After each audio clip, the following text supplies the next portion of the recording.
One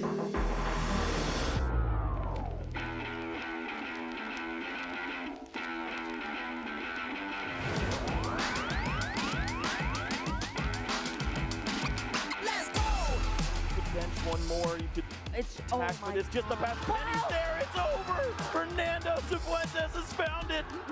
You've been patient, you've been waiting all this time, but you ready. You've been putting in that grind, so let's go. Champions are hard to find, but you know the goal when you're ready to shine. Have they heard of you? Then they know. You got your sights set on that road. If it's on the battle, then let's go. Cause you'll never stop. Show them what you got. Stays asleep! Close combat onto a Mungus, is that enough? Yes! Chopper Cross gets the knockout! Defeats Voltua! Show them what you got. Yeah, they already know. You got your sights set on victory road. Show them what you got. Yeah, they already know. You got your sights set on victory road. Gets the leg down. Can you look down the Wishcash when he has a little bit of health left? Oh! What HP left? I know, it's over!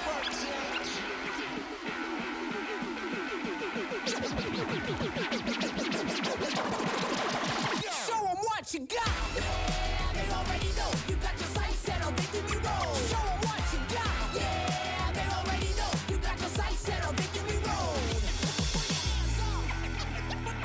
Put your hands up.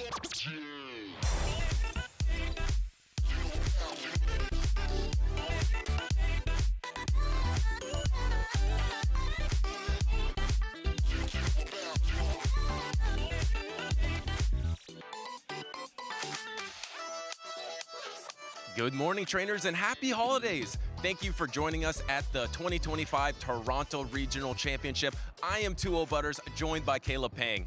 And I'm Caleb Pang, joined by the first man to ever use Toxtricity on the main stage. Might be the only one, 2-0 Butters. How you doing today? Oh, I'm doing fantastic. Yeah, that Toxtricity did do fantastic, but I know trainers are going to be bringing new Pokemon to this very new meta because we have a new season here, the Dual Destiny in Toronto. Yeah, this is the first major tournament that Bibarel will actually be allowed to be used. How much of the Beaver will we see is a different question, but it is definitely going to be a strong answer to that for Alligator Pick. And will we see that in the very first matchup? Because if you joined us early, thank you. I believe we do have a winner for our Twitch poll, or it is almost decided now. I believe Cheese Curl versus Daxu is very far ahead right now. So thank you everyone who did vote in that Twitch chat for our community poll. Make sure to keep tuning in early because we're going to continue to do this so we can hear your vote on what you want to see for the first matchup of the day. Yeah, you know what they say. Early bird gets the decision on the first round matchup at the Toronto Regional, but that's going to be an exciting matchup for us. However, we also had a previous regional that we got to recap. Oh, absolutely. But let's first look at all the regionals of the rest of the season because we just had that Sacramento, like you were mentioning. And then, of course, we have San Antonio. And then we have the European International Championships in London. And I heard that is going to be absolutely stacked. Looks like it's shaping up to be a huge tournament, Caleb. That's right. I mean, speaking of Europeans, a lot of them are coming to this one as well. This is the final regional of the 2024 calendar year, but we're only halfway through the 2025 season. Yeah, absolutely. And they're all trying to get these championship points. Of course, the first placement, you will qualify for the World Championships if you place first in a regional, but you'll also get 350 championship points because at the end of the season, it is all determined about your place on the leaderboard with your fellow trainers. Are you top 75 in Europe and Canada, or sorry, Europe and North America? We are in Canada right now. And then, of course, for LATAM, you have to be top 50.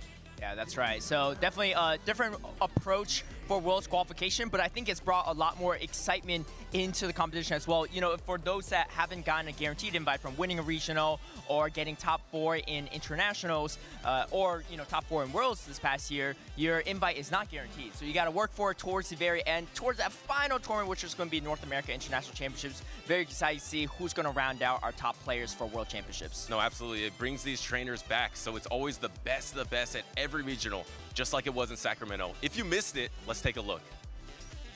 Despite the unbanning of Morpeko, the Mighty Mouse was nowhere to be found. This cleared the runway for Air/Mandibuzz to take flight, which found great success for trainers like Boglish. And PCF had the fans entertained, finding success cooking up one of the spiciest teams we've ever seen. Day 2, a rematch from Brazil would take place in the losers finals, as the Torian pushed out of pocket to the brink of elimination, but the signature pick of Araquanid was too much for the trainer to overcome. This set up a grand finals between two of the best North America has to offer. In a rematch from Indianapolis 2024, the grand finals would be a flawless showcase of grit and skill from SJ and his Shadow Feraligatr, seemingly always having energy stored, putting out of pocket on the back foot. On the back of Feraligatr and Jump Bluff, SJ would join the exclusive club of multiple-time regional champions. He can't believe it. He shakes his head in disbelief, and SJ is your Sacramento 2025 regional champion. If you want to join in on the action yourself, head to Pokemon.com/compete to find events near you.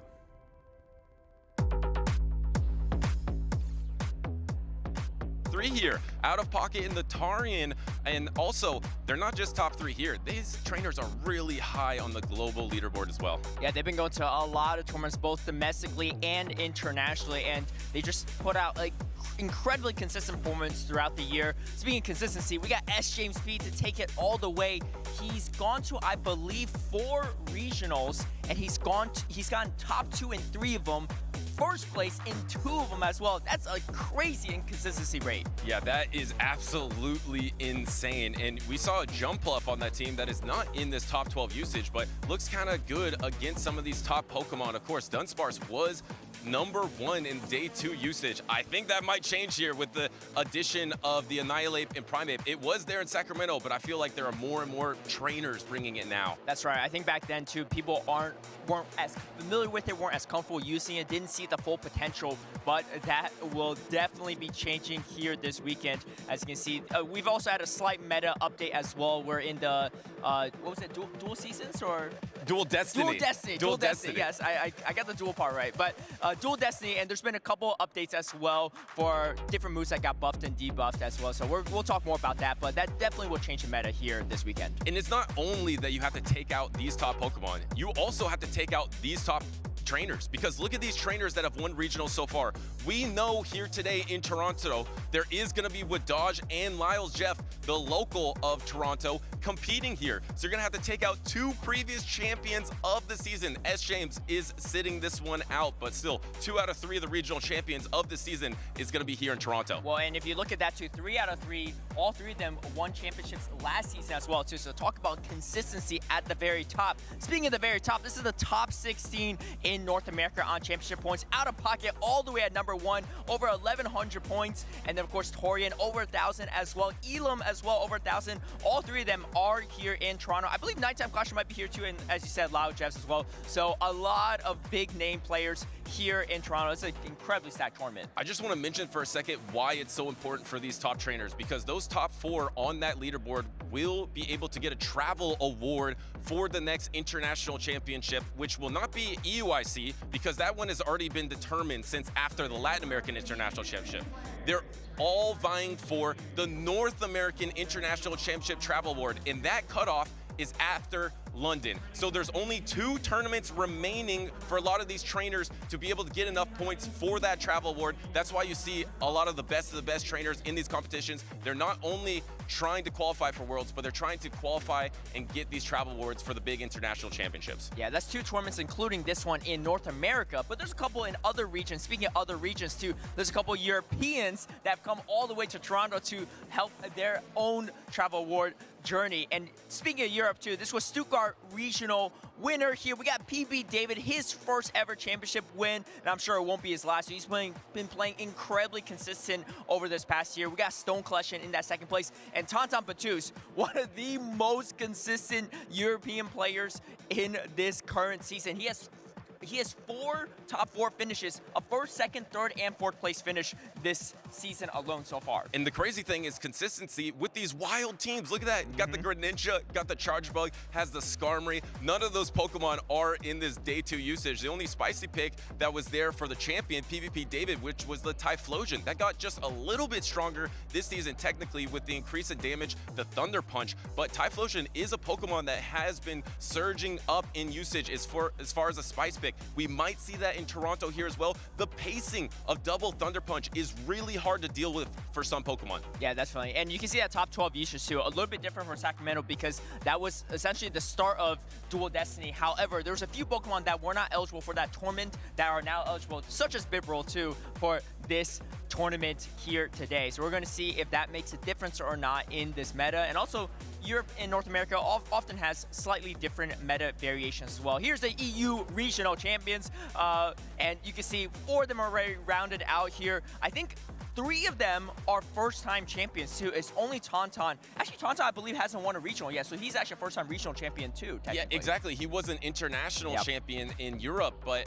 was not a regional champion. Now secured that. Kazim as well, bringing the first regional champion of the season, bringing out that Galarian Moltres. I mean, it's just stacked to start out this 2025 season. And here is that leaderboard talking about stack. We actually have 2 of the trainers that are top 4 on this leaderboard here today in Toronto. We have Colin and Tomahawk UK are competing here today in Toronto. That's right. Like I said, a couple Europeans have made their way across the pond to Toronto to compete because they also are chasing that travel award for the North America International Championships too, and that's going to be a much further flight than EUIC for them, so definitely excited to see them compete and see how it goes. I mean, Tomahawk has competed in more North American tournaments this year than European even, so he's almost North America at this point. Yeah, and real quick, a wild card there. We got ZZ Zwylos in 6th place on that leaderboard. If he has an amazing tournament here and another amazing tournament at the European International Championships, he can surge up that leaderboard. But let's talk about what's going to happen here in Toronto. The Pokemon on the rise, and it has to be these fighting type Pokemon. First off, we have the Annihilate. PvP David, or first off, we do have the Primeape. The Primeape was first shown by Ashton Ash at the Latin American International Championship. He actually got top 4 with this Primeape. Didn't use it a ton, but did show the strength of it in certain matchups. Yeah, I mean, and speaking of Primeape too, the most recent event was Bogota, and we actually have the winner of that, Richie, win it with a Primeape on his team as well. So Primeape usage definitely going to be trending up. I think, you know, these fighters that got Rage Fist recently, speaking of fighters with Rage Fist, Annihilate as well, people weren't as comfortable with it right when it came out, but now it looks a lot stronger, and you know, more people are understanding how to utilize it, and PP David was able to win Stuttgart with Annihilate on his squad. Yeah, kind of a skill cap Pokemon because the pacing of Primeape is incredibly fast. How do you set it up, dip out, maybe close with it, and then Annihilate, a Pokemon that you could just ramp up, like you mentioned, to start getting those buffs on your attack and start doing a ton of damage with the counter. Our third Pokemon is actually going to be a bit of a surprise, because if you think that fighting types are going to be good, why would you think Diggersby would be really strong? Oh, that's a great question. Honestly, Diggersby with the Fire Punch buff looks so strong right now. Yes, you have resisted quick attack for the fighters, for Annihilate particularly, right? Because that ghost typing, and you're weak to fighting type, but it's so bulky, and it has such great coverage with that Scorching Sand and Fire Punch. You can now beat Mandibuzz with Snarl in the 2-shield situation. If they're running Air Slash, you beat it in the 1-shield and 2-shield situation with Diggersby. Before, Mandibuzz was considered a hard counter Diggersby, and that is not the case anymore. It's also not even that bad into Azumarill, especially if Azumarill aren't running Hydro Pump, and most are not. So I think it's going to be one of the premier ground types here this weekend. Speaking of ground types too, our fellow Gastrodon, you know, got a buff this, you know, past season with the Mudslap buff, but it's just a little bit harder to use in my opinion. I think a lot of people agree with that. And polarizing is the key word there. It can be really good and it can be really bad in negative situations. And a big factor for it is the next Pokemon, because if there's not going to be a lot of Clodsire around, you don't have as many positive targets, so maybe it's going to be a lot more negative polarizing, because Clodsire is probably going to be dropping out here because in addition of a Pokemon that you can hatch right now because of the season, Galarian Corsola, because of that ghost typing, able to resist all of that poison typing, it's so strong neutrally. That's why a lot of trainers are also going for that Diggersby. Yeah, I mean, speaking of strong neutrally, Clodsire actually has some win conditions against Galarian Corsola, if you can believe that too. So kind of wild. I don't think it'll be going anywhere, but I think it will be trending down, as our graphics say. So will it stay on top, Annihilate, Shiny Stuttgart? I think Annihilate will, you know, and I think Primeape will also make appearances. Depends on, you know, which of the monkeys will see more usage here or there. Annihilate is going to win that head-to-head matchup, but Primeape in the 2 shields is pretty scary against a lot of its counters, quote unquote. No, it really is. I mean, it can just ramp up its damage so fast, and it's just going to be 4 Karate Chops to that Rage Fist, a 5th one to that Close Combat, and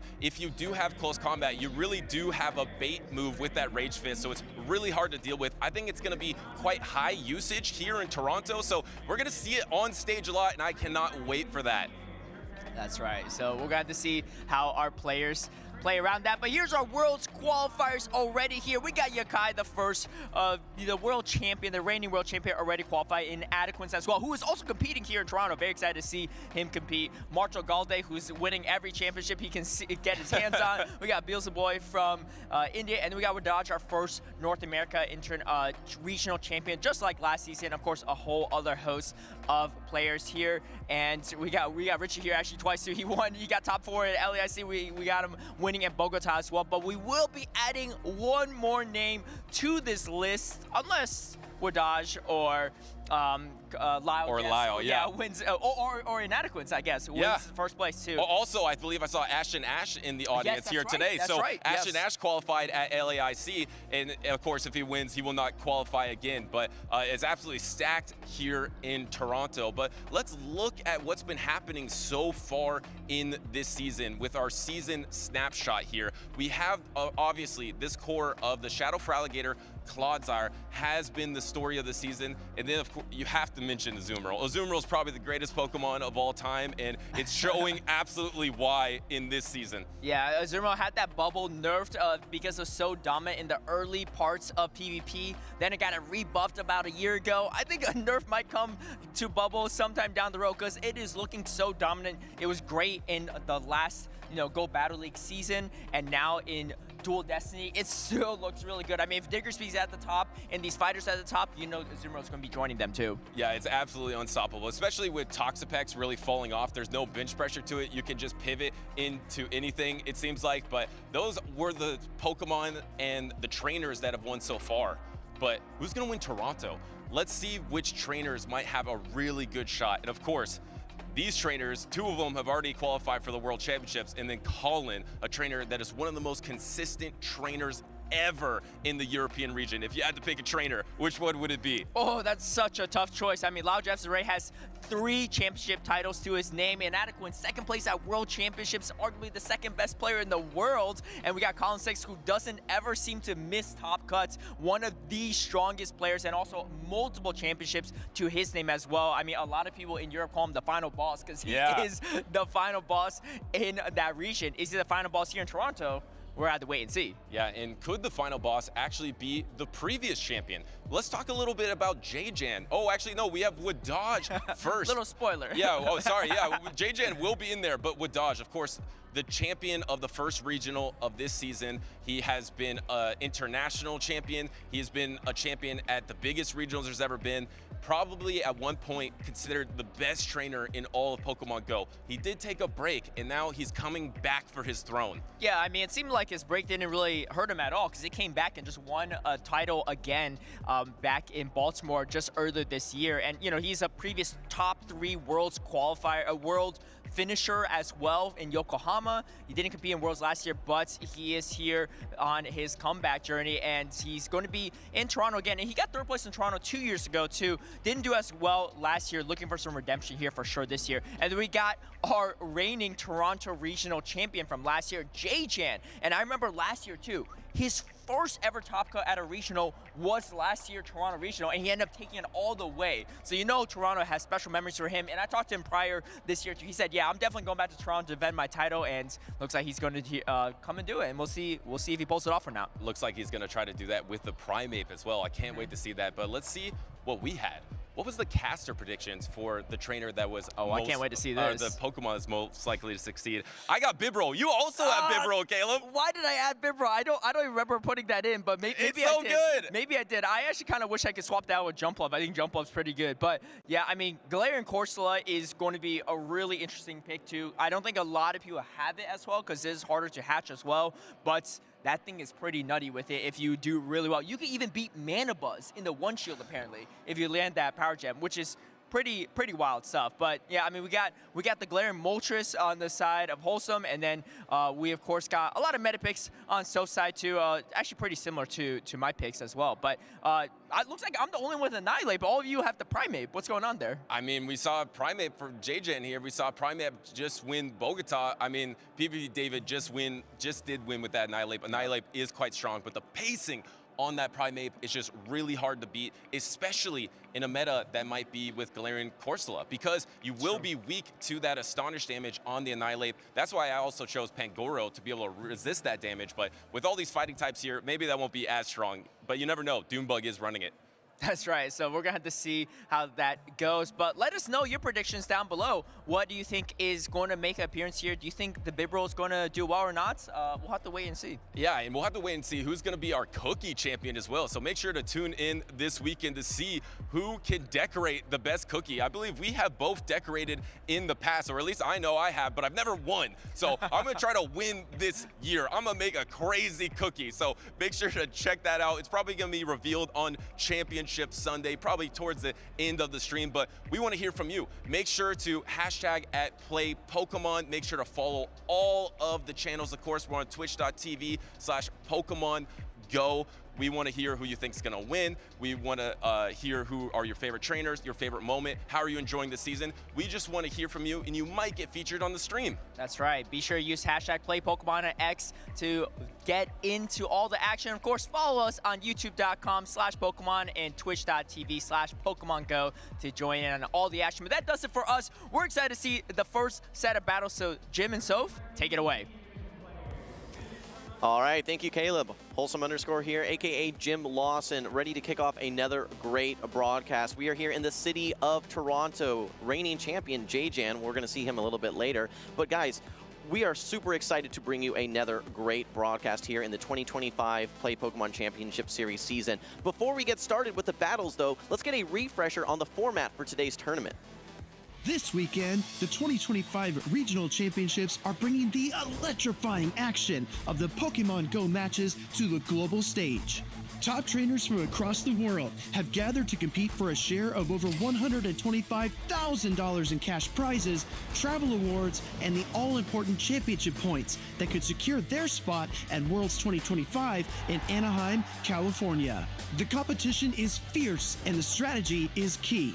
This tournament spans 2 intense days of action, where our trainers battle it out in a double elimination bracket using the Grey League format. Every match is a best-of-3 clash, but the stakes get even higher in the winners finals, losers finals, and grand finals, where the action extends to a best-of-5 showdown. Trainers will be strategizing in a Bring 6, Pick 3 format, each one carefully selecting a team of 6 Pokemon, but only 3 will enter the fray in each game. Every choice could be the difference between victory and defeat. Who will etch their name into the history books this weekend? And who will punch their ticket to Worlds 2025 in Anaheim?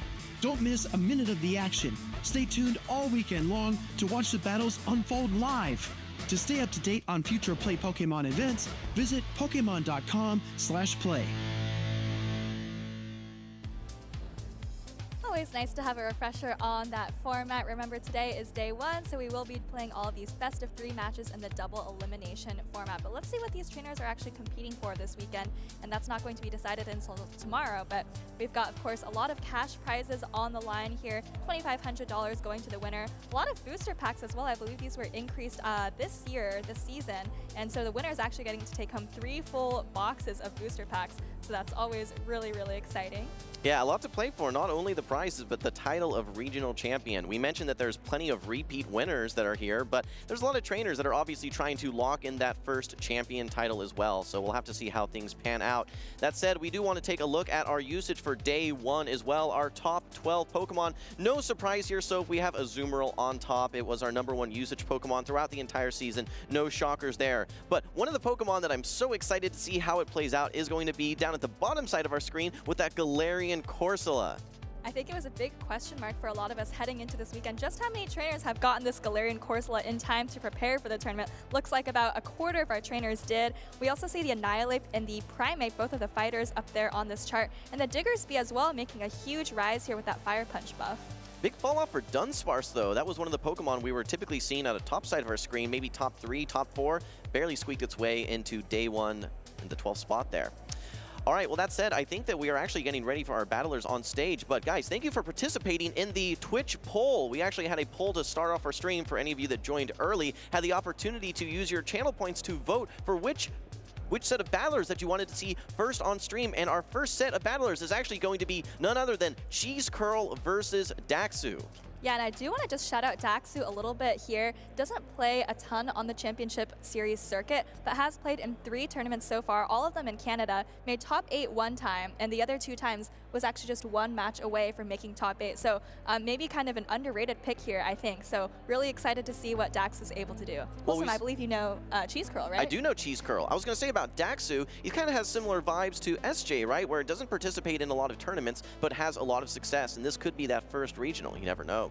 Cheese Curl, on the other hand, we've seen him at some regionals before, has had success in the Go Battle League. I think top 75, top 100 to his name, but I know that he's looking for his first top cut in today's tournament. So I'm very excited to get over to the stage and see both of these trainers getting ready.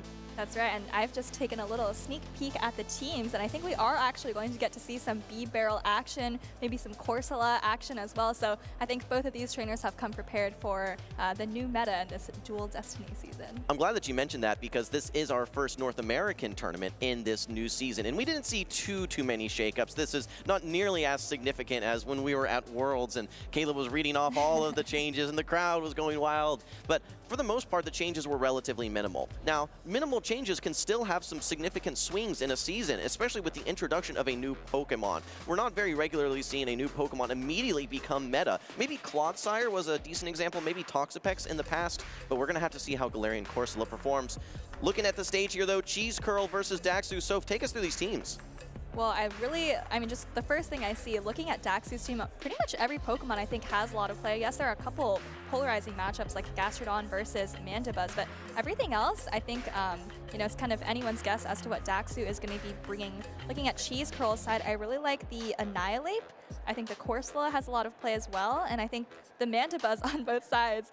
We could be seeing a lot of Mandibuzz play, but we'll have to see. Well, I think we're going to have some long battles here. So if I'm looking over on the side of Cheese Curl, Galarian Corsola, Clodsire, Mandibuzz, Diggersby. That is a bulky team. So we may have some extended matchups, but with our 50-second switch clock, I think there might be a lot of switching potential here in these games. That's right, especially with really spammy Pokemon like the Primate, right? Sometimes if you want to close combat and switch out, you know, the option will be available to you just after 50 seconds. I do want to kind of focus in on the Galarian Corsola. Some of the viewers might not be super familiar with its matchups. It is an extremely bulky Pokemon, pure ghost typing. It has about the same bulk as Lickitung if you are watching some of the Championship Series play from seasons prior.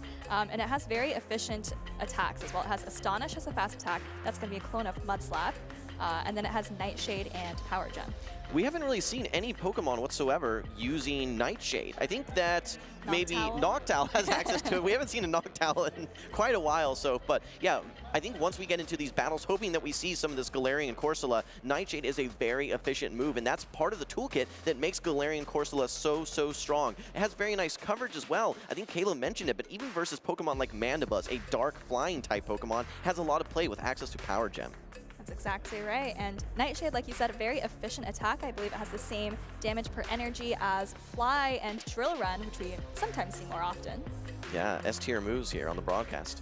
All right, well, we're moving into our battles, guys. This is our Game 1 here in the 2025 season for the Toronto Championship. Cheese Curl versus Daxu. We have a very rough matchup there with the Mandibuzz versus the Azumarill. Cheese Curl immediately brings in the B-Barrel. Yeah, not a great answer on Daxu's side. Does get that favorable lead, but maybe he has to kind of just stay in and muscle through this B-Barrel. Right, you have Mandibuzz and Drapion in the back. Drapion not the worst, but I don't know if you can really switch it in behind energy. Play Rough coming through here, and Cheese Curl is going to let it go. Potential for a chip and dip, but yeah, Cheese Curl opts not to use the first Protect Shield here. Nice damage there into the B-Barrel. Okay, now in comes the Drapion. Behind an energy, like you said, so one Surf is going to do a significant chunk, but no super effective damage like the other rollout user that we see, Dunsparce. That's right, Daxu is happy to let this Surf through. Maybe just do one more Poison Sting and throw a charge attack. That's right, here's the Aqua Tail. I think even though this is resisted damage, should be enough to take out the B-Barrel here. Okay, we actually see a shield coming out from Cheese Curl, getting pretty close to that next Surf. I think one rollout away, we'll be able to reach the Surf before Daxu's able to get to the next Aqua Tail. Daxu matches shields here. Currently, both trainers have used one Protect Shield. That's right. Looks like they're both pretty invested in switch advantage here. And looking at Daxu's side, I mean, there's that Mandibuzz potentially for a Corsola in the back. So if Daxu can maintain switch advantage, which it looks like is going to happen as Cheese Curl lets this Aqua Tail go, I think Daxu is going to be in a very commanding position. Yeah, I think so as well. I think that this Galarian Corsola, though, is going to be the lifeline for Cheese Curl. You're going to have to try and win with that. Knowing that you've gotten the Drapion out of the way, that's got to feel pretty good. Does not know that there's that Mandibuzz hanging out in the back, though. A nice farm down there, though, for Cheese Curl. And so if I'm not mistaken, that is Air Slash Mandibuzz that we're seeing. I think that's right, and I think Daxu actually has Snarl on his own Mandibuzz, so that's going to be better against the Corsola. Looks to me like Daxu actually tried to go for good timing on the Drapion there. Maybe he could have thrown the Aqua Tail, but might be okay here. Azumarill still can take an Aerial Ace, and here comes a swap from Cheese Curl, and Daxu not going to let that switch clock get misaligned. Comes right in with the Mandibuzz. We're getting our first Galarian Corsola action on the stream, already at the Power Gym now. A little unfortunate for Cheese Curl that he's not up against an Air Slash Mandibuzz of his own, but we're going to see this Power Gem coming through. Super effective damage. Going to need at least 2 of those, probably 3 to get this Mandibuzz off the field. Meanwhile, Daxu has these Dark Pulses ready to go. Yeah, super effective Power Gem, but like you said, not even doing half damage to the Mandibuzz there. Cheese Curl really needs these Astonishes to add up very, very quickly, but I don't know if you have enough time. Look at this, Mandibuzz still, just got under 50% health, and looks like another Power Gem's coming through. I think if you're Daxu, you can, happily take this to the face and, maybe farm up just a little bit more fourth ring energy. But look at the HP differential between these trainers. This Mandibuzz is so healthy on the side of Cheese Curl. Meanwhile, Daxu's Mandibuzz really has no HP left whatsoever, and it has to go against an Air Slash Mandibuzz. Meanwhile, Cheese Curl may have some play here. Yeah, actually, a shield comes up. Daxu did go all the way to 100 energy, but actually had 2 charge attacks stored back to back. So Cheese Curl is going to have to let this Galarian Corsola go. I will say, though, the Azumarill is quite low on health, and I don't know if if Air Slashes plus 1 Aerial Ace are going to be enough, but Daxu is going to try to get to this double Ice Beam. Okay, yeah, going for the Ice Beam rather than the Play Rough here. I think you know that you're going to need at least 2 charge attacks. Let's see how much this Ice Beam does. Not even 50% of the remaining HP.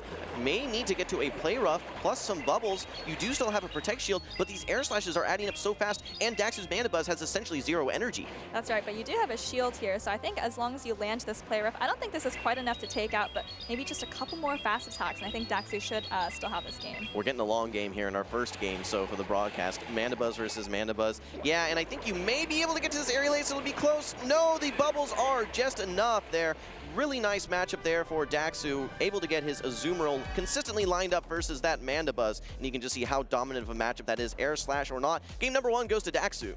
That's right, nice play from Daxu, had a nice lead and had the alignment, but it was a little bit of a tough switch in, so kind of managed that B-Barrel coming in quite nicely. Let's take just a closer look at Daxu's team here. In the last game, we did see the Mandibuzz, the Azumarill, and the Shadow Drapion there. Not much action for Alolan Sandslash or Primeape quite yet, though.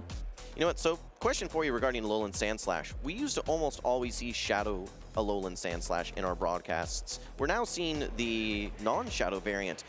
Why has it been able to consistently be strong, and why are you seeing it maybe as non-Shadow now versus Shadow? I think Marto in the Latin American region was maybe one of the first to pilot that non-Shadow Alolan Sandslash, and I think trainers are kind of just preferring it for the bulk a little bit more. You can take attacks a little bit better, such as Fire Punch from Diggersby, Scorching Stance from Diggersby, or Earthquake from Clodsire. So, just being able to take those charge attacks while resisting all the fast attacks kind of just makes it a little bit more of a comfortable matchup for you. And I think there's certain Pokemon in the meta that just due to their typing, they're hard to replace. I mean, we still see Skarmory being brought despite all the nerfs that we've seen to Sky Attack, to Steel Wing. People still bring Skarmory from time to time. I think that Alolan Sandslash is pretty irreplaceable with its unique typing. Does it have some weaknesses? Absolutely. Does not want to get lined up versus any Fire type or Fighting type user, but if it's able to avoid those matchups, has a lot of great resistances and a lot of key offensive pressure with efficient moves as well. So I think that it is a very strong Pokemon. It almost reminds me of Azumarill with just how much consistency it's had throughout so many of these seasons. Well, we'll have to see if Daxu chooses to bring the Alolan Sandslash or maybe sticks with that more consistent Azumarill. I mean, if you look at Cheese Curl's team, I think that Clodsire is running Sludge Bomb, which does make it a little bit better versus the Azumarill. But other than that, the Azumarill looks very, very safe into Cheese Curl's teams. I don't think all of those matchups are wins necessarily for the Azumarill, but it's certainly very, very safe. Well, I think what Azumarill is so great at doing, yes, we just saw it in the lead there for Daxu, but in so many situations, Azumarill is a very safe Pokemon to bring in after a chip and dip type of situation. All right, I get a little bit of chip damage into someone's Pokemon that they swapped into me. Now I can bring in my Azumarill and up so much HP. you can be very confident that you're going to typically maintain that switch alignment. So I think that's how a lot of trainers are going to be using it. It wouldn't shock me here to see Daxu end up bringing that Azumarill to the back, knowing that it has so much play across the board versus Cheese Curl's team. That's right. Well, trainers are still getting locked in. Just as a reminder, Daxu is up 1-0 here, and it's a best of 3. So if he's able to take this game, going to be straight into round 3 for him. All right, Cheese Curl, let's see what you got. Need to come back here. Currently down 1-0, has the Annihilate with counter lined up versus the Shadow Drapion. A little bit of a pacing advantage for the Drapion, but not so bulky and does not want to take those counters. Daxu immediately brings in the Azumarill, and it is now going to be met by the B-Barrel. Yeah, and this might be the best answer that Cheese Curl has to Azumarill. You do resist all of these bubbles. You can take a play rough comfortably, and you get this neutral stab Hyper Fang off. I'm really curious to see how much this does. Actually, it almost takes the Azumarill to half health. Yeah, that's actually significant damage, and you can easily tank one of these play roughs. You're not going to get bubbled down due to resisting the bubbles, and meanwhile, these rollouts have already chipped away this Azumarill to now take it down below half HP along with that Hyper Fang. That's right, play rough coming through, and Azumarill's almost at another play rough. I think Hyper Fang is going to get fired off first. Actually, neither training firing their charge attacks, but this is a charge attack priority. Hyper Fang coming through. I think Azumarill can still take this and get off its play rough, so it's going to be up to Cheese Curl to see whether he wants to shield and maintain switch advantage, or maybe just get a nice counter down. Oh, it does go for the shield though. Yeah, no baits here. Immediately going for this play rough. We do see Cheese Curl with the Protect Shield. I think he should be able to roll out down. I think this Azumarill still 4 bubbles away from getting to this Ice Beam. Will you be able to roll out down? Yes, a lot of energy now on the side of the B-Barrel for Cheese Curl. And that's a really nice farm down. Yes, you are down a shield, but you should be able to get off 2 charge attacks onto whatever comes in here. So difficult decision for Daxu here. Does bring in the Shadow Drapion, and Cheese Curl, I think, is just going to go for the double surf. Yeah, immediately you get the shield back, and you have another shield ready to go. And I think you can even throw good timing by throwing another rollout here and get some meaningful chip damage, maybe even going for the Hyper Fang. You're only going to get to 1 more charge attack. Better go for the one that does slightly more damage. That's exactly right. It does slightly more damage, a little bit more of an energy cost as well, but look at how much damage that does. Drapion is almost in the red already, and actually a quick stop from Cheese Curl into the Annihilate. And keep in mind, this is a Snarl Mandibuzz on the side of Daxu, so it's not going to be able to probably farm down after this chip damage versus this Annihilate. I don't really dislike where Cheese Curl is here, especially knowing how strong that Diggersby looks in the back once you're able to get some chip damage into this Mandibuzz. All right, well, this is actually an Ice Punch Annihilate, but I don't think we had seen that before. Most of the Annihilate that we're going to see probably are going to have close combat, but this is exactly the kind of matchup where you want Ice Punch. It is super effective damage, and don't forget that all those punches just got buffed.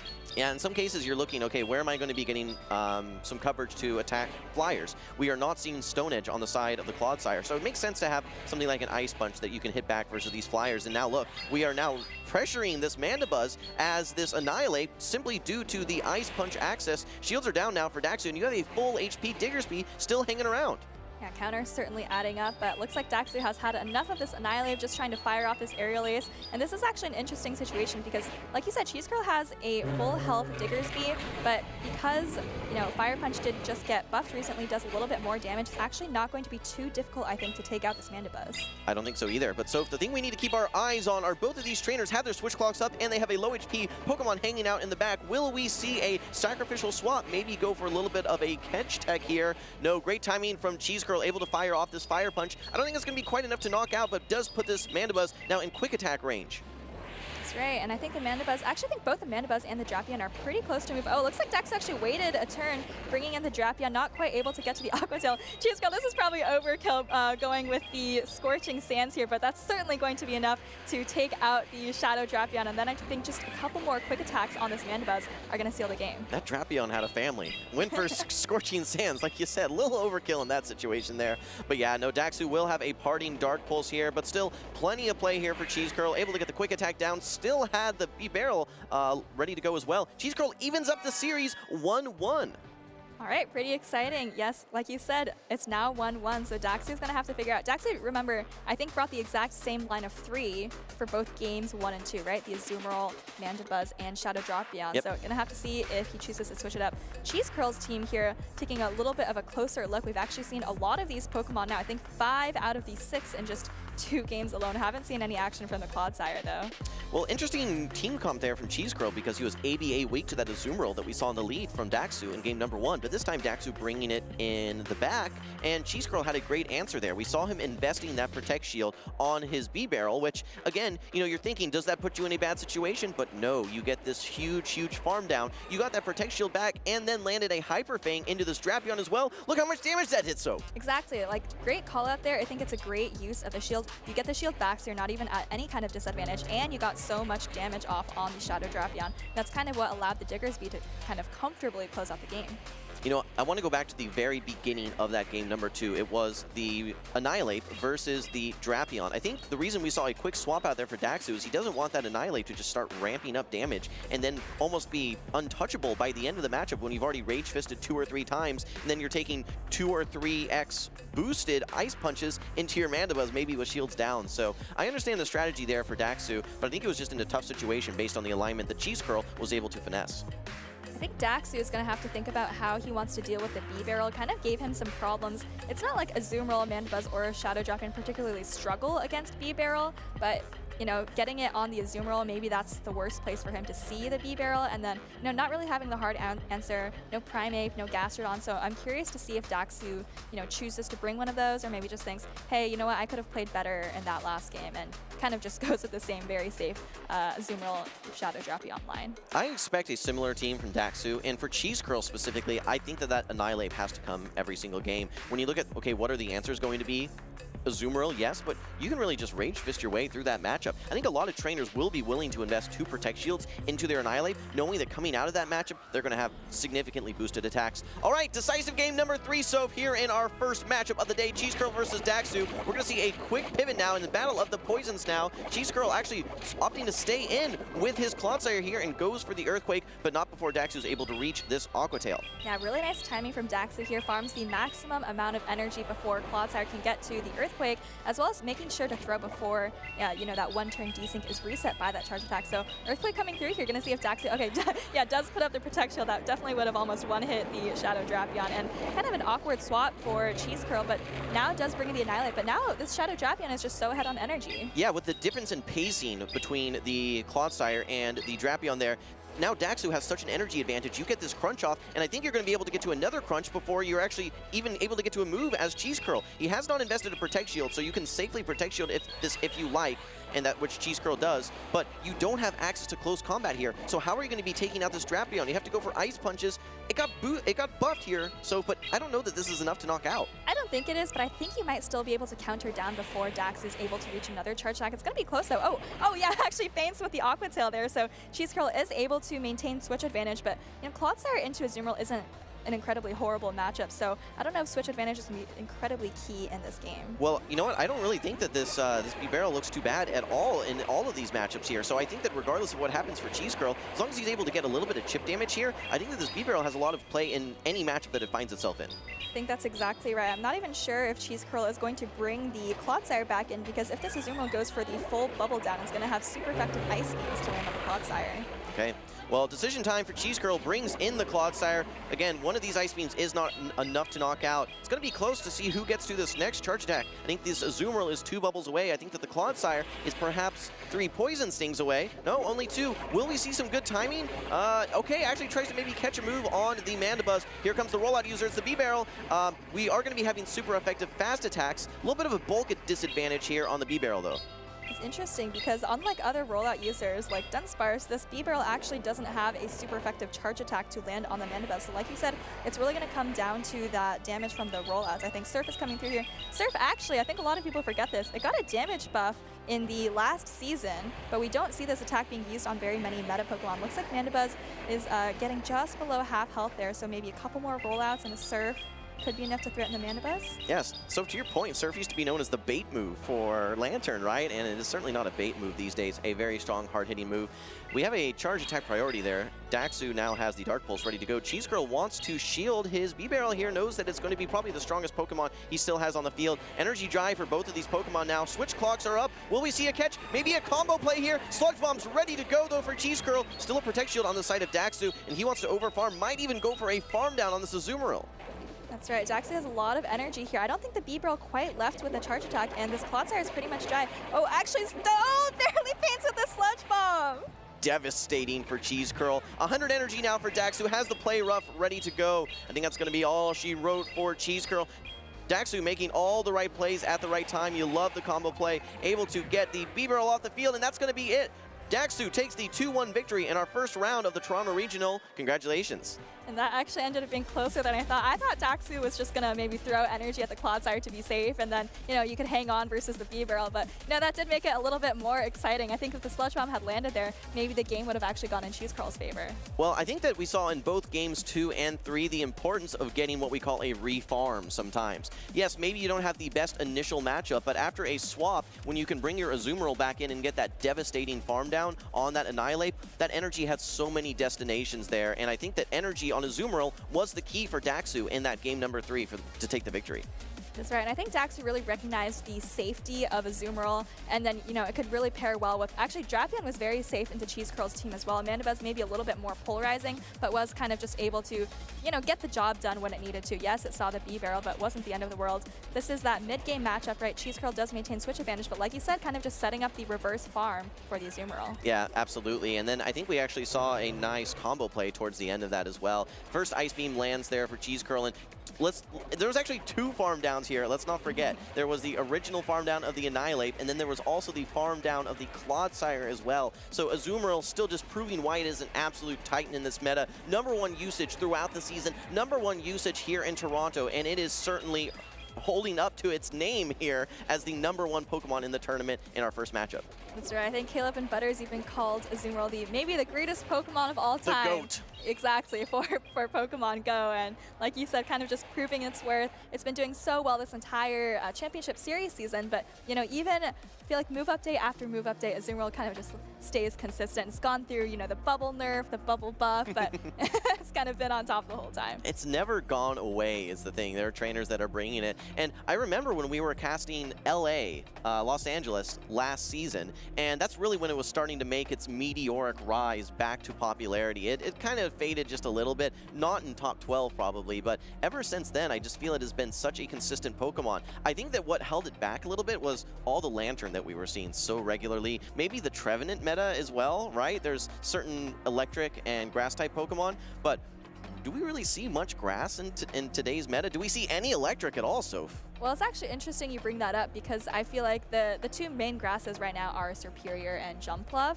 And Jumpluff actually has been, I feel like, gaining in popularity. Caleb mentioned he wishes he had put Jumpluff as one of his caster picks, but that's actually kind of a matchup I'd consider neutral for Jumpluff and Azumarill. It's really just dependent on who has more energy. Serperior, though, I think we do see a decent amount of. I'm curious to see how much of it we're going to see today, though.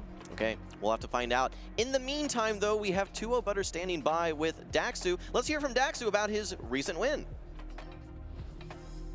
Awesome. Thank you, Wholesome, and congratulations to Daxu on starting us off with an awesome victory. How are you feeling going into this new meta of the Dual Destiny? To be fair, not really confident. A lot of changes compared to the previous meta, before the last season. But I tried to make sure I knew everything I had to know before coming here today. So I feel confident for today, yes, for sure. Were you expecting to see a B-Barrel in your first matchup? So not in the first matchup, but yes, I was prepared for B-Barrel. That was on my spicy watch list. Okay, awesome. And you placed 5th in the 2022 Toronto Regional, and you've got a 9th in 2 other Canadian regionals as well. Are you looking to improve on that here in Toronto? Yeah, so like I was saying to my friend, once I can't have a good result, I will retire, but I keep having good enough result for me to keep on playing, so I'm really happy with that. And I'm hoping to get at least day 2 this year. That's my primary objective, but I won't be disappointed if I don't reach it, because just having a game on stream is always awesome. So I'm really happy to be there with the community, the friends. So it's just a plus. Yeah, well, awesome, and best of luck for you getting into day 2. Congratulations once again. Let's head back to the casters. Thanks, Butters. So great to hear from Daxu. You know, I'm really excited to see how he does in the rest of day one. Hopefully, like he said, you know, making it to day two, has had so many great runs in these Canadian tournaments so far. But, you know, speaking of Canadian battlers who have had great runs in Canadian regionals, I think our next two trainers both fit those criteria. We've got Jacko Loco and 610 Hero kind of on standby on the stage getting ready. So really excited to see both of them. Yeah, we've seen both of these trainers top cut several regionals. I think in going all the way back to our 2023 Vancouver regional, we got to see 610 Hero top cutting with a lot of other notable trainers as well. These are trainers that consistently compete here in these, especially Canadian regionals here, and it's great seeing all the Canadian representation right away.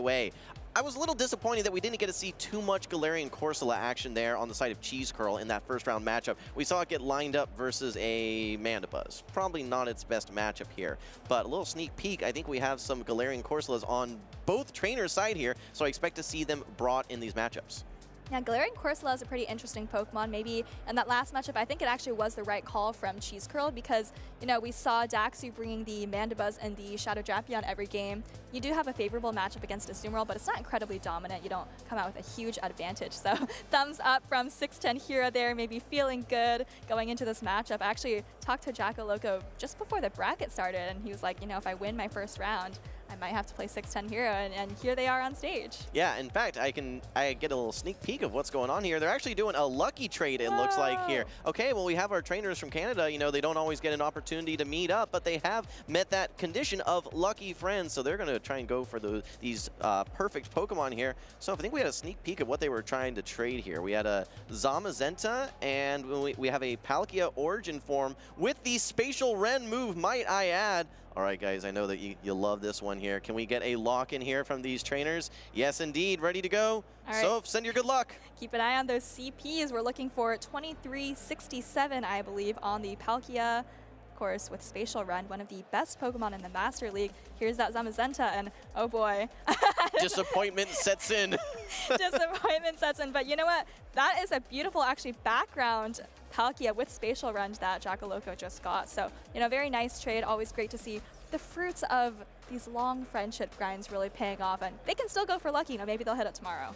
I didn't see an instant transfer there, so that's great, sending them back to the professor. No, but a little token of friendship that they can keep in their storage for years to come, so.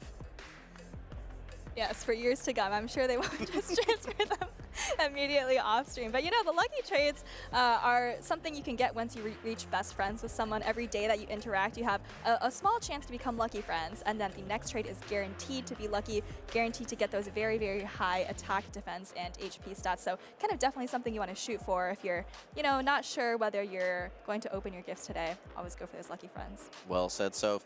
All right, well, take a look at the bottom of your screen here. We've got some teams to walk through with you.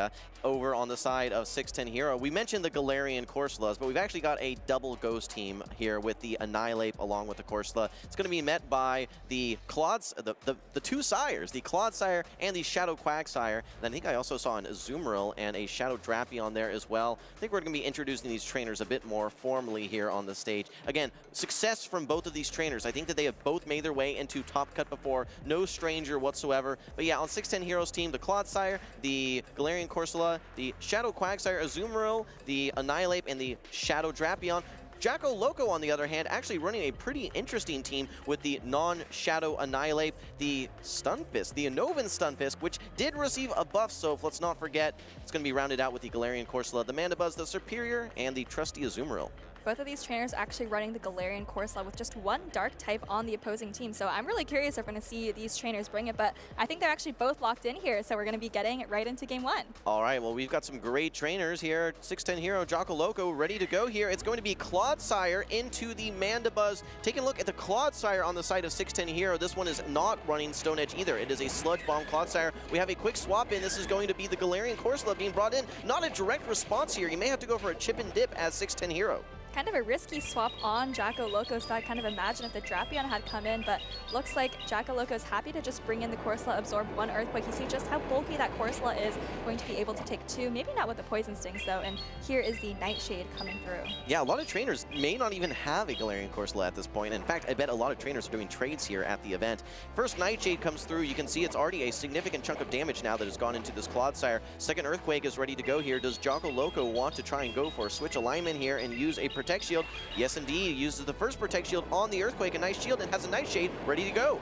Recognizing that there isn't a great answer for the Corsola on 610 Hero side, so trying to preserve this Corsola just a little bit. Nightshade coming through here. Not sure if this is going to be enough to take out the Clodsire. Clodsire is very bulky, but 610 Hero doesn't want to risk it. Actually puts up the shield. Alignment is super important for 610 Hero here. Doesn't know exactly what's going to be in the back, but looking ahead here on the broadcast desk, we can see Azumarill getting aligned versus Mandibuzz, and then Quagsire getting aligned versus the Stunfisk would be great here. So alignment does go to 610 Hero. He's going to have his choice of what he wants to bring into whatever Jacko Loco has. And just as you call that out, looks like 610 here is going to be picking up switch advantage. So if he chooses to just stay and let this Clodsire go down, maybe get off a Sludge Bomb, then I think he's going to be in a very good position. He sees the Mandibuzz now again and thinks, you know, I'm just going to get my Azumarill on this. Quagsire can handle pretty much anything that isn't superior, so maybe in a good position. Yeah, I think 610 Hero is thinking to himself, all right, well, if you're swapping out, and my Clodsire probably doesn't have play versus whatever the back Pokemon is, and that's exactly right. It is that Stunfisk. So you now have your perfect answer to that Stunfisk, which is going to be your own Quagsire here. These Aqua Tails, you pace very, very fast to them. You're going to be resisting all of the Thunder Shocks as well, so pretty solid matchup here. I think 610 Hero is in a great spot.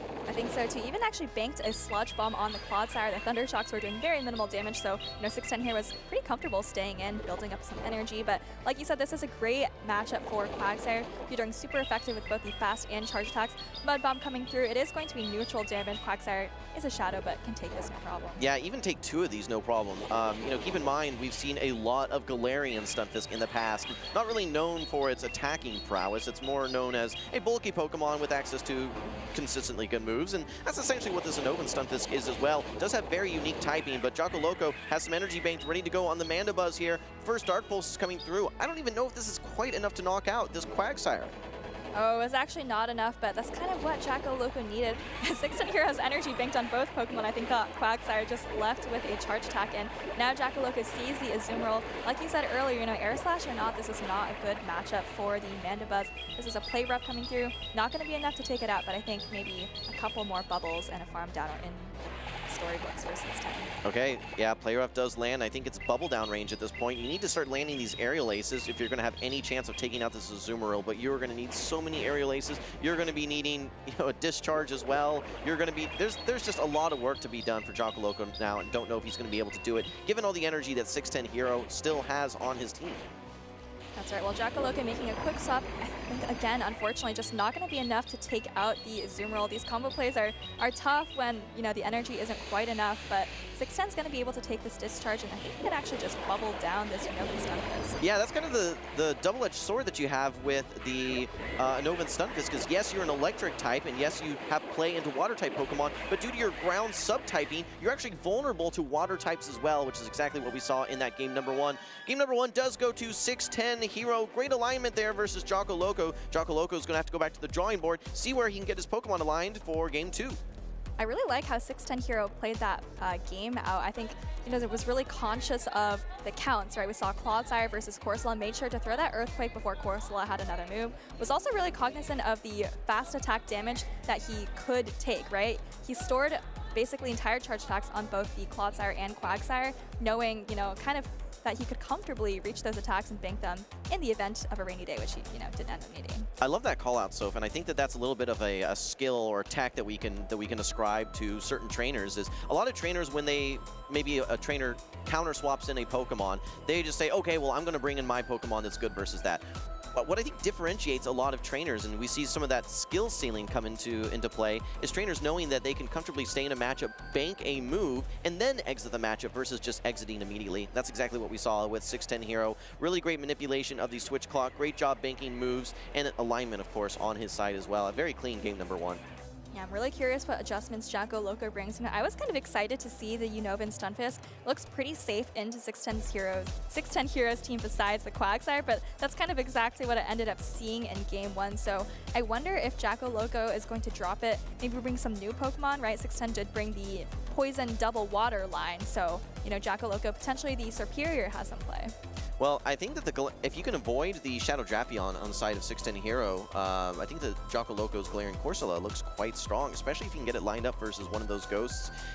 It's going to be interesting to see. We don't know exactly how bulky these Galarian Corsolas are going to be. Some of them might be slightly higher level than some of the other ones, so there may be some key differences depending on the uniqueness to these individual Corsolas. But so we're moving into game number 2, currently 1-0 on the side of 610 Hero, and this is going to be a very polarizing matchup. It's the Shadow Quagsire met by the Superior. Oh, and there's the adjustment from Jacko Loco, but 610 Hero does have a double poison line in the back, and actually a little bit awkward for Jacko Loco here. Just gonna maybe chip the Drapion with Aerial Ace here, and then I expect to see a switch out. Yeah, I mean, you want to be bringing in your Unova Stunfisk here typically, but it's weak to Aqua Tail, so it makes things a little bit more awkward. So awkward to the point that Jacko Loco says, no, once I get this chip damage, my Azumarill is going to be very safe. So we talked about that earlier. You get a little bit of chip damage, and then you bring in Azumarill, but an immediate defense drop right away into the Azumarill. And that could actually be huge. I'm not sure whether the Shadow Drapion is going to be able to shield its way through Azumarill with these super effective Poison Stings, but if it is, then 610 Hero is going to be able to realign the Shadow Quagsire actually onto the Stunfisk instead of the Superior. Okay. This Azumarill is now 5 bubbles away from this next Ice Beam. It's not going to be able to bubble down right away. In fact, we saw an undercharge. Can 610 Hero simply farm down with Poison Stings here? I don't think so, but he should be able to get to 2 Aqua Tails before this next Ice Beam is reached. Oh, and did that Azumarill fire off the Ice Beam? I think it might have been 1 turn too late, but like you said, 610 Hero actually had 2 charge attacks, and I don't know, Jacko Loco's gonna have to go down 2 shields, I think, just to maintain switch advantage. Just go for the bubble down, though. Yeah, I think that Jacko Loco knows how important this alignment is going to be. Superior into Shadow Quagsire, you're willing to go down a shield, especially knowing that you're gonna have some energy exiting this matchup. Down goes the Shadow Drapion, simply from the bubbles from that Azumarill. Keep in mind, Quagsire comes back to the field, and a Play Rough is locked and loaded, ready to go. No point in shielding this one because you just have to get walled a little bit later by the Superior. I think all things are going to now be on this Clodsire for 610 Hero. That's exactly right. Getting a little bit of a farm down here. So this Quagsire, maybe we're going to see 610 Hero try to bank an Aqua Tail and switch out, but no, it actually just goes out right away into the Clodsire. Jacko Loco's staying, and maybe going to throw a Frenzy Plant first before switching. Oh, actually just banks the Frenzy Plant. Very interesting. And here comes the first Earthquake. But I think Unova Stunfisk is going to faint to 2 Earthquakes, and you're just so behind on energy now. So many vulnerabilities on the side of this Unova Stunfisk here, whether it's going to be vulnerable to Aqua Tail, whether it's vulnerable to any of the Mud Shots, whether it's going to be vulnerable to these Earthquakes here. Just not really finding the spots that it needs due to its defensive typing. 610 Hero up shields at this point. Clodsire has a lot of play, and you're so far behind in energy as Jacko Loco. You're now with this Earthquake for 610 Hero, and this is going to knock out. You do still have Superior with a lot of energy. I think 1 Frenzy Plant is stored on that Superior, so maybe there's still a chance you can get to 2 Frenzy Plants before 1 Sludge Bomb here, but I don't know if you have enough time. Might even be Charge Attack priority. Oh, and actually the Sludge Bomb just gets thrown right here. Yeah, I think with some of the residual energy, I think that this Clodsire was able to get to the Charge Attack slightly faster. This is super effective Sludge Bomb. If it doesn't knock out, it's going to leave with just a sliver of HP, but it does knock out, and the 610 Hero, game number 2, takes the victory. That's a clean 2-0 sweep, Soph. Yeah, really precise plays from 610 here. I think a lot of the times in these pressured situations, you're playing on stage. It's kind of easy to forget all those little things like, banking energy, keeping count. But 610 Hero has been there before and, is maybe comfortable and, like you said, very clean 2-0 sweep and going to move on in this tournament. What's really wild to me is, that was the worst possible lead. Worst case Ontario, some would say, on stream here. But you pivot from a Shadow Quagsire into Superior. You bring in your Drapion, and I think it almost paralyzed Jacko Loco for a second there. It's like, oh shoot, I want to bring in my Stunfisk, but okay, I don't want to take an Aqua Tail. I guess I'll just chip and dip and bring in my Azumarill. A little bit of bad luck there as well, right? We saw that defense drop very early on, but that's just why that Drapion is such a good pivot in so many situations. It's because of how fast it can pace the moves, and with a little bit of luck on your side with those defense drops, can turn matchups that seem unturnable. All right, well, here's that moment you're talking about, the Shadow Drapion, not flipping switch advantage, but getting the critical shield advantage that allowed 610 Hero's Clodsire to kind of close out in that end game. You talked about the Unova Stunfisk not really kind of finding its footing, and I have to agree with you, maybe this just wasn't the matchup to bring it, unfortunately, for Jacko Loco. Yeah, well, there we saw the second Protect Shield being used. Again, you go down shields, but what does that leave you? You now have an unprotected Anovan Stunfisk that is vulnerable to all these Earthquakes, and you're bringing it in so far behind an energy. Maybe if Jacko Loco had swapped right away, because you do outpace to the Mud Bombs compared to those Earthquakes. Would have liked to have maybe seen a quicker swap. I know what he was going for, which is maybe the double Frenzy plant there, or Frenzy Plant play there at the end. That's a mouthful, so, but was unable to pull that off, and you can see why Clodsire is just so strong. Good, fast pacing to those Sludge Bombs, and can absolutely neutralize the grass types. That's right, 610 kind of just showing those poison types that were so prevalent in the max out season, right? Clodsire and Shadow Drapion are still really strong. Shadow Drapion still really safe into a lot of these teams, I think. But let's actually hear from 610 Hero himself. I think we have an interview. All right, thank you, Soph and Jim. I'm here with 610 Hero right off his win. How are you feeling after that one? Feeling pretty good. He actually beat me last year in Toronto Top 8, so I got my redemption back. Yeah, definitely. I mean, I was looking at that too. You have 5th place in Toronto last year and just missing out on a higher placement because of Jacko Loco. So get an early rematch there too. Actually a pretty, star-studded matchup, I think, for our early round.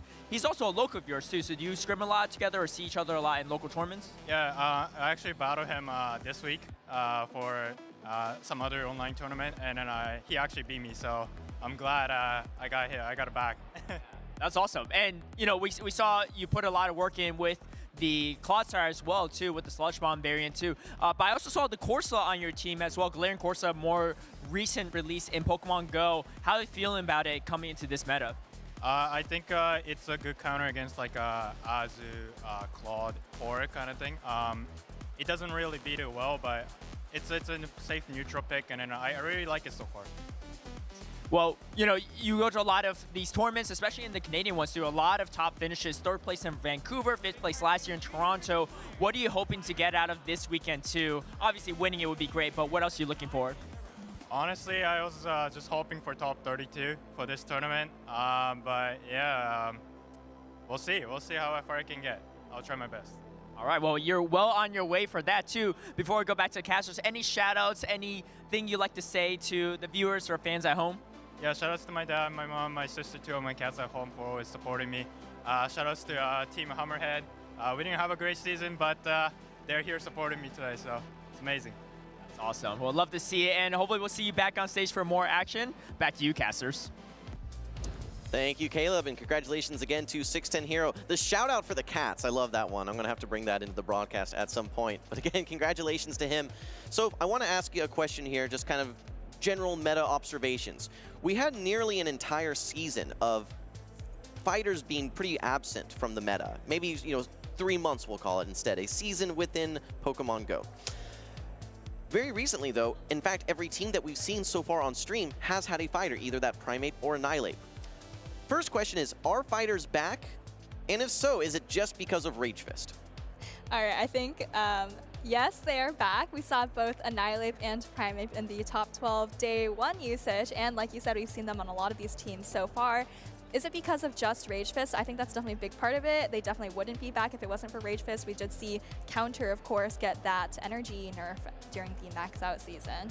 So that was kind of the reason why they were absent. But now I think it's also just a great time for them in the meta. There's a lot of really top Pokemon kind of weak to fighting or maybe just neutral to it, right? We see the Alolan Sandslash, the Diggersby. We're gonna have a Dunsparce actually on one of these teams coming up. So I think, sometimes if you're trying to build these teams of 6, it's really easy to be like, oh my gosh, I only have 1 counter resist or 1 fighting resist, and that's not really a place you want to be, especially because those karate chops and counters are going to start ramping up. Well, we see different dynamics between the Annihilate and the Primeape. I think it's really the fast attack that defines them. It's the karate chop, which is going to be your quick energy pacing, able to get to those Rage Fists so quick and just spam out charge attacks. Whereas Annihilate has a different dynamic. It's the damage of counter that you ramp up a little bit slower, but counter is just such a hard-hitting fast attack that in many cases can force its way through some matchups. If you recall in the past, you had to have counter. In fact, it wasn't as much, okay, I have to bring a fighting type. It was, I need to bring a counter user on my team to be my anti-steel, anti-normal, anti-dark. Very different days here now in this dual Destiny season. Well, let's introduce our battlers here. We've seen plenty of Eomero in many broadcasts before, but we're also going to be featuring August Isley here as well, looking very dapper. That's right. Actually, if you remember back in Louisville, we said that was probably the most stacked top 16 we've had of all time. August Isley was actually in that top 16, running a very similar team, I think, to what we had back then, right? You see the Dunsparce. I mean, this looks, when I first saw this team from August, I thought, you know, this looks like a team from a month ago. Yeah. And I'm checking the Louisville team now. It's very similar. There's still the Flying Dark type. There's the Dunsparce and Superior and Clodsire. So a couple little adjustments, including the Annihilate edition, as you just talked about. Okay, well, over on the side of Eomero, we are seeing some jump luff, and we saw tons of jump luff in recent tournaments. I think 3 out of our last 5 major tournaments, we've seen a jump luff on the winning team. It has a very unique moveset where it can get to aerial aces very quickly, but then it has a hard-hitting energy ball as well. But what I think makes it so unique is Fairy Wind as its fast attack. Yes, you're good versus fighters in general, which we were just talking about, with your flying type, but able to hit super effective versus darks, versus fighters. I think Fairy Wind just a good neutral move in a lot of situations. I like jump luff a lot. I like it too. I also really like the Gudra. It's a Pokemon that I feel like every tournament I'm like, wow, there's a lot of teams that Gudra is really safe against, but I don't know if it necessarily beats anything. But maybe, you know, the Thunder Punch buff a couple of weeks ago was just exactly what it needed to be able to do a little bit more damage in some of these matchups. So curious to see if Eomero chooses to bring the Gudra at all here. Well, we keep wanting to see this Galarian Corsola. We do have one on the side of Eomero. Has a couple destinations for sure. It's going to do well versus things like the Superior. You know, I think that it's a relatively neutral matchup. Very well versus the Annihilate, where you're going to be double resisting the counters and hitting back with super effective Astonishes. Needs to avoid that Galarian Moltres. In fact, the reason I picked Galarian Moltres as one of my Pokemon that I think will have some success is due to the frequency of the Galarian Corsola. So let's move into our game number 1. This is our 3rd matchup of the day. Eomero versus August Isley, and we have the Diggersby into the Galarian Moltres. All right, not the worst matchup for Diggersby, but Eomero is actually just going to switch out straight into the Gudra. Actually very safe against August Isley's entire team of 6, not just 3. Actually, nice sneak of the rollout there by August. Going to take this Aqua Tail on the Dunsparce. Yeah, nice job banking some energy and having a move ready to go for the next Pokemon that comes in. And you're actually in a pretty decent situation here. You're going to be able to get to this Drill Run, which is going to be very close to knocking out this Gudra. I think that you can probably roll out down, or maybe be very close to roll out down this Gudra now. That's right. Gudra is actually quite low health there. I don't know if you're going to be able to make a second Aqua Tail with these rollouts, adding it very quickly, but it's going to be pretty close. Aqua Tail coming through now on the Dunsparce, not going to be enough to threaten a knockout, but maybe just one more charge attack, or maybe, oh yeah, actually I think you do make the Aqua Tail. Yeah, unless August chooses Throw Energy. Actually doesn't. Here comes the Aqua Tail, and now this is awkward. You have a lot of energy, but you're also pretty low health. Yeah, probably thanks to a very bulky version, maybe from Community Day, this Gudra able to hang on and actually flip switch there, which is interesting though, because I still think that this Galarian Moltres has play even into a Azumarill. It's not going to be a good matchup, but you have almost a Brave Bird stored ready to go. Here comes the Diggersby. The Superior's a bit of a core breaker right now versus Eomero. That's right. Maybe if you're August, you could be thinking that the Pokemon on the back must be a Azumarill, right? If it was like anything else, you probably wouldn't be bringing the Diggersby in behind Energy. And I think this is actually really great recognition by August that switch advantage wasn't necessarily incredibly important here. Had the energy advantage on Moltres already, and now, you know, Superior is looking in a fantastic spot to really put August ahead. And I think cracking shields is going to be absolutely necessary, especially if you need to land that hard-hitting Brave Bird. So, oh, and Eomero opting to use both Protect Shields. Knows how vulnerable that he is to this Superior, but this is now going to open the door for these Brave Birds to start flying, so. At 0 shields on the Eomero's side. Fire Punch is coming through here. This is going to be enough to knock out the Superior, but August, you know, kind of knows the value of his Superior given how this Diggersby is staying in here. Wants to maybe preserve all of this energy, has a Frenzy Plant, and I think now, you know, you can just overfarm, and I think you'll be in a good position. Yeah, I think there were 2 plays there. Number 1, you can just CAP tie on that Fire Punch and just knock out the Diggersby, or very close to knocking out the Diggersby. But I like this overfarm play because now you certainly have this Diggersby in Frenzy Plant range, and you're going to have enough of an energy advantage that you can get to another Frenzy Plant into the Azumarill, and then we've got that Galarian Moltres ready to go with a Brave Bird as well.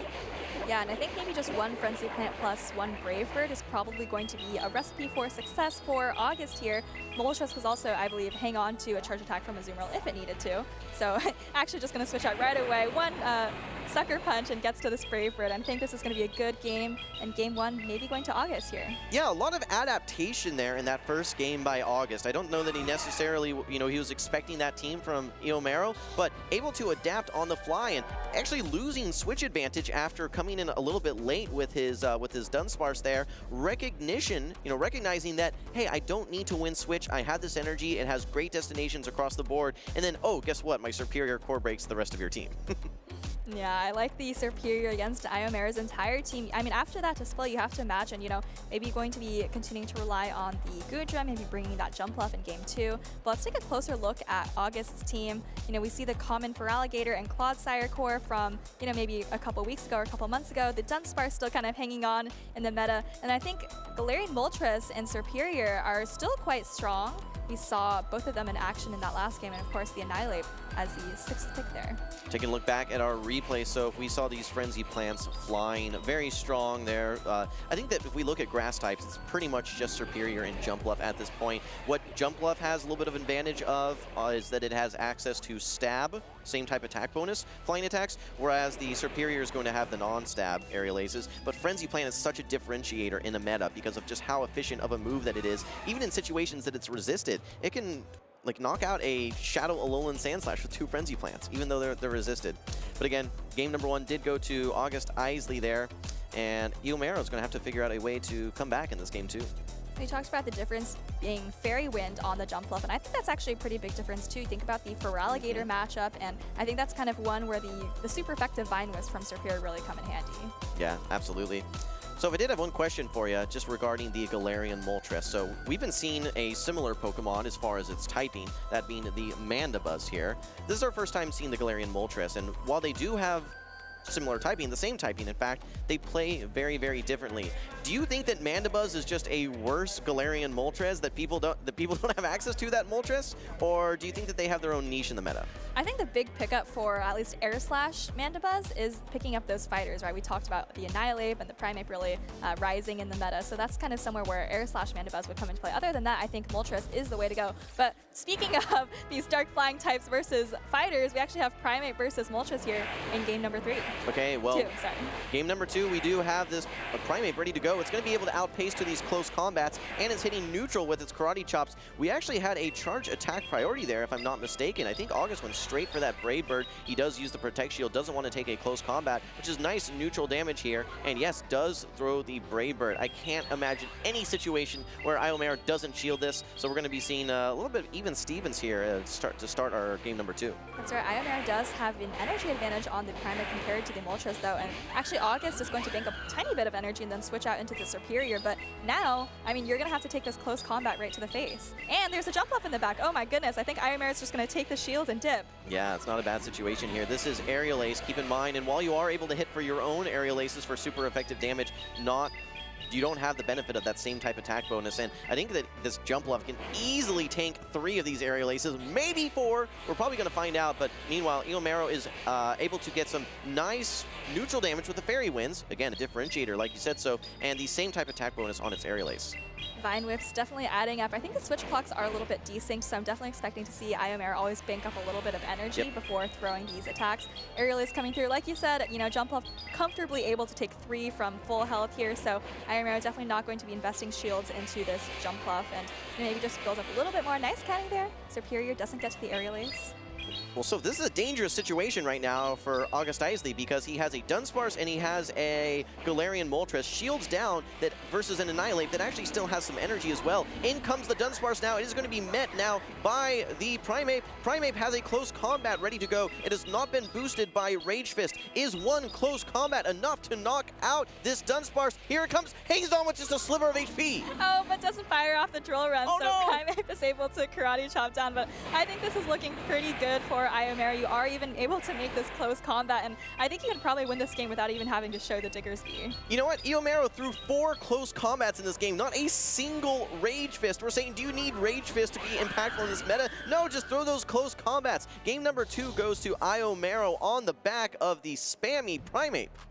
Well, we talk about Primeape not having a lot of bulk, but August Isley, you know, kind of brought the Dunsparce and the Moltres into it, and Primeape not having a lot of bulk, but you're able to resist both of those fast attacks, and that's kind of just going to allow you to get a lot of karate chops in. We don't think of fighting as a defensive typing at all, yet there it was, resisting the rollouts, resisting the sucker punches, able to give it some artificial bulk, we'll call it, despite its lack of natural bulk. So I definitely like the response there by Iomero. Primeape looked great, put the Goodra on the bench there, but that jump left was such a nice response. After getting the shield versus the Superior, it was a great way to secure that matchup and set up the Primeape to sweep.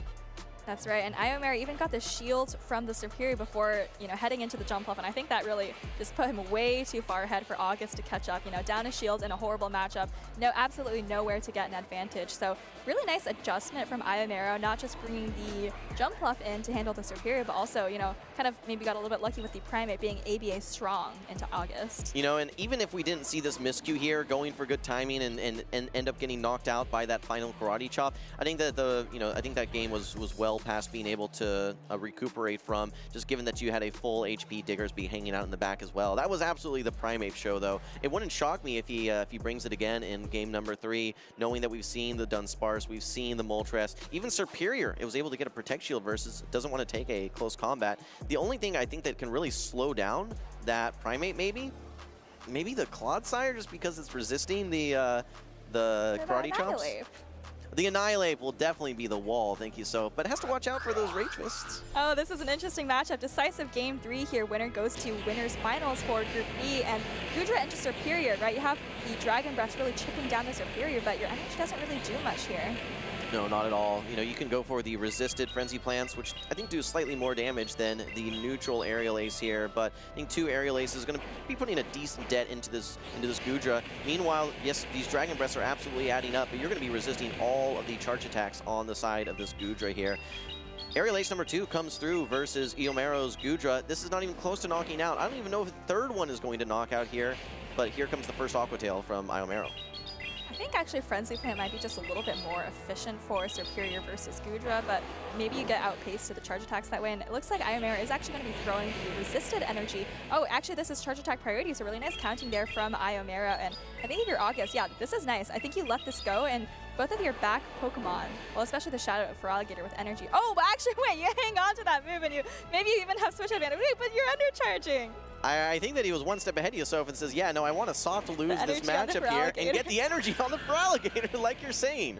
So. Wow, he really thought of everything. But the problem is that now you have to shield a Thunder Punch from Goodra, so I don't think this is really in the plan for August. But, you know, Iomero does have the Corsola and the Diggersby in the back. Both of them take super effective damage from Feraligatr in some manner. So we're going to have to see what Iomero brings in. Actually, this is going to be huge because if you bring in the Corsola, it's very uncomfortable, but then you would have Diggersby for Dunsparce.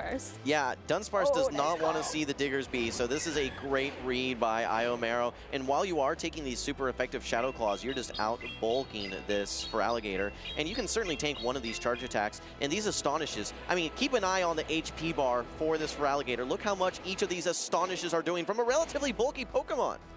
That's right, Iomero doesn't even care about fast attack or charge attack timing, excuse me, just wants to get off this Nightshade as soon as possible, maybe thinking that this Corsola is just going to be a damage sponge. Ooh, but I hope you don't get fast attacks down here by the Shadow Claws. Oh wait, but now the Dunsparce comes in, you can actually bank a charge attack, and now you have Diggersby on Dunsparce. This is a very dominant matchup. Yeah, Iomero has the Nightshade banked on his Galarian Corsola, good call out, so it's now going to be absorbing all of this energy from the Dunsparce. I don't anticipate any shields to be used here whatsoever, because these drill runs do essentially nothing comparative to the absolute bulk that this Diggersby has. And you need to save those Protect Shields for the banked Hydro Cannons that August Isley still has. I think he has 2 stored on his Shadow Feraligatr. That is a lot of energy on the Shadow Feraligatr. Ooh, and an attack fall! That's right. I think, though, if you're Iomero, all you have to do, well, I shouldn't make it sound so simple, but I think if you come out of this matchup with a charge attack, you just charge attack priority on the first Hydro Cannon when the Feraligatr comes in, and you should be pretty safe. You'll get the shield, and then you have your Nightshade ready to go a little bit later on. Yeah, the Nightshade. What am I saying? It's so easy for Iomero here. It is, you know what, we don't want to simplify things too much, but I do think that there's a very nice pathway to victory for Iomero. I don't know that he can really mess this one up. Hydro Cannon ready to go, but oh, actually, you catch the Hydro Cannon here. You didn't throw your charge attack. I still think that this is going to be a fine play. Like I said, I think that there are win cons out the wazoo here for Iomero. Again, you're going to be able to probably quick attack down here. You have 2 protect shields. You don't have to worry about the drill runs in the back. I think you just farm down here, Soph, and then you unleash your energy into the Dunsparce at the end. Well, like you said, there's plenty of win cons remaining, and the game does get the quick attack down. You can throw either charge attack here at the Dunsparce. It's very low health. Roll out coming through, but it doesn't matter. And here comes that Scorching Sands. Going to be able to take out this Dunsparce and advance Iomero to the winners finals.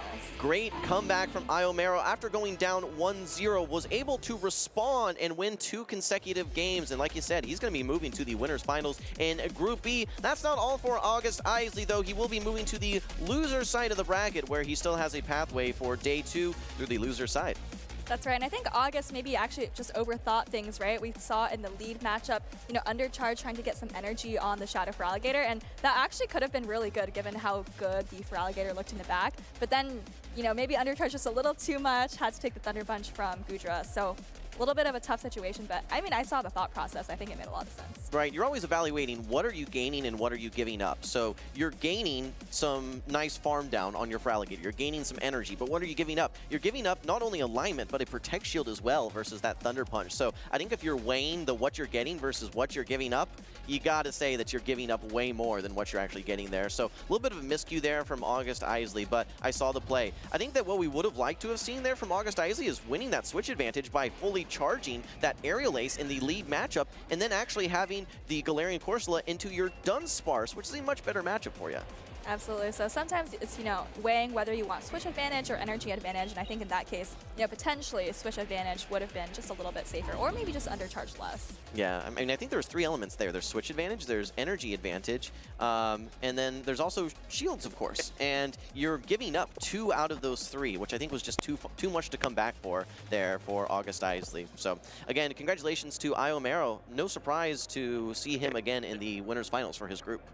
That's right. So once you're in winners finals, you're really just 1 match away from making day 2 on the winners side, we might add, which is a pretty comfortable place to be. So, you know, Iomero's got to be feeling pretty good at this point. Maybe just going to have a little bit of wait time, you know, maybe checking who he's going to be playing in those winners finals. All right, well, so we are 3 matches in to our tournament so far. Any initial observations for you? Any standout? What's succeeding? Maybe surpassing your expectations? Anything that's not living up to your expectations thus far?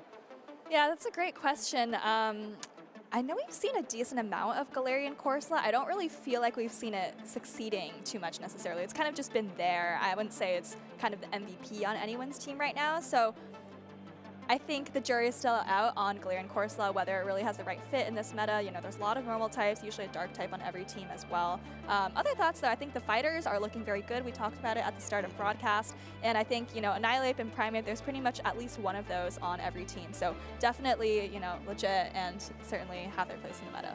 It's always fun when we have that first regional, at least here in NA, where we get to see a new Pokemon meet the meta, see how it responds, and I think that this is going to be that proving ground for Galarian Corsola. More to come, but in the meantime, guys, we're going to go through some highlights here. We're going to toss it to the break, take a look back at our first 3 matches of the tournament. We'll see you soon.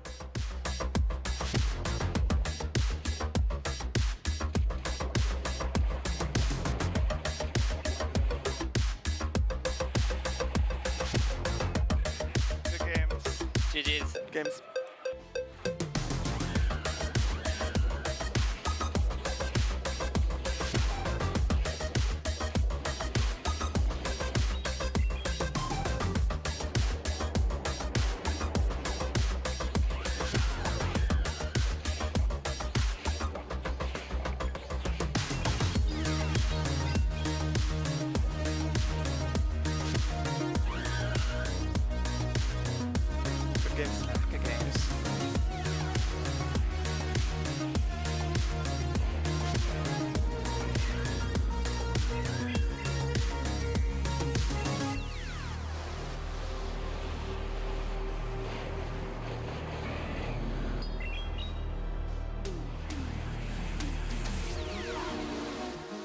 GG's, man. Good games, man. Good games.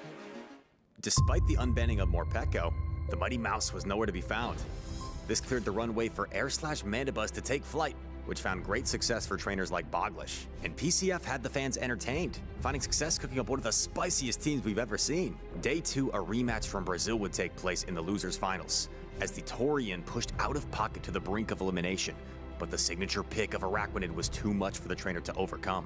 This set up a grand finals between two of the best North America has to offer.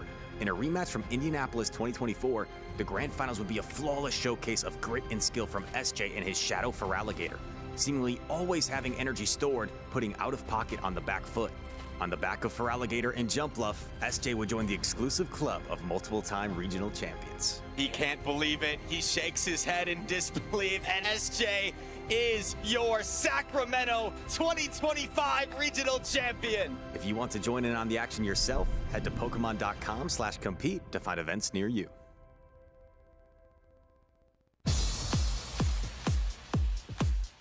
I started playing Pokemon 10 years ago. A lot of my friends were into it, and I don't know, the game just looked really fun. My favorite Pokemon would have to be Flygon. I like Flygon a lot. It just looks so cool, and I'm a big fan of Emerald, Ruby, Sapphire, those games. The furthest I've traveled to play Pokemon would probably be down to LAIC, Brazil. Not this year, but, you know, in years past, I'd say. I would say the person I look up to most in the competitive scene is Michael Zhang, you know, a player who thinks very differently about the game, a good friend of mine. The highest I've ever placed at a Pokemon event would have to be getting first at a regional tournament.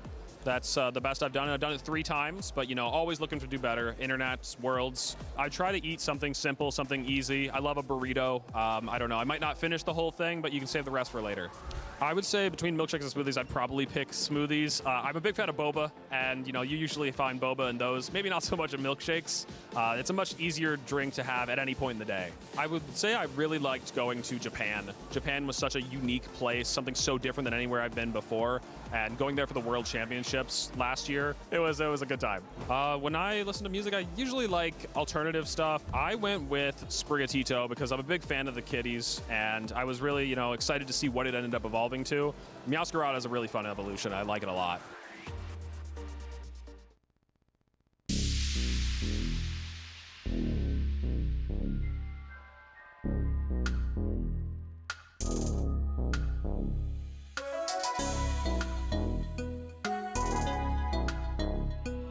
The journey to the top is long and tough, and it takes all your heart and soul to keep on going. 夢にたどり着くまで諦められない。 While your passion is the fire, always lighting up a path, it's the greatest who will get to leave them all. So do you wanna be legendary? So do you wanna be legendary? Have you got what it takes to win?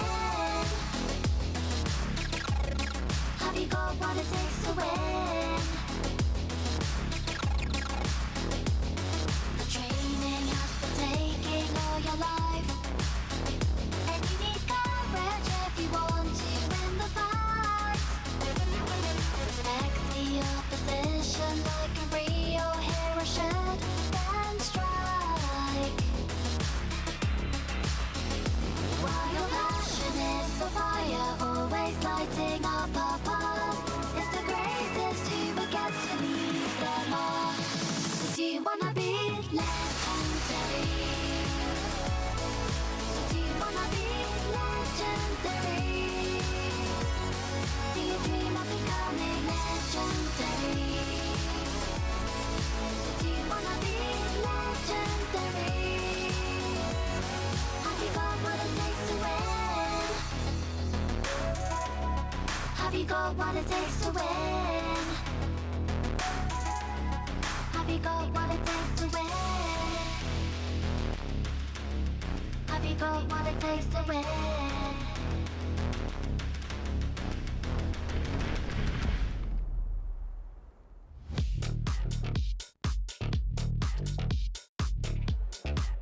Welcome back, trainers. We're here in Toronto for the Pokemon Go Regional Championships, and we've had some incredible battles to kick things off, and we're already heading to a winner's finals, brothers. Yeah, we already have a Primate sweep. We have so much Galarian Corsola. It's been an awesome shift to the meta so far, and two trainers right now off the molten starts because we have Adib and J-Jan, like you mentioned, already in the winners finals with a chance to make it to day number 2. Yeah, on the Group A side, so the first group is wrapping up shortly on this winner side. J-Jan, the defending Toronto Regional Champion, against Adib Khan, who I would say on paper looks like an underdog, but definitely has the caliber to compete against some of the best of the best. I think his best finish was actually at North America International Championships last year. He made top cut on that for sure, but you know, he's just been around the grassroots scene for quite a while too, and is very deep in the roots of, you know, team building and stuff like that. So I'm very excited to see this matchup. Yeah, I believe he got 13th, which is definitely day number 2 at an international championship. So to have your best ever performance at an international championship, that is an impressive feat, and he's going to need to repeat that to beat J-Jan, the defending title champion here from last season. And J-Jan has had a little bit of a down season since then, only getting a top cut or top 5, I believe, in Orlando. Otherwise, getting 17th at NAIC, which is not too bad, but not repeating that same success from Toronto of last season. So he definitely wants to bring it back, get back to that day number 2 here in Toronto. Yeah, let's break down these teams. Adib Khan on the left-hand side got that Diggersby, Annihilate, Jump Love, Shadow for Alligator, Clodsire, and Shadow Drapion. And the right-hand side on J-Jan, we got Shadow Drapion, Superior, Shadow for Alligator, Moltres, Galarian Moltres, I should say, Primeape, and Clodsire. We were talking about how we thought Clodsire usage would drop, but it seems like it's not really going anywhere. Well, it's crazy because also, it seems like fighting types are just hard meta now. There's a fighting type on almost every other team, and I think if you combine the usage together between the Primeape and the Annihilate, it's over 50% usage here in Toronto. So Clodsire would be a lot more useful than the Diggersby if you're going to be facing a ton of those fighting types. So both of these trainers, Adib and J-Jan, did decide to keep that Clodsire. Yeah, that's right. I mean, the interesting fact is Annihilate actually can't beat the Clodsire, whereas the Primeape cannot. So there are a few wrinkle and differences between the two fighting types, but that is one of the main ones too. Looking at the Clodsire movesets, it's Sludge Bomb Earthquake for Adib's Clodsire, and it's Sludge Bomb Earthquake for the Clodsire and J-Jan's side too. So just both leading into the heavy poison damage. I mean, expecting Azumarill to be pretty heavy in usage, and of course, it is Azumarill, so it's going to be there, but much better into the grass types as well, and just a, you know, lower cost move, so you can get to those moves a little bit faster into those matchups that pace really quickly, like for Alligator, for example. And it makes Galarian Moltres on J-Jan's side a little safer, knowing that you don't have to deal with the Stone Edge. Otherwise, you're going to have some good matchups. I mean, the problem is Annihilate isn't that bad into the Moltres, even though it's taking neutral. And looks like we just got these winners finals underway. We got that Clodsire lead into the Feraligatr. That was the season snapshot for a reason. These two Pokemon are just so high in usage, always there. Say swap into the Drapion. And we see the quick say swap here. This Feraligatr actually looks really strong into the side of Adib Khan's team, so really going to be curious to see how he adapts to this, because the Annihilate is going to take super effective Shadow Claw damage as well, and you get outpaced to the Hydro Cannon compared to the Rage Fist and the close combat on the side of Annihilate. And here he gets it. Aqua Tail baits and gets it. And this is huge, because once you Aqua Tail bait, you can always outpace against the Shadow Feraligatr there. I mean, he did get those Poison Stings advantage, and looks like he's actually going to go on charge attack priority with another Aqua Tail. He's going to double down here. J-Jan did Protect Shield the first one. Does he Protect Shield 2 Aqua Tails in a row? I think he does. I think he does. You know, he's invested a lot into this. Oh, and he does! Shield again. You can see J-Jan, he's not looking forward to seeing this Aqua Tail. He has a feeling, and here he's continuing to shake his head. But Adib Khan, like I said, is so weak to Feraligatr. He needs to do something here. Do we see a catch here? Oh! It does go for the catch. Adib Khan looks like he tried to pause for a little bit, but ends up throwing the crunch anyway. However, this is not too bad, because he could now counter swap as well, maybe farm up to another crunch before swapping out. And you can bank some energy here before swapping out. Maybe you don't want to get to the crunch, you just want to get to the Aqua Tail, trying to swap on the Aqua Tail. Now you are going to take that Aqua Tail damage. 2 won't be enough to knock out the Clodsire, so J-Jan would need to get to 3 Aqua Tails before the Earthquake is available from Adib's Clodsire. And I think he's going to get there too. We're going to see on the pacing here, because every time he throws the Aqua Tail, it's going to be, no, oh yeah, he is. He does. He's going to get there on charge attack priority. This matchup is so awkward for Clodsire, because because, yes, you have the Earthquake that can just one-shot the Drapion, but it takes forever to get there, and this Drapion is loaded with energy, and here a Deep Calm brings in the Clodsire just to throw 8 Poison Stings and get taken out, not even a single charge attack. It didn't do anything. It just sat there and took Aqua Tails and got knocked out, and now JJN is not out of it. There's no Protect Shields remaining. This is really dicey here because also you have the advantage with the Annihilate into Primeape in the back, but you're going to take super effective Rage Fist from the Primeape here, so throwing this Aqua Tail, not at the double Aqua Tail quite yet. How much energy did that Feraligatr have? Was it 1 away from the Hydro Cannon? I believe it was 1 away. It was 1 away, yeah, you're exactly correct. So we're going to see how JJN decides to play this out. Oh, and swap! he leaves with the Aqua Tail. Now this is no close combat. He doesn't have close combat, but the thing is, wait, what do you mean? Oh. There is no close combat on the Annihilate as well. There's only an Ice Punch there, so do you even have the reach to knock out? And here comes the swap into the Feraligatr. Feraligatr actually holding on to energy, throwing on charge attack priority. What a play from the previous champion, JJN here, to knock out the Annihilate. Yeah, excellent call out there, too. I didn't even notice the lack of close combat, but not able to get off a move at all here, too. Let's see how aggressive Adib's going to get here on the farm. Needs to throw his Aqua Tail. Aqua Tail should surely knock out here, but the question is, can you outpace this Primeape to get to this next Aqua Tail to go for the KO? I don't even know if it's enough. Primeape is dry. No, but Primeape has too much health. I think Primeape is going to hang on and just a few karate chops away from taking down Adib. I think he's maybe 2 karate chops, maybe 1 karate chop off from this Rage Fist. He would definitely get there. Yeah, just decides to throw the Rage Fist to be safe here. Now, JJN, you thought you were so far behind, double shielding Aqua Tail. Suddenly, he's going to take game number 1 against Adib. Wow, excellent place there from JJN too, recognizing how weak Adib's team is to that Shadow Feraligatr. You know, like I think that's the tough part for Adib is how do you play around that fact, right? Because, you know, and I think JJN just, I think, led with it, right? So it's really strong, really, as a safe swap in the lead anywhere, really. Even against Jump Bluff, you can bait with Hydro Cannon, and if you land an Ice Beam, it's over. Yeah, and it's crazy to me how important the attack Aqua Tail is for Drapion, because there's so many situations, like you saw there, you have to bait against a Feraligatr to then outpace on the crunches. So able to do that in this matchup, but Shadow Drapion might actually just be the best poison type right now. We've seen it recently do well, but I feel like in this meta, with all this Galarian Corsola, with the flexibility, the pacing of this Drapion, it's on both these trainers' team, and it was so strong for both of them in this first matchup. So you said it might be the best poison type. Is it also the best dark type? Yeah, probably. I mean, we have Galarian Moltres on JJN Seed. That is the only other dark type that is probably going for that position, but I feel like Shadow Drapion has been on the side behind Clodsire, behind even Ariados, behind Toxapex at times. Now, because of that dark typing, I feel like it's time to rise up if you're a Shadow Drapion user, and here it is for JJN, and now he has the opportunity to try to bait his own Aqua Tails in this matchup if he stays in. Yeah, a little role reversal here. It's going to be a deep calm with the Feraligatr in the lead here. These Hydro Cannons really hurt, and JJN not throwing the crunch, knowing that he's going to lose Charge Attack priority as well too. Let's see if he goes for baits here or not, or also goes for the Aqua Tail baits. Oh, and Adib actually going to swap out here, expecting maybe the crunch, but no, is actually going to just be hit with the Aqua Tail instead. And now knowing that maybe JJN was going to throw an Aqua Tail, but he probably did register that swap because it was after a charge attack there. Now swapping into your own Primeape, I like that because you can soak the energy from the crunch, no problem. But the problem is double Aqua Tail actually adds up against Primeape. Yeah, and I don't know if Gracious will be enough here. The Karate Chop will definitely help in that endeavor here, and you can see JJN actually going for the Gracious when he reached a close combat. If Adib doesn't shield this, he survives, I believe, to get the Aqua Tail off.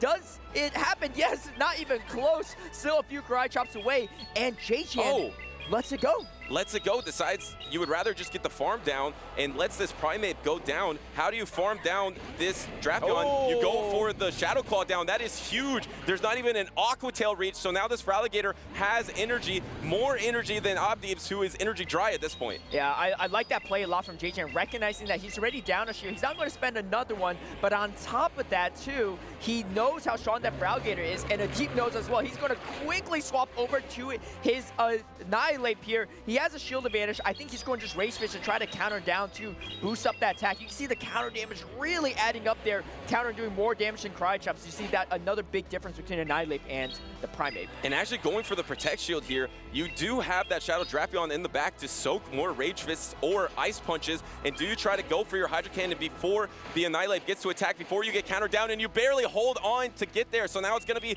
Shadow Drapion backline for J-Jan versus Abdeeb as you secure the knockout into the Annihilate.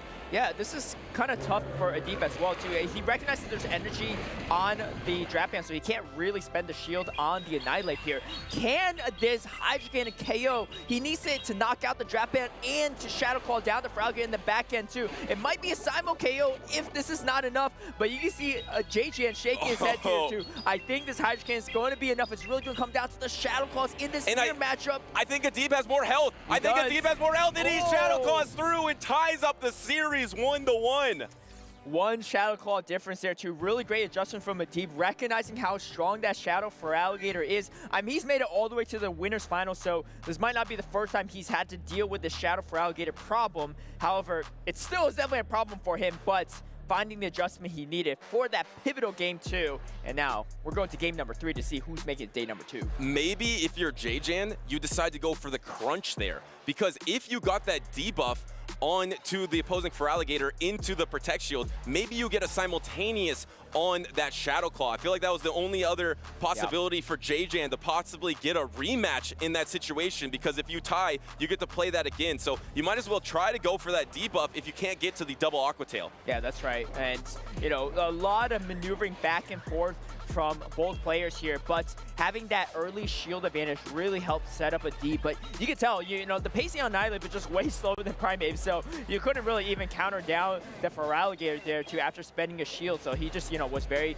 content on just letting it go and put everything on the backs of his own Feraligatr. But you know, we talk about how there's all these meta changes and stuff, but Feraligatr seems to be a constant this season. Yeah, and how about a constant of a Shadow Feraligatr, a Shadow Drapion, and a Fighting type? We saw both those trainers use that in game number 2. Do they also bring it into game number 3? And it looks like they're both locked in with a Fighting type because we have Annihilate into that Primeape. Now we're going to see this matchup swapping out instantly into the Feraligatr, though, not wanting to mess around with that Annihilate. Yeah, this is going to be interesting, though, because the Hydro Cannon is going to be reached first here, so Adib is going to try to preserve it. I mean, the main thing is, like, he doesn't have a great answer for the Primeape in the back. He does have the Drapion, which is okay to a degree, but he might decide to pivot out here after dealing this Rage Fist, or he might just try to counter through. Either way, I mean, nothing resists the Ghost and, well, actually, no, I was going to say Ghost and Fighting, but he's actually running Ice Punch, so it's actually a different story. But I don't think anything resists that combination either on the side of J-Jan. And it looks like he's just going to try to counter through. Going to try to take the alignment here, maybe get a Protect Shield back. So you're going to double Protect Shield your own Annihilate, get the counter down here,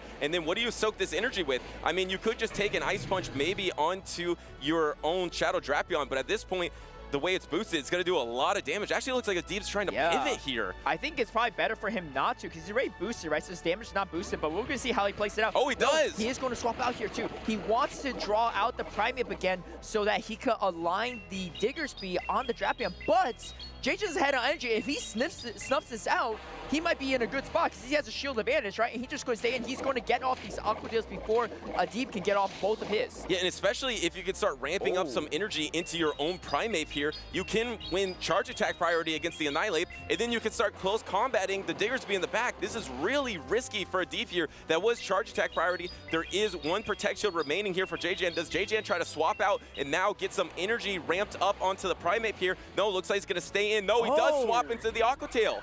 He catches it too, yeah, and you can see J-Jan kind of saying some stuff, not really loving that, but trying to see what he can do to save this. Now Adib gets what he wants, and his Switch Arms opens up, not quite yet, but he gets the matchup exactly how he wants it to be. However, this Primeape can still sweep. Yeah, the thing is, you just take out the Annihilate and you get to close combat, you're boosted, and you just one-shot the Diggersby. The problem is trying to finish this off in swap. Draw wild, the patience, no wait. Oh, and he still throws a Rage Fist, and he can the complete undercharge as well. I mean, at this point, too, it doesn't even matter. This chip damage is not important. You need to get to the close combat. What an incredible catch from Adib Khan. And now the close combat is going to be reached, but he's going to be double debuffed. And here is probably going to be a knockout into Diggersby, but the counter damage, actually undercharging it. Wow, going for the undercharge there, but it still knocks out Swap. No, now Swap into the Drapion, but that Swap was a little slow, and now suddenly he's going to be taking the Ice Punch, and this Ice Punch is probably going to knock out the Drapion. It's going to come to fast attacks. And it's going to be double resistant Karate Chop, and Karate Chop doesn't do a lot of damage. Can it happen? No! A Deep wins with 1 HP on his Annihilate. What incredible last sequence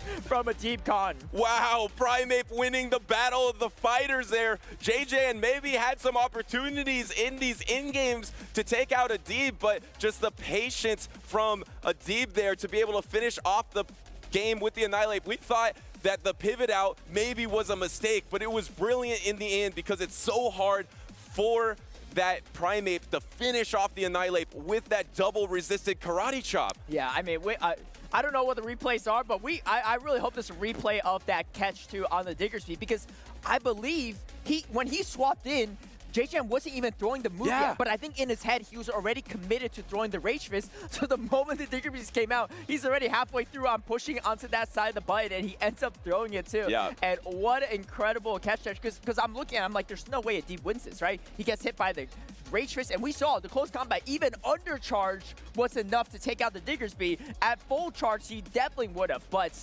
man, a Deep Con pulling out a couple of rabbits out of one hat there too. Quite the trick there, of course. And we can see here too, this is going to be game number 3 here. And, you know, on the back of this Annihilate boosted here too. Not having a lot of answers to this for Alligator, but he found the way, and he finally brings in this Drapion to eventually draw out the Primeape. Landing the Aqua Tail was pretty key as well. Adib Khan with the win con here, being able to finish off this game. It's crazy how this Annihilate with no help was so impactful. Look at JJ here. He swaps, he notices, and then he throws. He paused for a second. He knew it was the Diggersby, but the thing is, I don't know if Diggersby had been revealed yet. So I'm not sure if he knew what it was. So maybe he was thinking, I'm going to Rage Fist no matter what comes in, but you definitely don't want to Rage Fist double resisted into a normal type of Diggersby. Yeah, what a play there too. I mean, and the thing is that's tough too, right? I feel like all of us have been there at some point in time. You know, even if it's just in Gold Battle League, not even on the official championship series circuit. You know, you know the catch is coming, but you're like, I gotta throw the move, because I don't throw the move, I also get taken out, right? Yeah. And it's just a tough position that JJ was put in. But our reigning champion is still in it. He'll be dropping down to that losers bracket. We'll be awaiting his next opponent in losers finals. But big congrats to Deep Khan, who is our first player in this tournament to make day number 2 here. So big congrats to him. Yeah, and taking down the previous champion here. And I believe JJ, maybe at the end, if he didn't throw the Karate Chop on that Primeape and then swap the Drapion, he swapped instantly in double Poison Sting, maybe had a chance there, but he's going to have a chance for sure on that loser side of the bracket. He is only 1 match victory away from day number 2 himself, so he's not out of it yet. And we have another awesome matchup, another winners finals, 2 other trainers off to Molten starts. We got Colin versus Io Mero up next. Yeah, definitely. Well, before we go to that match, let's hear a word from a Deep Con. I think Soph has him with the floor. Thanks, Caleb. I'm here on the floor with Adib. Like you said, the first player to make day 2 today at this tournament on the winner's side. Adib, that game 3 was so insane. I don't think anyone knew how it was going to end. Take me through what you were thinking during that game. So during the stream, I just had my fingers crossed, and I was just tapping the button. And I was at the time, I was like, oh my gosh, I'm so happy I have Ice Punch. This is the one time Ice Punch has been useful today, and I'm very happy that I had it for that. Definitely came in handy there. In terms of the Ice Punch on the Annihilate, and maybe just the team more broadly, do you want to tell me how you came up with this team, maybe things you looked at for inspiration? Yeah, so I actually had a different team I was planning on using. I had a friend, Neil Armstrong, who I was staying with for Toronto, and I would say I was cooking him when we were scrimming, but he didn't build his Corsola yet.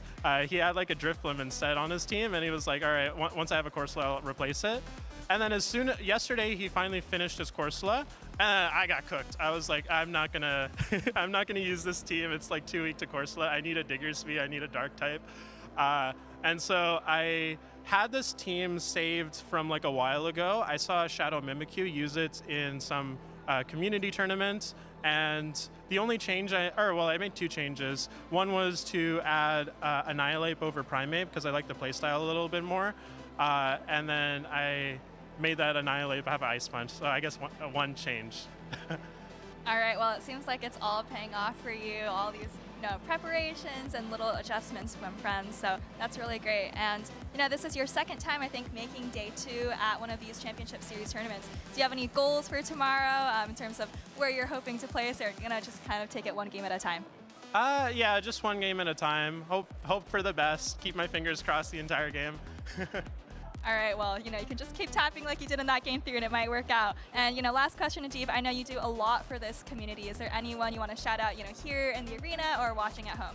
Oh, yeah, I have so many friends to shout out. Thank you to everyone at Dracoviz for helping me come up with ideas and also, working with me on the project I work on. All of my friends that came over to me, I see them. This was kind of like a boys trip, and we all are planning to hang out in Toronto for this entire weekend. It's been super fun so far. And yeah, thank you to everyone that's scrimmed me and helped me. I just message random people. I'm like, hey, do you want to scrim? Do you want and it's been really helpful getting the diversity of every player to help me get better. All right, well, congratulations to you, and I'm really glad to hear how much the community is able to give back to you. And I think Caleb and Butters, we're ready to hear some more matches. All right, thanks so much, Soph. And the trip is off to a good start for Adib here. Like we mentioned, the first trainer going on to day number 2. Feels really stoked about it.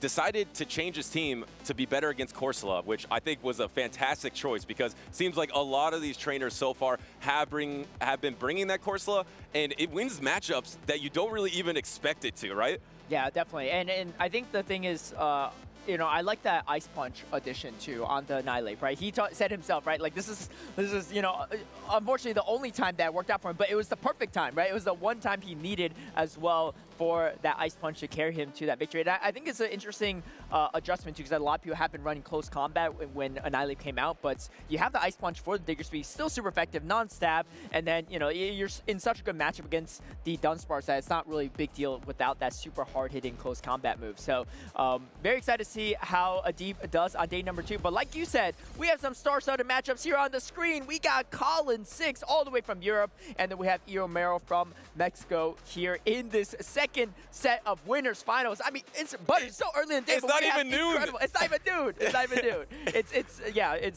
Well, I was going to say it's not even 9 a.m., but it's not 9 a.m. on West Coast time at least. We got Colin Sixto on the left-hand side running a Zumro, Primeape, Ariados, Shadow Drapion, Shadow Kanto Marowak, and Talonflame, which is a pretty similar team to what he ran at Latin America International Championships, if I'm not mistaken. I'll double check what he has. But Iomero's side, let's have you break that one down. Yeah, the Galarian Corsola on Iomero's side, the Primeape, the Goodra, which we saw in that first matchup on stage, and then the Diggersby, the Jumpluff, which has been doing really well lately, could be pretty strong in this meta. The good thing for Jumpluff, it's really good against the fighting types. It's really good against Primeape and Annihilate. Unless the Annihilate is running the Ice Punch, then it has a better chance. But looks like we're just locked in here. I'm really excited to see the Goodra versus Colin's team, because I feel like especially against this team in this meta, especially with the Thunder Punch buff, it is quite strong. And here it is, the Galarian Corsola versus the Azumarill. If this is not a test, I don't know what is. It actually, no, he instantly swaps out. Yeah, I mean, and that's the thing with the Drapion as well. It's so safe into so many teams. I mean, even into Iomero's team as well. You have to land the Scorching Sand. However, with the Fire Punch buff, I actually don't even mind baiting the Fire Punch once he gets that first Scorching Sand, because most of these Drapion will shield that first move too. Iomero really recognizing the pacing on the Drapion, not even going to throw the first move yet, knowing he's going to lose charge like priority anyway. Yeah, Diggersby is one of the better safe swaps into Shadow Drapion, but that is assuming that all the players use their shields equally. If Colin decides, lets it go, calls the Fire Punch instantly, but we're going to see this new damage, a little bit more damage from the Fire Punch, still not doing that much, but you are at the double, but are already in range of Aqua Tail. Yeah, I think Iomero's going to farm up maybe another 3 quick attacks before the next Aqua Tail comes out, before throwing this next Fire Punch. He really doesn't have too much play into Zumro, so all this banked energy isn't going to be super helpful there, but Colin is going going to let this go. I mean, he was committed to letting the Drapion go anyway, but I think most Drapion users will shield there. However, he knows how strong Corsola is into his team. He can't really go down shields, and I like this play too, getting that extra energy because he needs some way to deal with this Corsola. And this is huge though, because you get the full Incinerate down, and even if Gudra comes in, you can still Brave Bird and dip back out into your Azumarill here, and actually getting the debuff on the Scorching Sand, but it doesn't really matter. You're probably just gonna throw, actually no, gonna save this because you wanna have more damage for it because you got debuff from the Scorching Sand, and then swap out, counter swap into the Corsola.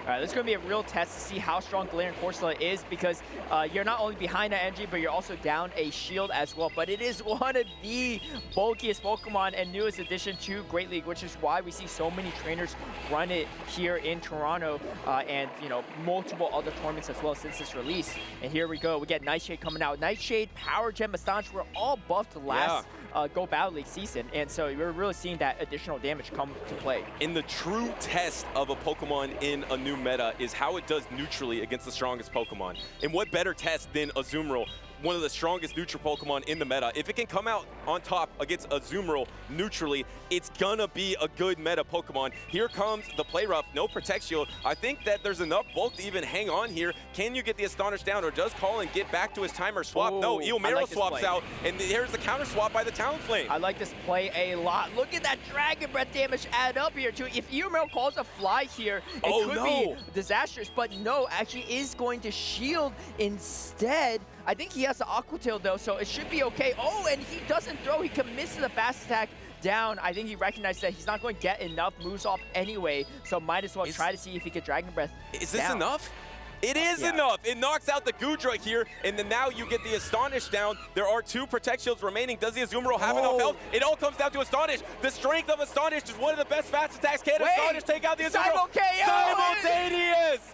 Wow, what a first game here from both players. I mean, this is the thing I love, right? Colin 6 recognizing how weak he is to Galarian Corsola, so he said, you know what? Unlike most Drapion players, I'm not going to shield. I need my shields to deal with this bulky ghost type on the side of Eomero. Eomero also thinking so far ahead, said, you know what, there's no way I'm getting these shields off of Collins. I was going to go for the fast attack pressure, and 2 very calculated plays from both players ending in a simultaneous KO. I mean, Colin 6 easily one of the best players in the world, but definitely in Europe as well here. And Eomero, I feel like, you know, he has a lot of top cut performances, but I feel like he's also super underrated, right? He had that second place finish in Indianapolis in that first season, but he's been continuously racking up all these top cut finishes throughout the past few years in his tournaments, looking for his first championship title still.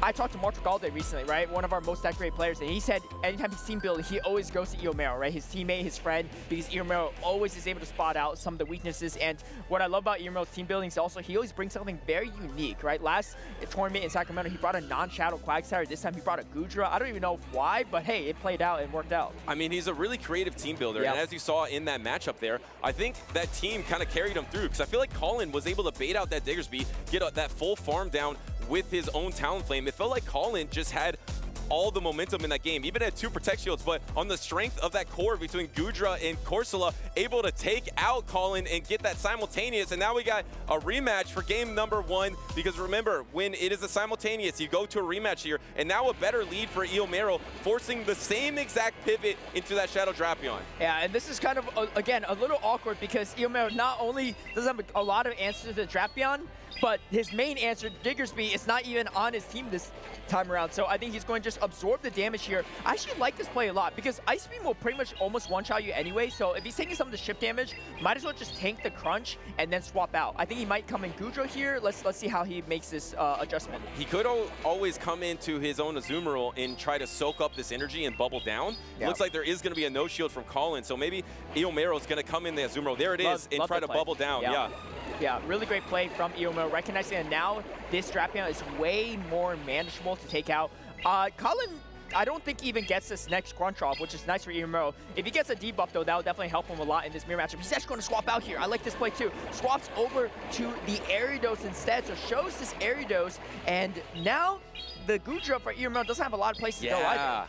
That is really tough because you have the backline matchup of the Gudra into the Azumarill, and this is going to be a true test of the Thunder Punch Gudra, because if you can get enough damage into that Azumarill in the 2 Protect Shield situations, you can always take a Play Rough or an Ice Beam on your own Gudra, but the problem is, how are you going to get through this Ariados? This Ariados is just ramping up energy. The Ice Beam is maybe going to go through here, so maybe putting it low enough to Dragon Breath down, that would be huge. If he Protect Shields, no Protect Shield from Colin. Yeah, that's actually a huge Ice Beam for Eomero here too. I think Colin maybe getting a little greedy here, trying to go for the farm down, but the damage is more important for Eomero to get off, because this Ariados with all this boosted damage is actually pretty hard to take out as well. So recognizing that too, it's going to be really nice for Eomero. Now he has a shield advantage as well. However, Switchheimers are super misaligned, and this group just kind of stuck here against this Azumarill. I feel like that's really good, like you mentioned about the Switchheimers, because you can get to your jump up so much faster here. So you can Protect Shield and Ice Beam, maybe even throw another Thunder Punch, and then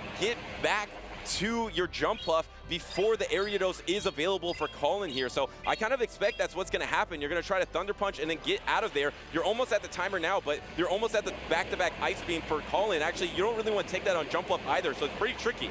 Yeah, none of them throwing their moves here, and finally comes in the jump up. I think Eomero might even let this go because he doesn't have any energy, right? So getting to an energy ball here is way harder, and Colin was way over the energy as well, expecting to swap. It just never happened until finally the Switch Timer was up, and now Eomero has a ton of energy on this Gudra, but let's not forget, I think the Ariados still has another move as well, so he has to keep that in mind as he's trying to figure out when to spend his final shield. Yeah, it's really close. I'm not sure if it has the move yet, but it's quite low, and the problem is, you don't have that much health left on your Gudra. You're going to have to do a lot of fast attack pressure against the poison types in the back. And no, it's not at an attack, but can it get to an attack before the poison thing down? And yes, it does get to a lunge here, and this lunge is going to be able to knock out Eomero. And Colin is saying GG at this point. Yeah, I think both players recognize it too. I saw GG from Eomero's mouth there too, voiced out. I mean, I like the play from Eomero. He knows that he has to Dragon Breath down because he needs to get, I mean, there was still a shield outside of Colin 6, so he was so far ahead at that point, he needed to do something there to, you know, get himself a slight advantage. But that was a tough endgame matchup. Played really well from both players here too, but, you know, that Drapion from Colin, so strong. And, you know, he lost the lead too, but he still found a way around it. And, you know, I watched his tournament run, I think it was at Lille, and that Ariados just looked so strong in his hands. And, I mean, having used it before, it's not the easiest Pokemon to use, but I think it found a really good spot for it in this matchup here too, right? Giving him switch advantage and then showing his third Pokemon early, but getting that early boosted damage on the Ariados just made it so hard for Eomero to handle on the back end. Yeah, and running that double poison line, the Azumarill double poison, ABB, to try to bait out that Diggersby, like you mentioned, just instantly swapping it out. Really ABB style that Colin is using so far. Does he do the same exact strategy? It feels like there's nothing that stops the pivot Drapion. At any moment you can go to it. I mean, Diggersby is a good answer, but as you saw in the last matchup, you can soft lose it, and you can even get a Protect Shield out of it, so it's not that bad. So here we are, we're gonna be locked in. This is game number 3, but only game number 2 as far as the score is concerned, and it is the Primate lead that's negative, and there it is, it's a swap. No, but not only that too, Colin 6 is ABA weak to the jump bluff as well. So a bold strategy coming in with his only jump bluff answer. Let's see if Eomero can preserve this jump bluff long enough. But again, he's met with the same dilemma as last time, except this time around, he has a Corsa in the back instead of the Gudra. However, I think he's probably just going to weaken this and maybe come in a Azumarill if I were to guess. And at least you now get this jump bluff in range of Ice Beam. So yes, you are ABA weak to it, but you can knock it out later. And now you're landing a second crunch into it. This is going to get it solo here. This is incredibly tough for Eomero. Decides to use the Protect Shield, which is great because you do have a lot of positive situations in the backline for Jump Bluff, but I think Jump Bluff has to get out of there. So, I mean, with this Airways, he does put this in bubble range, which is really, really nice, and I think that's exactly what it's going to do. And the thing is, Colin doesn't really have a great answer for this Azumarill either, right? Like, he didn't have a lot of answers for Azumarill nor the Jump Bluff. It was really on the backs of that Shadow Drapion. It did put in quite a bit of work. He has a shield advantage, so let's see if he can figure something out in this back-end matchup. Corsa in the back looks pretty scary, but 2 shield Primeape is nothing to scoff at. Yeah, speaking of backline matchups, that is going to be really interesting seeing how that Primeape plays into the Corsola. Can it get enough reach to knock out the Corsola? I think it can. The Shadow does do better in that matchup, but with a Protect Shield advantage, you're just going to be ramping up so quickly here, and both the Switch Timers are going to be close to coming out. So do we see any pivots from these trainers? Yeah, we're going to see here too. I mean, timers are about synced up at this point. They're both coming up pretty quickly, and Colin hasn't even seen the third Pokemon from Iromero yet, whereas Colin has shown all 3 of his Pokemon. So Iromero has, in his mind, a better understanding of how to play out his win cons, right? Whereas Colin's still trying to predict that final Pokemon. What is it going to be? And here in that and stuff. And here comes the play rough. Do we see a shield? No. Colin trying to put everything on the backs of this Primeape, and I do believe that is going to be his win condition here. Oh, and he hangs on. Barely hangs on. Wow, he hangs on to get that play rough here. That is huge, able to knock out the opposing Azumarill, but actually now you don't get farmed down, and he actually undercharged there. Here comes the swap. No, because there was a knockout. Here's the Corsola into the Annihilate. There is a Protect Shield disadvantage from Iromero. He is kind of shaking his head here. We're going to see how strong is Primeape. He's going to be throwing his first Prime Rage Fist. Dude, look at the damage. Look at the health bar on Primeape. It's almost half health. It just took Astonish. I think Iromero's going to go for the fast attack pressure yet again. I mean, he has the super effective. Oh, no, he's going to throw the Nightshade maybe. But I feel like he could just actually fast attack down. There's no health on the shield. Drapion either. Yeah, he's got to save the shield for the final one, right? Because you can't really Karate Chop down either way, to my knowledge. But he does throw the Nightshade. This is interesting. I mean, I don't think he has energy on the jump over, not enough. So I think fast attack pressure might be the win condition, but looks like he is going for the fast attack pressure on the Corsola, and he does go for the double Nightshade. I mean, you have the shields for your Colin, but at this point, you're pretty much in Fairy Wind range. I don't know if you get to double Rage Fist in time. Can you get out? Both these trainers can get out, swapping into the jump up, but swapping into a Rage Fist here, this is really tough. There's one Protect Shield remaining. This might be enough to knock out the jump up, so you have to Protect Shield, but you're almost at another Rage Fist. Where are you on energy? You're not there yet. The Rage Fist is available.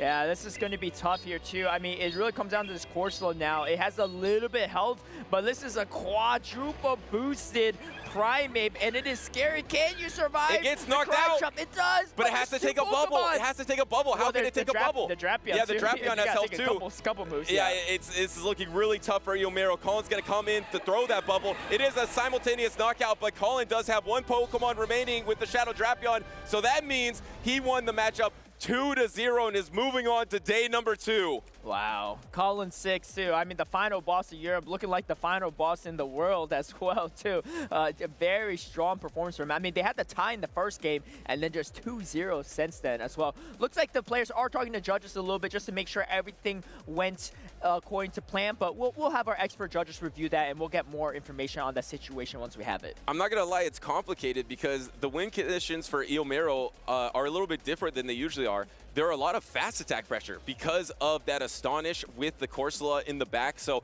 they are going to probably be looking at something because Iromero was trying to get enough damage to maybe get the tie there in that scenario, but maybe thinking he took more damage onto his Corsola than he thought he might have needed to. So they'll, of course, look into that. But as of now, it is still only 1-0 for Colin, but Colin, after that first tie, able to get 2 significant victories, and final boss is moving on to the final day in Toronto, day number 2.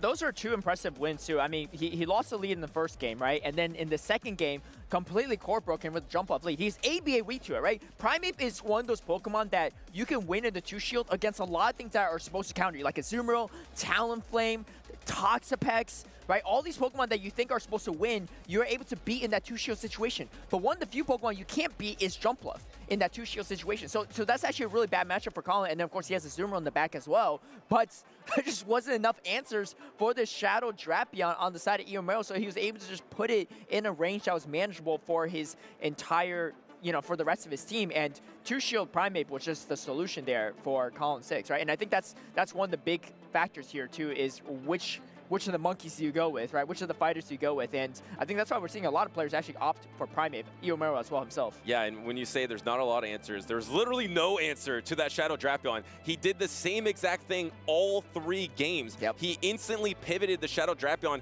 was even met by a Diggersby, and he got a Protect Shield out of that situation because of that Fire Punch bait, and then was able to farm it down. That was the one game that he didn't win. He tied there, and then Iromero decided to not even bring the Diggersby into game 2 and into game number 3. So both times he was forced to stay into that Jumpluff matchup. And once you take that double crunch, you're just taking so much damage from that Shadow Drapion. Maybe you pivot into Azumarill earlier on to preserve that Jumpluff, but Shadow Drapion seems like a real problem in this meta if you don't have a hard answer. That's right. Yeah, and I think Colin 6 as well, like one of regardless if he wins this matchup or not, too, I think one of the most impressive things about him is that he makes the smallest adjustments and figures out his win conditions throughout, right? He showed all of his Pokemon every single time. Oh, and okay, so we're going to take a look here, too. The judge is slowing it down to see if maybe the Corsa missed any turns there in that matchup or not. You can see, you know, the Primate's health was pretty low in the end, too. So 1 or 2 missed astonishes can definitely play a factor in that matchup. But yeah, about Colin 6 as well, you know, just a great player to, if you're looking to get better at the game, it's just to study his gameplay and see like why he does the little things he does, because all those little things adds up to why he's so consistent, right? He makes so many top cuts. I mean, he was my player prediction to make day number 2, and he looks like he's well on his way to doing that. Yeah, it seems like these top trainers that are so consistent always have the fundamentals down. I think of Colin, I think of Dunebug, I think of Wadaj, all these trainers that have mastered the fundamentals, and then once you've done that, then you can start going for more interesting plays and more advanced plays. And once you have that baseline skill that Colin has mastered, it looks like that is the interaction that they're looking at. It's going to be between the Azumarill and the Corsola here. I'm not sure if I saw exactly what happens, but that is exactly what they're reviewing in this situation. Yeah, I mean, that might be just like a secondary, right? Like, let's see like how much health you had, because I think that was going to be a simul KO either way, right? But there was a Drappy on the back end. You know, you're going to at least resist the poison sting damage. So we don't have any official word from the judges yet, so we'll see more on that while we get that information. But yeah, it looks like there potentially could have been a lost turn Primeape into the Corsa when it swapped in. But we'll see. The judges are reviewing there too. But yeah, so far, incredible performance from both players too. And yeah, Colin just making magic happen. That Shadow Drapion looking pretty good. I mean, it might really be the best poison and dark type here in this tournament. It might be the best Pokemon. I mean, the pacing, the consistency, the ability to even beat Feraligatr if you bait the Aqua Tail. You just have so much optionality, and especially with the drop of Gastrodon, the drop of Mud Slappers in general, even the drop of Clodsire could be a huge factor in Shadow Drapion's success. But Eomero also going for these creative win conditions. Looks like we are looking at the interaction because remember, this Primeape did hold on with almost no health. And if it was supposed to get knocked out earlier, then you take a significant less amount of Karate Chop damage. And if you took that less amount of Karate Chop damage, maybe you're going to be able to fast attack down everything because Shadow Drapion was energy dry, and you can resist the Poison Sting. So it's kind of fascinating because Eomero has a very different win condition than most trainers. Usually you're not just going to try to knock out with fast attacks and go for a simultaneous, but since that was a possibility in this matchup, they are looking at it to see if that could have happened. Yeah, I think in hindsight, too, going just for fast attacks in general from Eomero's side might have been the play, but I also personally lost track of the energy on the Drapion, so maybe he could have gotten to a move, right? So maybe he needs to strip down those final shields from Colin 6. But I got a little trivia question for you, all right. Butters. As we're waiting for the judge review here, and maybe the audience as well, too. How many L's are in Colin 6's username? Oh, okay. I have an answer to that, but I want to hear what chat thinks it is first. Yeah. Tell us how many L's. You know, there's not a lot of L's on his resume. Yeah. We're talking about strictly letters, right? Not the metaphorical L. Yeah. Right now he has 0 L's in this matchup, but I believe there is 3. 3 L's. No, there's only 2. Is there 2 or 3? Because there's one of the eyes. Oh wait, there's 2. There's 2. Okay. Because you think. Wait, no, there's only 1. Okay, wait, hold on. You gotta give me a chance to deduct. I need to look at his name. Take your time. Yeah, hold on. Chat's still guessing. Is it 1, 2, or 3? I tricked you all. It's only 1. Okay, I got really good news for you, actually. Okay. No matter what you're going to go with, you're going to be wrong. It's neither. No. He has 0. What? Because the 1 L is an I. It's a capital I. So it's actually, in a way, it's actually coin 6. But you know, he obviously maybe Colin 6 with the L for the L actually. You know, L in the Colin was taken, so he had to go with a capitalized I. Yeah. But there actually is there's no L's, but there's actually 3 I's. Yeah, because the double I in a row to make that coin. But it is I think you're right. It is Colin because I think like me, someone who couldn't get a 0 in their name, I put an O there 2-0, yeah. to get the 20, but it's 2-0. But I understand 2-0 butter it. sounds better than 20 butters in my opinion. did So you- I think you made the right choice there. Yeah, thank you. I appreciate that. But let's see if the chat got it right. I obviously got it wrong, but I was close. I was within an L. I was within one L in my final answer. You took a little more L's than you needed to there. Yeah, Butters, that was like my but- Sacramento run right there. Just 4 L's instantly. Yeah. I think to date, you're still the only person that's ever used a Toxtricity in a major tournament. So, well, did you get a win? Because I know we talked about this afterward, too, because you said, hey, like, you know, I was in the loser's bracket. I won my first game in the loser's bracket, so I brought Toxtricity in game 2, and I lost again, so I'm just trying to get a win on Toxtricity. Did you get a win on the day with Toxtricity at all? all right, another question for the chat. How many wins did I actually get with Toxtricity in my lineup? I went 2-2 in the tournament, so I'm curious what chat thinks. But we'll give them a second, and then I'll answer the question. Looks like they are bringing in CCO here to look at some footage as well. Of course, both these judges are insanely talented. We have Need for Speedy there, I believe, as well at the judges table. They're trying to figure this out. We'll let you know as soon as we know. And now that I've given you that time, the answer is just like the amount of L's that Colin has in his name. It's a goose egg. I got 0 wins with Toxtricity. I was up 1-0 in my second losers round matchup, and I'm like, I felt confident I was going to win the series because I had a pretty good team composition matchup, and I'm like, all right, I'm just going to bring Toxtricity to game number 2, and let's see if I can just get 1 win with it, just to say that I did it. I just instantly got destroyed. Instantly lost the battle. I was up a Protect Shield against Dunsparce. Lost the matchup.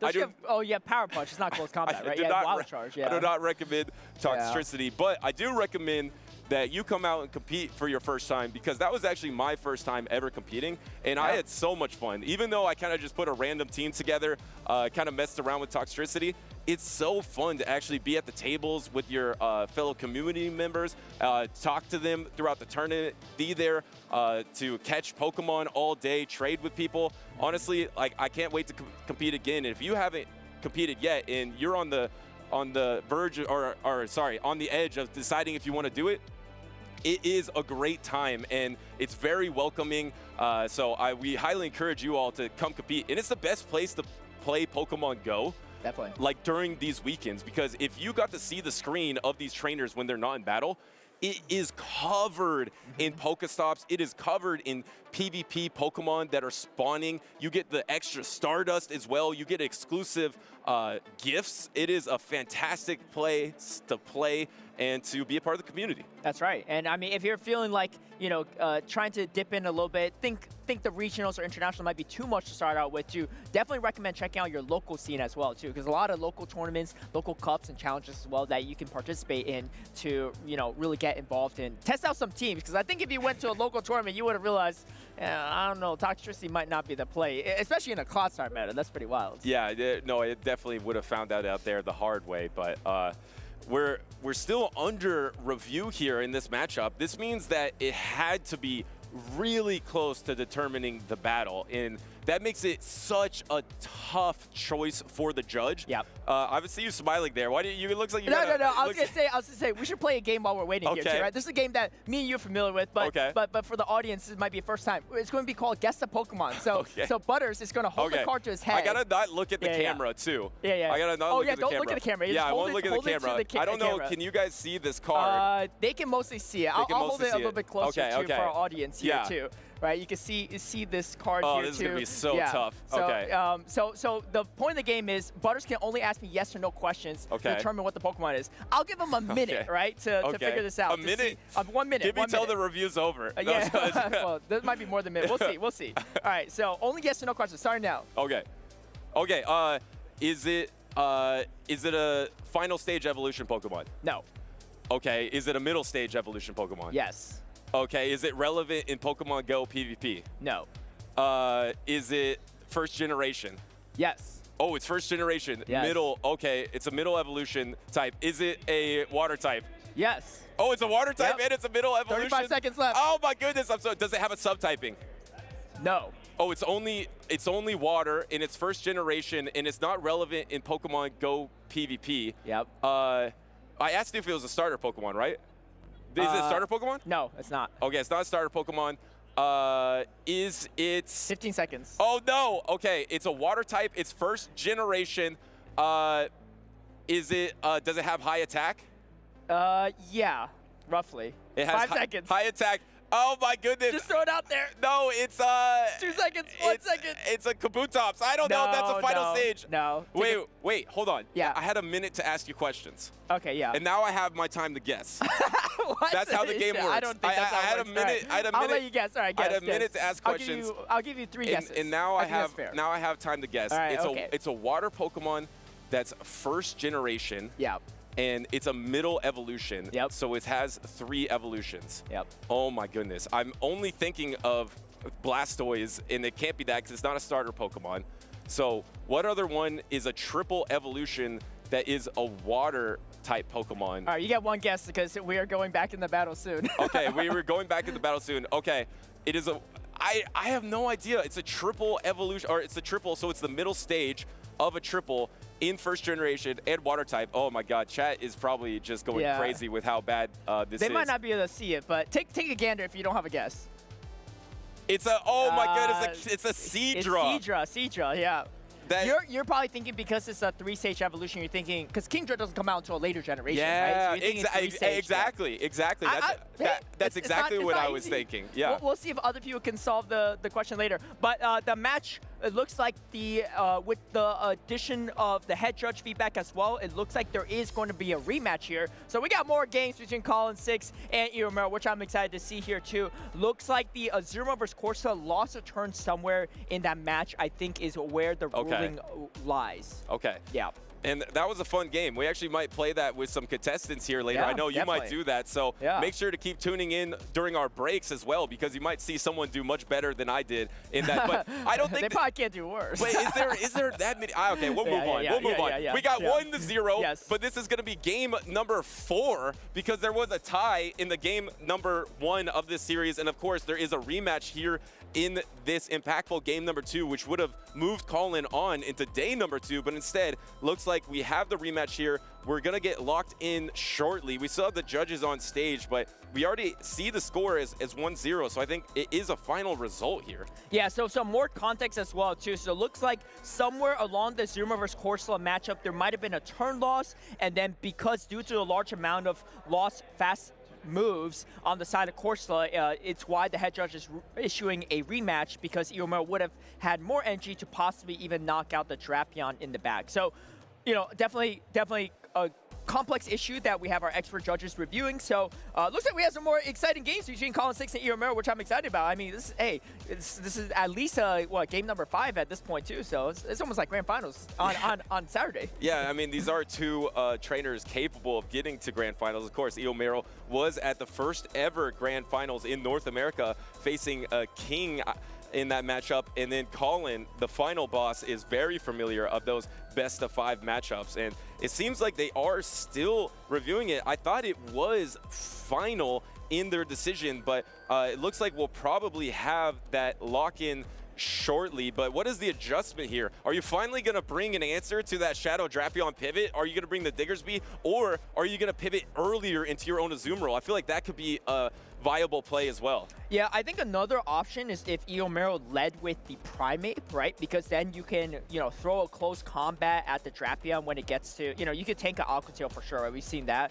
And then the close combat could either draw a shield or do a ton of damage to the Shadow Drapion, almost KOing it. The tough part with the Primate, it's actually not bad into Colin 6's team, Eomero side, because you can beat the Zuma on 2 shields, you can beat the Talonflame in 2 shields, and you have play into the Marowak and the Drapion, and then you have a mirror matchup, and then you lose to Ariados.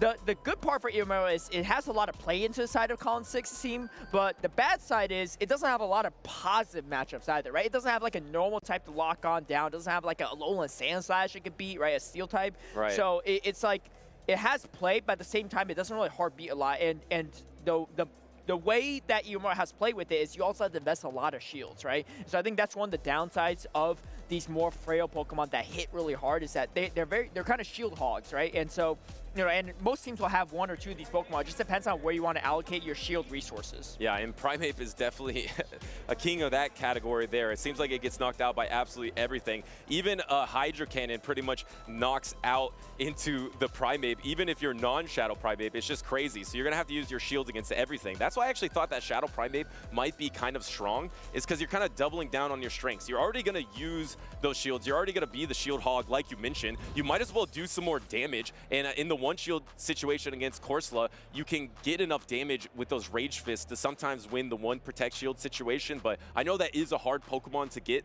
It was kind of a rare rocket for that Shadow Primeape, but we'll give you an update as soon as we have it with what's going on. Well, in the I have a brief update too. So I know what I said earlier about the judges' rulings, but it looks like they're going to take another look at that decision. So while the judges are doing that, let's take a look at some of our current events in Pokemon Go too. We got the Young and Wise event going on, I believe, right now. Yeah, December 10th to the 14th. So ending today. So be sure to do this event as you can, because we got, Trampa, Wordeer in the wild, in raids, I should say, and they can all be shiny Bonsly and Munchlax as well. I actually have a perfect Bonsly that I got from Speediest Chief that I best buddied. So it's terrible probably in Great League, but I do have that option in case Bonsly ever gets a buff. No, it almost gets the 1500 CP, right? Yeah, it does almost, but I mean, I'm notorious for using rock types, but I don't think it's the best. You freaked me out at first. I thought you were going to quiz me again, but at least we do well, have... I got some extra cards in my Check out backpack. this Dedenne with that beautiful coat jacket, Christmas themed there. That actually looks awesome. I want to get one of those. And then the Sandy Gas can be shiny as well. Debut. That is the debut. That is awesome. You definitely want to grind out that. And of course, another Pikachu that you can get shiny as well. The Psyduck getting with a special scarf as well. I always love getting some of these costume Pokemon. I love when they can evolve too, because it's such a fun flex to be able, like, how about that fancy hat knocked out that some people were running at some time? I got it. Yeah, you it's had not that. shiny, Yeah, but exactly. It's the one I use. Yeah, it is fun to be able to bring those costumes into the game. Any opportunity you have to be able to flex your own collection, it's awesome. Yeah, and this QR code is not only for my friend Tool Butters, but for anyone at home too that's looking to join the local scene. I highly, highly recommend it. I went to a local cup just this past weekend too, and it was a great way to kind of just test out stuff that you might be using at these larger tournaments like regionals and internationals, even world championships as well, and just get a feel for the meta, right? And there's obviously a lot of online practice tournaments you can do, right? Community run stuff, but nothing beats the real thing. And on top of it, you can also win championship points to help you qualify for world championships as well. So it's really great. And they're usually at a bunch of card shops. Here's some local to Toronto as well that you can check out. And we saw 610 Hero earlier versus Jaco Loco, and they play, I know, in a lot of local tournaments here in Toronto, in the Toronto area, and I think they're really, really stacked. Lao Jevs, Torian, right? All these players, Kevin Solidaris, all these players we see, SS Thorn, right? They're all here. Magmar Man, but they're some of our best players in the circuit. It's because they really just battle against each other all the time in these local events, right? At these events, and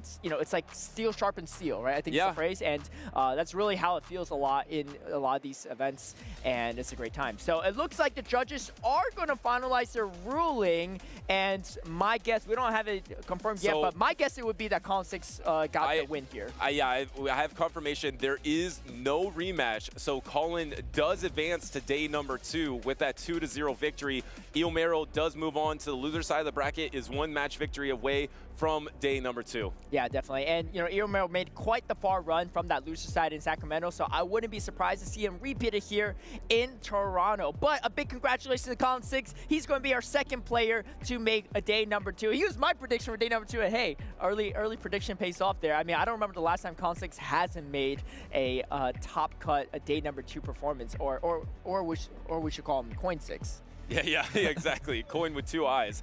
So congratulations. And you might be asking when it goes to review, like, why is this taking some time? It's just a perfect example of how complicated Pokemon Go PvP can be in the in-game. You have to make all the proper decisions, and then a little change into what could have happened can change everything. There's a domino effect. There's now suddenly so many other choices that could have been made. So it just goes to the complexity that these trainers have.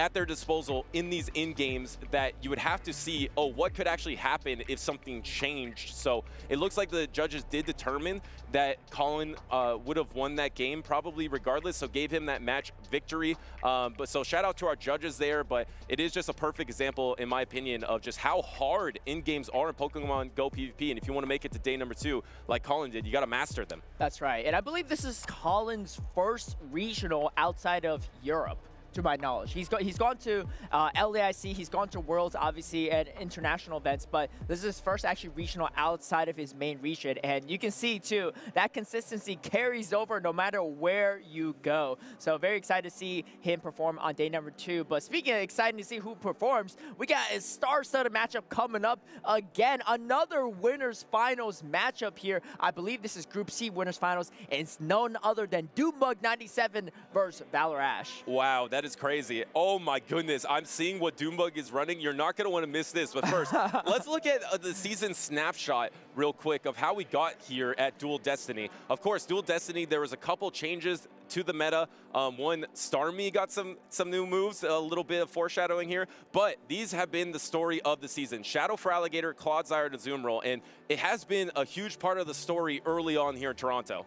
That's right, and I thought, you know, the Clodsire usage would drop a little bit, and we'll have to revisit the usage graphic because I actually missed that earlier, but it might not be as high as it was in the past few tournaments, but it is still here to stay, and that's why so many of them are opting to run for that Sludge Bomb. Better matchup against Zoomroll, as you see at Zoomroll at the very top, as always, and also just better into Fralga as well, too, just having that move to bait out a little bit and just get to a faster pacing move, because Fralga is just so fast with its movesets. And it was a story in that last matchup, too. You were running the Shadow Drapion, the Feraligatr, and a fighter, right? I mean, it's just going to be a huge part of the meta. Azumarill is the one Pokemon that just soaks up everything. It soaks up everything from the Feraligatr, takes it from the Shadow Drapion, and from the fighter as well. And make sure to never miss any of the action. Go to Pokemon.com/broadcast. Of course, we're Pokemon Go. We got amazing other commentators here for VGC and the trading card game as well. That's right, and you can also catch action on Pokemon Unite too. They have their own tournaments as well, and they're also there at a lot of our international events in person. So really excited to see all the Pokemon titles being a part of this competitive series. But speaking of competitive series, we're going to dive down to the Doombug versus Valor Ash matchup, because that's going to be very, very interesting. And I'll let you reveal it, right? What's Doombug running that's got your ears perked up? Doombug is running Starmie. He is running the Pokemon that just received Psywave and Surf. You can run Thunder, you can run the Power Gym. I'm going to see what he's running right here. He is running Power Gym on his Starmie, but this is a Pokemon that has never been relevant in Pokemon Go PvP, and now it's here in the winners finals versus Valor Ash. I haven't even looked at his team, but I know he has Talonflame on his team, so Starmie is going to be quite strong versus that matchup. Yeah, I feel like Starmie is one of the Pokemon. It's like I've seen that bell curve meme where you're either, you know, maybe in your first tournament ever, don't really know what you're doing, you brought Starmie, or you're like one of the best players in the world and you brought Starmie for a specific reason. I feel like Doombug is on that right side of the bell curve, but we'll see how that goes, because me personally, I don't even know all those matchups, but he is running the Diggersby, Clodsire, Shadow Drapion, Starmie, Pangoro, and Jump Off. And you talked about Pangoro earlier in our pre-show too, and I think it does have a lot of utility. I mean, okay, talking about Starmie, look at the Greninja on the side of Valor Ash. Break it down. Yeah, I mean, Greninja looks like he was prepared for the Starmie meta because Valor Ash has a lot of answers to that Starmie. Has the Greninja, which is actually just going to be one of the best hard answers probably. At least you do resist the Water Shuriken if you're Starmie, but those Night Slashes are going to be doing super effective because remember, Starmie is Water and Psychic, and that means it's also going to take super effective damage from the Astonish, from the Galarian Corsola, super effective from the Superior. And it looks like Valor Ash did protect himself well from the threat of Starmie. So I'm not sure you're going to see it a ton in this matchup, but we do have the Pangoro on Doombug's side, which I feel like could be the better fighting type in this meta for exactly this reason, into that Galarian Corsola that Valor Ash has. And then also, on top of that, you have the Greninja. So it looks like Pangoro does have a lot of optionality into this matchup, just has to avoid the Azumarill. But that's the case for literally every single matchup with Pangoro because Azumarill's on almost every single team. Yeah, so I had to look this up myself too, Butters, because I wasn't even really sure about my Starmie matchups. But the key things that it beats on Valor Ash's team is Azumarill, Talonflame, and Clodsire. So it beats half his team, and it also loses the other half. So we're going to have to see how that plays out too. I mean, because Serperior and Greninja and Corsa are just really bad matchups for that Starmie. So we're going to see how well Doombug can pilot it, or if he just kind of leaves it on bench. I mean, Doombug's no stranger to running some really spicy stuff. He ran a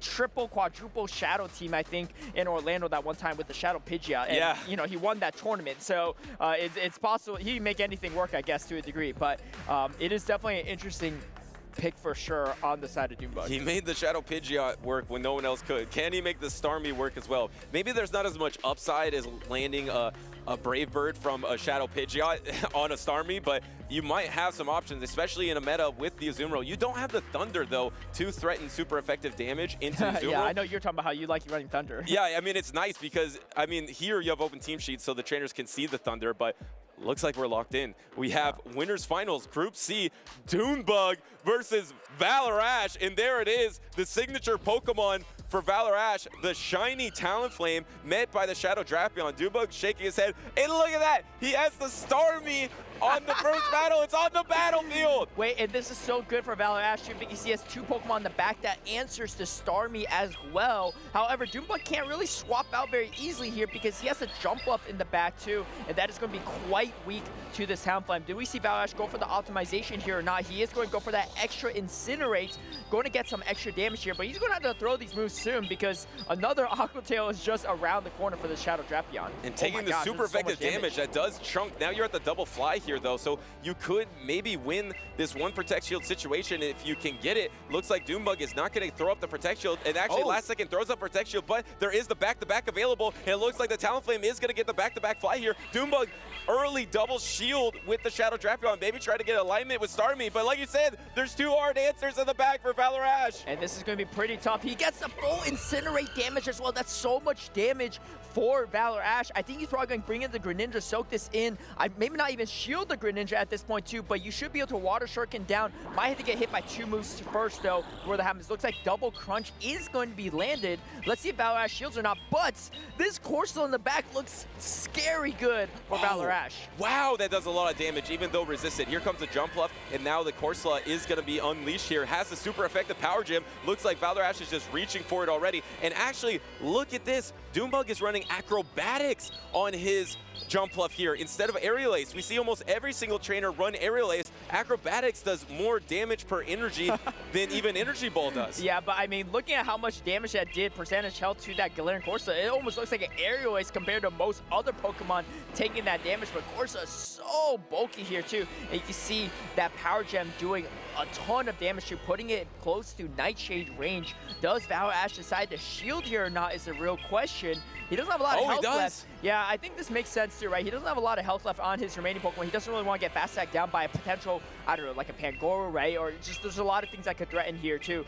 But the thing is, Doombug doesn't have a lot of options either. Does he get to this crunch? I think he's going to try to maybe reach it because you can't really get to two, like, it's not going to be great with the Starmie here. Let's see what he decides to do here. Does he come in? And then do you try to catch it? Oh, no, actually comes in with Starmie because the Nightshade isn't available yet. Can you outpace the Surf? You get to that Surf first, and this Surf, this damage of Sidewave is just doing a lot. This is going to be neutral into the Corsola, so this is probably going to secure a knockout even into the bulk of the Corsola. Looks like Starmie is still doing things here, and now all you got to do is put this Greninja in range. It's in range now. Yeah, and you know, I think Valor Ash trying to avoid a catch there too. Is you can't avoid it with the Sidewave though, right? So you go and have to predict here, but does throw it off here, and I believe he gets there. Just one away for the crunch. Is this enough to knock out? It is resisted. I think even if it doesn't, one Poison Sting will put this in KO range, and it looks like it is enough to take out the Greninja. What just happened? Starmie came out, finished off the Corsola. Doombug exhales here as he just pulls out a victory from nowhere. He had no opportunity to put Starmie in a positive position. He was still able to not only knock out the Corsola, but do enough damage into the Greninja that it's in range of the crunch and force a Night Slash from it so it couldn't have that energy banked I can't believe Doombug just won that game. Yeah, that acrobatics on jump off really saved him in that matchup, in my opinion, right? Because landing that against the Corsa and then getting the shield bait with the energy ball really helped set up that Starmie. I mean, Starmie, what the heck are we looking at here, right? But this is you know, this is what we're looking at here too. But we got double ground on the side of Doombug as well too with that Starmie. But I just can't get over that fact. But I think it's actually really smart too to pair with the Pangoro because they cover each other's weaknesses really well, right? You beat Talonflame, you beat Azumarill, you know, you beat. What else do you beat on the side of the Clotsire, right? All things that beat the Pangoro, and Pangoro is a little bit more free to do, you know, what it needs to do. But we didn't really see it come out from the first game from Doombug. Might come out in game number 2. I love the pick for Valor Ash with the Greninja because it's so strong against the Shadow Drapion safe swap, good against the Corsola as well. Looks like we got a Pangoro versus Talonflame matchup in the lead. Looks like Doombug is just going to stay in this matchup because once again, you're kind of weak to it in the back with the jump off. Not only are you weak to the jump off, the whole team's kind of weak to us, right? This Talonflame has so much play into the entire team of Doombug. Honestly, it's amazing into Doombug's team outside of that Starmie. So it's actually a good thing he brought the Starmie, but he did not bring it into this specific game. The tough part with Talonflame, though, is that 5-turn move, right? Your opponents can really take advantage of it, optimize really well, get a bunch of extra energy here against it. So you're forced to even shield in a matchup that you're supposed to win, right? Quote unquote, because it is that flying type into the fighter type, but the karate chop in the Night Slash just really adds up quickly. He is at the back-to-back fly here. Does he go for the Incinerate down? I think he does because he has so much energy. You kind of have to shield this, right? Great positioning from Valor Ash to just keep leading the Talonflame, knowing that Doombug can't really win a lead besides Starmie into that Talonflame. And it looks like he was going to get that Incinerate down, but instead now he has pretty much back-to-back. Looks like Doombug tried to call a fly here, but I think that might have been a Brave Bird. No, it was the fly.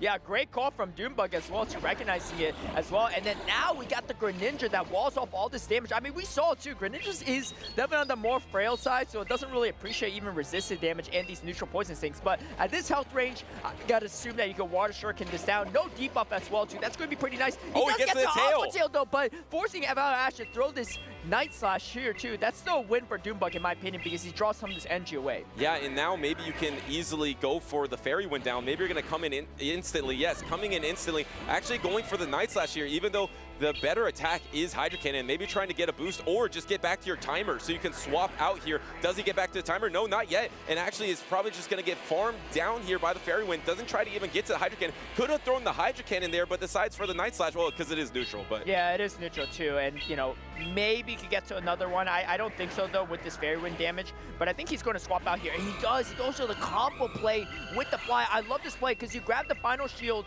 from the jump up, and now you got the bulky Corsola, right? And I know Corsola, you know, it wasn't a great match. He swapped the Night Slashes, though. Wow, Pangoro had enough energy because he threw one Karate Chop before he swapped down the pass. Now he was one Karate Chop away from a Night Slash, secures the knockout. Now it's going to be Corsola versus that jump up in the back. You're not able to get to a Night Slash here, so now Corsola is going to have this energy, amount of energy, but health advantage. Yeah, I think actually for Doombug, like maybe saving the Night Slash for the Corsola would have been the better choice because it is super effective and stab damage, right? Where you see the neutral air acrobatics with stab on the side jump up, not enough damage for this bulky Corsola. It looks like Valor Ash is going to even up this series 1-1. Yeah, on the back of Corsola here, the backline of the Greninja, and here comes the Astonish to finish off Doombug here, and Doombug just have no answer for the Talonflame. You're facing a trainer with the signature Pokemon of Talonflame. He brings it into almost every single tournament. I think literally every single tournament. He's brought it in the lead in both matches here, and Doombug with no answer. I mean, really, with the team of 6 that Doombug has, how do you even deal with the Talonflame besides the Starmie? Every other Pokemon can lose in that lead situation. I mean, that's the thing with people with these signature Pokemon, right? Like, they know the ins and outs of all their matchups, and if you give Valor Ash a team composition advantage with the Talonflame, you know he's going to run away with it, and you can see here too, right? Even though he had the shield, the Pangoro, the Talonflame has so much play into everything. I mean, even into Starmie, right? You're not going to appreciate a Fly or a Brave Bird from the Talonflame either, and that's your best counter, right? So I would predict that Doombug, even though Starmie looks a little bit weird at times, is probably going to bring it into this final game because that Talonflame is too unchecked without it. Yeah, maybe you lead the Shadow Drapion as well, because the Shadow Drapion does have good play into the Talonflame. It has play into like the entire team, though. Yeah, exactly. Yeah, and if you're expecting that Valor Ash is now expecting a counter to that lead with the Starmie, then that Shadow Drapion should be able to beat all the things that beat Starmie. So I actually really like a Shadow Drapion lead from Doombug. I say the toughest part for Doombug is that Greninja, because it core breaks the Starmie and the Drapion, right? So if you lead Starmie and you have a Drapion the safe swap, if Valor Ash leads Greninja, you're in a really tough position, right? Not impossible, but not a great position. So even though the Drapion does look really safe for Doombug, you know, that Greninja is causing some problems from Valor Ash's side. And you can tell he's not scared to bring it as well. He knows how weak he is to the Drapion. And here we go into game number 3. It is going to be the Drapion into the Greninja. And the thing is, again, Doombug, he doesn't bring the Starmie, but he is still ABA weak to this Greninja, and he is going to be put in a tough position. Let's see how he plays around it. But look how weak you are in the back to Talonflame. You're going to shield this Hydra Cannon here. You don't have any answer to Talonflame in the back here, so now you're going to be throwing this resisted crunch damage most likely before the Hydra Cannon is available. I don't know how Doombug is going to get out of this, and this is with day number 2 on the line from the winner's side. Valor Ash has such a team composition right here. Yeah, that's right. I mean, we're going to see how he dances around this too. Actually shields the first crunch before a debuffing happens, and actually goes for the double shield, recognizing that, okay, he might be pretty strong here in the back, and here comes the jump bluff, not able to catch a move though, and now Talonflame is exactly where it wants to be. However, if Doombug gets Diggersby on the Corsola, it is going to be a tough road ahead for Valor Ash. Right, because you're going to be able to wall all the energy of Corsola, calling that backline. That's really smart here. This does bait out the Talonflame, and you have Acrobatics. Acrobatics just did a huge chunk of the Talonflame. Hold on a second. Suddenly, this huge team composition disadvantage, it's not over yet. The Fly is going to knock out, but you have energy on the Drapion. All you need to do is be able to knock out this Talonflame, and then you have a really good opportunity to win this game. You just have to get through the Greninja. Yeah, we're going to have to see. Oh, Ashen comes in with the Diggersby. That's really bad for Doombug because now he has shown that he has the Diggersby in the back, and now Valor Ash knows, right? He's avoiding his worst possible matchup right here, too. And going for maybe another move. He hits the Brave Bird. Oh, and comes in with the Corsola. Oh, but swaps. Whoa, okay. This is very interesting back and forth here, too. I mean, because you get the matchup you want for Doombug, but he actually swaps out here and brings in the Drapion instead, because, I mean, he recognizes he doesn't have a lot playing to Greninja, but I don't know how much play Diggersby look at that has. damage, and got the debuff there, so now maybe Aqua Tail might even be enough, and you let this go. All you need to do is get to double Scorching Sand. You already have one Scorching Sand banked up. You're going to need to save that for the Greninja, but the timers aren't up yet. You can get the double Scorching Sand here and close out this battle. Looks like that's what Doombug's going to do. So, he is going to get to this. I don't, is there a chance you survive this? You might. You might, yeah. On the Corsa. If you could land this too, I mean, there's still the Talonflame to potentially catch. No, not able to do it. So this is going to be huge for Valor Ash, right? How does he play it out? He needs to catch here comes Talon. Actually comes in Talonflame. Oh, goes and in the Gauntlet. Oh, wait. This is huge. He gets to move off first in the middle of the Quick Attack, which means he has a Hydra Cannon. He's going to get it on Charge Attack priority. You can tell here too, right? Wow. Valor Ash pulls it out. Incredible. Valor Ash with the big brain plays there to catch Doombug in a fast attack, to swap in, to combo move, to back to win the game, the move on the day number 2.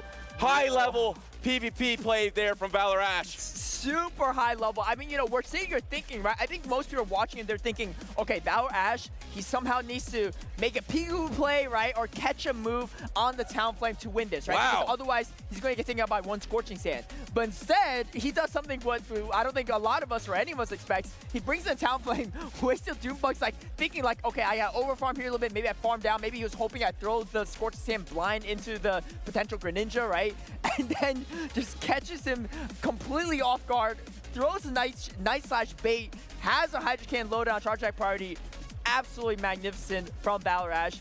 Big congratulations to him. He is joining Colin 6 and a Deep Con on that winner's side in top 16 for day number 2. Can we slow down the end game if we have that possibility of that Talonflame versus the Drapion in the back, and then the swap, or sorry, against the Diggersby in the back, and then the swap in with the Greninja? Because that was smart for 2 reasons. Because if Doombug just blind throws, because he knows Greninja has the back-to-back, he might just blind throw there. So he was saying, okay, if you blind throw, I'm going to win that way. And then if you don't blind throw, I'm going to throw 1 Incinerate and then swap and catch you in a fast attack and then back-to-back and win that way. So he actually put 2 win conditions up there that no one was thinking of, and Valor able to clean up that backline. Yeah, what an amazing battle here too, and on the backs of Greninja too. Yeah. I mean, he brought Greninja into all 3 games. I mean, we talked about how strong Shadow Drapion is in this meta, but hey, that's the answer to Shadow Drapion if you don't have a ground type. That was incredible. From a trainer that's been around since the beginning of Pokemon Go PvP, has had a ton of success in grassroots circuits, has even had a lot of success here in Championship Series, a ton of Day 2s, but never that regional championship. And taking out a trainer like Doombug in that sort of fashion is a really good sign for him in day number 2. He moves on.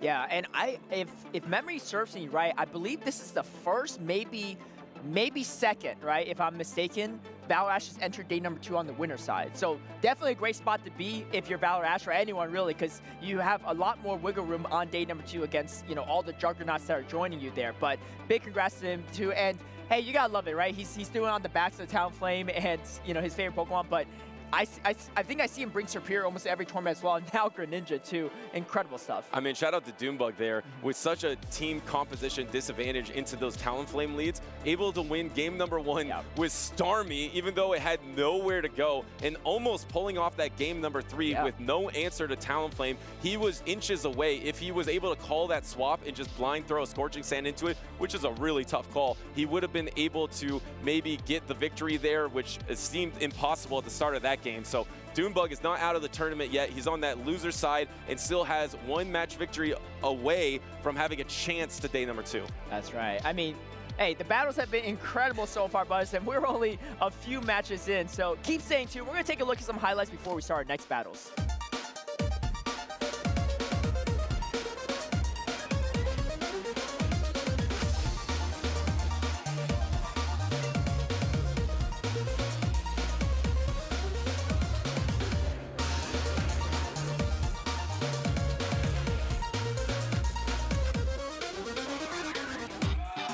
Oh, that was so close.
Good games. Good games.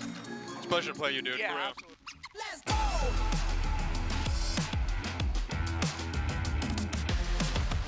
Another day, another moment you can't wait, cause it's time. Time for you to win the race, so level up. Come on, take it all the way you're in. Pole position right out of the gate. Have they heard of you? Then they know. You got your sights set on that road. If it's time to battle them, then let's go. Cause you'll never stop. Draco Meteor lands into Iron Tread. It's gonna be taken by Venom! Restart on that UE.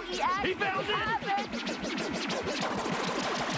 Show them what you got. Yeah, they already know. You got your sights set on victory road. Show them what you got. Yeah, they already know. You got your sights set on victory road. Put your hands up. Put your hands up. Put your hands up. Put your hands up.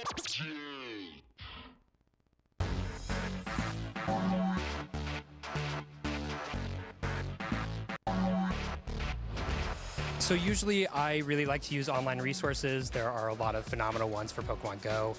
And in addition to that, I talk to a lot of my friends, play a lot of practice games with them, and get feedback from them, see how we can improve a team and work towards a team that is difficult to beat. So the way that I build the best team is just hit hard, hit fast. So you either win fast or you lose fast, but either way, it's quick. To build the best deck, for me, I play in a lot of locals, including cups and challenges. I also do a lot of play testing with my friends. Shout out to 88 Card House. I also, of course, watch regionals and look at the meta and make changes to my deck to whatever is great. And lastly, I watch YouTube. A lot of YouTube. Just try to learn a lot from there. When I build teams for an event, I just go with what I like mostly. I mean, I consider the meta, but for example, for this tournament, I really just wanted to bring Charge-a-Bug. It actually does pretty well right now, but it's also it's an unstoppable bus. A lot of times I'll start with what my boyfriend or one of my friends is using, and then I'll play with it, see what I like, see what I don't like, and maybe make some changes based on my own style, since everyone plays a little differently. I like to listen to podcasts. There's 3 different podcasts I follow: Uncommon Energy, Metapod, Lake of Rage. Do a little bit of reading here and there, seeing what other people are looking at, and then asking my friends what they have of opinions on my deck. Pretty much just staying with what I feel most comfortable with. I like to be able to play what I like and make sure I'm comfortable the whole time competing.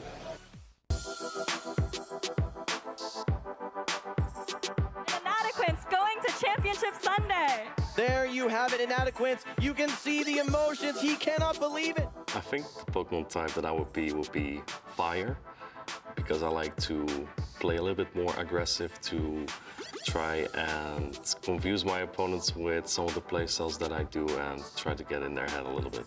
But in comes Giratina.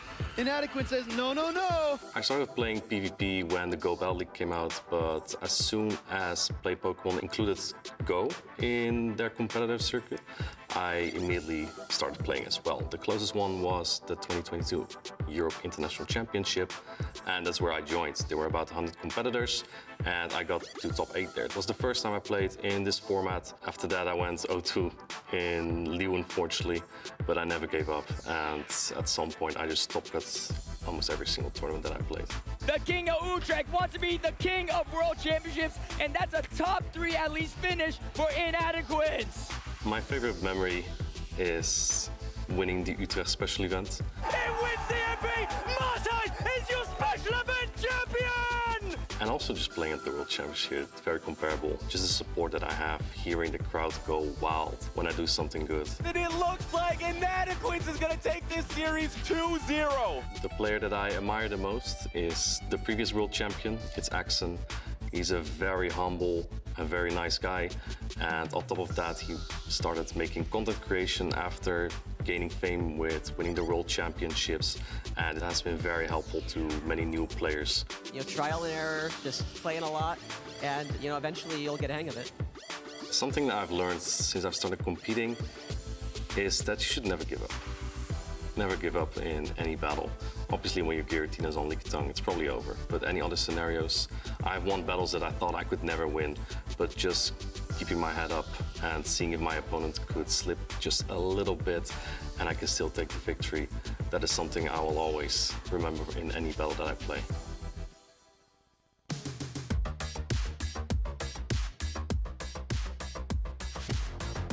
Welcome back, everyone. We are here at the Toronto Regional Championships, and we've already had a lot of great plays, great battles, and of course, a lot of great battlers at this tournament. My name is Soph Toph, and I'm here joined by Wholesome_. Yeah, thank you so much. We just saw some great matches there, especially our final matchup there between Valor_Ash and Dunebug, 2 titans of Pokemon Go PvP, where we got to see some interesting Pokemon that we really haven't seen featured on broadcast at all, that being Starmie.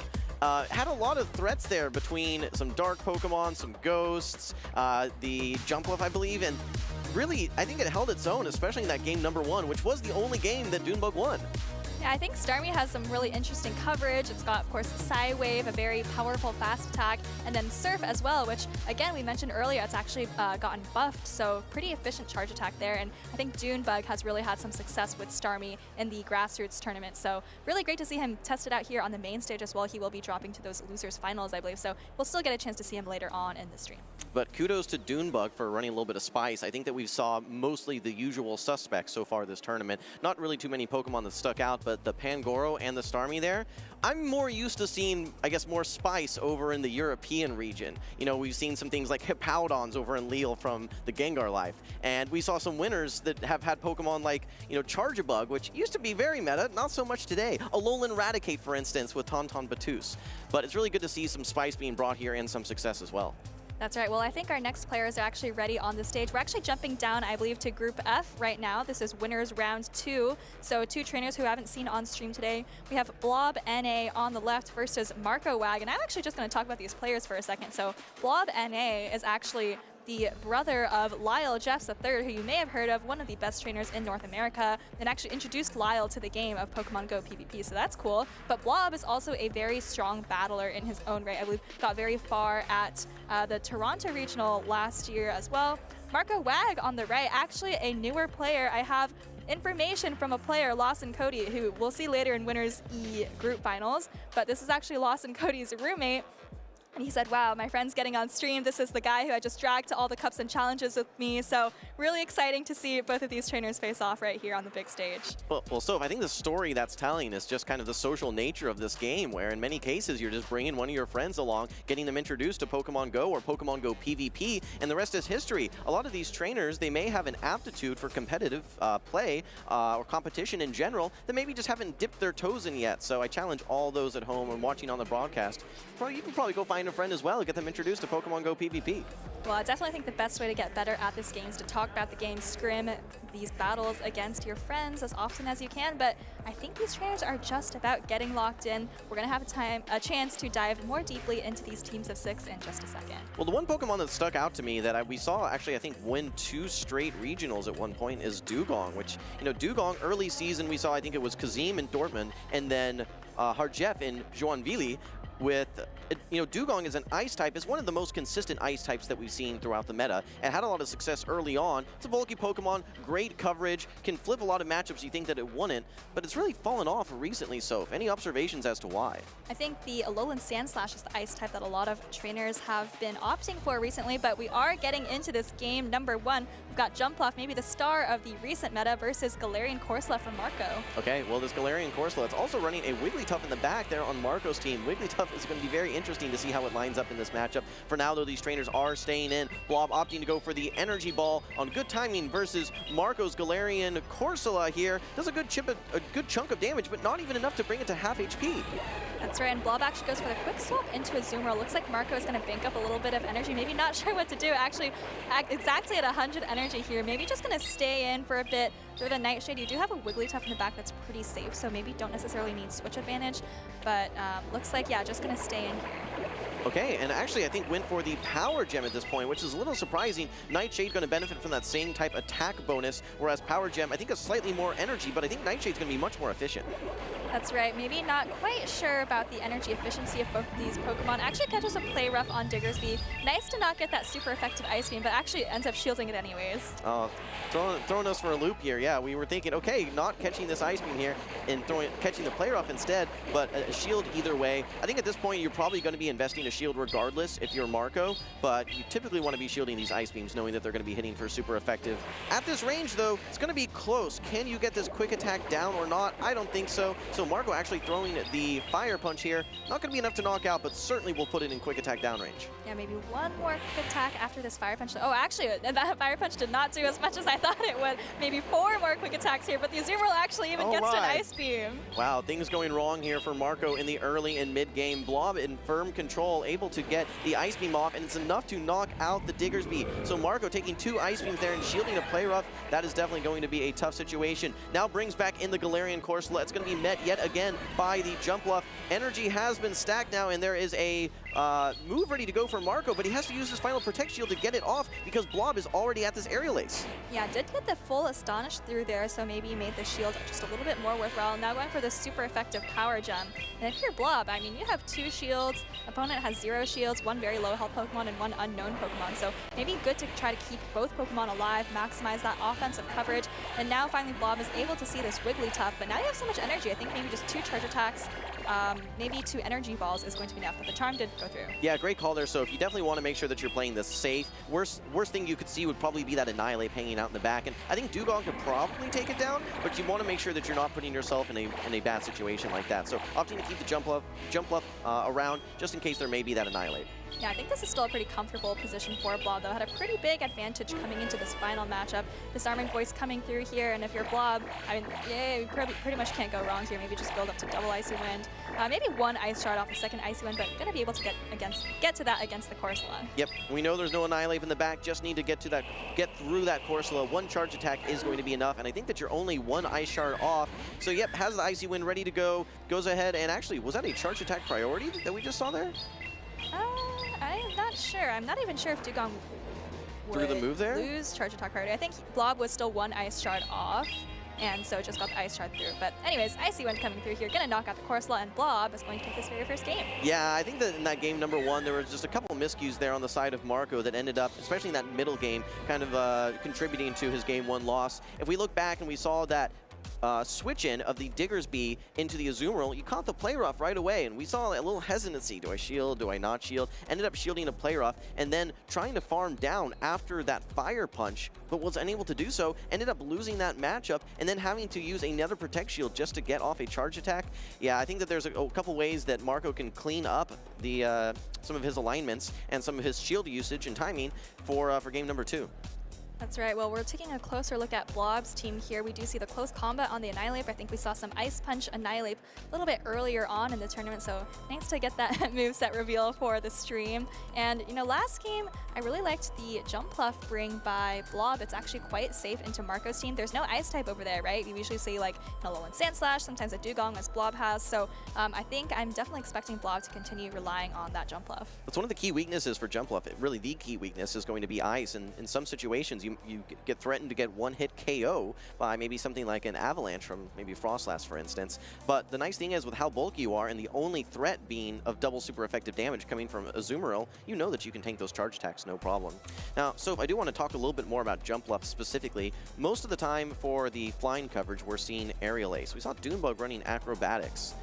I would love to have gotten his perspective for why Acrobatics over Aerial Ace. Well, that might be a losers finals interview coming up, so we'll have to wait on that. But for now, we're still here, Blob versus Marco. We see the Jump Pluff into Corsola again. This is actually a repeat situation from game number 1. Yeah, only difference that we're seeing, I think, on Marco's side is now we have the Azumarill rather than the Diggersby, so we'll have to see how that ends up playing out. But for now, Blob, same strategy, getting this Energy Ball off early. Don't forget there is a chance for a defense debuff as well. I did not manifest it that time around, but now we're going to see, I think this technically constitutes a catch here. Azumarill coming in to absorb this Nightshade damage from Marco's Galarian Corsola.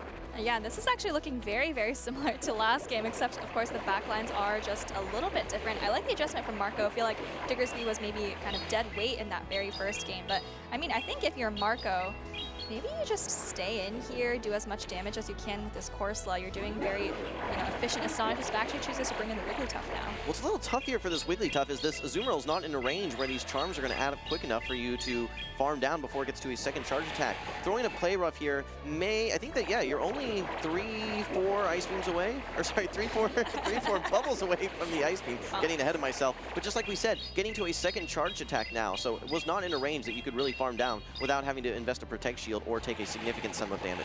All right, well, Wigglytuff does take that Play Rough. You have some energy, though, so I don't know if Blob is going to want to bring in the Jump Pluff. You would have to shield an Icy Wind. Maybe going to reveal that Dugong lurking in the back at this point. Does bring it in, and we're going to have to see what Marco does. Obviously, it'd be nice to, oh my gosh, actually does go for the bait. I'm curious to see if Blob shields this. It is double resisted, but you know what? At this point, Disarming Voice would do a lot. Oh, he lets it go! No shielding the double resisted Icy Wind. This still has some utility to it, right? You've now debuffed this Dugong. Oh, and we actually have a catch now. out, catching a Icy Wind on your Azumarill. This is good and bad though, right? It's nice because it's resisted damage. However, your Azumarill is now locked in with a 50-second switch clock, and it is permanently debuffed here, going up against a Jump Bluff. Now one Ice Beam has no threat of knocking out. Yeah, exactly. I think that's exactly what I was thinking when the Ice Wind came through, right? So first of all, you actually chip the Azumarill maybe into double energy ball range, which typically it's not enough to take out. And then second of all, now this Jump Bluff is going to be able to survive an Ice Beam. But I wouldn't be surprised if Blob chooses to shield it. Still quite a bit of damage, and he still have 2 Protect Shields. Going for the Play Rough bait here, Soph, instead of the instead of the Ice Beam. Shields up the Play Rough there. You can see Blob a little surprised there. Has the Energy Ball ready to go. 1 Protect Shield remaining here for Marco. Does he want to prioritize his HP on this Azumarill? Yes, indeed. Wants to get off 1 more charge attack, try to threaten that Jump Bluff. There's still a decent amount of HP left on this Galarian Corsola, and certainly some ways that he can still play around things. But we actually now see the Ice Beam coming through. A little bit of trickery maybe in throwing these charge attacks in kind of reverse order. That's right. Well, Ice Beam is just a little bit cheaper and also much more effective against Jump Bluff, but Blob is farming up just a little bit more energy, almost at 100 there, going to throw this Energy Ball. This is definitely going to be enough to take out the Azumarill. You have energy for whatever comes in the back, and I think Blob is going to be in the driver's seat right now. Yeah, absolutely. This Jump Bluff, I think, is still plenty healthy enough to knock out this Corsola when it has no HP remaining. Aerial Ace certainly not going to do enough here. I think that this Energy Ball is going to be very close to knocking out. If not knocking out, then you just need to get through that Wigglytuff. Yeah, just a sliver of HP. I think you can even Fairy Wind down at this range. Pretty close to another charge attack, and just need to get through this Wigglytuff that is not even close to a charge attack. All right, well, it looks like this is going to be game 2 in favor of Blob. NA taking a very clean 2-0 sweep over Marco Wag. And, you know, not really surprising. I think Blob is kind of a veteran of the scene. You see that sweater he's wearing, Team BTW. I know that's a great community of battlers. So, you know, nice to see Blob advancing. And as for Marco, going to be dropping to that loser's bracket now. Yeah, just like you said, Marco not out of it yet. Will be moving down to the loser side of the bracket. But that said, Blob will be advancing to winners round 3. So congratulations to him, trying to take a page out of Lyle's book and see if he can, you know, have some success in these tournaments as well. But we've seen him top cut before, so that's no shock whatsoever. Lyle, on the other side, I think is actually just getting started with his battles right now, so that'll be cool to check in later in the stream. That's right. So we're currently looking at Group F. The way the tournament is kind of run, we usually typically start with Groups A through D early on, and you know, now that some of those group finals have started wrapping up, we're kind of getting into those, you know, Groups E, F, G, H, and I think that's also where Lyle was playing. Yeah, absolutely. And it's really interesting to just kind of see the different dynamics. You know, we just had some winners finals where we're seeing a lot of household names. When we're in some of these round 1s, round 2 matchups, we get to start to see some new trainers that we get to introduce you to their storylines as they start to explore that throughout the season. That's exactly right. In terms of the Pokemon we just saw in that matchup, Folsom, I know, you know, at the beginning of the day I said maybe the jury's still kind of out on Galarian Corsola. Did you have any thoughts on how it performed for Marco there in that matchup? Overall, throughout the tournament, I really haven't seen it stand out at this point. We've had some situations where a Pokemon is introduced and we don't really see a lot of impactfulness right away. The one that comes to mind is back in Peoria, I think in 2023, when we introduced Toxapex. And Toxapex really didn't have a lot of play early on. It struggled in a lot of neutral matchups and didn't even do that well versus Medicham. So far, I haven't seen a ton of effectiveness from that Galarian Corsola, but I think that when we start to get to our later part of day 1, maybe day 2, I think that when we start to see some of our top trainers really getting their hands on it, I think we might start to see some matchups that start to look in its favor.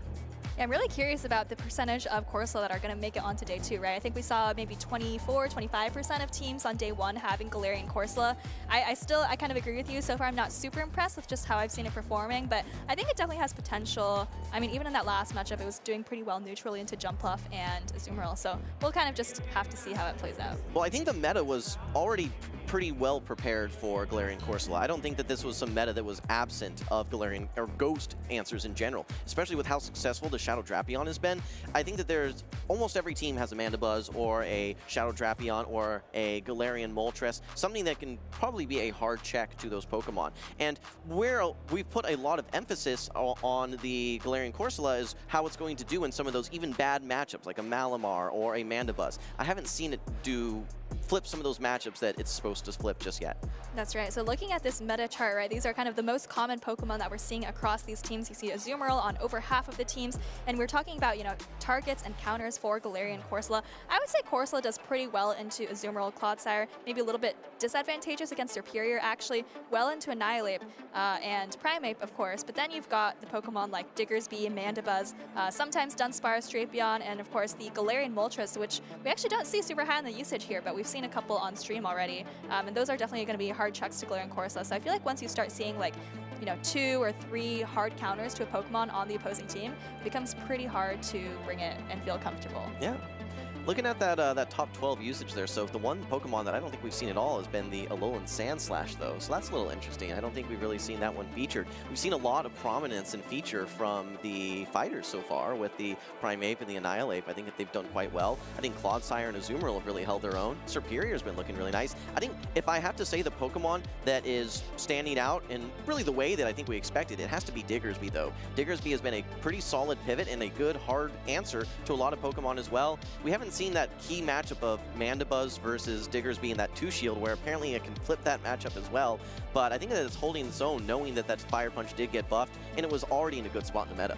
Yeah, I actually kind of agree with you. I'm a little surprised we haven't seen many Alolan Sandslash. I don't know if that's just because we happen to not have seen many on stream and they're actually happening on the floor, or maybe it's just not performing, but looks like we're going to have time to get into this next matchup. There's the Alolan Sandslash we're talking about, and it's on Magmar Man's side. That is the reigning 3rd place Toronto finisher from last year, so going to try to repeat that success this year. Yeah, our last Toronto Regional, if you guys remember back from the 2024 season, featured some of probably the spiciest top 3 that we'd seen in a long time. There were some signature Pokemon that we'd seen attributed to several trainers. Magmar Man in general known for running a lot of spice, and we're seeing that continue here in our 2025 season. Shadow Typhlosion, don't discount it though. It did just win a regional. I believe it was over in Stuttgart with PvP David having that Shadow Typhlosion incinerate. While it's a little clunky with 5 turn, it just builds energy so quickly and does so much damage that if you're able to get it in the right matchup, it can really sweep a team. But what I'm very interested to see is that Golisopod on the side of Magmar Man.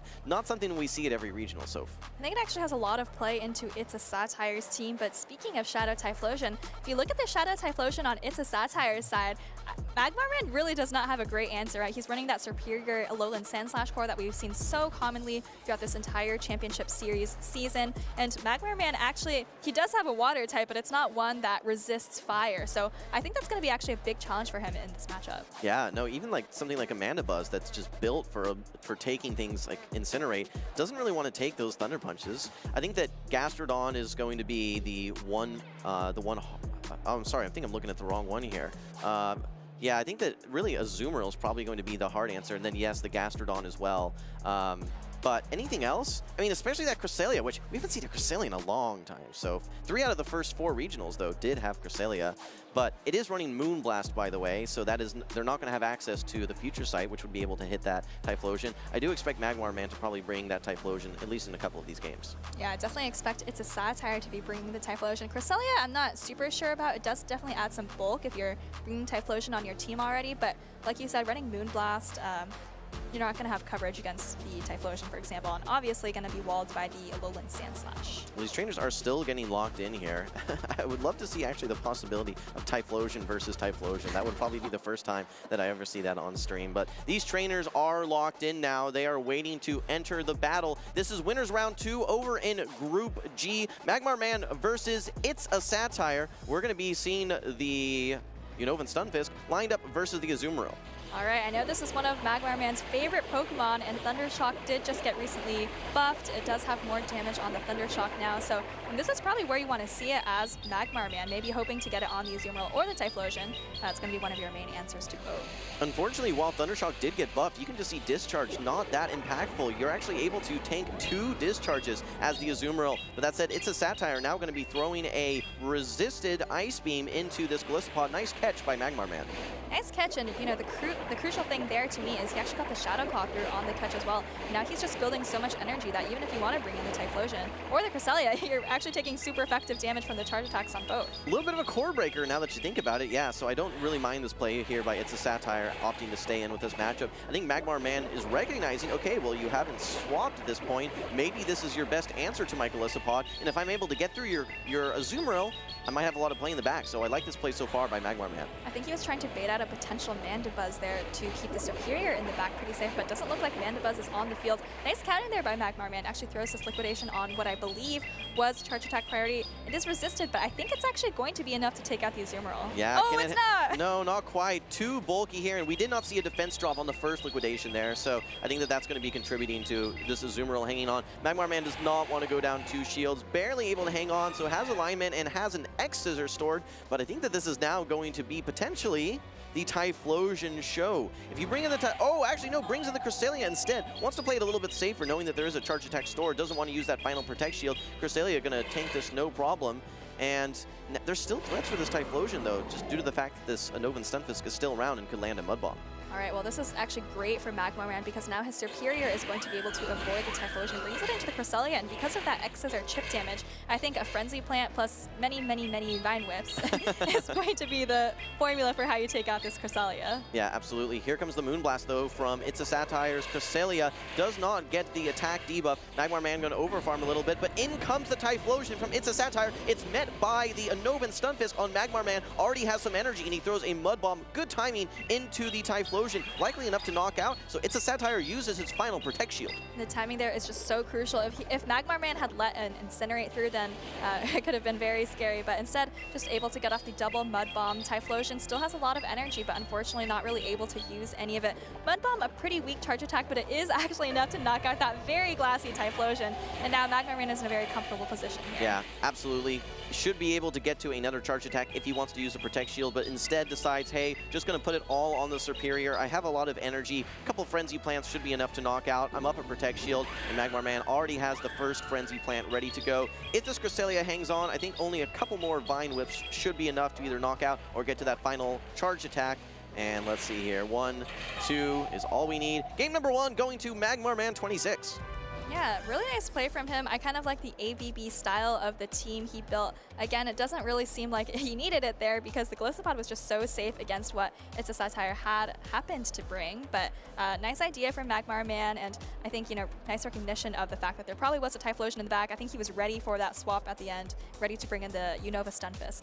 I got to go back to your comment, like you said, ABB, but you mentioned this in the middle of the game, so bringing in that Gliscopod to maybe bait out a Mandibuzz. There's enough play with your Gliscopod. You can land those liquidations, maybe get a defense drop, even get those X-Scissors if you're trying to get that final charge attack, where you can do enough damage into the Mandibuzz to make a meaningful impact. However, the Superior really has no play whatsoever into the Mandibuzz. So if you're able to bait out that Mandibuzz, it really frees up your Superior. Either way, the Mandibuzz wasn't there, but Superior was able to sweep. So really nice jobs and nice recognition by Magmar Man in that game 1. Yeah, I kind of have to say I'm kind of surprised that Magmar Man was, like, you know, Superior is maybe the cornerstone of that ABB style team, because if I look at It's a Satire's team, I feel like the Typhlosion and the Mandibuzz are the most obvious brings, right? The Typhlosion, really glassy, but has a ton of play against Magmar Man's team, and then the Mandibuzz, really, really bulky, so you can save shields for the Typhlosion, and then also covers the Gliscopod as well, which is really safe for Magmar Man. So personally, I would expect Typhlosion Mandibuzz to be coming for It's a Satire, and probably no Superior for Magmar Man. That'll be interesting. I think a lot of trainers, once they've had some good usage out of a Pokemon, and that Superior looked very good there, in some cases they expect answers to that Pokemon, which allows them to say, hey, I'm just going to put this on the bench instead and bring answers to your answers. So Magmar Man may be trying to get 1 or maybe even 2 steps ahead of It's a Satire. Speaking of 2, though, let's move into game number 2 here. Again, this is winners round 2 in Group G. We're seeing the Gliscopod again, this time lined up versus the Azumarill. It did not like seeing that Azumarill so much earlier on, but we're going to see this matchup play out yet again. Yeah, it's an interesting matchup because you have these neutral Shadow Claws adding up very quickly, but then the Liquidation and the X-Scissor are both resisted. It's almost reminiscent of the Drapion versus Azumarill matchup, right? Where a lot of the damage is coming from fast attacks. Oh, but it actually gets the debuff there, just like the Crunch debuff. Yeah, that could be meaningful. I think that this player will do a significant chunk of damage, but it's not going to be enough to knock out. Magmar Man may think, okay, this could be yet another situation where my Gliscopod has a lot of play. Do I want to prioritize it early on? No, not this time. After the debuff, though, Magmar Man throws 1 more Shadow Claw to throw in good timing and launches the Liquidation into our little friend here, the Azumarill. Can he get another debuff? No, not this time, but I think that this is going to be very close as far as the pacing goes. Is this enough to knock out Soph, this resisted Ice Beam? I don't think it is, but Gliscod is pretty glassy. Magmarman doesn't want to risk it, so expecting to see him farm up just a little bit more energy. Actually, you can farm up a lot more energy. Bubbles aren't doing much, and Azumarill is super far away from a charge attack. He's going to throw this Liquidation. I think you're pretty much guaranteed to get to one charge attack against either of the back Pokemon that chooses to come in.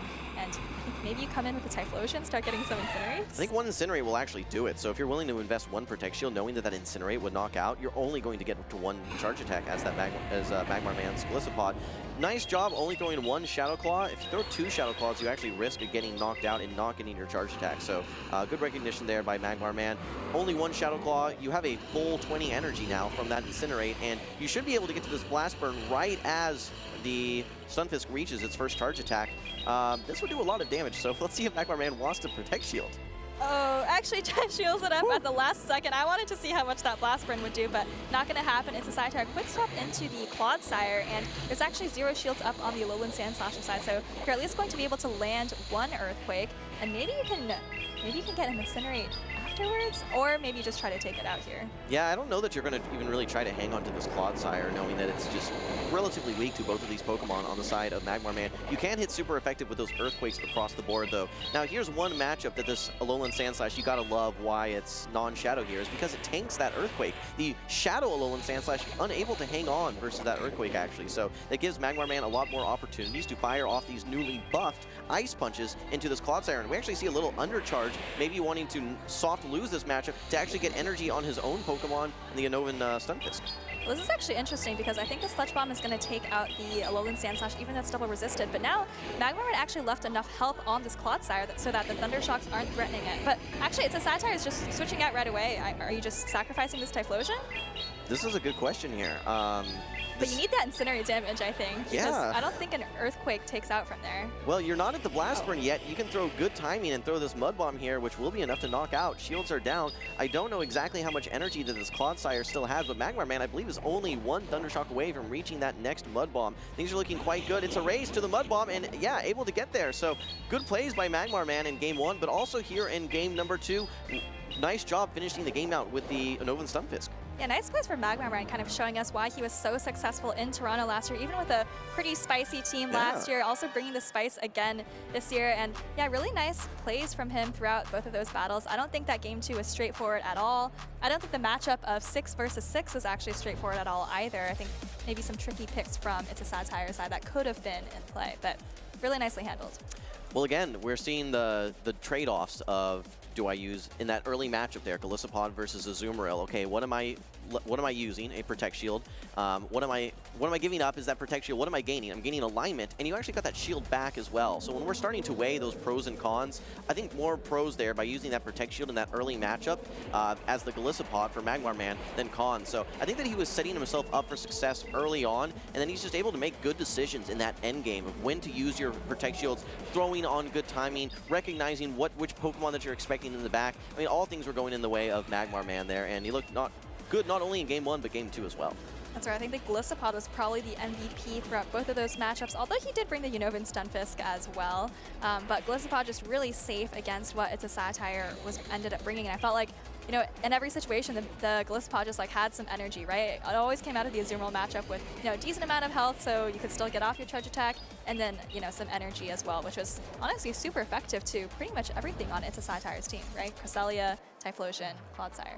There was a lot of very polarizing matchups that we could have seen play out there, especially if we'd seen things like the Gastrodon or the Annihilate. But to your point, I think that that most flexible Pokemon, that most neutral Pokemon that allowed for a lot of skill play from Magmarman was that Gliscopod. So we got to see that skill expressed in both games. So congratulations to him for moving on to winners round 3. That's right. We haven't seen a lot of play from Gliscopod. I feel like whenever you're building your team, you always kind of feel like Gliscopod or Arachnid might fill those coverage holes that you need, but the way that Gliscopod ends up playing out, it always feels just a little bit underwhelming, but it seems like Magmarman is maybe making it work. Well, we did see Arachnid back on Hot Pocket's team, if I'm not mistaken, in Sacramento with double water attacks, wasn't it? I think it was Bubble Beam and Water Pulse? Yep. Yeah, so just like you said, I mean, there's a room for success for that water bug type, and it walls things like Wall Rain as well as the Shadow Alolan Sandslash with otherwise very strong coverage, ice and ground. There's very few typings that actually resist all of their charge attacks, and there you have it with the Golisopod as well as the Arachnid. You also wall the Feraligator's charge attacks, which I think Arachnid is going to be a little bit better in that matchup against Feraligator than Golisopod is, but certainly Golisopod, you know, if the opponent has farmed something down with their Feraligator and you bring in the Golisopod to kind of absorb it, that could also be an option. So maybe that's something we'll see Magmarman employ down the line. I was saying that Dunebug is probably the spiciest team on stream, but I think he's been dethroned at this point by Magmarman. All right, well, we're going to take a look here at some of our socials, guys. Don't forget that you guys can send in your social media, so send in your tweets. We have actually a couple posts here on X. Number one is from Colin6. He had a very long matchup earlier, but he traveled all the way across the ocean to face a fellow Dutchman here. Yeah, coming across the Atlantic, expecting to face a lot of Americans and Canadians, end up playing a Dutchman, his fellow countryman, in round number 1. That's right. I think we have a couple other trainers from Europe, but for now, there's Colin. And yeah, here he is with his teammate. Feature. Yeah, here he is with his teammate Tomahawk. They're both on Tea and Pizza. Very strong group of battlers there. And, you know, they're kind of showing off the beard from Fareed, also known as Tomahawk, and then Colin with that mustache. Actually, we're going to see Tomahawk on stream in just a second, so this is a great foreshadow there. If any of you missed earlier, Colin did secure his spot in day number 2 with a 2-0 sweep of Eomarin. Very long extended matchup. I can also confirm he's grown out the full beard as well. No mustache left on Colin. Tracy, a new Toronto local here, excited to be at my first Toronto Regional Championships #play Pokemon. I was actually talking with Tracy out in the crowd a little bit, asked how she's liked the Toronto Pokemon scene. There are so many locals and so many strong trainers here in this Toronto region. If we look at the expanded GTA, as it's called, the Greater Toronto Area, there are tons and tons of trainers that are maybe a 30-minute ride to come in here to this incredible tournament that we're having so far. All right, and here is one of our most talented trainers, also from Europe, I think from Spain here. Won a Cup and Challenge yesterday, pretty solid team and so versatile against most of the teams. Dugong and Primeape were so good. And look at this, this is actually feeling kind of reminiscent of a lot of the Pokemon we've seen here, right? We see that Dugong, of course she's also rocking the Galarian Corsola, the Primeape, and the Diggersby that we've been talking about as well. So, you know, if any of you are looking for a team to try at your locals, you could try that one. Yeah, and you know, in fact, before these tournaments, there are challenges that you guys can participate in as well. After the tournament as well, we typically have cups, things like that. So, you know, even if you're showing up to this tournament and you have situations where you maybe don't meet your expectations, you go 0-2, 1-2, 2-2, and you're out relatively quick, there's still opportunities to earn championship points on your road to Worlds that you guys can participate in. So lots of great things happening here this weekend in Toronto. That's right, and at those side events, you know, the challenges and the cups, I think there's maybe one per day. You can also, in addition to championship points, you can earn prize tickets for the prize wall. And, you know, there's lots of great prizes there and not stuff you can get at your normal locals, so they're always fun. Soph is after the plushies, absolutely. Keep the Mudkips away, okay? She will take them. Yeah, I saw C2U. I think he won a challenge a couple of seasons ago, but he got this huge Dragonite, and he had it on stream with him for the rest of the tournament. Okay, this is a huge matchup here, Wholesome. This is, I believe, 2 of the top 12 trainers from the 2024 World Championships. We've got actually both international as well. We've got Tomahawk UK on the left, fresh off of a huge string of top cuts this season. Rocha Babyface, I believe, was top 8 at Worlds as well. Yeah, he was top 8, and actually I chatted with him quite a bit in Hawaii, and it was great to see the progression throughout the season for him because he participated in LAIC, he then went, and didn't have too much success, went to NAIC, did great, and then Worlds top 8. I expect a lot out of him here in this winners finals, but we're moving into game number 1, Tomahawk versus Rocha Babyface. It's the battle of the Galarian Corsolas. We can see these super effective Astonishes adding up. Will we throw right away? Okay, actually, no, a catch on the Shadow Drapion. That's right, and there's actually not a great answer on Rocha's side, probably the Alolan Sandslash being the strongest one, but it's not here in this matchup. Tomahawk, on the other hand, has banked a a Nightshade for later in the game. Going to be met by the Primeape now, and because you're kind of even on energy, you're able to get to this Aqua Tail first. Okay, well, this is really interesting because if we're peeking at these back matchups, so there's a Talonflame on the side of Tomahawk. There is a Jump Luff on the side of Rocha Babyface. If we see that alignment, it could be devastating here. Right now, I think Rocha is in control of Switch if he wants to, especially if he lands this close combat, which he does. But will he recognize... Oh, no, actually just reveals the Talonflame. All right, well, this is a Rage Fist coming through, and Tomahawk maybe keeping track of the counts there. This is going to be, neutral damage, not doing a ton, and Talonflame able to take it pretty comfortably. Now the Corsola is coming back in for Rocha Babyface. Remember, Tomahawk doesn't know yet that there's a jump off in the back. Okay, and Corsola able to get that final Astonish through. These are adding up relatively quick. Still 2 Protect Shields on the side of Rocha Babyface, but here comes the Fly, able to tank it. And okay, actually a Nightshade ready to go here as well. Rocha Babyface, if you want to hang on to all this energy, you have to use a Protect Shield. That's right. Actually, does put up the shields at the last second. Recognizes that that energy could be valuable later down the line, but actually going to just bring in the jump fluff here, maybe hoping that an energy ball plus, I don't know, 10 fairy winds or so is going to be enough to take out this Corsola. But now Tomahawk already has the power jump loaded. Yeah, no, that was a nice play by Tomahawk, forcing that Protect Shield. You don't want to give up all of that energy, really put him in a difficult situation. Rocha Babyface now able to get to this energy ball. Again, like you said, so not enough to knock out this Galarian Corsola. It is just so bulky here. I don't even know that Fairy Winds are going to be enough. I think you might actually need to get to an Aerial Ace. Well, you do have the Aerial Ace here, maybe going to farm up just a little bit more energy, but it's kind of uncomfortable too. You don't want to give the Talonflame too much energy. If you're Tomahawk here, you probably could even just let this go, Incinerate down, and have Talonflame carry the rest of the game. Okay, but switch clocks are coming up. I think if you're able to get to this Aerial Ace on good timing, you can swap back into your Corsola, and Corsola does have a move bank from Rocha Babyface as well, so I think you're going to be able to pop both these Protect Shields pretty quick, but will there be enough combined HP to hang on and survive all of these Incinerates? Oh boy, Jump Fluff's gonna go down. I actually saved it. Maybe you can get to an Aerial Ace at the very, very end. That could be key wholesome. But for now, Nightshade is coming through. But if you're Tomahawk, I think you can just Incinerate down and maybe have the charge attack ready for the Jump Fluff. Oh, but there's still a shield on Rocha's side. There is a shield on Rocha's side. He is 1 away from the Aerial Ace, though, so I think it's that you can... It's gonna be charge attack priority. Exactly. 2 charge attacks ready to go for Tomahawk. This one will be shielded. Rocha Babyface has the Aerial Ace ready to go, but just like you said, so the Fly is ready, and that is going to be game number 1, going to Tomahawk UK. All right, what a close game, and we'd expect nothing less from these top battlers in the winners finals. I mean, that game literally came down to, right, like less than a second, you could say. It was charge attack. Well, it could have been charge attack priority. I think Rocha did have the Aerial Ace ready to go, but nice mechanics recognition from Rocha. He switched out of the Jump Fluff at the last second to be able to make that Aerial Ace later down the line, but unfortunately just couldn't really stop the reverse farm from Tomahawk. You stole the words right out of my mouth there, Soph. I wanted to mention the tech that we saw there by Rocha Babyface, and you saw that Incinerate get launched into the Jump Bluff, which would have been enough to knock out, but the damage had not registered yet, so he's able to get 1 Fairy Wind and then actually transfer that Incinerate damage over to his Corsola, allowing him to then get to that final Aerial Ace. Unfortunately, not able to launch it because Tomahawk had the Fly ready to go, but it's still very interesting tech and very high skill ceiling type of tech that could have won many games for Rocha Babyface there.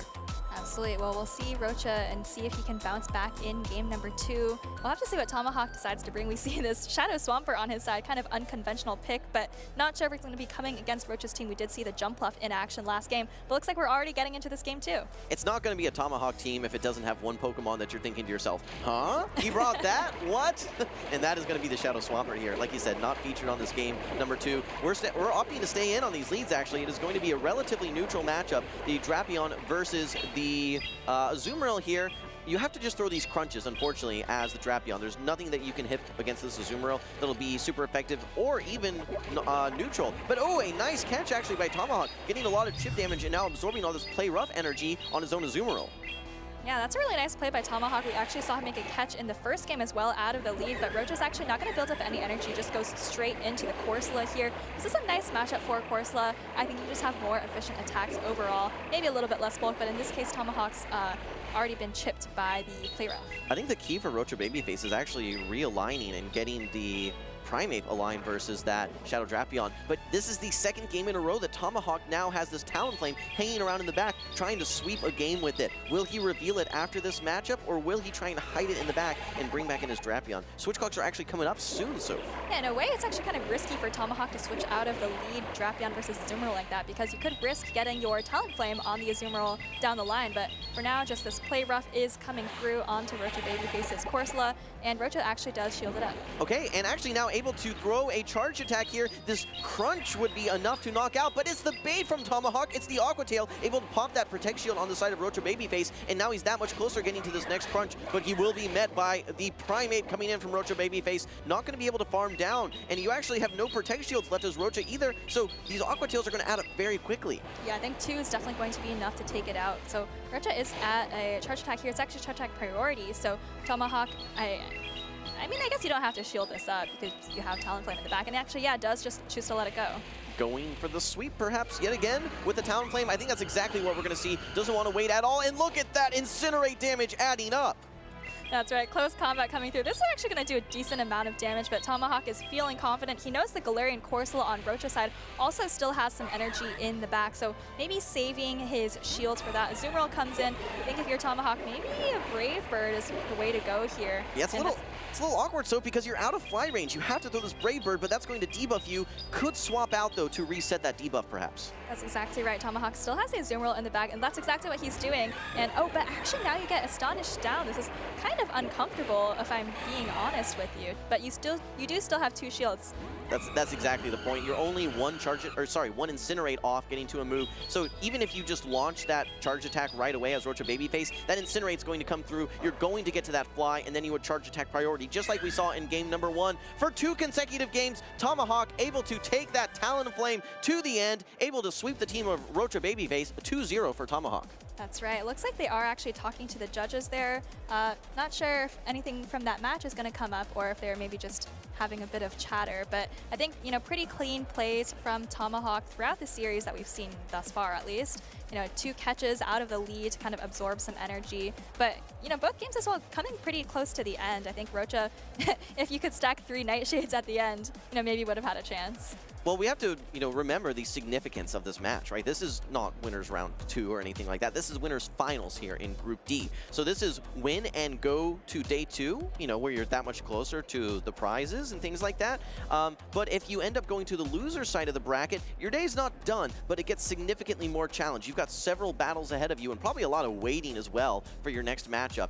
You could still make it to day number 2, though. That's right. So I think we're getting word that this match is going to go under review. I think Rocha, his Azumarill came in against the Talonflame, and I think he did 3 bubbles and tried to throw a charge attack. Should have been able to get there before Tomahawk could do 2 Incinerates and throw a charge attack, but maybe came in late, and so Tomahawk kind of ended up winning what ended up being a charge attack priority, but I don't think it should have been that way. Anyways, we're going to get, hopefully, some footage of that moment in just a second. Yeah, if we really break that down, 3 bubbles, they're 3-turn fast attacks, 9 turns. 2 Incinerates, that's 2 5-turn attacks, 10 turns. You would think that those 3 bubbles would be able to throw your charge attack prior to the 2 Incinerates, but if there was a 1-turn desynchronization there, that obviously could have some impacts on the game state at that time. So we're going to leave it up to our judges here to take a look back and see if we can get some detail as far as was there any sort of issues that may have resulted in a win condition being lost or something in that regard.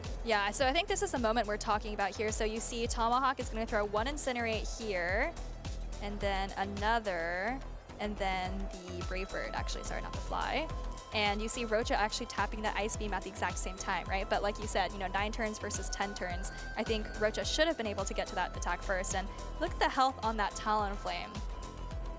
Yeah, no, I don't think that, the health was relatively low, but I think the key thing was you get to that Ice Beam, you take that shield. Yep. You then have 2 Ancient Powers ready to go. You get the final Protect Shield, and then you have your Ancient Power ready to go as well. So I think that there was certainly some possibilities that could have played out a little bit differently if you get that Ice Beam. Now we're going to leave it up to the judges to decide, obviously, if that's going to be game impacting or if it's going to be a 2-0 sweep for Tomahawk. But at this point, it's in the judges' hands. Both of these trainers have to be thinking to themselves, all right, I better start preparing for a game number 3. And that leads me to the question, okay, we've seen lots of strength out of this Talonflame on the side of Tomahawk UK.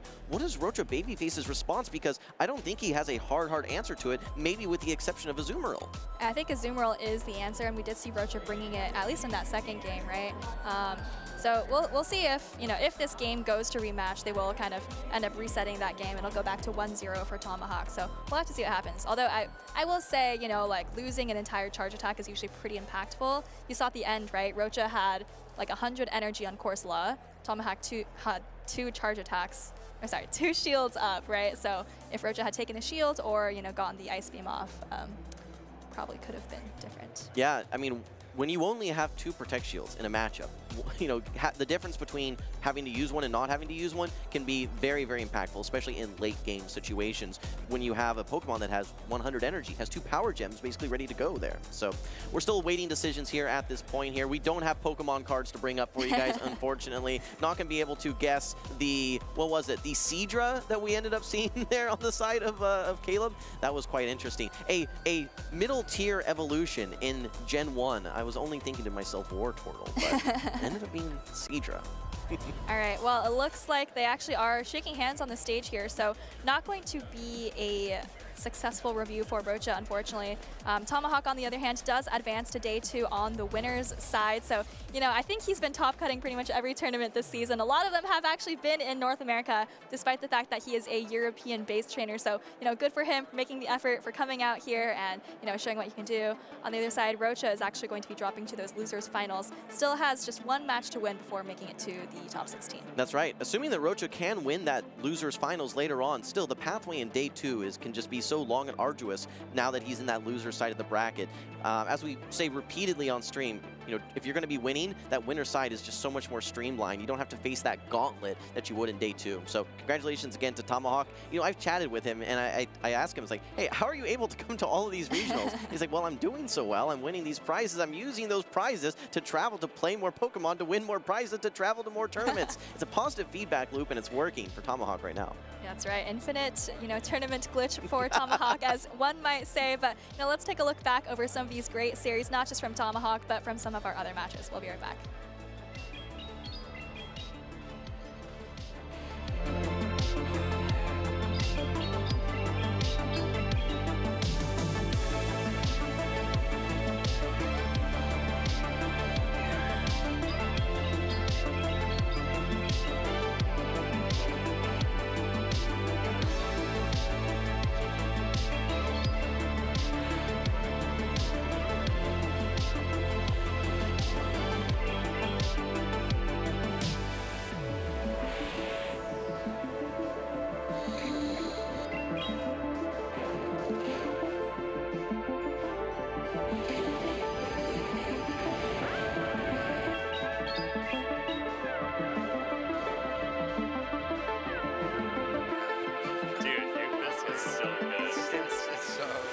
So good.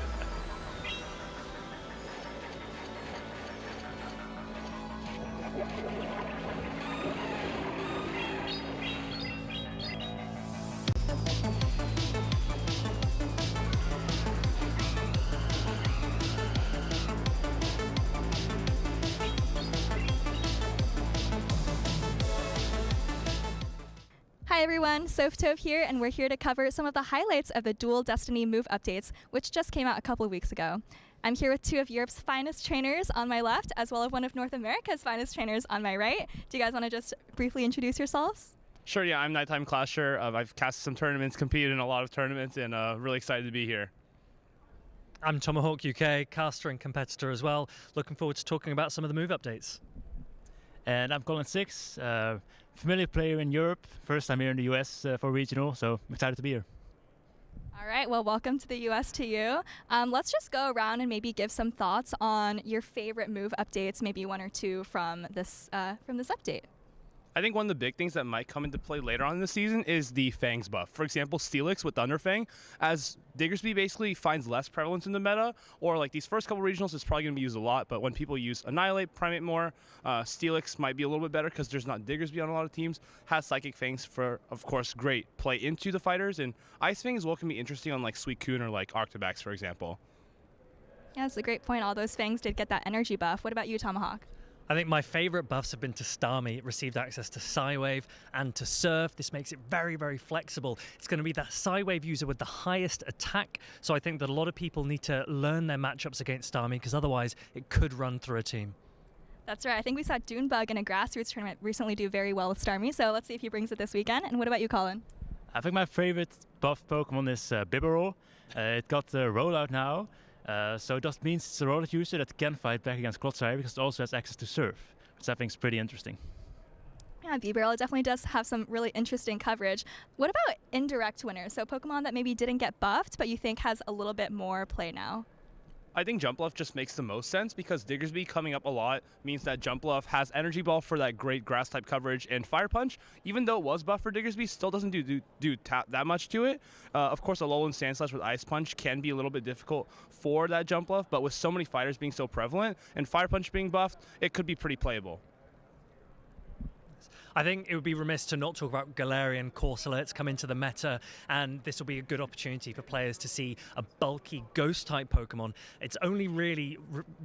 it's very difficult against normal, against dark, but actually if you've got Primeape, if you've got Annihilate with you, and you've got that fighting coverage to cover those, then Galarian Corsola could be very strong. Agree. Seems like a very good core that we might expect to see this weekend. And what about you, Colin? I think we'll see a lot more Shadow Drapion this weekend again, partly because of course that makes an introduction to the meta, and as well as Jump Bluff, which has been way more prevalent now. So I think it has a good opportunity to fight back against those, as well as the fighters. It's not that bad against it, so I think we'll see a lot of it. Yeah, it'll be interesting for that Pokemon in particular, because I know Alolan Sandslash and Diggersby we might also be expecting more of. And then just any last thoughts that any of you guys have about things you're excited about for this weekend? Doesn't have to be, about the specific Pokemon or the meta. I'm just curious to see if Corsola will do really good. There's a lot of hype around it, of course, but with so many people using Diggersby, I'm curious if it'll actually do something or just get walled off a lot. I think we might have a really diverse meta where people are using very different cores. We've seen Clodsire for Alligator, we've seen Diggersby Toxapex, and this weekend we might get a lot of completely different team compositions, so exciting and holding my breath for that one. And I'm honestly most excited for a little NA-EU competition. We've got 4 EU players here this weekend, so I think it'll be a lot of fun. All right, completely agree with all of you. It should be fun in terms of the competition and the Pokemon, as well as, talented trainers from all around the world. But thank you all for your time. I'm sure we'll be seeing a lot of you this weekend, and we'll see you guys all soon. Aloha, Pokemon trainers. This is Will Dunphy. The 2024 World Championships took our breath away. Let's take a look back at the epic competition in Hawaii. Trainers from across the globe touched down on Oahu's sun-kissed sands, ready to battle it out for the title of Pokemon Go World Champion.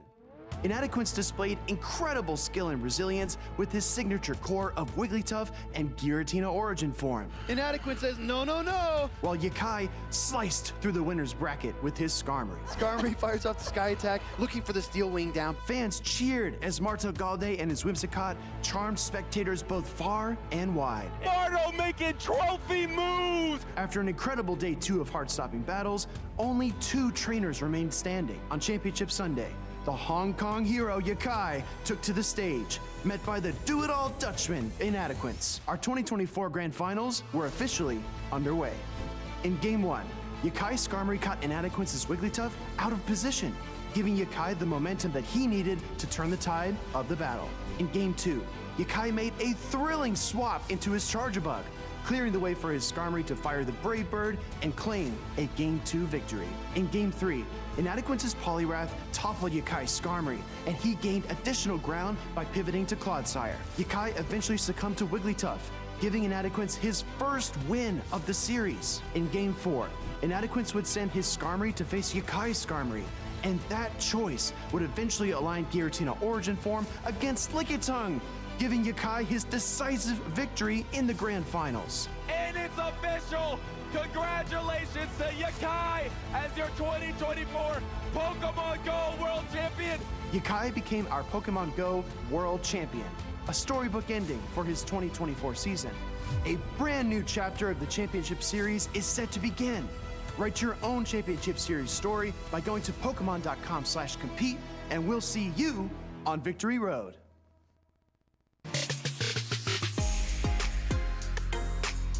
我的名字是叶凯，我来自香港。我的宝可梦属性应该是草系吧，因为我为人比较温和，然后有时候也会。We see Yakai right here. He still has a smile. He has the confidence. 应该是在我小学的时候，那时候宝可梦Go 游戏刚推A 出，然后我看案件 N 和我当时关系最要好的。我第一个比赛的印象是在 iSelf 第一次参加6选3的比赛，我感到非常紧张，然后也感到期待，因为可以通过这个比赛认识很多不同的朋友。我有在亚太区的线上比赛中打到决赛。Many people all know that I have an amazing performance in GBL, so this gives me a lot of confidence to participate in Worlds last year. But the fact that I got knocked out after 2 rounds really destroyed all my confidence, and I felt pretty upset about it. Yakai going from last season's World Championships, not getting a single game win to now. 我现在感觉非常的兴奋，还有紧张，还有开心，因很复杂的心情。我到现在还不能相信我赢的。我的偶像应该是来自日本的 Crescent Angels， 当时第一次看他在伦敦N世界赛，在2022年的时候，我打出了非常好的成绩，得到了第3名。他操作和心态都非常的完美以及从容自在。He is your 2024 Pokemon Go World Champion! Congratulations. Thank you.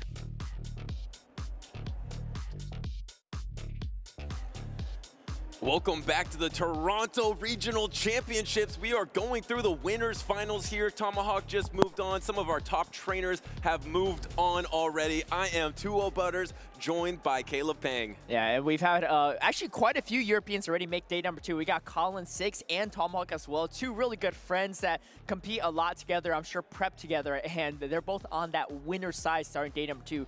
But the action doesn't stop. We have a stat bracket. We're going back to that winners finals again. I mean, what a pleasure it is, Butters, casting all these games. And like we literally start off in the winner's side on the winners finals, literally every one of these games. No, it means all these trainers have been off to hot starts if you have seen them here, because they have won the entire way to get to this moment. And now these trainers are 1 match victory away from coveted day number 2 in Championship Sunday, and of course, a chance of becoming the Toronto Regional Champion. And it's much easier to win that title coming in from that winner's side on day number 2, but especially in this tournament, it is stacked to the brim, so you know you want as many advantages as you can get going into day number 2. But we have exciting players ready on stage for you all here coming up. It's going to be Lawson Cody versus Freezing Sun. 2 players that maybe don't play in as many tournaments, but definitely have been around the scene for quite a while and looking to leave their mark here in Toronto 2025. Well, the trainers are ready, so let's head on over to the stage to check out the matchup. And you see on Lawson Cody's side, having the Shadow for Alligator, Annihilate, Mandibuzz, Diggersby, Galarian Corsola, and Clodsire. I mean, so many of these trainers have been bringing the Galarian Corsola, but is this a good meta choice from Freezing Sun? Has the Wigglytuff, has that normal type to be a hard counter versus that Galarian Corsola? Yeah, I think that Wigglytuff's an interesting pick too, right? Because we have seen an uptick in fighter usage, as well as Galarian Corsola, I feel like has been on a lot of these winning teams and day number 2 teams, so it definitely has a place to stay here. And the Wigglytuff is really strong and neutrally. It's a great check even to the Feraligatr as well, which we see a lot of trainers having trouble with. So looking at it here, it's incredible into the team of Lawson Cody, except for that Clodsire. And the Clodsire on Lawson Cody's side does have Sludge Bomb, so it is going to be much more favorable for Clodsire. But even without Sludge Bomb, you're usually in a pretty good spot. But my prediction is Freezing Sun's going to bring that into almost every single game. Lawson Cody, a top 13 finish in Vancouver of 2023.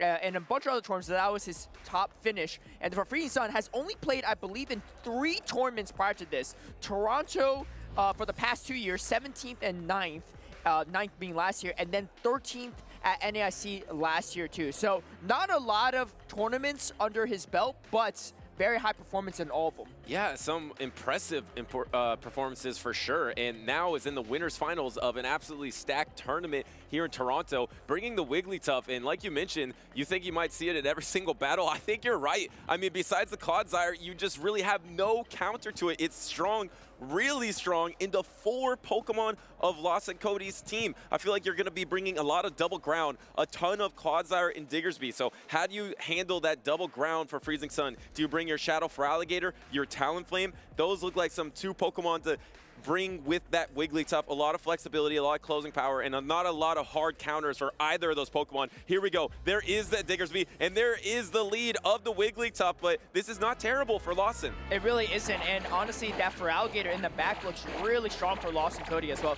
And that's the thing with Wigglytuff, right? It's not super common in the meta, so a lot of players aren't really building to counter it.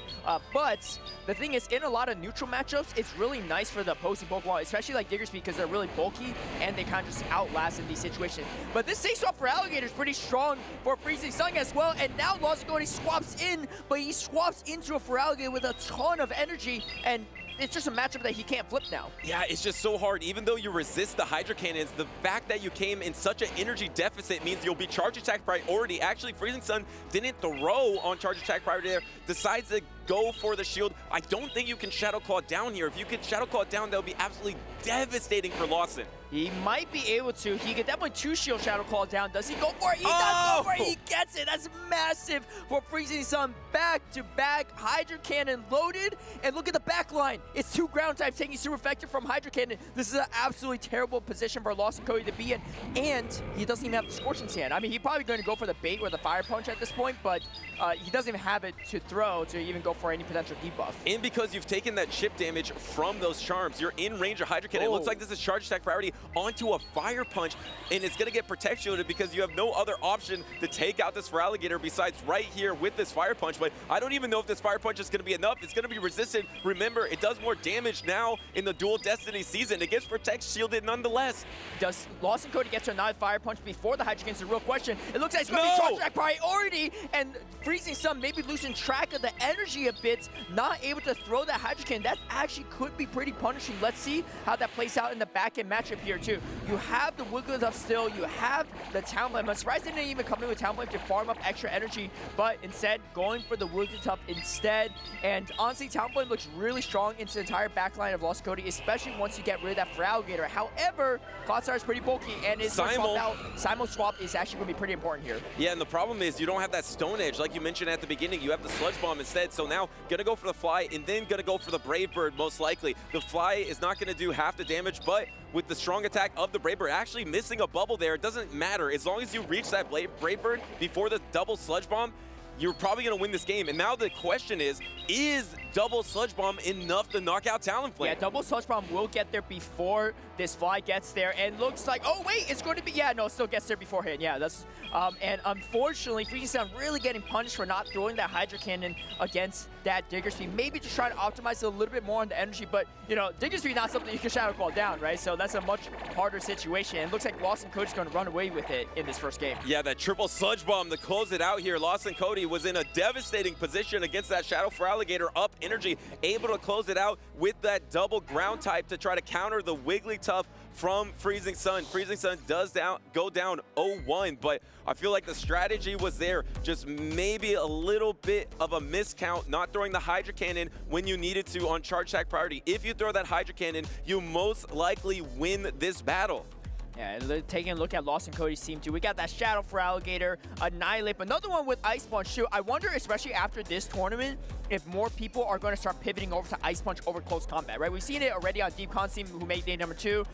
The Lawson Cody's only 1 game away from day number 2 as well, right? As we see the replay here too. I mean, this was a bold strategy by Lawson Cody, swapping into opposing Feraligatr, up that much energy, and then getting Shadow Claw down at the cost of 1 shield. That's so beneficial to Freezing Sun, but this is the turning point here, right? He had the Hydro Cannon, he could throw on a Charge Attack priority, but no, got a little greedy with it here too, and that Fire Punch, the buff might have saved that too. Yeah. I don't know if the old Fire Punch was enough to KO it. If it didn't KO, that'd be a whole different story for Freezing Sun in that matchup, but it turned out for the better for Lawson Cody, and hey, no Stone Edge, no problem. Yeah, and Lawson Cody just bringing the 3 best answers he has to Wigglytuff in that first game. The double ground and then the Feraligatr is probably the best Pokemon out of those 4 that are weak to it. Does he bring the same thing? No, we have a different team composition. We have a Galarian Corsola versus Cresselia, instant swap in the Feraligatr. There's no way to counter it, so just staying in with your own Corsola. Yeah, but Corsola's actually surprisingly not that bad of an answer to Feraligatr.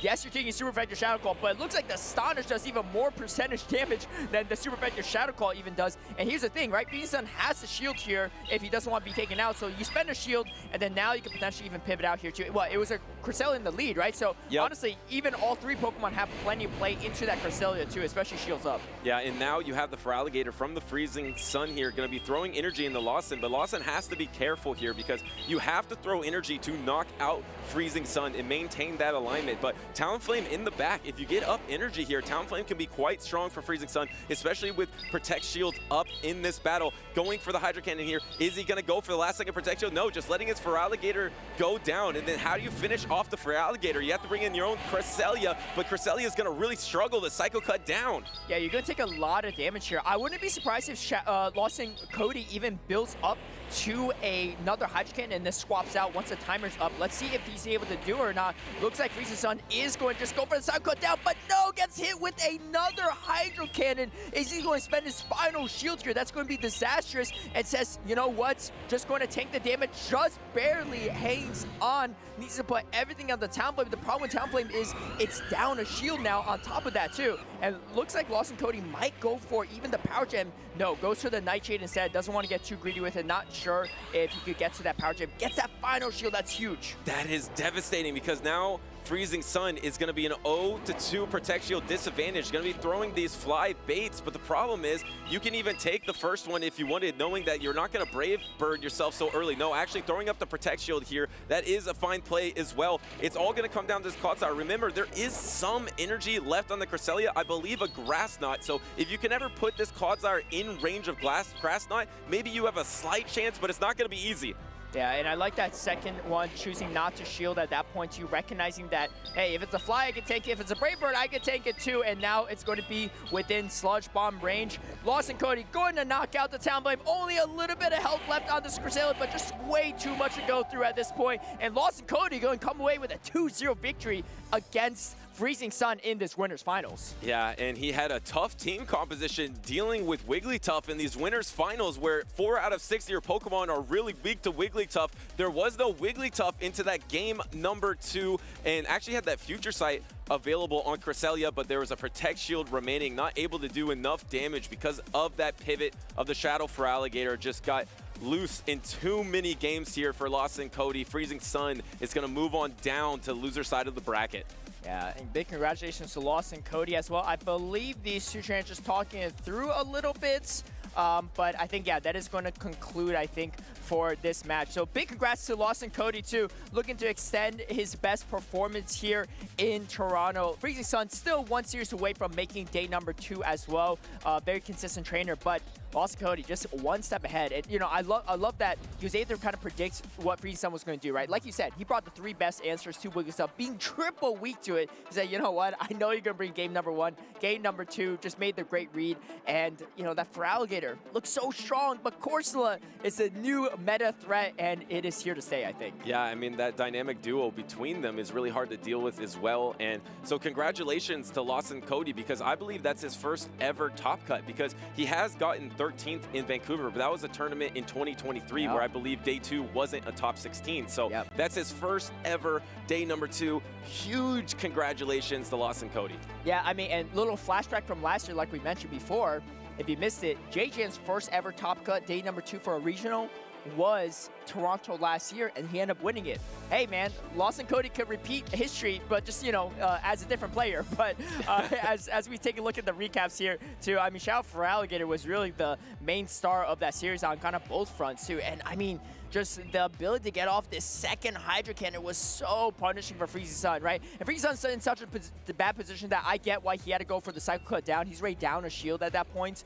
But Lawson Cody just taking advantage of the advantages he's had and poisoning down. And hey, I know we've talked about how Clodsire might be trending downward, but that might not be the case. I've seen a lot of double ground teams though, Diggersby and Clodsire, and I think it's a really smart pairing because you know, Diggersby is going to be weak to those grass types and that Azumarill, whereas Clodsire could cover those weaknesses. I thought that, you know, it would push Clodsire out of the meta, but instead it's just Clodsire's new sidekick. Yeah, I mean, instead of double poison like we've seen in the past, now we are seeing some more double ground. And it does seem like Alolan Sandslash in general usage has dropped. Dugong is pretty much out of the meta, so Ice type isn't really much of a threat here. So it's, I mean, these trainers getting to day number 2, It's for a reason. They usually have great meta reads on what's going on right now, and it seems like the biggest theme so far is definitely that Galarian Corsola. And remember, this season, you can hatch that Pokemon in 7K eggs. So if you get those from your friends, you can hatch those out.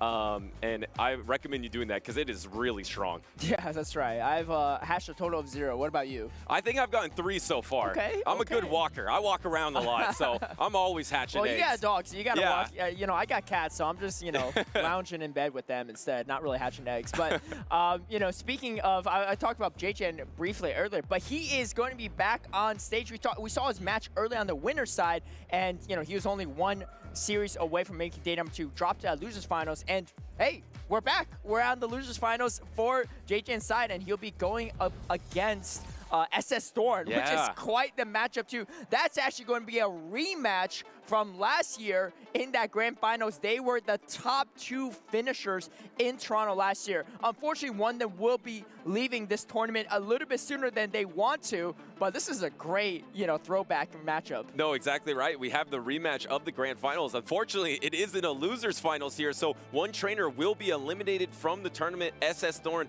who has the Clefable there on the table because last season becoming famous as a Clefable user, a Pokemon— And the Dragonair. Yeah, and a Dragonair, a Pokemon that almost no one used at that time, and really, no one really repeated that success either, so it was kind of a one-of-one. Impressive stuff from, I believe, a Toronto local as well, SS Thorn. So this is absolutely epic matchup, a grand finals rematch here for a chance of day number 2.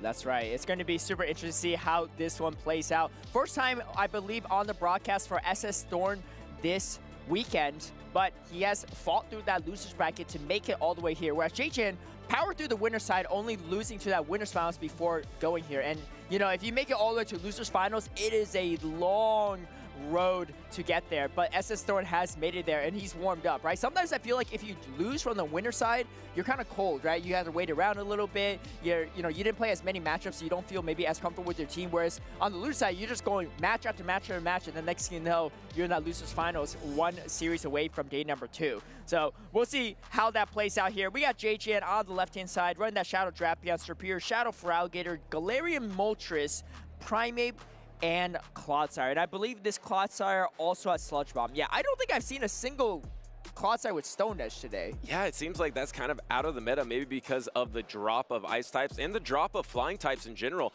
This is one of the few teams that is running the double dark, though, with the Shadow Drapion and the Galarian Moltres. That might be quite strong versus the Galarian Corsola on the side of SS Thorn. He is also running the Shadow Kanto Marowak, Azumarill, Shadow Drapion, which has been a huge story so far, Jumpluff, and Primeape here. So I actually really like how JJ is positioned in this tournament with that double dark. I feel like he had 2 opportunities in his previous winners finals to have a chance of winning those series. So can he bounce back here against SS Thorn? I feel like he has a decent team composition here with that double dark. You just have to have ways to deal with the Azumarill, but I mean, that's one Pokemon you're always used to dealing with.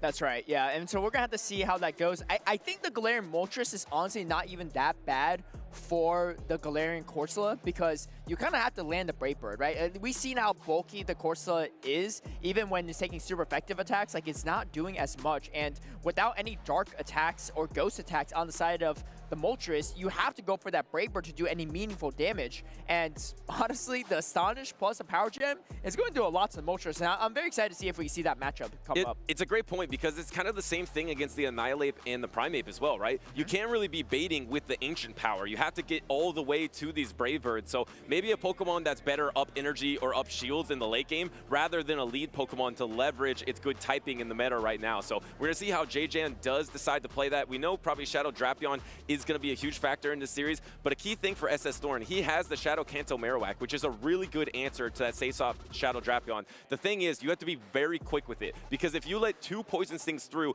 now suddenly you're in range of having to give up a Protect Shield against that Aqua Tail, and then you'll keep the alignment, but you'll take a super effective Aqua Tail and then use a Protect Shield. So look to key in on that for SS Thorn. Has to be very quick again in the counter swap versus that Shadow Drapion. That's right. I mean, and SS Thorn, one of our most experienced players, especially since his debut last year in Toronto, almost exactly a year ago. and he's just been on fire ever since. Actually, SS Thorn, fun fact, was also a player that Marta Galde mentioned as someone he regularly chats with on team building and preparation too, and he says that in his mind he's one of the best players. And let's see how that plays out. It's going to be Primeape into Azumarill, and this matchup is so uncomfortable because it looks like JJ is going to swap out here after building up energy. You know, in that situation, you could actually win that matchup against Azumarill if you decide just to shield it if you're the Primeape. And I believe he banked up the Rage Fist versus Energy. Yes. He did 4 Karate Chops, then swapped out. I thought he was going to go Shadow Drapion, and then I didn't see the Shadow Kanto Marowak on the SS Thorn side. Instead, he went into the Feraligatr, soaked up that Play Rough, and now is going to threaten this Corsola a lot because now you can get to that next Hydro Cannon probably at the same time as the Nightshade. So you might actually even get it way before the Nightshade, actually. So you get there and you get a Protect Shield, and now suddenly SS Thorn has to give up an early Protect Shield and took a lot of health absorbing all that damage. And I think at this point too, he's just committed to the Astonish down, but are you in Rage Fist damage range, right? And you can see going to throw this on Charge Attack priority, SS Thorn pretty confident that he's going to hang on after Super Effective Rage Fist. I don't know, it's non-stab though, but it is hard. It knocks out! Knocks out, and he's up a shield, and he's boosted. This Primeape is about to go crazy with it. This is brutal. And now suddenly you're going to be throwing the Ice Beam bait. It's not even a bait really at this point because Primeape takes so much damage to literally anything. A hard breeze can take it out, but the Ice Beam is Protect Shielded here. You're going to be able to boost up. Once again, there's going to be no Protect Shield from SS Thorn, but this means the next Rage Fist is probably going to be close to enough to knock out the Azumarill. Actually, it's not close enough, but with some Karate Chops, it might just do it. But you have the double Rage Fist. Ow, going for the close combat.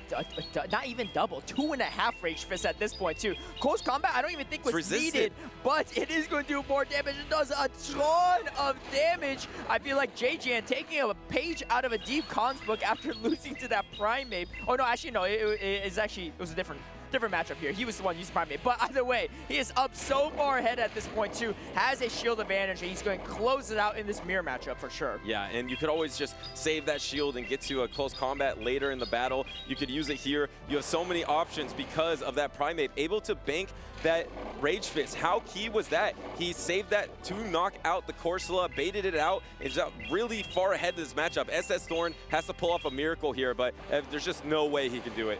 Yeah, that was actually I really like that play from JJ because I wasn't really following where he was going with it. On top of that too, he's got a Primeape and Shadow Feraligatr, both really frail Pokemon that need shields. And you got a Shadow Drapion as well, which is not the bulkiest either. So just like playing with kind of glass cannons, but he found a way around it. He just danced around those matchups perfectly. He kind of read SS Thorn like a book, right? Put it in Rage Fist range. I'm already up a shield too on top of that. And then now I wouldn't charge that priority. I take you out, or you spend your second shield. I mean, if SS Thorn spends second shield here, there too, he also loses, right? There's just no way. Up 2 shields on the Primeape or the Shadow Drapion. There's just so many ways for JJ to win that at that point. JJ really upped the tempo here in Toronto, using those double shadows like you mentioned of the Shadow Drapion, Shadow Feraligatr, and the Primeape. 3 Pokemon that you would say need shields in this meta, but able to use them to just get that shield advantage and just get your opportunity with Primeape to close. He could have even closed all 3 Pokemon if he wanted to. If he didn't want to pivot out, he probably could have got to another close combat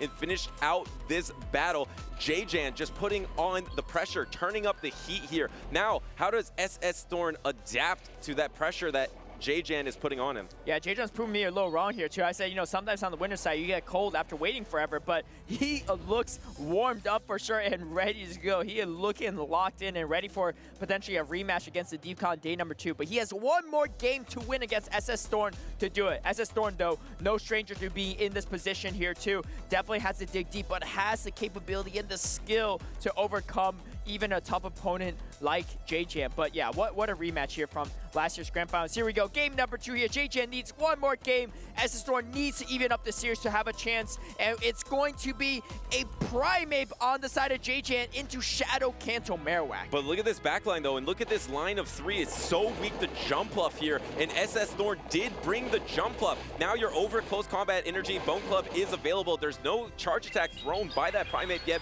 having to throw up the protection here, but the problem is, how are you going to deal with this Jump Bluff in the end game? Yeah, I mean, okay, so there's some people that are ABA weak to Jump Bluff, right? Or ABA weak to certain leads. JJ's triple weak to it. He's, I don't even know what you call it, triple A into jump up? Like you're really weak. Oh, but he into gets the jump up. knockout. He gets the knockout, but here's the problem.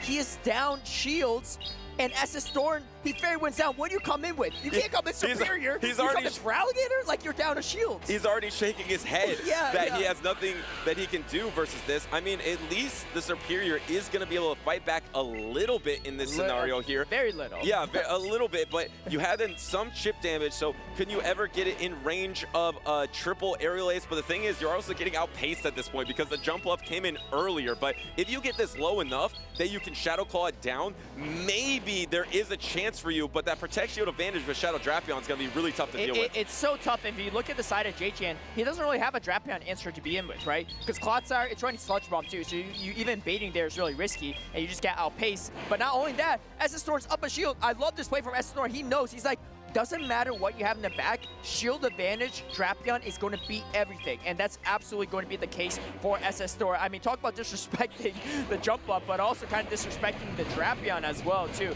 This is overall going to be a very, very tough match for JJN to overcome, and I just don't think it's possible for him to overcome this one. I think he's going to try, no, I thought he was going to try to call a bait, maybe thinking that was his only win condition, but it was the crunch, so was the proper call there. You don't have to mess around if you're SS Storm because you're up shields, you're up energy. You can easily get to that double crunch there. I don't know how much energy that Primate banked before it went out, but it doesn't really matter because of the Protect Shield available from SS Thorn. He's just going to be able to close this game, and suddenly SS Thorn met the tempo. He turned up the tempo as well, and he's about to get a full sweep here. Yeah, that's huge. I don't think the Primate has much at all because I remember it threw a Rage Fist right at the jump off later here too, and you can see going for the close combat, the Hail Mary here. He's got to go for it because there's no other win condition at this point. I don't even think he takes it out even if he wanted to, but close combat is going to come through. Unfortunately, it is going to be charged at priority. I like the thought there from JJ, but there's just way too much health on this Drapion at this point for him to do much with it. So SS Thorn going to even up this series, and honestly, after looking at this game, SS Thorn team looks really strong into JJ's. I feel like he actually has a sizable team composition advantage, if anything, right? The jump buff really strong into 3 on the side of JJN, but it also has a decent amount of play into Moltres too. Clodsire not so much, and neither is Drapion, and then his own Drapion super strong into the side of JJN. Yeah, the duo between the Shadow Drapion and Jump Bluff is just really good against JJN. That kind of forces the Clodsire out of JJN, in my opinion, because that is the best Pokemon to bring in that situation. So does SS Thorn bring that Galarian Corsola again to try to be good against the Clodsire? Does he continue with the Shadow Kanto Marowak? I really like the Shadow Kanto Marowak if it can avoid the matchup with the Superior and the Galarian Moltres, but it's going to be tough to do that in this game number 3. I think the Clodsire is probably going to come out, or do you just keep the high tempo? Do you just keep those shadows, keep the Primate, try to get good positioning? Yeah, the real question is, does JJN disrespect the jump bluff again, right? He was not ABA weak to it. He's not ABB weak to it. He was triple A weak to it. He was so weak to that jump up. But I know some high-level players, they just double down when they lose a game that much. It's just like, there's no way you bring it back again, right? And that's like, oh no, he brought the Drapion at least this time, but he was still ABA weak to it a bit. And here comes the safe swap Primate here. And this is why Primate is actually really strong even in this matchup against Feraligatr, because you outpace the Feraligatr to that Hydro Cannon. And yes, you know, JJ knows is a Rage Fist, but the thing is, if you don't shield this, now you're coming into Karate Chop range, and you're still going to get outpaced on the second Rage Fist as well. And the thing is, nothing resists the Ghost and fighting damage on side of this Primate, and when boosted, this is pretty scary. And the problem is, you can get to close combat at the same exact time the Aqua Tail is available, but no, going for the Rage Fist instead and getting the Protect Shield here on the bait. This means you can get to a close combat at the same time as the second Aqua Tail here, so SS Thorn has a really good option. He actually decides not to Protect Shield, let the Aqua Tail go. Is this enough to knock out Primate? Can Primate hang on? Yes, he hangs on. How much health? Not enough to get to a Yes, can get to a Rage Fist, but it's just a Rage Fist. Yeah, it's just a Rage Fist. I think JJN knows at this point too, even if it was close combat, it's probably not worth spending the shield. It's going to get hit by it, but the boosted Rage Fist though is going to be much harder to deal with here.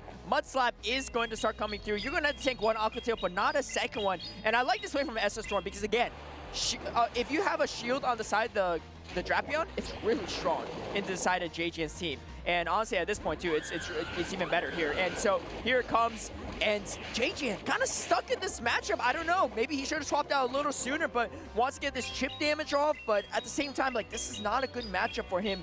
However, coming into a draft ban with energy is also not a good time for him either. Yeah, the thing is, since he's already was slow, he doesn't want to swap out now. Now he does swap out, but the thing is, now you're at 100 energy pretty much. Went for the crunch, maybe could have gone for the Aqua Tail here, even though it's resisted. This is going to knock out, but SS Thorn just needs to get to double crunch before the double aerial ace is available, and there's not even one aerial ace available for JJan. No, there's not. SS Thorn capitalizing on this shadow trap. And you can see JJan shaking his head, seeing the writing on the wall. There's still a shield on the side of SS Thorn too. He's just going to throw the Aqua to wrap this up. JJan trying to figure out a win con here, but it is looking near impossible at this point. And actually just going impossible. for the mud slap damage. Yeah, and actually going for the Bone Club, resistant Bone Club to wrap things up here for SS Thorn.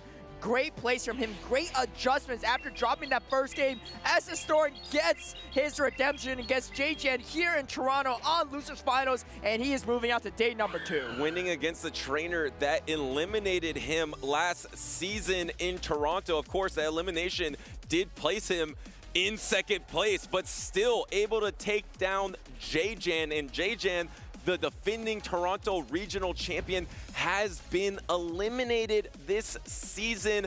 What a run, though. He was in the winners finals. Unfortunately, lost 2 series in a row, but had a blowout win in that first game.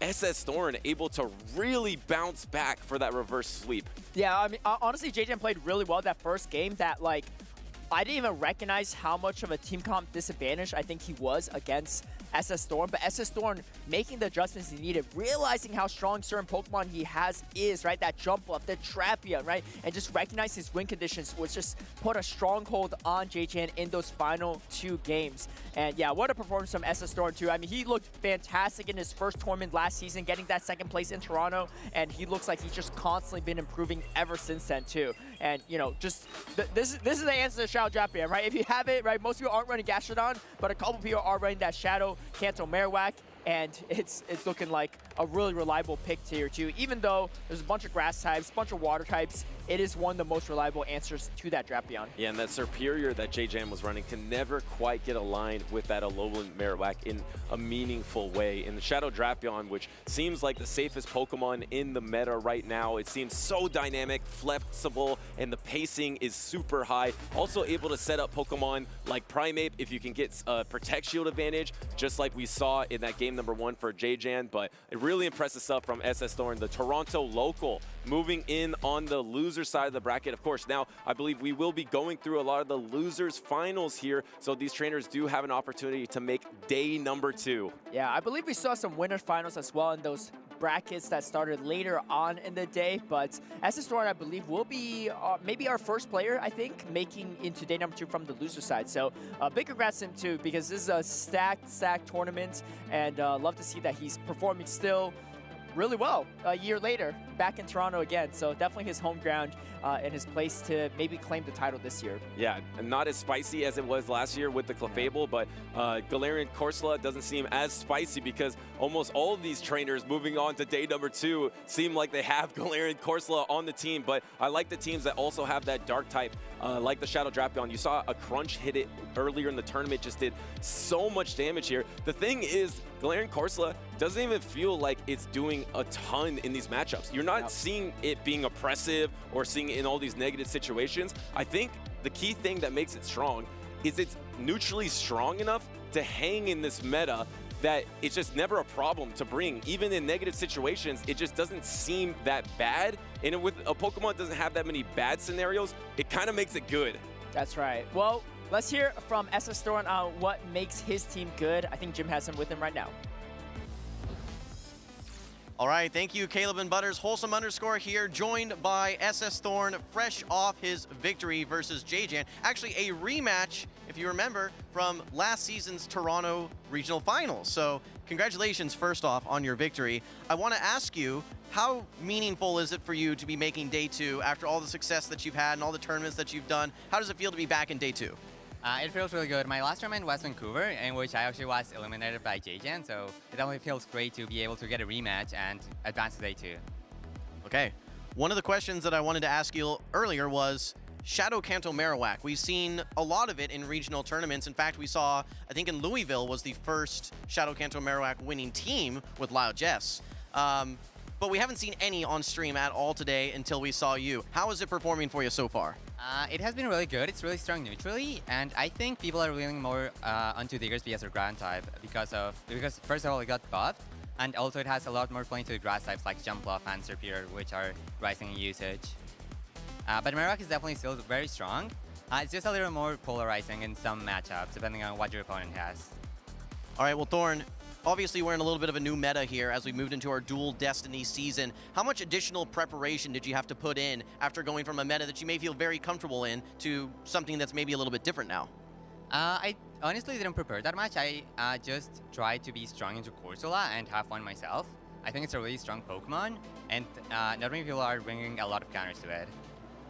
Well, Thorn, I know that there's a ton of locals here in the greater Toronto area and just a lot of people that you engage with and play Pokemon. Who would you say is your biggest inspiration when it comes to the Pokemon Go? I have to say Lyle Jeffs, my valid and famous goat. We've seen a lot of success from Lyle in many tournaments. All right, well, beyond Lyle, is there anyone else that you want to shout out or say thank you to? Yeah, shout out to Melly. That's it. Thank you. Thank you, SS Thorn. All right, well, we're going to kick it back to the casters. All right, thank you, Jim and SS Thorn for the great interview, and big congrats again to SS Thorn. So kind of a double redemption too, right? He lost him in Toronto, and then he lost to JJN again in Vancouver the last time he lost. Last tournament, I think he said he played in, I guess, outside of World Championships. So really cool to see. I'm sure for him as well too, to get that redemption. Sometimes, you just play those players, you're like, man, they always got my number no matter what I do too. And when you finally make that breakthrough, sometimes it can really just give you the confidence you keep carrying forward. Well, speaking of redemption, we have two trainers on stage next that have a chance at redemption because Dilap was actually brought down to the loser side of the bracket by Eomero earlier today in Toronto. And now we're going to have a rematch here in the losers finals between Eomero and Dilap. I believe Eomero won that 2-1 against the Canadian Dilap, who of course is a previous regional champion. We haven't seen as much of him late, but has an opportunity here to make it to day number 2. That's right. And and I know Dilap doesn't go to as many of these tournaments too, but he tends to perform pretty well, right? He got top cut at Los Angeles last season. Didn't do as well at North America International Championships. I think he needed like a pretty high finish to get that qualification for World Championships, but try to get that World Championship run this year to see if he can make it into Anaheim. But it's going to be a great rematch here too. We saw that match happened off stream, so we didn't see it play out, but very excited to see how that matchup looks too. And Eomero, like I said, one of the most underrated players in our circuit, but a very high performer. We saw him on stream earlier, running the Gudra, the Galarian Corsola, Diggersby, Azumarill, Primeape, and Jumpluff. Look at this other side though. Dilap running the Emolga here, running that flying electric type Pokemon that you almost never see. I guess it has Thundershock, so technically it has gotten a little stronger in this Dual Destiny meta because Thundershock did increase its damage in this season, but we're already locked in here. We got the Jumpluff versus the Clodsire. Does the Clodsire have the Sludge Bomb? Yes, it does. So instant save swap into the Gudra, and now Gudra's gonna have an opportunity to throw the Aqua Tail, but not before the Sludge Bomb comes out from Dilap. And this Gudra actually looks really strong into Dilap's team. I mean, look at it, right? Like, what's the answer to Gudra? You have no Fairy, you have no Steel. Gudra coming into every game. And here's the weird part here, right? This is a really funky matchup because you're doing neutral damage with the Dragon Breath, but only have resistant charge attacks. Meanwhile, Dilap has, only neutral aerial waste too, but recognizing that Frenzy Plant might do more damage, is actually going to go for the Frenzy Plant there to land that so that he can put it in aerial waste range. Well, you have no answer to Gudra when you bring a grass type into a dragon type, but it does make sense because especially when an Aqua Tail was already banked, at least your grass typing is really favorable versus Gudra because Gudra only has Aqua Tail and Thunder Punch, which Serperior does resist. Now swapping in the Jumpluff here, going to be able to throw this aerial ace, and I believe you're going to have your switch timer almost back up if you would like to swap back into your Clodsire. Does Dilap decide to do that? Yes. Yeah, and I love this too, right? With that 50-second timer that we've had implemented over the past 3 months, it just makes these swapping in and out so much more easier to pull off here too. Eomero though is now stuck into this Cloud Sire. However, the Cloud Sire didn't really have too much energy. Now does have enough energy for the Sludge Bomb, and it's going to throw it right before the energy ball is reached. Great counting on the side of Dialab Churn. Is going to land Sludge Bomb. I don't know. This might not actually KO. It doesn't. Sludge Bomb.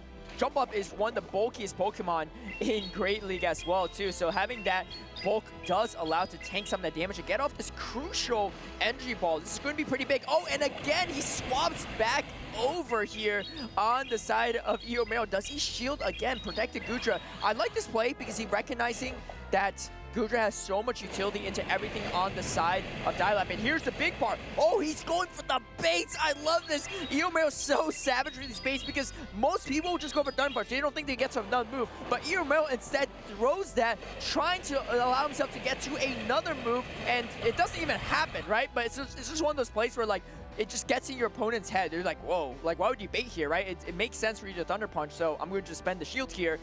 And now Eomero's in a pretty good position because shields are down and Feraligatr is going to be in a tougher position. But the hardest part is the Superior, because I think you can eventually get through this Feraligatr, but you can't bubble through that Superior. So this means you need to get the 3 charge attacks to win this game, as you're just getting an onslaught of all these Shadow Hydra Cannons plus the Shadow Claw plus some Vine Whips. It's just a really uphill battle. You're going to probably need to swap somewhere into your own jump up into the Superior, maybe get an aerial ace there, but it's going to be really tough for Eomero to come out on top here. It goes for the Ice Beam bait, and it's called by Dialab. It's not very effective. Yeah, I don't even think Eomero was at the play rough energy, so I think it was a pretty good bait call from Dialab. I actually was mistaken. It's actually Eomero that didn't have the shield and Dialab that did. So Dialab actually was in a very commanding position and just able to strip the shields from that Goodra to really set himself up for victory there in the end. And here we see the Azumarill unfortunately doesn't have a lot of places to go against the Superior. You can't bubble down, but also there's still a shield and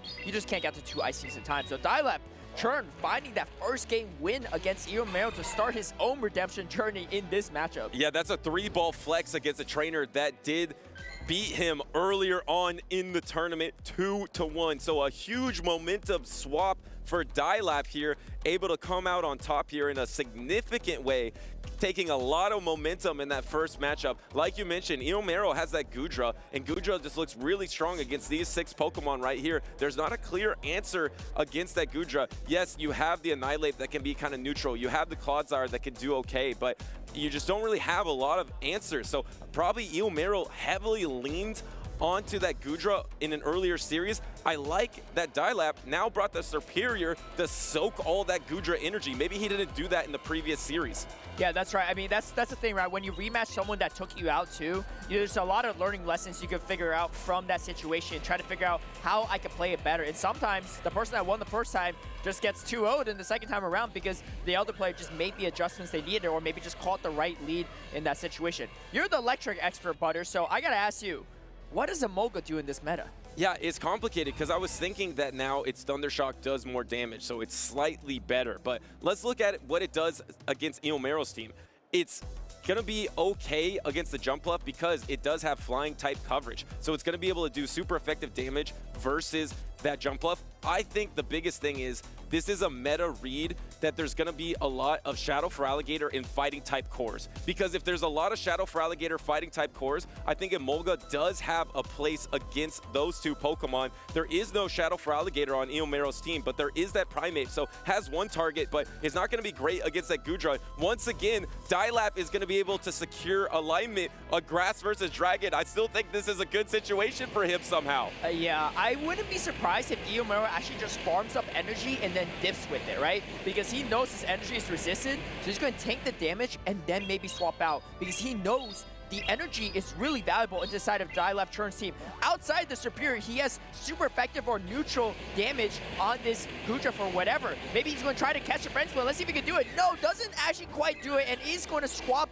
to the Corsa, but there's no answer to Corsa. That is such a bold swap because this is Diggersby on the side of Dial-Up Churn's side, but he didn't bring it, and this Corsa looks a lot safer now. And I'm not sure if that Corsola just got a full Astonish through there onto that Frenzy Plant. That would be a huge swing, if so, for Miller Hero. And now the Frenzy Plant is going to be coming in. The bulk of the Corsola able to take 2 Frenzy Plants, a Community Day attack from a Superior, no problem. Able to go for the Astonish down and just bank all this energy. Wow, Corsola showing off a little bit here, and now is going to have a Nightshade or a Power Gem, and I don't know if you can Poison Sting down here. Looks like Dialab did not get a Poison Sting. Can Eomero get to the double Nightshade? Yeah, through the Nightshade blind as well, to not knowing what was going to come in, just afraid that there might be some fast stack pressure that takes it out. But now getting to that second Nightshade is going to be pretty big for Eomero. And again, his Gudra is loaded with energy.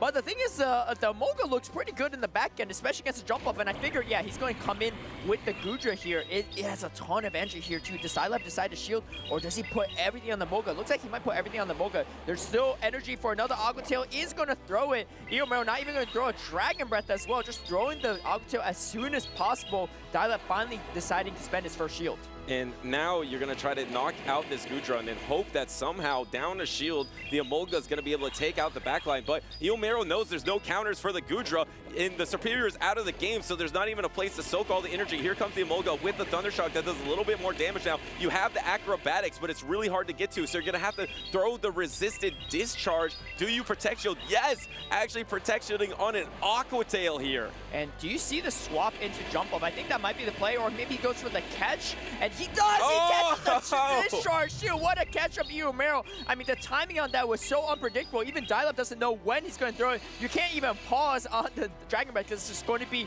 just a one-turn move. But he's going to get the acrobatics before the airways and decides not to throw it. And tries to double up, I guess. This is resisted here because you are electric, so this isn't going to do that much damage into the Emolga. Doesn't even do half of its remaining health, but the thing is, the Fairy Wind's going to add up. You can maybe get the double acrobatics. Did he get over energy there? I don't know if he was over 100 energy, but it doesn't matter because it looks like there's going to be a no protect shield. Can this knock out the jump love? Super effective. Knocks out the jump love here. You're at the discharge, throwing the discharge. Looks like he tried to swap into Clodsire. It's going to be a race to charge attack. Clodsire versus Gudra, but Gudra might win with Dragon Breath pressure. Yeah, let's see how that goes. Does Clodsire have energy? No, it doesn't have energy, and it is going to be taking an Aqua Tail to the face here. Going to be definitely enough to KO Emolga. Just a little bit of health left, but I see the Dragon Breath is going to finish it off. And there was a few moments where, you know, Dial-Up didn't get a certain move through. Don't know if he thinks it's going to be impactful or not. We'll have to wait and see, but I think he's content on how that went out, and we have a game 3. Yeah, he was in a negative situation, but when he didn't get his Poison Sting through on his Clodsire, and then after he took that second Nightshade, the next Poison Sting knocked out that Corsola. Yeah. So if he did get that Poison Sting, maybe the second Nightshade does not get off. But the thing is, I think you were in such a negative situation there. It looks like Dialab isn't even trying to have a review in this situation. Instead, he's going to focus on what he can do to deal with this core of Gudra and Galarian Corsola, because this is a duo that Eomero has been running all tournament with great success. And you pointed out, it was a fantastic strategy to soak that energy onto the, soak all that energy from the Superior on the Gudra, bank this energy, and that exact energy was able to close out the game for Eomero in the end. I mean, I think the big part for Eomero is this catch too, right? The unpredictable catch was absolutely huge for him because it allowed his Gudra to leave with energy and not have to spend a shield there, and, you know, be able to finish off the Moga later here and get this Aqua Tail off. I think the difference here is even if that Nightshade didn't hit that Clodsire, it's almost in Aqua Tail plus Dragon Breath range anyway, and Dialab wouldn't have gone to another Sludge Bomb either way in that situation. But yeah, crazy plays from Eomero there because I feel like he had his back against the wall and able to find the win here. And we are going to another game number 3 in this Losers Finals. It's absolutely wild here in Toronto too. So many talented battlers, and it comes down to this final game for Eomero versus Dial-Up Churn. And this was a series that went to 3 games earlier on in the tournament. Eomero was able to come out on top. Can Dial-Up turn the tides here in Toronto for the Canadian? And he gets a Diggersby lead into Goodra, and that's not terrible. But the thing is, any lead into Goodra is not going to be amazing because Goodra's just good against the entire team of Dialab. Yeah, I love the plays from Eomero and his decision making. He's like, you know what? There isn't a bad matchup for me, so I'm just going to lead it and see what happens, right? Because he has a backline, and if he sees, like, let's say he sees Annihilate in the lead, he's like, you know what? I just need to chip it so that my Diggersby doesn't have to face it, and I'm usually probably going to be in a good spot. And this time he sees, oh, it's a Diggersby in the lead. Well, Diggersby's actually not too bad in his team, but now he draws out the Superior. That's huge. I love this play too. Oh, and trying to catch the Brent Splint because Styles been throwing Brent Splint this entire time. Instead, ends up getting the jump off on it, but still pretty good matchup for Eomero to be in. I really like that early shield on the Scorching Sand from Eomero there. That is what forced out the Superior in this matchup. And if you see this backline for Eomero, it was very alignment dependent. If you didn't match up this jump bluff in the Superior and that matched up into Clodsire instead, you would be in a lot of trouble in this backline. So able to get that early Protect Shield and now have that positive matchup in the backline, Eomero's in pretty good positioning here.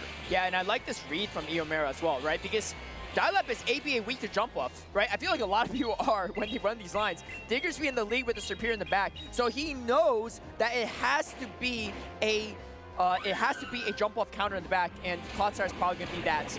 And actually, he pivots over to the Goodra. I like this play too, right? Because the thing is, his Diggersby has a ton of play into Dialab's team. You got a mirror match, but Dialab already has taken damage, and then also you have the Clodsire. Yeah, so you're in a good spot either way. I love this move because once you know Superior is out of the game, nothing is going to be able to soak this energy, and Goodra is just so free in this matchup. Just avoid getting farmed down yourself and then cut off his momentum. And now what? You're going to bring in a Diggersby? This is going to be super effective no matter what. It's a double ground backline for Dialab, and not only do you have to get through the rest of this Goodra, you have to deal with the entire Diggersby, and your own Clodsire is pretty much in Scorching Sand's range, and you have to throw a Fire Punch here into a very low health Goodra. Yeah, and I think Dialab's still trying to figure out what that final Pokemon is. He still isn't fully sure, right? We saw the Galarian Corso before, we saw a Azumarill, but he still hasn't shown that Diggersby in this matchup yet. And I think if Dialab knew, he would have played this differently, but unfortunately, he is not able to read that perfectly here. And now he's caught in a tough spot. Charge attack priority. Do you spend your final shield? He does, but if you spend it, so what?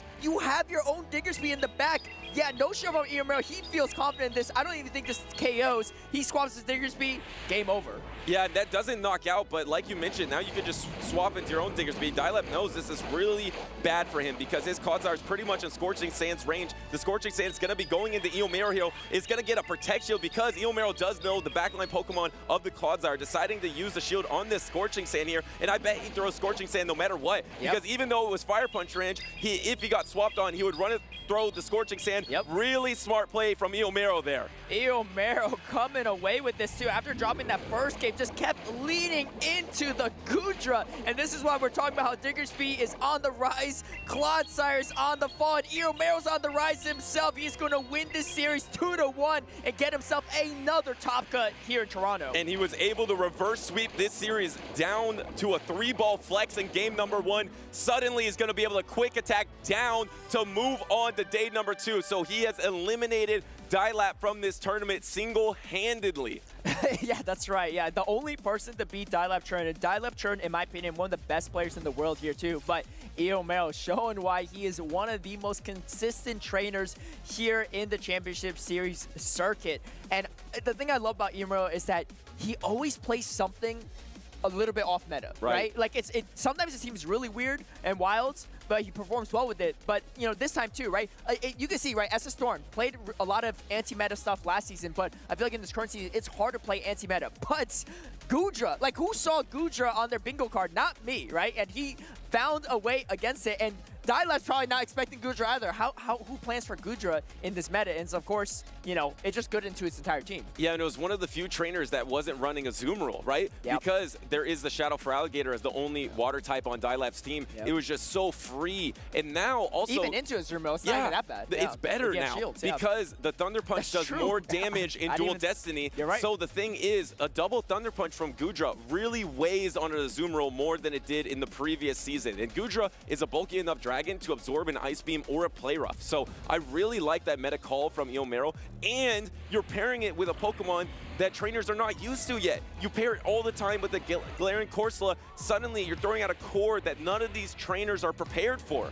Yeah, that's right. And Eomero just had so many ways to punish the safe swaps of Dialab, right? Like, there's nothing that he could safely use into Eomero's team, right? And it put him in such a tough position because he's going to lose the lead if it's Goodra, right? Like, Goodra's going to be able to beat almost everything or have play into everything. He's forced to swap, and then he's now stuck into a jump bluff with his Superior, and his Claws are stuck into Diggersby, and it's just such a tough position for him to come out of. So, you know, big congrats still to Dialab for making it all the way back to that losers final to get that rematch, but just came a little bit short, and a huge congratulations to Eomero for another top cut performance in a stacked tournament. Yeah, and to Dialab's credit, he did come very close. Yep. He 3-ball flexed with the shield remaining in game number 1. Then game number 2, he had an opportunity with a Molga in the back line. How about getting a Molga all the way to losers finals here? But he got swapped on with that discharge. That might have been the game-winning swap for Eomero, and maybe if it didn't go that way, Dialab could have 2-0'd the series and be moving on. That's how close some of these battles, some of these series can be. There's not a lot of room for error. So when these trainers are moving on to day number 2, they're having almost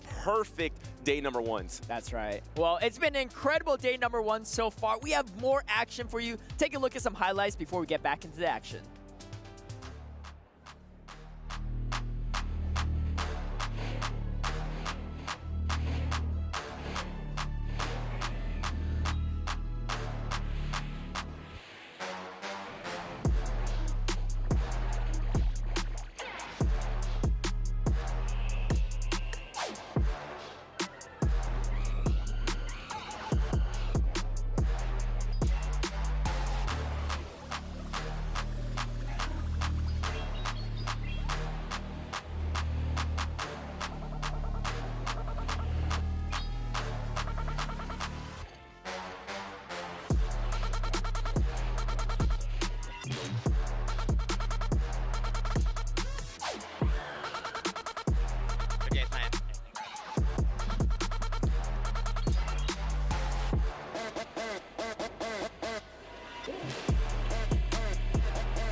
Hey everyone, Softove here. I'm here with one of our very renowned Canadian battlers. Do you want to introduce yourself? Hey guys, my name is Diabtro. You guys can also call me Eddie. I'm probably, I was gonna say I'm like one of the top GBL players, but I didn't want to say that. I think you are. You were the first legend in a very recent Go Battle League season. You're also the 2023 Vancouver Regional Champion. Given all of this success, what are your goals going into this season? Because you've already accomplished so much in this game. To be honest, I think last season I had a very tough season. So I think that I kind of need to set the bar higher for myself, and I need to have better results and achieve more. And something that I'm looking forward to is trying to do the best as I can this season, especially given how I had such a lackluster season last season. Well, you definitely have it in you. You know, you've won tournaments before. You've been top 2 a couple of times, and of course, you know, very strong in GBL. So I'm sure, you know, there's great things for you ahead. You mentioned that you kind of had a tough season last season. Is there anything that you did coming into this tournament that you did differently compared to how you prepared last season? One of the things that I think that I did differently was I think I prepared too much in the previous last season, and maybe I was too focused on certain matchups and expecting the meta to be a certain way when actually maybe I was getting a wrong read and it's actually this way. So I think that I kind of let loose a little bit, maybe not practice as much, and trying to, you know, be more fluid in my gameplay. Yeah, that makes sense. We did just have a little bit of a meta shakeup just a couple of weeks ago. Is there anything from that, maybe Corsola or some of the other buffed Pokemon, any changes you're expecting to see this weekend? I know you don't want to make any super hard reads, though. I've practiced against a lot of the top trainers that are coming into this event, and I think that, yeah, definitely Corsola is going to be coming. I don't think it will be as prominent as Azumarill or Diggersby, but I'm also playing like a little bit of double ground, and I think I really like the Clodsire and Diggersby combination. I'm definitely looking forward to seeing Diggersby as well. So I think that's great. I'm really hoping that we get to see some nice plays from you this weekend. Are there any closing thoughts or anything else you're excited about for this weekend before we get started? I hope I win. All right, well, you've done it before, so maybe you can do it again. Thank you so much for your time, Eddie, and now we'll get right back to some Pokemon action. I think it was in GBL. I was pushing the leaderboards, and then I got to the top 8 of leaderboards, and I got invited into an exclusive tournament called GBLA Go Battle League Arena. I participated multiple times, but the first time I got eliminated in the first round of the tournament. So I have 2 favorite Pokemon. One is Beware, and the other is Darumaka. I just like the way both of them look, and I like how little Darumaka is. I'd say Hoenn is my favorite generation, and it's just because playing through the game Emerald, it was I still have memories of it. It was a lot of fun. I like to look at everyone similar levels of skill. Anyone can beat me. I believe I can beat anyone. But so I'd say right now that person is Lyle Jeffs. He won 2 regionals. He said that he won the second one just to get on level with me, winning 2 regionals. So I'm excited to see him at Worlds. Hopefully I face him there too. I would battle Cynthia because I remember back in the main series when I was playing that, I would lose so many times to her, and she's a very tough opponent. I'm more of a night owl. I like to sleep in the mornings. So, I prefer Ancient because I played through Scarlet and I enjoyed playing through that. And I enjoy Fluttermane, and I like Great Tusk because I compared it with the future version, and I just like the way the Great Tusk looks more. So definitely my family members. I'd probably call my mom first, and my dad, and then my brother and sister. Valor, because when I first started playing the game, I got reeled into it. But as time went on, I saw Mystic becoming really big, and I felt it's my I need to be competitive with Valor and help boost the competition on Team Valor. Let's go!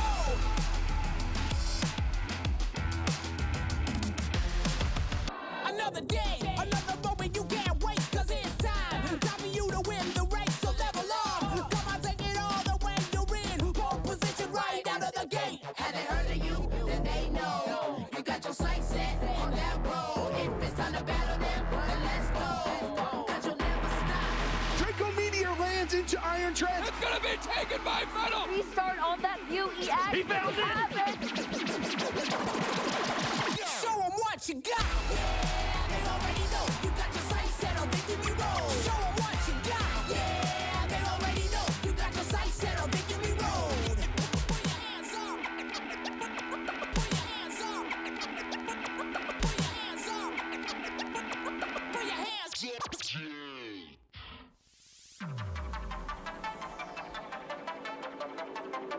Welcome back, everyone, to Toronto, Canada. We are here for yet another regional here in the Play Pokemon Championship Series. What a tournament that we've had so far. We're looking forward to some more battles. Wholesome _ on the desk, joined by Soph Toph.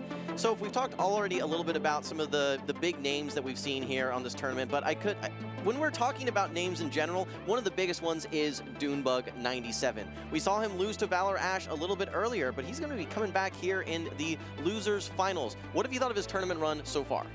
Oh, at this tournament in particular, I think it's been impressive that he's made it so far with Starmie, but I think we should pretty much never count Dune out. He's had a stellar 2025 season so far. No wins yet, but, top cut in Louisville, got very far, LAIC as well. And, just a year ago, actually, at the December Regional last year, he won the tournament coming from loser's side. So, he is in the loser side here, but not necessarily a bad thing. And he's won from the loser side before, just like you were saying. So this is not, this is not unfamiliar territory for him.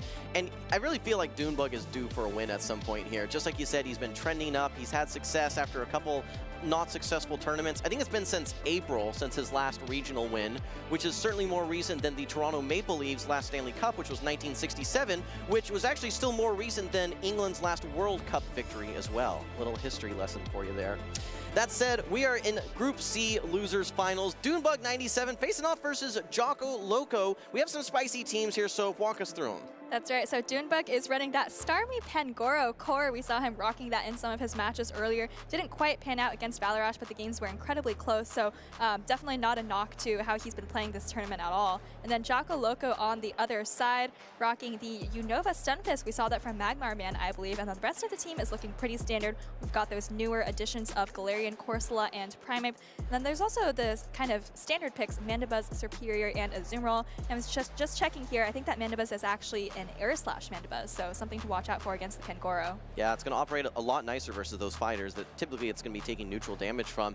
But so I was asking you earlier about the fate of fighters, where they are in this meta. Is it just Rage Fist? The Pokemon that stands out as far as fighters is Pangoro, because it operates very differently than Primeape or Annihilate. It's going to be pretty much solely reliant on hitting that close combat for its, as far as its fighting attack goes, but it opens up a different dynamic with its dark coverage that it can do very nicely into certain other Pokemon. But you know what, so let's put a pin in that. Let's move into our games here, guys. This is losers finals, winner go home. Dunebug with the Clodsire into Jocko Loco's Air Slash Mandibuzz. All right, pretty neutral matchup here. I'd personally give the advantage to Clodsire there. You do have the Poison Sting Sludge Bomb, while Mandibuzz is going to just be, going with Air Slash Aerial. It's not the most efficient attacks out there. You know, we've actually seen, even in Europe, some Stone Edge Sludge Bomb Clodsires here, so that's interesting dynamic. I think we've seen almost only Sludge Bomb here in North America, at least for this tournament. Dunebug versus this Mandibuzz. This is going to be an extended matchup here, so if both of these Pokemon can safely tank 3 of these charge attacks, so this is one that it seems like neither of these trainers want to swap out of. That's right, maybe thinking that switch advantage is important, or just don't really want to lock anything in right away. And I think at this point, when you have these really long, drawn-out matches, you're probably thinking about, okay, what's in the back? How can I prepare for that while I have kind of a lot of thinking time on my hands right now? That's right. Lots of time to think here in these matchups for sure. Unfortunately for Dunebug, this Sludge Bomb is not enough to knock out, but I think he should be able to hang on versus the next Dark Pulse as well, and maybe there'll be an opportunity where he can fast attack down. I'm very curious, actually, who's going to win this Zero Shield matchup.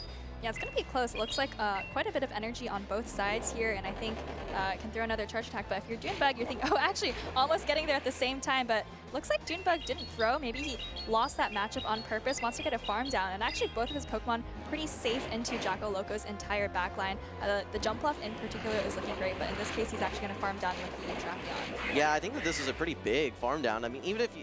Still with 2 shields, obviously you need to start cracking those. If you bring in the Azumarill here, there's no real charge attack pressure. And actually, no, brings in the Novan Stunfisk as well. You're going to be launching off these Aqua Tails. In fact, I think you might be able to get to 2 before the Stunfisk is able to reach a single charge attack. That's right, getting just a little bit ahead on energy with that farm down of the Mandibuzz, so that's pretty nice for Dunebug. He's already over an Aqua Tail here, and Jocko Loco also has a charge attack and a bit, but neither trainer really wants to throw any energy quite yet. Dunebug actually firing off an Aqua Tail. It's not going to be quite enough to take out the Novan Stunfisk, but looks like Jocko Loco making sure this Mud Bomb lands on the Shadow Drapion now. Yeah, I think Dunebug was maybe considering having going for a catch there, but instead he uses the Protect Shield on his Drapion, needs to get to this next Aqua Tail, and actually throws, I believe, what was on charge attack priority. This is now going to bring out the first Protect Shield from Jocko Loco on his Novan Stunfisk, and he has the Mud Bomb ready to go, which he did launch here again on charge attack priority. Yeah, losing. Oh, actually, it wasn't charge attack priority. Maybe wait there. I think Jocko Loco, yeah, you're right, probably did wait, maybe anticipating that there could be a Jumpluff in the back, but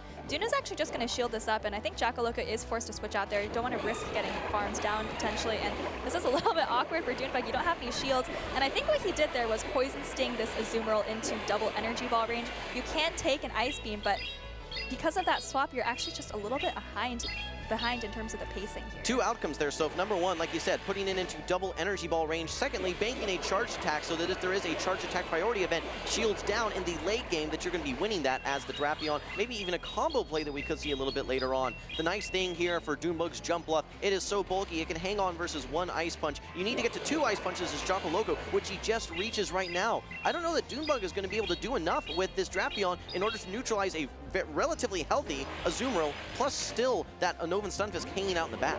Yeah, this is one of the most unfortunate things about Drapion. It's a poison type that doesn't really beat Azumarill, right? You have all this energy, but of course Azumarill at 70% health, or maybe even more than that, going to be able to resist that crunch, and even if you can land another charge attack, I don't think it's going to be enough. I think the LoseCon might be trying to go for a switch here as Jocko Loco. Jocko Loco recognizes, just throw this Ice Beam. There is no timing at this point. There's no catches that Dunebug can make. Just throw this Ice Beam, and that is going to be enough to knock out the Shadow Drapion on the side of Dunebug. Game number 1 going to Jocko Loco.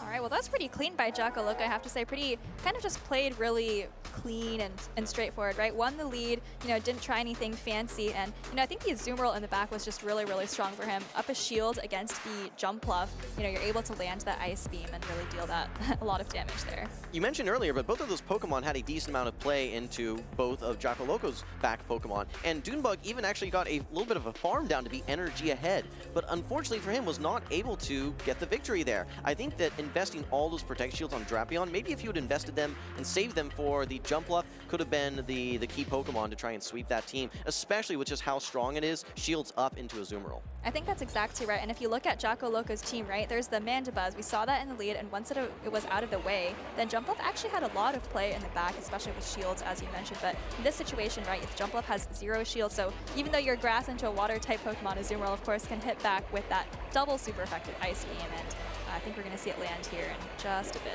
Yeah, if you're able to shore up that weakness, that Ice-type weakness via Protect Shields, Jumpluff has a lot of mileage, but when you're a shield down, 0 shields at that point for Dunebug, and you're also 6 turns behind versus Jocko Loco's Azumarill, yeah, there was just no formula for that Jumpluff to sweep. It really needed those Protect Shields in order to be impactful, and at that moment, it was too late in the matchup. All right, well, I'm still expecting Dune to maybe try the Jumpluff. It looks pretty good into anything that isn't the Mandibuzz, but the tough thing here is that for Jocko Loco, the Mandibuzz just looks really safe into Dune's team, right? What do you even think its worst matchup is? Maybe the Clodsire, actually, I don't know. It has favorable matchups into the Drapion, the Starmie, you know, super effective air slashes for Pangoro and Jumpluff, so kind of a tricky situation for Dune. Okay, well, so we're going to find out and see if you called that one. We're moving into game number 2. Again, this is win or go home. One more win for Jocko Loco, and he's going to send Dunebug packing. But here we go. We have the Annihilate on the side of Jocko Loco. We'll be facing off versus the Clodsire for Dunebug. Yeah, Jocko Loco actually staying in here for a little bit. I was wondering if he was just going to pivot straight into the Mandibuzz, but I think you can muscle your way through this if you're the Primate. What's interesting is, you know, Dunebug probably doesn't want to swap out at this point. He's resisting these karate chops and able to hit neutral with these sludge bombs. One sludge bomb does a devastating amount of damage to this Annihilate, but the longer this matchup goes, the more threatening this Primate becomes due to the attack boost from Rage Fist, which you pace to so quickly.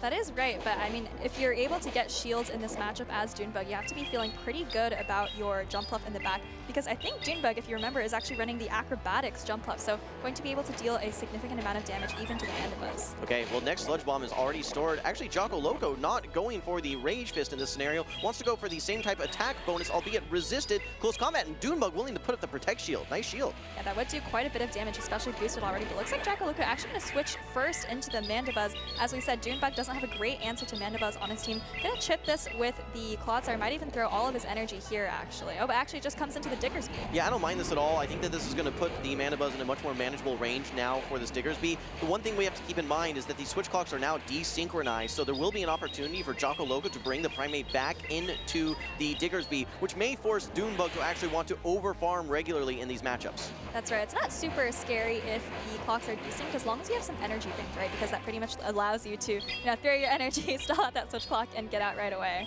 Yeah, and this is going to be another one of those extended matchups here. Certainly the switch clocks will come up before either one of these Pokemon faints. I think after one more charge attack, Jocko Loco should have his switch clock up, and then one more charge attack after that, Dunebug will actually be able to swap out as well. So this is going to be the moment where Jocko Loco has to make a decision. Do I want to save this Mandibuzz thinking that it's going to have some play in the back? And yes, actually brings in the Azumarill. 2 different answers to this Diggersby. Azumarill going to get a nice head start on energy, but let's not forget this Clodsire on the side of Dunebug, which already has a Sludge Bomb ready to go. That's right, Junebug does fire off his Sludge Bomb just before the Azumarill has the Ice Beam, meaning he doesn't have to decide quite yet whether he wants to shield to preserve this energy. Looks like Jackaloka is going to farm just a little bit more. Oh, actually, throws another Sludge Bomb just before the Ice Beam. I'm not sure. Do you think Jackaloka is going for a full farm down here? I think at this point you have to, right? Junebug maybe was a little bit ahead on energy versus what Jackaloka was expecting. Now I think that you do have to go for the full farm down. Are you going over 100 energy? Yes, but you have tons of energy to unleash, including double super effective Ice Beams potentially into that jump bluff. Yeah, and it's single super effective against Diggersby, so kind of tough for Dune. You do still have a shield, and I think both of your Pokemon actually can hang on. And actually, Dune loses the Fairy Wind there. We're going to have to see later whether we think that's going to become impactful. But first Ice Beam coming through, Dune actually lets it go, saving the shield for something else. Okay, at this point, I think you probably have to shield your Diggersby. I don't think it's going to be able to do enough work, still knowing that that Annihilate is there. Junebug instead opts to let the jump bluff go, putting everything on the back of this Diggersby. Okay, it has tons of energy on it. I think that Jackaloka, you just need to absorb this energy here, maybe even bring in the Mandibuzz after this to absorb even more energy to set your Primeape up to sweep this Diggersby in the back. Yeah, the Azumarill still has just a little bit of health there. Tons of energy on this Mandibuzz, and June is able to get off this Fire Punch, but I don't know. Fire Punch did get just a little bit of a damage buff. We're going to have to see if it's enough to take out this Mandibuzz. It is not. Still needs several quick attacks. Okay, but actually, Jackaloka throws here on alignment. Maybe there's a tiny opportunity for June to try and get a quick attack down here. That's his only chance. So my question is this Annihilate in range that one Scorching Sands KOs? You're going to be coming out of this matchup close to a Scorching Sands, but I still think you need at least 2 more Karate Chops, and you know how fast this Primeape paces to moves. It's very likely that it has some energy. I think it threw its close combat maybe right when it got it, so this, yeah, actually energy dry. Okay, this is going to be really close. Do you think the Scorching Sands is enough? I think it might be. I think it's going to be enough, but can you withstand the bubble damage from the Azumarill? Can you get to another charge attack? Oh, it's not enough! Not okay, quite. but the Karate Chop, okay. Now it's going to be quick attack Step versus 1. bubble.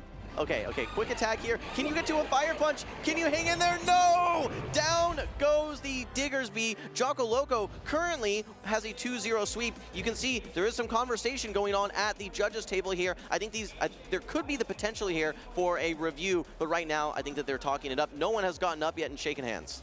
That's right. I think there was at least one moment where Junebug came in late. There actually was another one at the end with the Diggersby, but I don't know if that one mattered. He ended up throwing after 2 quick attacks. So we're going to have to see what happens to this game, but I don't know. That was a pretty close ending as it stands. Yeah, you can see that they're still chatting here. I mean, the one moment that I think that you called out, Soph, was when that jump bluff was coming into the Azumarill. Azumarill had just farmed down that Clodsire, had 100 energy, in fact, went over 100 energy there. Your play as Jackaloka, you don't even need to throw a fast move. You're not going to gain any more energy. You just fire off that Ice Beam and hope that it's going to land. And it did, right? But what was impactful there for Junebug is he was unable to get that Fairy Wind through and that much further away from getting to a charge attack to potentially either knock out the Azumarill or that Primeape potentially as well. Yeah, we saw how close that game was at the end there, right? Quick attack versus bubble, and I think one more quick attack would have done the job. So you have to wonder if one more Fairy Wind there would have been kind of equivalent damage if the game had played out the same way. Well, either way, regardless of how this ends up getting managed, I like the way, or ends up getting decided.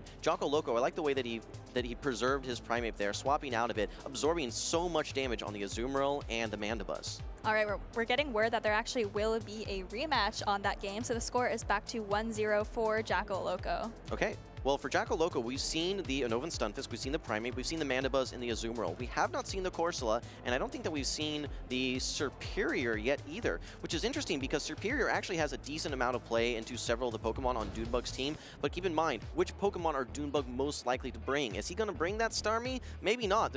I mean, if you look at that Starmie, it has so many threats on the side of Jackaloka, but that hasn't stopped him in the past now, has it, Soph? I don't think it has. So here is that moment. I think it was actually just a little bit before where the Jump Bluff came in, maybe on the first Ice Beam, didn't get the Fairy Wind through, and you know, at this point the Jump Bluff goes down. But I think if you get that Fairy Wind through, it might be actually a simultaneous knockout at the very end of the game there. So that's kind of the decision of the rematch there. Well, let's just let's reset and see where we are. We're 0-1 currently. Jackaloka ahead 1-0. For Dunebug, this is your golden opportunity to change the pace here, change the narrative, reset, get your victory, and try and sweep here. Okay, well, how much do we know here? So if we actually see the Starmie getting lined up versus its perfect Pokemon, that being the Annihilate. This is going to be a quick switch now into Air/Mandibuzz. It'll be met by the Diggersby. Yeah, a little bit of an unconventional counter assault, but I think this is still a nice team read by Dune because, look, his other two Pokemon are Jumpluff and Starmie. Outside of the Mandibuzz, they both have so much play into Jacko Loco's team, so I think he's going to be okay with Soft losing this matchup if it comes to that. Yeah, realistically, just like you're saying, this Diggersby does not want to get aligned versus the Primeape, and you have two answers to that Primeape in the Jumpluff and the Starmie as well, so you really just want this Diggersby to function as getting rid of most of the HP of the Mandibuzz, and then maybe even getting a soft loss farm down that could set up either one of those Pokemon to sweep later on. That's right. It might even be nice if you actually lose this matchup as Dunebug for a farm down, as you mentioned. But, I mean, if he wins the matchup, that could also, well, it could also be nice to get Starmie on Azumarill and Jumpluff on Primeape. That might even be better for him, but we'll have to see. It would be uncomfortable, I think, if Jacko Loco was able to farm down with something, but looks like they're still playing out this matchup. Diggersby getting quite low, but has a ton of energy. Looks like Jacko Loco is at the aerial ace, so we're going to have to see if Dunebug wants to fire off the second Fire Punch or maybe just goes for a quick attack right here. 2 Fire Punches aren't even going to KO, and yeah, Jacko Loco does throw right away, like you were saying, Sophie. Those trainers could have both tried to throw on good timing, which would have resulted in Dunebug getting that Fire Punch off. Jacko Loco instead throwing all of his energy, and this may set up a farm down now with Fairy Winds, but that's going to be a little awkward because this Mandibuzz would be able to get to another move. Wait, what are we seeing here, Soph? These are double resisted Psy Waves, trying to get the farm down. Not able to get it, so Dune decides to just fire off this Surf. So, you know, doesn't really come out of this match with a ton of energy, but, you know, he has kind of the advantageous, not even backline here, but the remaining 2 Pokemon on his side are pretty safe into both of Jacko Loco's team. And now Dune has seen both of the Pokemon. Yeah, Dunebug has had the full roster revealed for him now, knows that Primeape is hanging out in the back. This is a little bit of an awkward matchup here for Dunebug. Yes, you do resist these bubbles here, but there's a huge bulk disadvantage on the side of Starmie. This Power Gem comes through, does almost half of the remaining HP of that Starmie. Dunebug, you have to make a decision here. Do you want to preserve the HP on the Starmie or try and have Jumpluff sweep? Wants to stick with the Starmie for now. I think if you're in Dunebug's shoes, the Starmie just needs to get through the Azumarill, and then you could just put the Jumpluff onto the Primeape. Maybe he wants to get a shield first, just to make it a little bit easier to take out. But I think for Dune, once the Azumarill is out of the way, the game is looking pretty clean for him. Yeah, and you don't want to stick around because then you have to start shielding Rage Fist or just letting your Starmie go down. Dunebug actually opts to bring in the Jumpluff as early as realistically possible before this Primeape has had too much of an opportunity to ramp up its attack. That's right, and look at these super effective Fairy Winds. They are absolutely chunking away the Primeape. And, you know, this is one of the matchups where potentially Dune is thinking it would be nice to have Aerial Ace instead of Acrobatics, but I think it's still okay for him. He can just go straight Energy Ball. Yes, you do lose just a little bit more energy in throwing those attacks, but not the end of the world. Yeah, just like you said, so if you're instead of throwing the super effective move, you're actually going for the Energy Ball, which in this case is the bait, right? Knowing that it is going to be the lower energy move. Okay, Primeape's probably going to be going for a a charge attack priority tie, and that's going to be actually the close combat here. This is twice we've seen Jacko Loco throwing resisted close combats into Dunebug's Pokemon, knowing that it's actually the harder hitting charge attack. That's right, Energy Ball coming through here, and I think what Dunebug is hoping for is that when the Azumarill comes in, it's going to be forced to throw energy into the Jumpluff. But he actually is just reaching straight for the Starmie, maybe hoping he can just outpace to a Power Gem. That might actually be faster than going for an Energy Ball. Yeah, these Psy Waves add up. They are not resisted here. Meanwhile, the bubbles are resisted, so Jacko Loco is not going to be able to farm down. He's going to have to throw energy, which will then result in him being energy dry into the Jumpluff. This is looking like it's going to be Dunebug's game, and in comes the Power Gem. Dunebug takes game number 2. All right, well, you talked a little bit about that rematch maybe being exactly what Dunebug needed. He got that rematch, you know, he got the good lead here, he's got the game, so it's all tied up now, and maybe a little bit of momentum for Dune. Yeah, so if the stars are out in that Starmie that we're seeing right here, it was absolutely the MVP of that game. It was able to pressure out the Primeape early on. It was able to get some effective chip damage into the Azumarill and then actually close out that matchup as well. What I like from Dunebug, though, is the way that he has been able to save shields for his Jumpluff. Game number 1 I thought was a little bit rough since he was at a shield disadvantage. He is saving his shields in all the right situations now. I like the way that he's responded. Yeah, I really like the way he just brought this Diggersby into the Mandibuzz. I mean, it probably is the best answer on his team, but even so, like, some players might hesitate, not knowing exactly what to do in that situation, and, you know, kind of realizing just how soft his entire team is to Air/Mandibuzz in general. I think he handled it really well. It was pretty clear that, you know, going into that game, he knew exactly what he was going to do if the Mandibuzz came in. Absolutely. Well, as we rounded out that game number 2, we saw the energy balls come out from the Jumpluff there, but it was the Starmie show making a splash in game number 2. Power Gems comes through and is able to knock out that Azumarill.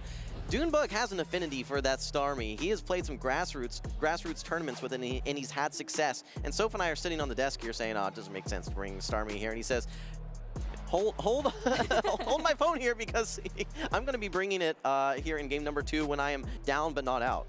That's right, and you know, he made a nice read there because we were expecting probably the Mandibuzz from Jocko Loco every single game.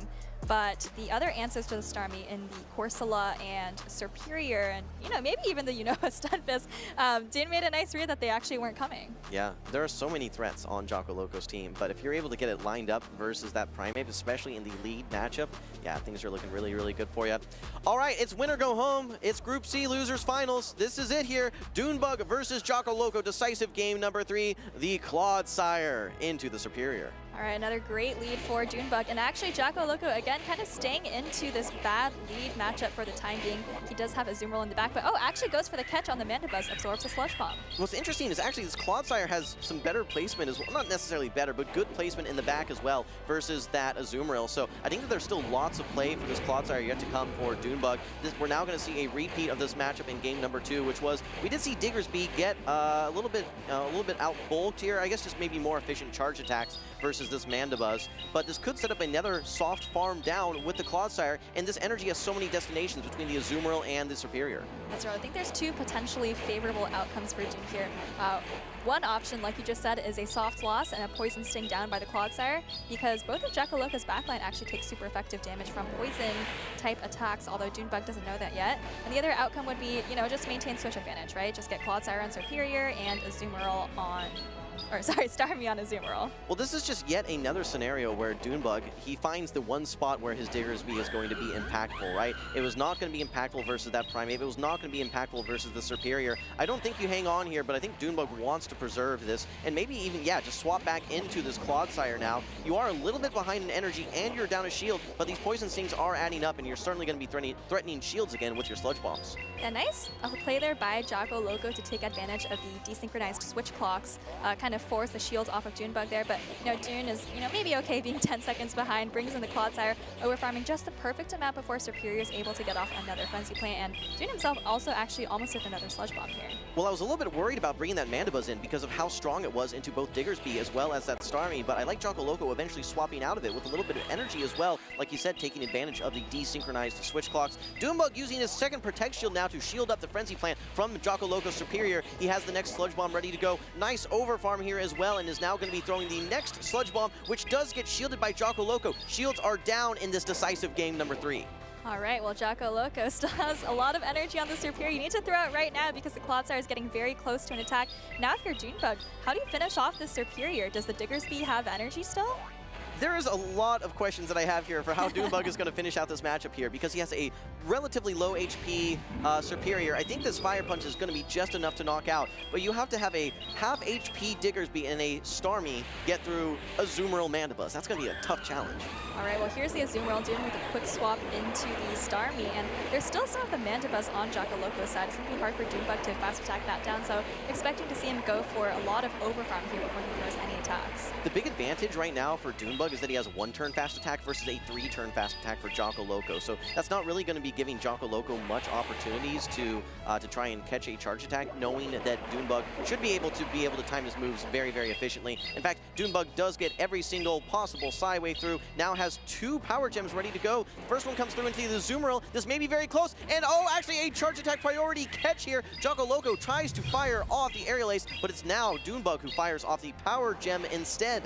Oh, and that could actually be huge there because that Mandibuzz had energy, also a quite annoying amount of health for the Starmie to take care of, but now I think this is going in the way of Dunebug. Ice Beam coming through here, but remember, Azumarill cannot stack 2 charge attacks. I think the Diggersby still has some energy on it, so this is going to be a race to the last charge attack. I think you need to get to a Scorching Sands, though. Maybe quick attacks into Fire Punch will do it. I think you're 3 bubbles away as the Azumarill. Who's going to get there first? It is Dunebug with his Diggersby, able to reach the Scorching Sand, and this is going to take out Jocko Loco's Azumarill. Oh my goodness, these games could not have been any closer. Just a turn as the margin of victory there. A sigh of relief from Dunebug, coming back from being 0-1 in in a loser's finals, right? Win to make day 2 or lose to go home. So really high pressure situation. And unfortunately for Jacko Loco, that is going to end his run here in Toronto. But no, a very, very stacked tournament. We've seen so many big names playing and even getting eliminated, and getting all the way to the group finals is, you know, no small feat. That is a heel turn momentum shifter that we saw there. Just after that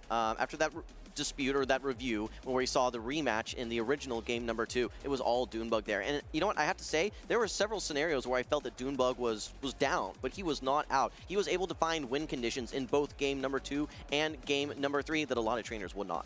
Yeah, pretty difficult matchup for June. You know, I talked a couple of times about the Mandibuzz being really difficult to deal with from Jacko Loco's side. And, you know, June not only dealt with it, but he was bringing the Starmie in both of those games that he ended up winning. So, you know, kind of recognizing that Jacko Loco was bringing not only the Mandibuzz, but also the Azumarill, which was a great place for the Starmie to be. Yeah, there were several moments in that game that I think were key. Jacko Loco swapping in his Mandibuzz, eventually swapping out the Mandibuzz with the banked Aerial Ace as well. And Doonbug actually using shields on his Diggersby as well to ensure that he had something to take out that Superior, which again we've seen as a little bit of a core breaker between that Starmie and Diggersby core. But Doonbug, when he was down, he said the answer is Starmie, and he was able to not only take out that Mandibuzz, but get that Azumarill in a range where the Diggersby could sweep the game.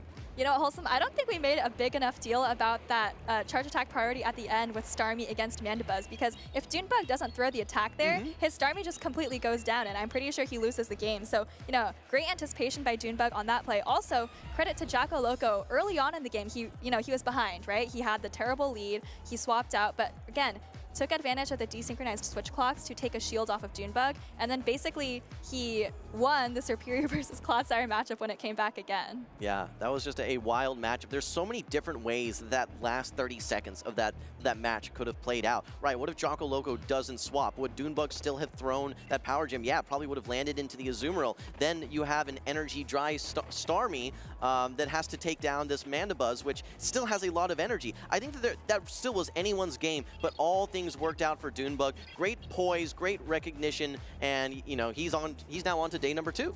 All right, well, speaking of day number 2, let's take a look back at our predictions for trainers that are most likely to make day 2. I think Colin, we saw on stream, already made it to day 2 on the winner's side, so, you know, congratulations to Caleb for recognizing that, you know, one of the best players in Europe is doing pretty well here. Lyle is your pick, Wholesome. I believe actually lost to That Boy Jay, who is my pick there. Both of them in the same group. I believe both are in the loser side of the bracket now. So jury's still out on that one. Inadequance, I believe we're going to see in just a little bit. He's made it to the losers final. So, you know, congrats to Caleb. Your pick made it through. Everyone else, we're still waiting to see. Yeah, we're still waiting. But, you know, we haven't seen Lyle on stream yet. I say Lyle's a stream darling, always performing well on stream, it seems like. That said, I did have a chance to talk to Inadequance Martine a little bit earlier, and he was working his way through the loser side of the bracket. I think that he had a very close 2-1 victory versus Dijon earlier. He says that all of his battles have been super, super close, which is, I think, just a testament to his skill, that even when people are putting their best foot forward and maybe sometimes have an advantageous team comp, he finds a way to win, even when they're close.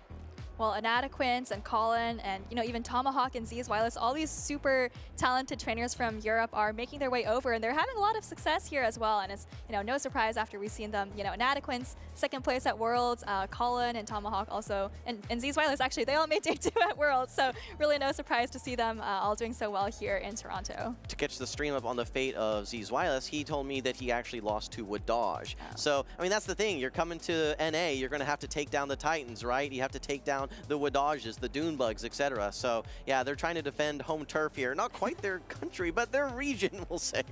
All right, well, we talked a little bit about Lyle, and speaking of Lyle, I think we have a friend, potentially family member of Lyle on the stream right here. That is Blob NA. We saw him on the stream earlier with a decisive win, and he's made it all the way to the group finals here in Group F. So whoever wins this match, who's playing against Elam, whoever wins this match is going to make day 2 on the very, very comfortable winner's side, as we like to say. Yeah, both of these trainers, a lot of accolades to their names. I think that Elam here, obviously, we see him in so many day 2s. He has had so much success. We've seen him in grand finals before. We've seen him in top 8s, top 16s. He is still trying to get that first title of regional champion. Could be here as he tries to win his group currently. That said, Blob obviously has had a lot of success as well. You know, he's feeling very comfortable this tournament, it seems like. I believe that he's made top 8 before for sure. So it's great to see him him back here, and he's got a pretty fun team as well. We mentioned that Dugong, which had a lot of early season success, but seems to be working here in the new Dual Destiny season as well. That's right. We talked a little bit about Alolan Sandslash often being the preferred ice type. We do see that on Elam's side, but the great thing about Dugong is that it actually beats Alolan Sandslash if they're running Powder Snow, which of course many of them are. So that could be very nice for Blob here. The Dugong actually looking pretty safe into Elam's entire team. Of course, has to watch out for the Annihilate though. Yeah, Annihilate I think is going to be its worst nightmare, and then probably the Galarian Corsola might have some issues too, knowing that it can get to those super effective power gems. Other than that, Dugong does have a lot of play, including into the Azumarill, which is really interesting. If we see that Dugong-Azumarill matchup play out, there are actually certain strategies that trainers can employ to make that a positive matchup for Dugong, which actually involves throwing Icy Wind several times. So. All right, well, speaking of Azumarill, I'm expecting to see a lot of Azumarill action from both sides throughout this matchup. Yes, the other side usually, both trainers have one grass type and a Drapion, but I think the Azumarill has a lot of counterplay against both. We saw in the last match, of course, Azumarill doing very well against Jumpluff, but looks like we're getting straight into this game number 1. All right, well, keep in mind, this is the winner's side of the bracket. We were just in the loser side. This is winner's finals for Group F. Elam has his Shadow Drapion matched with Blob Shadow Drapion as well. And this is a matchup that comes right down to charge attack priority. I believe most of the time it takes 9 Poison Stings and 2 Aqua Tails to knock out an opposing Drapion. Looks like Elam does win the charge attack priority and is going to be able to fire off his Aqua Tail first, though. And in some situations, you won't know who wins that charge attack priority until the 3rd charge attack, right? They're going to be desynchronizing when they throw those charge attacks. But here we know right away, Elam was actually able to win. Blob trying to catch the 2nd charge attack. He brings in his Azumarill. Elam loaded on energy here. Might want to just swap out here. 2 crunches stored before he swaps out. All right, and that could actually be a key moment in this game, so let's come back to that later. But going to be able to absorb this energy from Azumarill on Corsola. Typically we see people absorbing energy on their own Azumarill, but in this case maybe didn't want to be behind energy and brings in the Corsola instead. Above a Nightshade of energy now, and just going to throw one right when Blob is reaching his own charge attack. Blob did not throw the charge attack here and instead decided to over-farm. Elam has this Nightshade ready to go. Blob has a charge attack ready to go. In fact, he can farm a couple additional bubbles if he wants, but instead just throws this Play Rough. This is not going to be enough to knock out the Galarian Corsola on the side of Elam. Elam may even be able to get to another Nightshade here before his switch clock comes up. All right, well, Elam is farming up just a little bit more energy. Clock on Blob's side is coming up, and actually does come in with the Drapion to kind of snipe this Corsola, maybe force a shield. Elam has a lot of energy on this Corsola, so we'll have to see if he wants to preserve it. But no, he's actually going to preserve shields, presumably for his own Drapion, which has a lot of energy. Yeah, it's just such an awkward situation there because, right, if you want to get that power gem off, you have to use a Protect Shield, and you're not gaining that much because you have all this energy to neutralize this Drapion anyway. So Elam actually does not quite knock out the Drapion, saves a little bit of HP for some additional farm. You need to not only get through the remainder of that HP from that Azumarill, which has some energy, and also this 2-shield Dugong as well. All right, well, Drapion here, you do get a crunch off on this Dugong, but, if you're Elam, you can't just sit in here and get farms down, right? You don't want to be permanently debuffed, so definitely expecting to see him come in with the Azumarill here. Okay, will we see the switch right away, or do you go for one additional charge attack? Okay, but this is interesting now because I think that this Ice Shard will be enough to knock out, and so, like you said, you want to avoid that situation where you get permanently debuffed, but down goes the Drapion now. Azumarill has no way to swap out, and here comes the Icy Wind from Blob. All right, I think Elam did lose a bubble here, but he also got pretty lucky 2 crunch debuffs on this Dugong, so we're going to have to see if that makes a difference. I'm guessing he's still going to need to land 2 play roughs. Looks like Blob is actually going to switch out and, try to clear that defense drop on his own Azumarill. Elam going to shield out this play rough. I think maybe thinking that this does the most damage compared to the drill runs that the Dugong is going to be throwing. Yeah, this is going to be the same type attack bonus move, right? So you're going to be trying to shield that. I don't even think Elam can farm down here because of this permanent debuff here. So yes, Blob able to reach another play rough here. Elam says, okay, that's fine. I'm just going to continue shielding these hardest hitting attacks. I will farm you all the way down, by the way. Dugong will come back. Shields are now down for Elam, but Blob still has 1 Protect Shield. All right, Dugong coming back in. If you're Elam, do you think you need to land 2 play roughs here or 3 play roughs? Because you are debuffed by the Icy Wind. Well, let's see how much this play rough actually does. Blob lets the first one go. Looks like just Elam needs to reach 2 more play roughs, right? 1 to peel away the Protect Shield and 1 to take out the Dugong. So it's kind of going to be a race to see if Blob can get to, what, 2 or... I don't know if 2 drill runs is enough. Maybe you need 3. Elam is on the 6th cycle, I believe, for his play rough. He's going to need 6 more bubbles. He's already got 2 now. Blob needs to get at least 2 charge attacks, probably 3 here.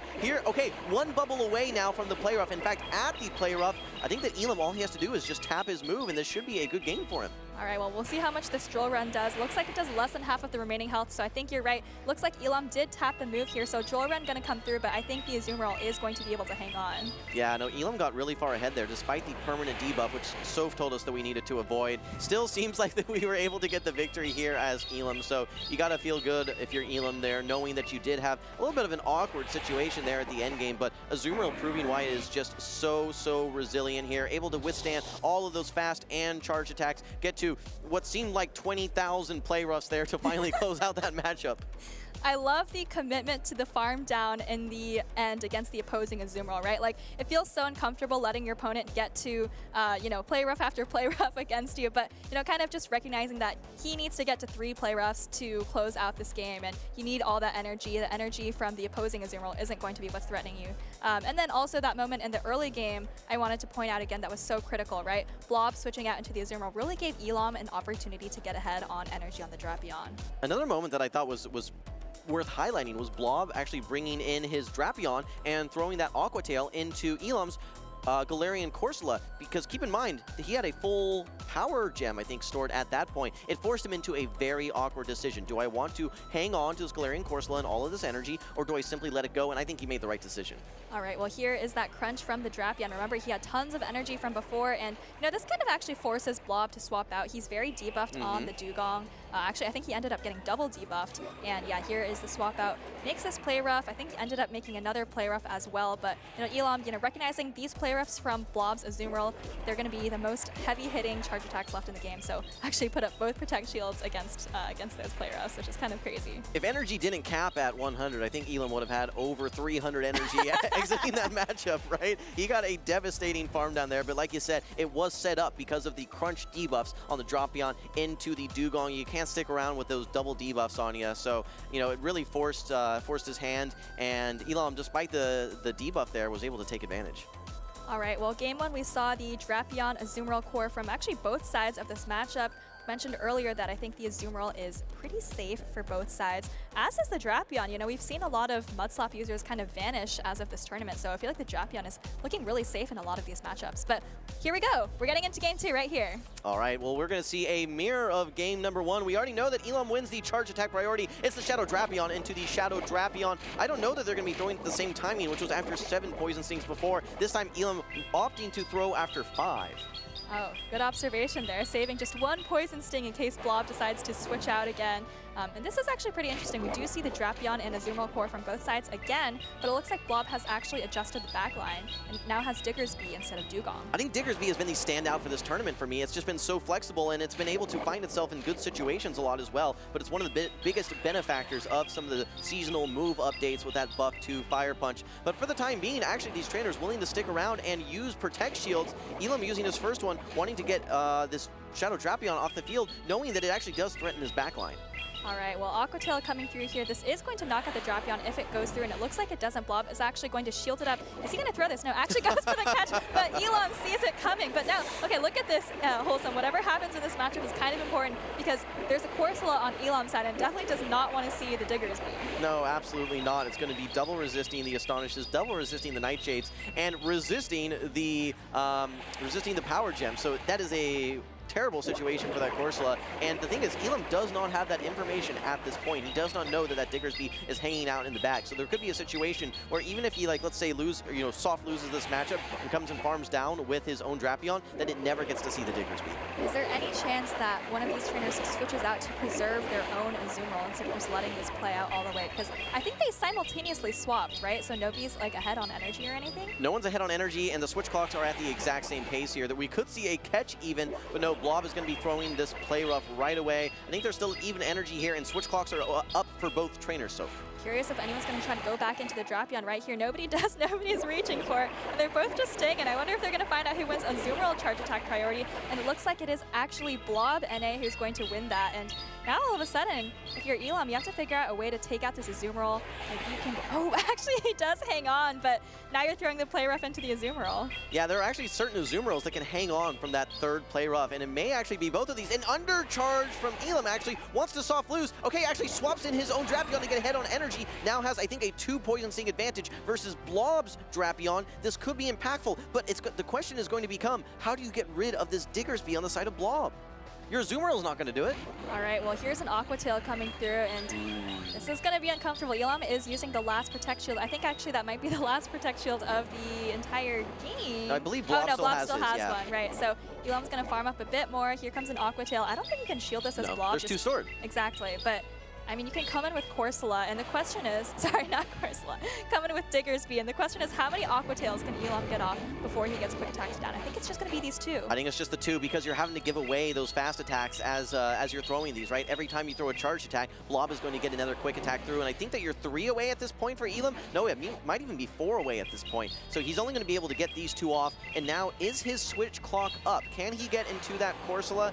Yes, he can. So the only way that I can see him winning here maybe at this point would be some sort of timer type of win because, yes, this Corsola is very thick, but you are not going to do any damage into this Diggersby now. And this is the adjustment from Blob, and it's all paying off here. Remember, it dropped the Dugong and brought the Diggersby instead, which is just walling off this Corsola. I mean, if you're Elam, you're going to be throwing these non-stab resisted power gems into the Diggersby. The Diggersby has more than 50% health. I don't think the Azumarill or the Drapion have any energy. No. Oh my god, the attack drop is coming through, and this is not looking very good for Elam, but Blob, I think, is going to be able to tie up the series. All right, resisted power gem coming through. Is this enough soap to knock out? I don't think so. I don't think so either. Let's see.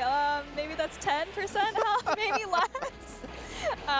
Yeah, this is looking pretty good for Blob, you know, just calmly tapping there, Scorching Sands coming through. You know, this is a good opportunity for these players to find out how much these charge attacks do, right? Scorching Sands, you see how much that does to Corsola, you put that in the memory books. Oh, and the timeout! Like I said, I think through. that Elam can win this. I think his win condition is having 2 Pokemon still on the field. So he's throwing the less energy charged attack here, trying to bring in, brings in the Azumarill, hoping that, maybe he somehow has more HP on one of his Pokemon. But I think Blob is going to be throwing this charge attack as time expires, which will knock out the Corsola, which then he will have more HP than the Drapion. I think that Blob has this game wrapped up. Oh my goodness, what a game. Maybe if Elam just goes straight Nightshade in that I think that was the play. But I don't even... You know, Wholesome, you saw that timeout win condition coming from a mile away. I was just so focused on Diggersby walling off this Corsola. I thought Blob could just, tap his screen, go pretty straightforward, but it actually ended up, maybe there was some play, but let's take just a closer look at Blob's team. Once again, we've seen the Drapion Azig coming both games. We've seen the Diggersby in that second game, which was the adjustment, remember, from the game 1. Great adjustment. Yeah, it was a great adjustment. Yeah, no, I think that Diggersby was key there, and despite being down 3 Pokemon to 1, you see that that Blob was able to clean things up. All right, I hope that we see the first half of this match for the highlights here, because I don't want to see that second half again. That was just one of the longest drawn-out matchups that we can possibly see. Don't forget that the quick attacks are double resisted by the Corsola as well, so it's double resisted fast attacks versus double resisted fast attacks. Obviously, that is going to be a better situation for the Diggersby. I think Elam tried to maybe go for a catch there, expecting him to throw the energy into the Corsola to knock it out, but instead, unable to farm down. The Azumarill went down, and then all you had to do was just throw that final Scorching Sands, knock out either Pokemon, and that tied the series up for Blob, 1-1. Actually, it looks like Elam was kind of close to another Nightshade. I wonder if he had just stayed in instead of going for the catch, maybe he could have gotten there, but tricky situation, and, I'm sure in that situation it's pretty easy to just zone out and not even think there is a win condition at the end, but I don't know that Elam was practicing via his scrims for the 3-1 matchup versus Diggersby with 18 seconds left on the game clock. I don't know that he was prepared for that, Soph. All right, well, maybe Blob was prepared because he looked pretty well practiced with these Pokemon. He knew that, the Drapion lost charge attack priority to Elam's Drapion and, went for the catch. And, Elam kind of anticipated that, but unfortunately just brought the wrong Pokemon into the Azumarill. All right, well, we've seen for 2 consecutive games, Drapion versus Drapion. Will there be a change of pace here in game number 3? This is Winners Finals, decisive game 3, Group F, Elam versus Blob. We're going to have the Drapion again, 3 games in a row for Elam, facing off this time versus the Azumarill from Blob. All right, and both of these players have made an adjustment. For Blob, it's bringing the Azumarill into the front instead of leading the Drapion. For Elam, he's actually replaced the Corsola finally for the Superior in the back. Looks like maybe he was trying to catch a charge attack or potentially just wanted to bank the energy, but his Drapion goes onto the bench, saving a lot of energy and actually able to absorb a play rough onto his own Azumarill.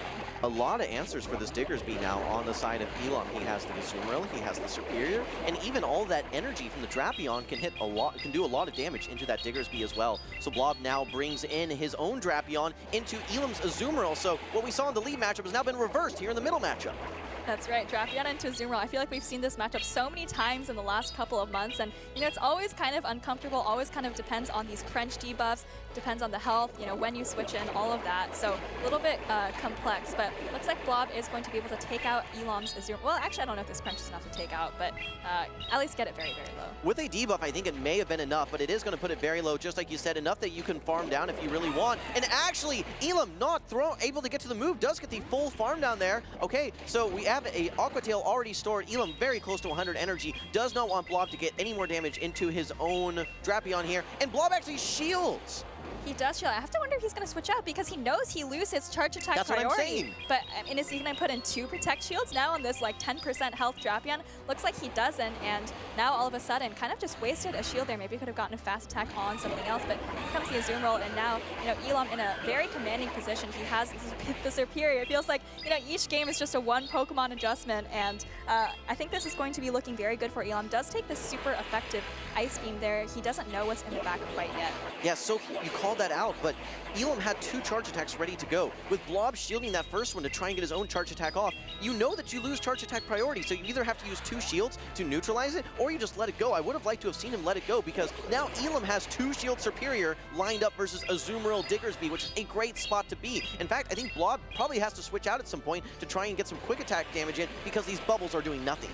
All right, well, here is the swap that you were just talking about, and I think Diggersby can actually hang on to a Frenzy Plant pretty comfortably, but the question is whether he's going to be able to get off 2 Fire Punches before Elam reaches 2 Frenzy Plants, and I think Elam even has a little bit of residual energy right here, and you just see how much damage that does. I think this is still looking pretty good for Elam. Yeah, I mean, the full team has been revealed for both of these trainers now. Elam knows that it is Diggersby and Azumarill that he has to get through. Your best answer is obviously going to be your Grass-type Pokemon. I think Elam knows the counts exactly here and over-farms a nice amount where he is able to get off this Frenzy Plant and not at risk of getting bubbled down. Let's not forget, though, Elam, I believe, still has 2 Poison Stings on his Drapion as well, and this Azumarill is very close to being in crunch range as well. I don't even think you need to do that, though, because Elam is able to fire off yet another Frenzy Plant here. Superior, the MVP in game number 3, and Elam will be moving on to Championship Sunday. Well played from both sides. That was such an interesting series. A lot of the times when we watch these best of 3 or even best of 5, we kind of see how the meta, the micro meta is developing as the games go on.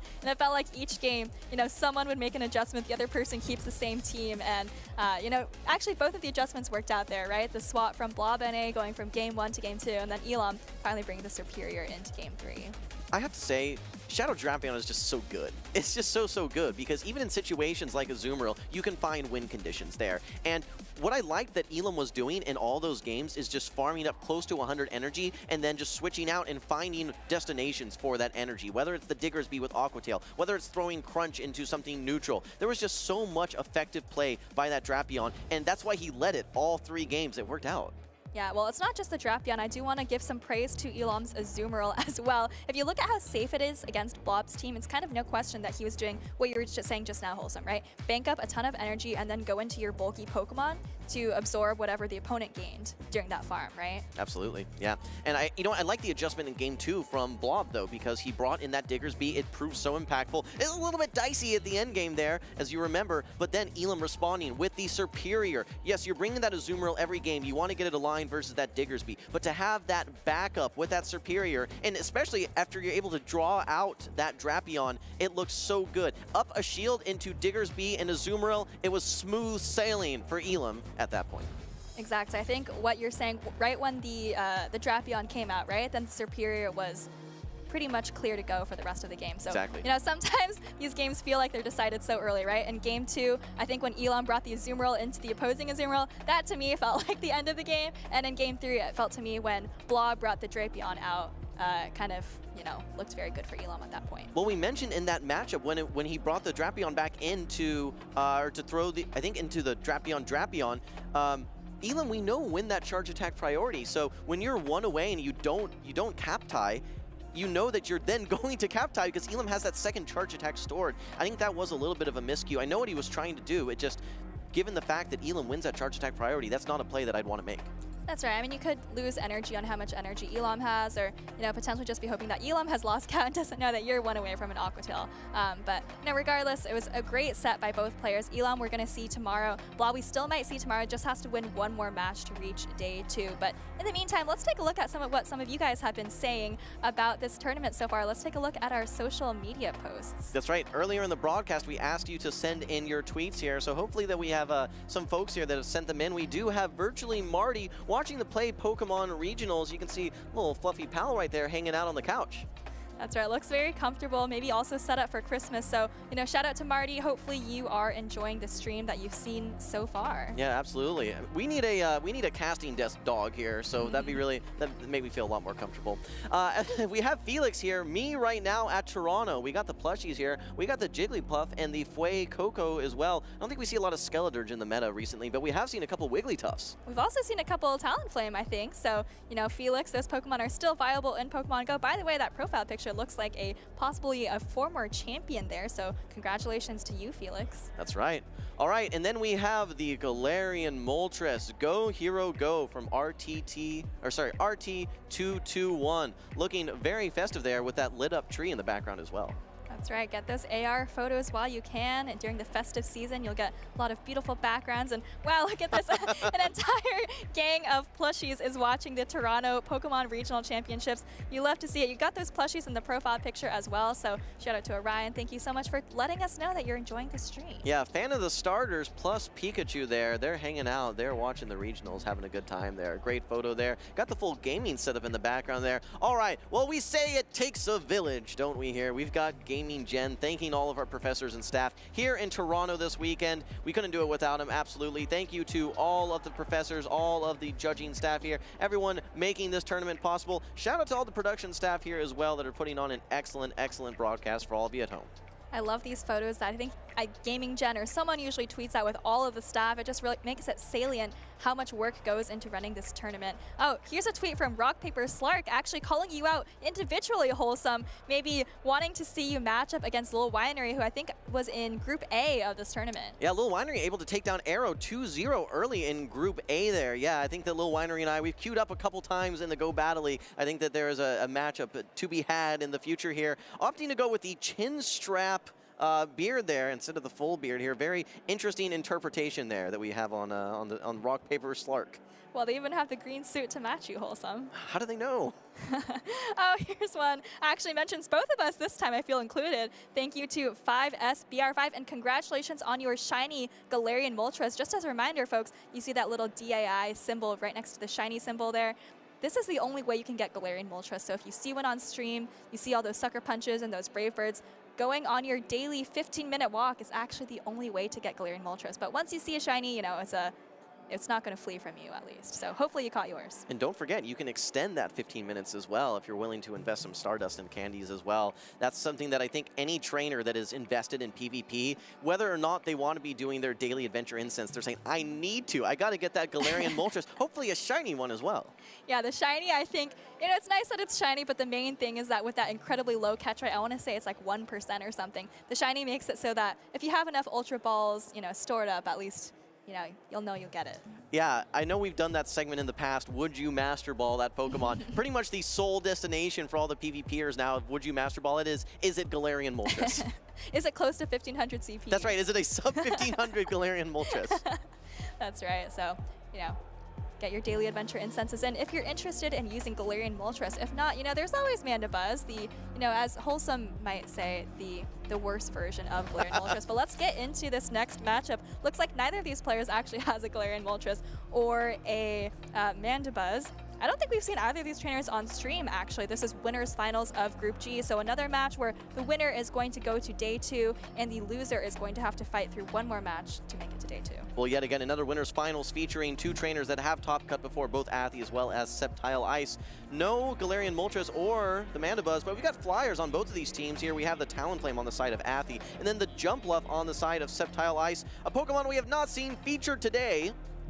is the Toxapex. So going to be that main answer to Azumarill, which is #1 in usage, has some nice play into other water-type Pokemon, and realistically actually has some solid play into specifically that Shadow Feraligatr and that Jumpluff. But what do you think of Toxapex's play in the meta in our current Dual Destiny season, Soph? It's just so polarizing, and it has been since its release. You know, Toxapex, it's so bulky. You have Poison Jab, you have a lot of bulk, so you can pretty much do well into any neutral matchup. And nowadays, it's really important to have something that even walls Feraligatr. But the problem is that pretty much everyone has a ground type, right? Whether it's Clodsire, Diggersby, or just Kanto, Marowak. I feel like it's really hard sometimes to make sure your Toxapex ends up in the right place. If you look at Sceptile Ice's team, there's both a Diggersby and a Clodsire. And even the Drapion, you do pretty well into Toxapex as well. I know we reviewed in the lounge earlier, or at least Caleb and Butters reviewed the trending up, trending down. Diggersby is trending up. It was good already, and it's even better now. I think Clodsire is still having lots of play. We're just seeing just how effective that it is. Even still running the moveset of Sludge Bomb and Earthquake, I don't think we've seen too much of a necessity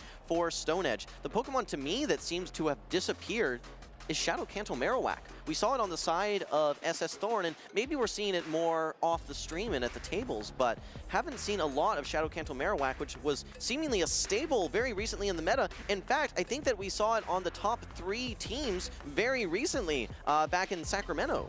That's right. I think it's just maybe getting pushed out of the meta a little bit by Diggersby, which maybe just performs its role, but a little bit better. But we're actually getting into game #1 here. We see Gastrodon on Athie's side and Shadow Feraligatr on Sceptile Ice's side. Yeah, Gastrodon, certainly these Mud Slaps are going to be adding up, but you don't have access to Bone Club, which is one of the big key differentiating factors for Alolan Sandslash here. Athie opting to shield the first Hydro Cannon from Sceptile Ice's Shadow Feraligatr, and now is at the Earth Power here, but opts to instead go for this Body Slam, which is not enough to knock out. Sceptile Ice still using the Protect Shield, however, a little bit of a shake of the head here, able to get to this next Hydro Cannon before Athie's able to reach the next Body Slam, but this is not enough to knock out, and I think Athie's in control of switch alignment right now, should he want to.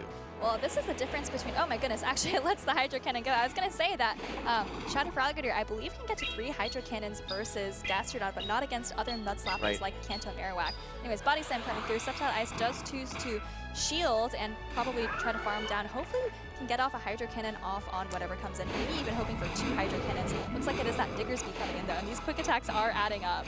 Well, if I'm seeing a Diggersby come into my Shadow Feraligatr, I'm probably expecting something weak to Shadow Feraligatr in the back. The thing that's going to be most weak to that is most likely either going to be the Annihilate or that Talonflame. So I think Sceptile Ice is kind of reading that and actually is able to get another charge attack off here. Does Athie want to preserve all of this energy and HP, or just let the Diggersby go? Down goes the Diggersby. It is now all on this Talonflame. With Feraligatr out of the way, that makes things easier, but we have a spammy Shadow Drapion on the side of Sceptile Ice. Oh my goodness, it is spammy, but you don't have any shields. Aqua Tail coming through here, and if you're Athie, you're thinking that one Brave Bird is probably going to be all you need to take out this Shadow Drapion.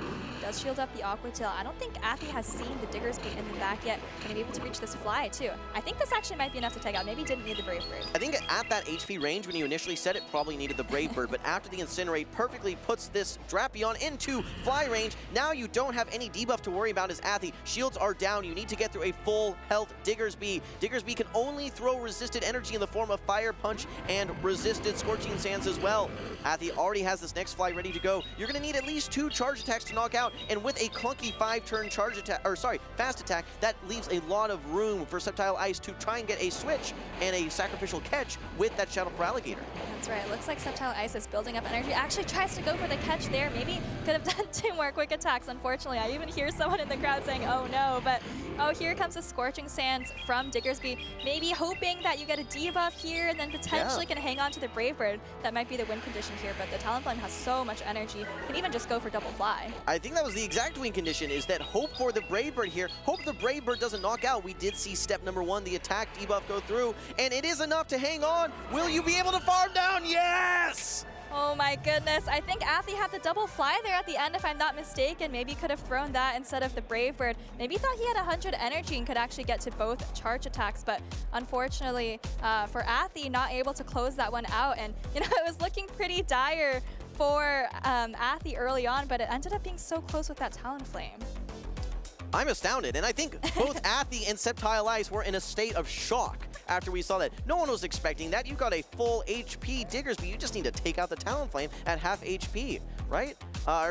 you're not expecting it to withstand 2 charge attacks, yet that's exactly what it did. And that is where some of just the unknown elements can exist within Pokemon Go. Some of the things that are just not scripted on paper that are just so straightforward. An attack debuff chance at 30% was able to allow that Diggersby to hang on with just a sliver of HP. My goodness, I think, at the end of a pretty long, complicated game like that, there's so much to keep track of, right? Energy, potential sack swaps, all of this.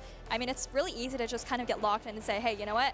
If I land the Brave Bird, I win this game. And I think that's what Athi was going for. Maybe just didn't quite realize that the Scorching Sands debuff would actually change that outcome. Well, I think that everything that Athi was doing up to that point, I mean, it was all in his control, right? He's being very cautious and purposeful when it comes to potential catches that we saw there. So that was a great job. But then there's something that you don't have control over, and that's going to be whether an attack debuff comes up. I think at that point, so if you're right, I think 2 flies may have been the formula, doing a little bit more damage than that Brave Bird. But yeah, that's got a tough one. Athi's going to have to figure out a way to come back here after what, in many situations, would have been a Game 1 victory for him. All right, well, great start for him here. Gets that favorable lead of Gastrodon into Shadow Drapion. Quick swap from Sceptile Ice to come into the Shadow for Alligator. And Athi again has the same, actually I think it's the same entire team, Diggersby and Talonflame in the back. So not expecting to see a switch out from Athi, maybe just to stay in here with what is quite possibly your best answer to for Alligator. Yeah, absolutely. This is just what we saw in game number 1, but a little bit different here in game 2. And this time Athi opting to throw the body slam away again. Sceptile Ice recognizing, okay, you're just going to throw body slams into me. I'm going to no-shield that, no problem. Here comes the next Hydro Cannon. We saw this earlier. It's not quite enough to knock out, but it does leave the Gastrodon dangerously low, where one fast attack from a Pokemon might be able to knock out. And Sceptile Ice did not throw that final Shadow Claw, wanted to have the farm down potential, so a little bit additional energy that he might be able to get from his jump bluff here, I believe. All right, well, looking at the remaining Pokemon, I feel like Athi, if he has switch advantage, is in a good position. He could pivot out here if he's worried about this farm down, but I think if he just stays in, he's going to be able to get the Talonflame onto this jump bluff, and he's already seen the Drapion, and he knows that the Diggersby can... It's not a clean matchup, but, it's favorable, I would say, for the Diggersby. Well, here's the situation where you love to be having acrobatics, right, rather than that aerial ace. Here comes the switch, though. Sceptile Ice able to bring in his Shadow Drapion, but it's met by Athi's Diggersby. Diggersby is going to be able to threaten to one-hit knock out with that Scorching Sands, or very close to it. Meanwhile, it's able to tank 2 of these Aqua Tails just fine. But keep in mind, Sceptile Ice is at a 2-to-1 shield advantage, so he's going to be able to not only pace faster to these charge attacks, but he also has that additional Protect Shield. All right, well, based on that shield advantage that Sceptile Ice has, I wonder if you're Athi, you just go straight for Fire Punch, because I think even if Sceptile Ice lets these Fire Punches go, you can just Incinerate down with your Talonflame. Yeah, then it would just come down to, okay, I can just fast attack everything down with Incinerates or with Quick Attacks even. So I think that that's a smart bait by Athi. Sceptile Ice, meanwhile, is at this next Aqua Tail on his Shadow Drapion. He's going to be firing it off into Athi's Diggersby. Diggersby, no shields. Now it's going to be Talonflame versus the world. Yet again, just like we saw in game number 1. Now the thing we have to watch out for is the timing for Sceptile Ice. Able to time very nicely here for this first Aqua Tail. But do you get to another Aqua Tail here, or does Athi farm down with Incinerates? Well, I think you have to land another Aqua Tail to have any chance. So if you're Athi, oh, actually Athi just goes for the full farm down. Gonna have to take an Aqua Tail here. And now, now the question is, I don't know if Athi is prepared for this matchup of Talonflame versus Jumpluff. How much does a Brave Bird do? And also you have to take into account, oh, the Jumpluff actually already has energy.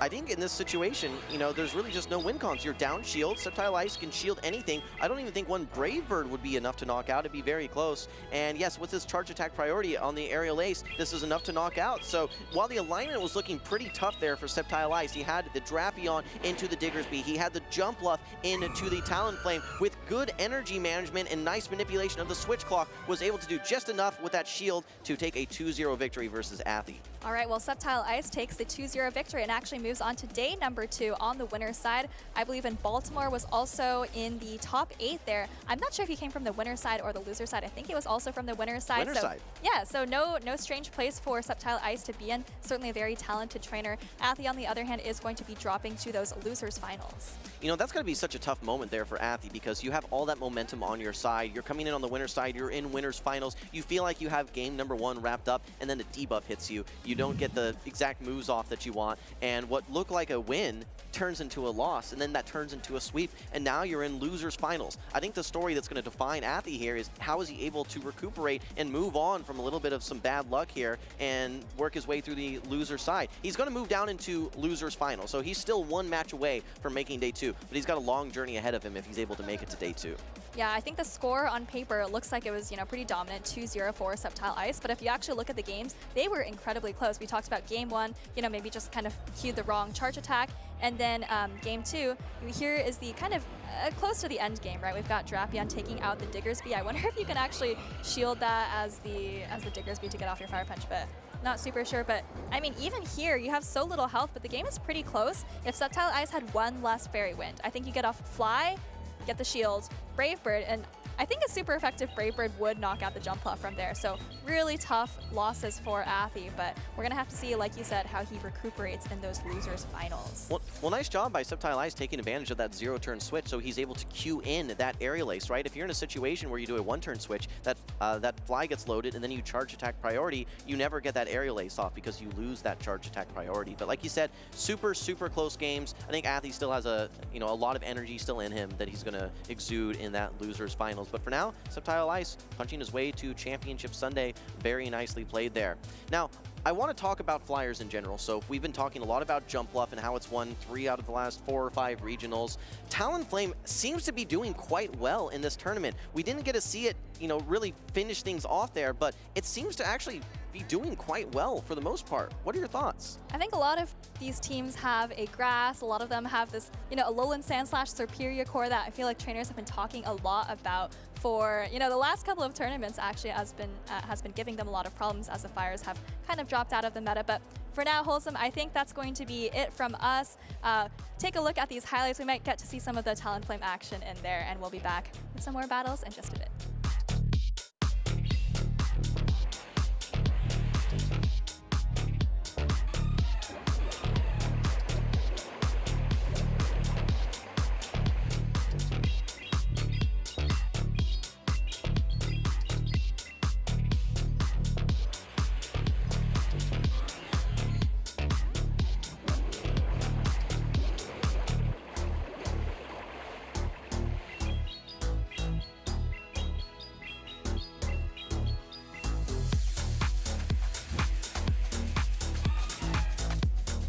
GG's, great games.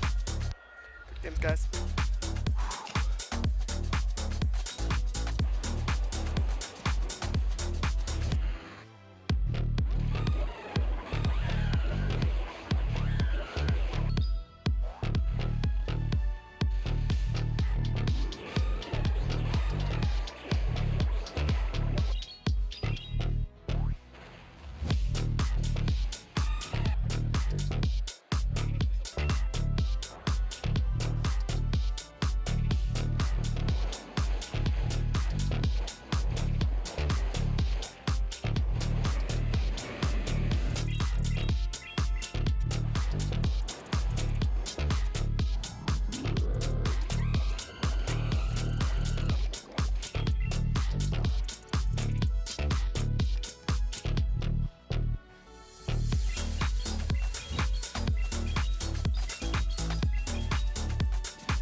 Hey everyone, Softove here. I've got a really fun group of people here to play what I hope is the first of many installments of Mini Sheep.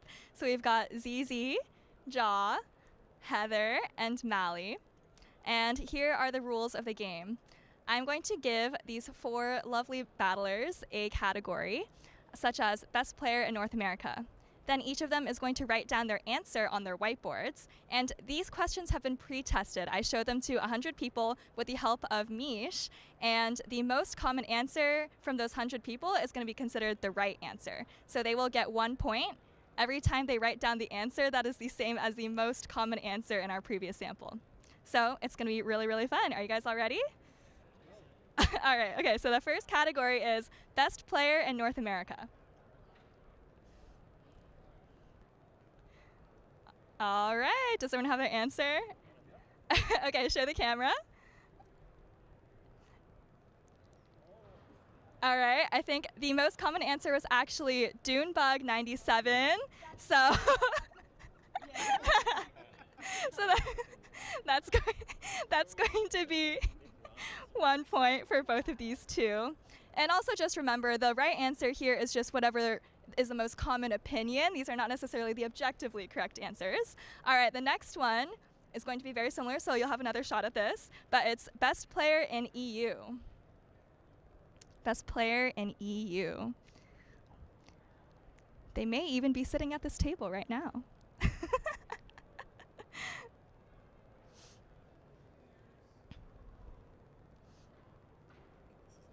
Wow, this is so great. All right, everyone show your answers to the camera. All right, 3 people did put ZZ, but only Mally has the correct answer, and that is Inadequins, the 2nd place finisher at last year's World Championships. So very nice for Mally. Heather, the only person with 0 points. That's okay, there's still 3 questions. Okay. The next question is a bunny-like Pokemon. So I think there's like 2 obvious answers for this one.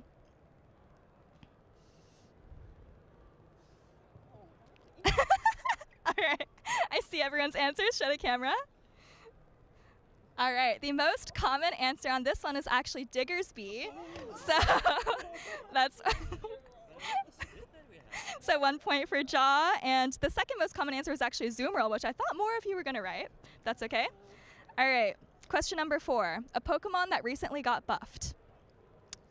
Yeah, we'll see how you guys do on this one.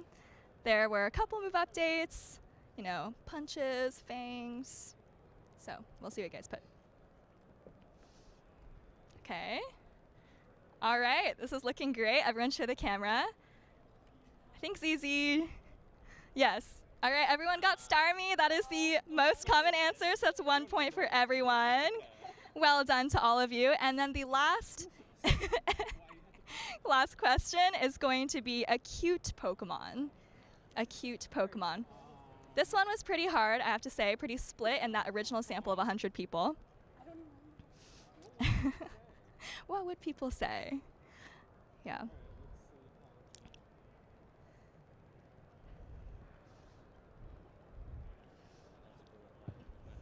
You got this, ZZ. Oh no. Okay, everyone show the camera. All right. The most common answer is actually Pikachu here. So that's going to be 1 point for Jaw, 1 point for Mally. And that is going to conclude the first installment of Sheep. I hope you all had a great time. Congratulations to Jaw, 4 out of 5 correct answers. Very, very exciting. Second place was actually Mally with 3 points. Third place, ZZ with 2 points, and Heather with 1 point. So thank you to all of you for playing the very first installment of Sheep. I hope you had a great time. Congratulations once again to Jaw, and let's get back to some Pokemon action.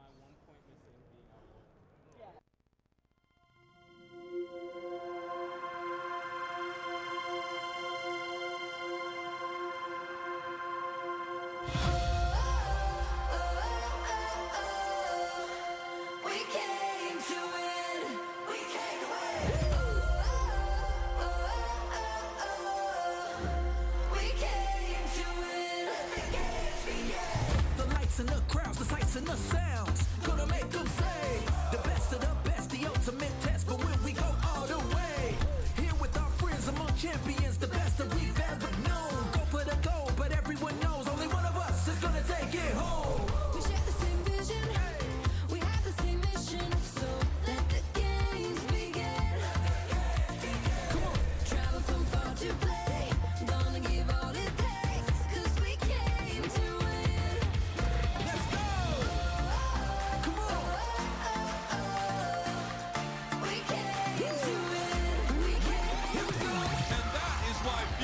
Arjep, a smile on his face, grins.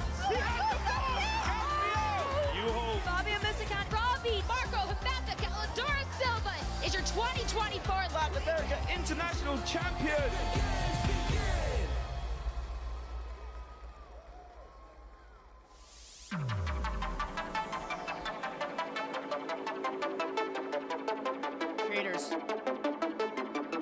Welcome back, trainers. We're here in Toronto for the Pokemon Go Regional Championships. Day number 1 is wrapping up soon, but we have an incredible amount of battles today, and we have some more to close it out. Yeah, we got some winners finals upcoming. We're all the way down into Group H now. We have Dr. Roastbeef versus a Shady Equation. And the interesting thing about both these two trainers, their best performance ever was at the same regional. A Shady Equation was the runner-up of the 2024 Los Angeles Regional, and Dr. Roastbeef actually got 9th place, which was his best performance as well.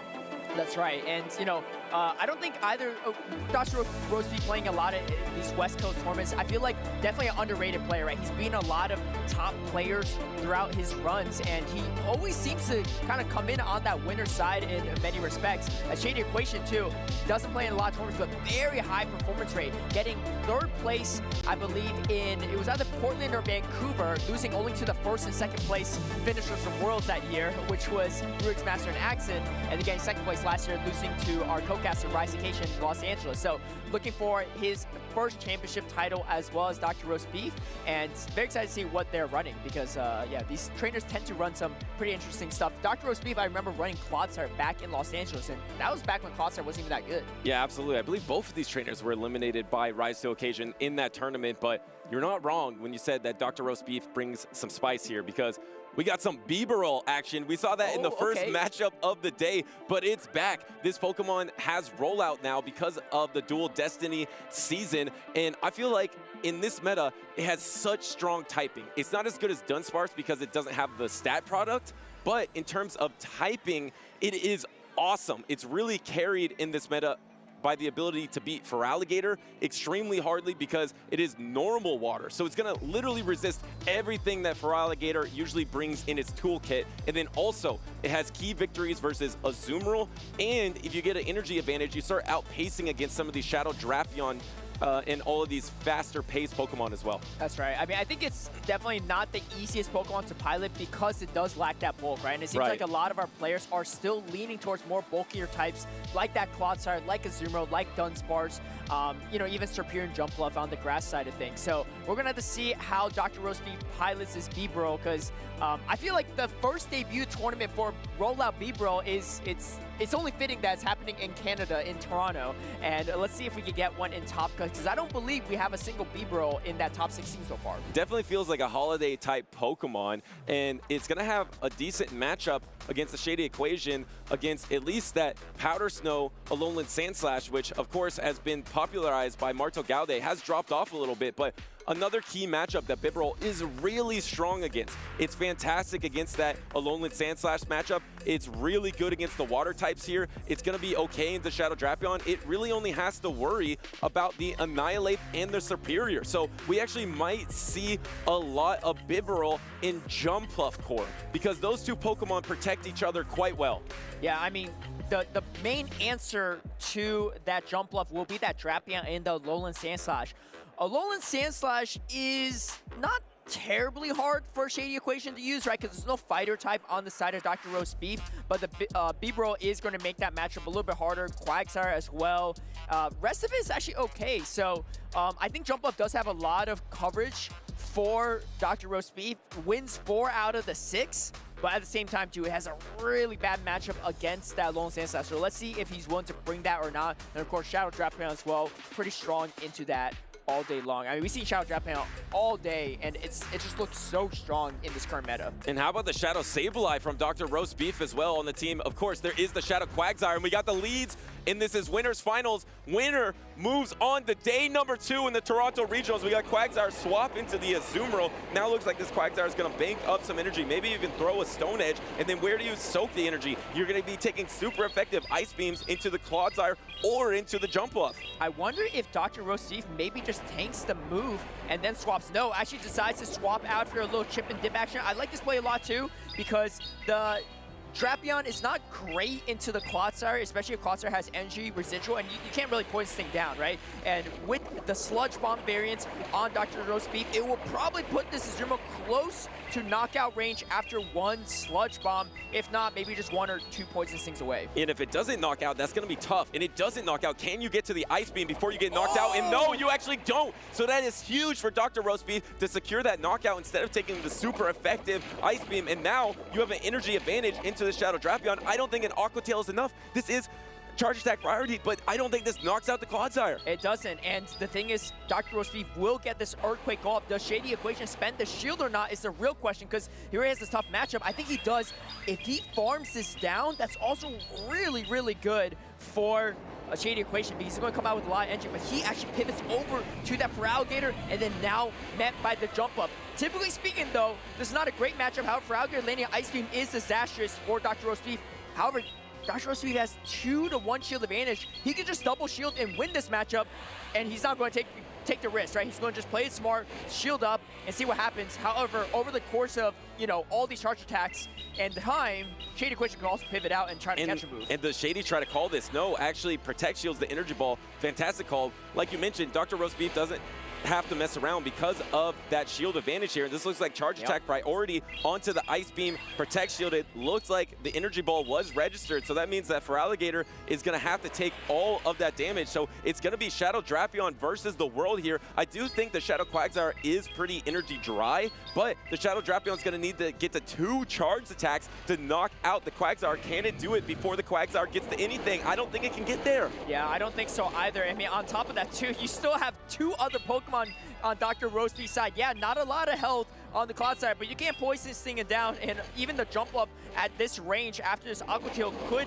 be pretty good. And going for the Stone Edge, I like this play. They're both the same energy efficiency, but Stone Edge is going to do more damage. If you go and throw one move, might as well go for the harder hitting move. A great play from Dr. Roast Beef with a 3-ball flex to kick things off in this winner's finals. Incredible game number 1 for Dr. Roast Beef. Had jump up almost at half health remaining. Quagsire was kind of healthy too, able to take out that duo from a Shady Equation and take game number 1. And a lot of Shadow Quagsire obviously chip and dipping and be able to double Stone Edge in this battle, but pretty much being able to have the Clodsire for the Azumarill, having the jump pluff against the Feraligatr with that Protect shield advantage, just pretty much called a Shady Equation in all 3 positions. Yeah, I mean, he just played really clean, right? Didn't take risks, went for the Earthquake, and then counter-swapped the Shadow Feraligatr, shielded the bait, right? And then shielded the guarantee Ice Beam. I mean, a great play from Shady Equation, dude. Knowing he doesn't get 2 baits off and a move, might as well go for it in case Dr. Roast Beef doesn't shield or at least grabs that final shield. But just really tough positioning from Shady Equation in that first game. Yeah, tough here. So how does Shady adapt here to have a better team composition? I mean, Shadow Quagsire is not a Pokemon that's super hard to deal with. Clodsire just seems kind of neutral versus all the meta. Maybe he just needs to make a little bit of tinkering so he doesn't hard lose that lead. Maybe have the Shadow Drapion as the safe swap so you can get some kind of energy advantage here. That is a Pokemon that we've seen consistently swapped into all tournament long. And now a Shady Equation has to reverse sweep here if he wants to maintain this winner side of the bracket. There it is. Once again, we have the Shadow Quagsire versus the Azumarill. And this matchup's not that bad for the Quagsire as well. A lot of Azumarill players will actually shield that first Stone Edge because it's less likely they'll bait on that first one, and it does a sizable amount of damage, and it just puts you in a very uncomfortable territory. A Shady Equation not going to shield it up here too, running actually that ABA weak to jump bluff, but realizing that Azumarill has plenty of play into jump bluff even if you catch in the lead here. First Stone Edge is going to connect and land. Play rough coming through. Does Dr. Roast Beef decide to shield here? He has 2 great answers to Azumarill in the back. Deciding no, he's not going to do it. Maybe predicting the Drapion on the back and knows that the Clodsire has a lot of play into everything on the side of Shady Equation. And this is the exact same 3 Pokemon for both trainers. Dr. Roast Beef ran it in the exact same order. A Shady Equation switched up the order, put the Azumarill in the lead and put the Shadow Drapion in the back and actually hung on to that Stone Edge and I believe saved the charge attack there for the Azumarill for the end game. And you got that 2 Shadow Claw advantage, but the problem is now you're going to be switch locked into this jump off. Yeah, that's a win-win situation with Shady Equation on that Shadow for Alligator. Oh, and calling the bait here. What a call! I don't even know if Dr. Roast Beef even made it to the energy ball, actually, but let's see. No, Oh, I don't no, think yeah. he did. Yeah, so I think a very easy call from Shady Equation, but if Dr. Roast Beef starts shielding here, it could be a tougher situation for Shady Equation to deal with. Oh, he let it go! That's a Wow. one-hit knockout into the jump up, and suddenly Shady has life in this series. He was destined to be in a bad position with his Shadow Drapion into a Clodsire in the back, but now you have to take out this entire Feraligatr, and you have a Protect Shield advantage. Plus, I think he might have banked an Ice Beam on his Azumarill. He did. I don't even think Shady Equation even needs to show the Drapion this specific game. We'll see, though. Shady Equation trying to land that hard-hitting Hydro Cannon. It's going to definitely put it in Ice Beam range if he can land it, but likely Dr. Roast Beef is going to keep shielding here. I think, though, Shady Equation is able to get to a third Hydro Cannon.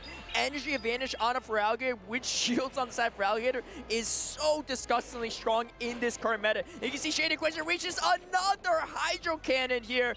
He might just let this go down. You don't need to combo play. You just come in with the Zuma and throw the Ice Beam, right? He might combo play it to ensure a Poison Sting doesn't come through, because you can swap now. No, actually doesn't do it, and it's just going to come in with the Azumarill, try to win that charge attack priority on the Ice Beam, and you have it banked here. And from getting 3-ball flexed into game number 1 to winning 2 versus 3 in game number 2 to tie up the series. Incredible adjustment from Shady Equation. I mean, not only not showing the Shadow Drapion, he still had a shield remaining on top of that too. And it was really on the backs of that early game matchup play, right? Leaving with the Ice Beam, like you said, on the Zumro, but also coming in and shadow calling down the Quagsire.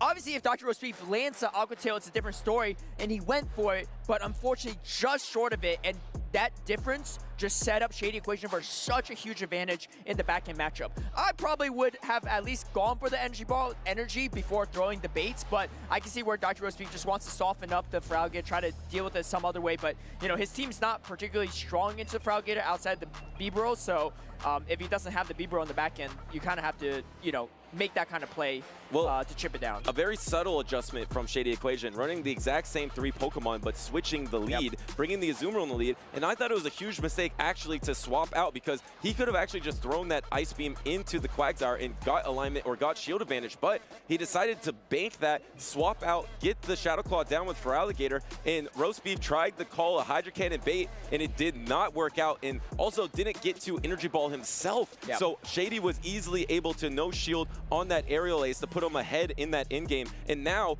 we're in a situation where 2 straight games, Shady's showing double water, showing Feraligatr and Azumarill. Is it time for the Bibarel? Do you bring Bibarel into game number 3? And there it is! It's the Bibarel versus Azumarill lead! And he catches exactly where this Bibarel wants to be, because you don't really want it on the Superior in the back. So I think based off of this swap, Dr. Roast Beef can hypothesize that there's probably not a Shadow Feraligatr in the back, right? Because that's just the worst matchup possible, and you have a chance to get it even aligned there. But he doesn't have a great answer to this Shadow Drapion, so he's actually in the spot he wants to be in my opinion. Yeah, and you don't have a clear way to knock out with Jump Pluff. Clodsire doesn't really want to take all that Aqua Tail damage, so just going to stay in here, and you're getting outpaced a little bit. The problem is, since you let the first crunch go, now you're in range of Aqua Tail, so you have to use a Protect Shield on Aqua Tail. I just see Dr. Roast Beef here, and you can win the 1 shield. Will he go for the Hyper Fang or the Surf? Maybe it's going to try to go for double Surf. No, actually, last second going for the Hyper Fang, getting double shielded from a Shady Equation instantly. Looks like he's going to try to power through this matchup.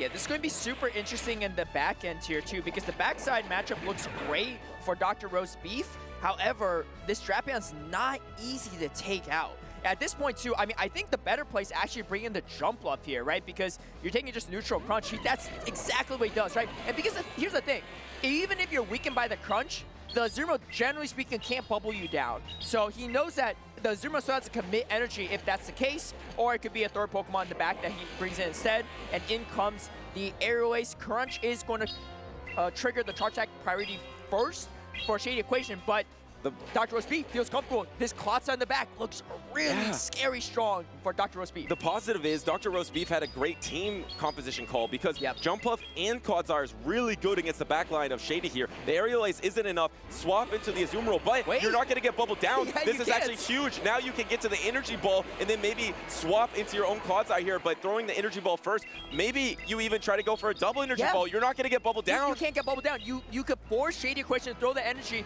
In the meantime, He's getting hit by Energy Ball. He's getting hit by neutral Fairy Wind. Shady Equation can't get too greedy here. He does finally throw this Ice Beam.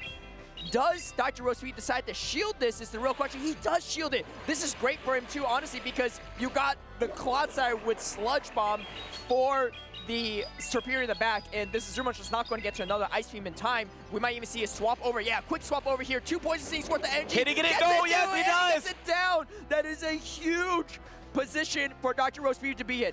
Shady Equation has to pull up a miracle here, a crazy catch even, to have a chance in this matchup, because Clodsire not only is a great... he tried. He tried, but didn't quite get it. That's his only opportunity here, is to swap on the second Sludge Bomb. You have to get to double Frenzy Plant as well. You can endure these Poison Stings, so it technically is not over for Shady, but he needs to make the catch of his life if he wants to win this game, and he's going to throw the first Frenzy Plant here. There is a catch available for Dr. Roastbeef as well. The Sludge Bomb is almost up. Does he try to swap on it? He pauses, and so does Dr. Wow!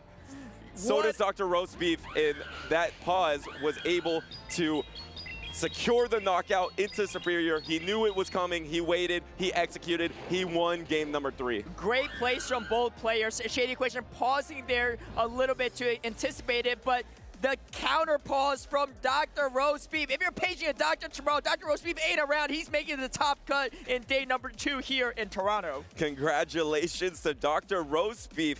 Now securing winner side day number 2. I think his best tournament performance was 9th place before, so he has a good opportunity to best that position here in Toronto. But Shady is not out of it yet. This was the winner's final. He will be moved on down to the loser's side of the bracket and only 1 match victory away from day number 2. Yeah, I mean, you know, that second game from Shady Equation, he really capitalized on his advantages, right? But I think the first game, you know, Dr. Roastbeef just had a great team, you know, alignment, and he just never gave up his lead that entire time.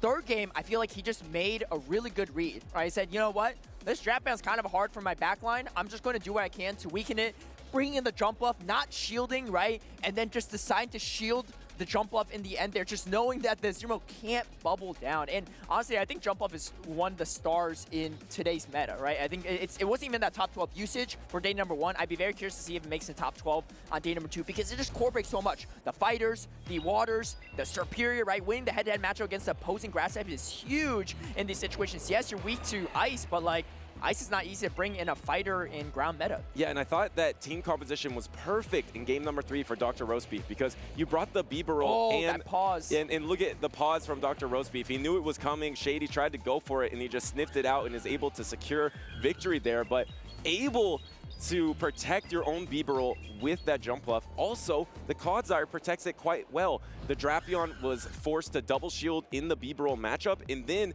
your jump buff plus Clodsire backline was just so strong versus the Superior and the Azumarill. So it was a great team composition call. Shady almost powered through that matchup in the early game with the Shadow Drapion, but just was not enough to make it to day number 2. Yeah, I'm going to have to double check the brackets later, but that might have been history in the making. First Bibarel in top cut, day number 2 for Pokemon Go.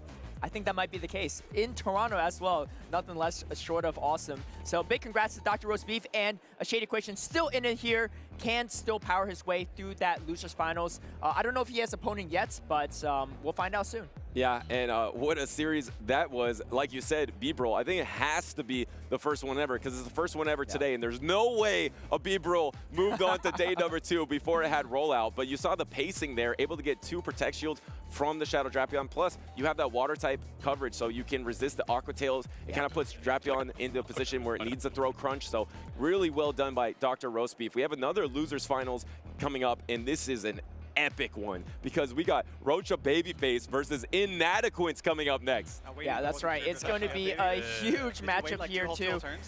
We have Inadequates, the runner-up of World Championships this past year, and then Rocha Babyface, I believe he was in top 9, maybe like top 7 somewhere in World Championships. Either way, he made a really far run in World Championships as well, and he eventually went down maybe 2 Inadequates, if I'm not mistaken. I'm not sure, though. We'll have to double fact-check that a little bit. But this is going to be an incredible matchup here, and only one will make it to day number 2 because this is a loser's finals. We will check that out. In the meantime, let's check out our caster predictions, and what better time to look at it when Biberl has just moved on to day number 2. Look at that. It's on our list, brothers. That's what I'm saying. Yeah. Biberl, number 2 on my list, number 3 on your list. I mean, Galarian Corsola and Diggersby has moved on over and over again as well. I got to ask you, are we 4 for 4? I think we're both 4 for 4 on day number 2. No Shadow Primate. Yeah. But there is Primate, no Shadow Primate. Yeah, that's always my wild card pick. It's the 4th pick. I think Shadow Primate's good, but not a lot of trainers have their hands on that yet. So maybe in the future, Shadow Primate might be better. But otherwise, I think I am 4 for 4 because Doonbug with the Pangoro as well. So we got the Biberl, we got the full bingo, we got the Connect 4 caster predictions. I think for maybe every single trainer or every single caster here, I think Galarian Moltres must have moved on, I would assume, and probably a Sandslash as well. Yeah, I would say so too. Well, we'll have to double check that later. Yeah, we'll fact check. We'll do a lot of fact checking. Yeah, so I mean, if that's the case, then it looks like you're the only caster that didn't get the full. Oh, hey, that was going so great. Yeah, had to throw in a little spice there. It's 2 Butters, right? Yeah. We can't forget that. Yeah, exactly. Mr. Toxtricity himself. Exactly. But yeah, I mean, Biberl hasn't been a story of the tournament. I think Shadow Drapion has been a story of the tournament. I think Galarian Corsola has been the story of the tournament. And of course, I mean, nothing's going to change the fact that Shadow Feraligatr is just so strong in this meta. Clodsire probably didn't dip off as much as we expected because we expected Diggersby to replace it. But I think trainers are just bringing them both, right? They're just going double ground with Diggersby and Clodsire. So that was an interesting choice. Yeah, I feel like, you know, despite our early predictions of the pre-show, I think the biggest loser in this current meta compared to the last one is Ariados. Yeah. You know, it's just a lot less. Bug is just hard to bring when Galarian Corsola's around, right? Diggersby. I mean, Diggersby is actually not terrible for Ariados compared to Clodsire, but it's still not great, right? You got a buffed Fire Punch that's going to hit you pretty hard, and yeah, it's a little bit harder to maneuver. Even Annihilape has more play into Ariados than Primeape does, and if more people are using Annihilape, it could be a little bit harder for the Spider. But hey, Colin 6 made it with the Ariados, and it looked pretty good on his team, so maybe it still has some legs left. And another European is going to try to bring that Spider back. Inadequence has the Ariados on his team as well, and he has the Biberl. Look at that. He has Ariados, Shadow Drapion, Biberl, Talonflame, Azumarill, and Shadow Kanto Marowak versus Rocha Babyface with the Primeape, Galarian Corsola, Azumarill, Alolan Sandslash, Diggersby, and Jump Up. That looks very similar to some of the Latin American International Championship teams that we saw do so well, but kind of just put in the Galarian Corsola at the end of that. Also, just plugging in the Primeape as well. And Inadequate's one of the few trainers recently to not be bringing one of those fighting-type Pokemon. Yeah, so I just fact-checked this a little bit, and a few things. Rocha Babyface did get 7th place at World Championships this past year, which is incredible, right? Because we have 2 top 10 Worlds players here on our screen. Second part, he did lose to Inadequates 0-2, and that's the only time they played against each other in the official championship series until right now in this loser finals. Group D, here we go. It's going to be Galarian Corsola into Azumarill on the side of Inadequates. And he lost to a Ghost type at World Championships, but this time he has the Ghost type. He has that Galarian Corsola into the Azumarill matchup. We've seen this before, but Galarian Corsola can hang in this matchup, able to take this player up no problem. And neutrally, I don't know if it can win the 0 Protect Shield situations, but I think it can win the 1 Protect Shield pretty comfortably. Yeah, and Inadequates does have that Shadow Drapion in the back with the Talonflame. It's kind of a weird situation, right? Because Talonflame's not really a clean answer to Galarian Corsola, but if you chip it enough, it could be a good situation to be in. We'll see how Rocha Babyface is going to adapt here, but Galarian Corsola just constantly chunking away, and here comes the Shadow Drapion Safe Swap. Oh, he stayed. There's barely any answers to this. I mean, he was ABA weak to it for starters for Rocha Babyface's side, but also, this is not the best answer either.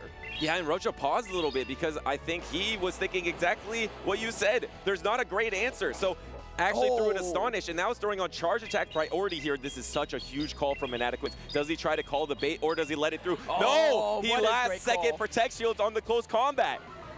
And that's pretty big for Inadequates here because the Shadow Drapion can get a lot of value elsewhere as well. Rocha Babyface recognizing that his team's pretty weak to this, so maybe just going to let it go. And come in jump bluff? Like, it's weird, but it's going to probably be your best answer here, too. And also, that ends up avoiding the Talonflame into jump bluff for the most part for Rocha Babyface. And the thing is, you have that Protect Shield advantage, even though it's looking kind of bad for Rocha Babyface now. If you can get to a power gym in the in-game with shields down against Talonflame, you can win this game. It's not over for Rocha yet, but the Drapion just has so much energy, able to throw the crunch, probably going to be able to throw the back-to-back crunch here, but it might be Galarian Corsola versus the world here, as he's going to let the first crunch through, no debuff, so it looks like you can comfortably take the next crunch. Yeah, I think Rocha Babyface might shield this. Yeah, he is going to shield. That's actually really good for Nanaquins, though, because now the Talonflame can just deal with the jump bluff on even shields here, and and Galarian Corsola actually as well.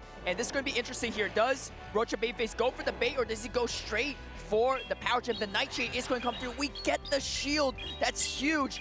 Can Inadequate incinerate down before the next move? Can he get there? Can he get enough energy? He has to take one incinerate. He has to take this next one. He can't take it. Oh, wait, no! yes, he does. The Corsola goes down to the sheer power of that incinerate. It is bulky, but not bulky enough. And now Inadequate has the back-to-back fly here, Protect Shield, but I believe an aerial ace was clicked on. No, an aerial ace wasn't clicked on. Back-to-back fly. Inadequate takes it 1-0. Yeah, without the acrobatics, even if the fly wasn't reached, Inadequate is in a very comfortable position there too. Really tough position for Rocha Babyface. I mean, really, again, the story of this tournament is really the Shadow Drapion, especially as Safe Swap, and I feel like a lot of players are not respecting it, including Rocha Babyface. You know, he has the Diggersby, and he has, I believe, a Powder Snow Alolan Sandslash. Yeah, it is Powder Snow Alolan Sandslash, but even then, that's not the best answer to Shadow Drapion either. I actually do think that is his best answer to that Shadow Drapion, because that is why it was popularized in the meta, I believe, and that's the reason non-Shadow is better, because you can take the damage from the Drapion, but the problem is Inadequate is showing Talonflame, so then it becomes really risky to bring your own Alolan Sandslash into this matchup when you know you're seeing Talonflame on the opposing side. And once again, I think was running maybe a team that was trying to bait out the Alolan Sandslash, but if Rocha doesn't bring that, then it's going to be pretty tough for him to deal with that Shadow Drapion Safe Swap. I guess your next best answer is probably the Diggersby, or just soak the energy with a Azumarill. And the Diggersby is also not great into Inadequate's team because he has a Bibarel, he has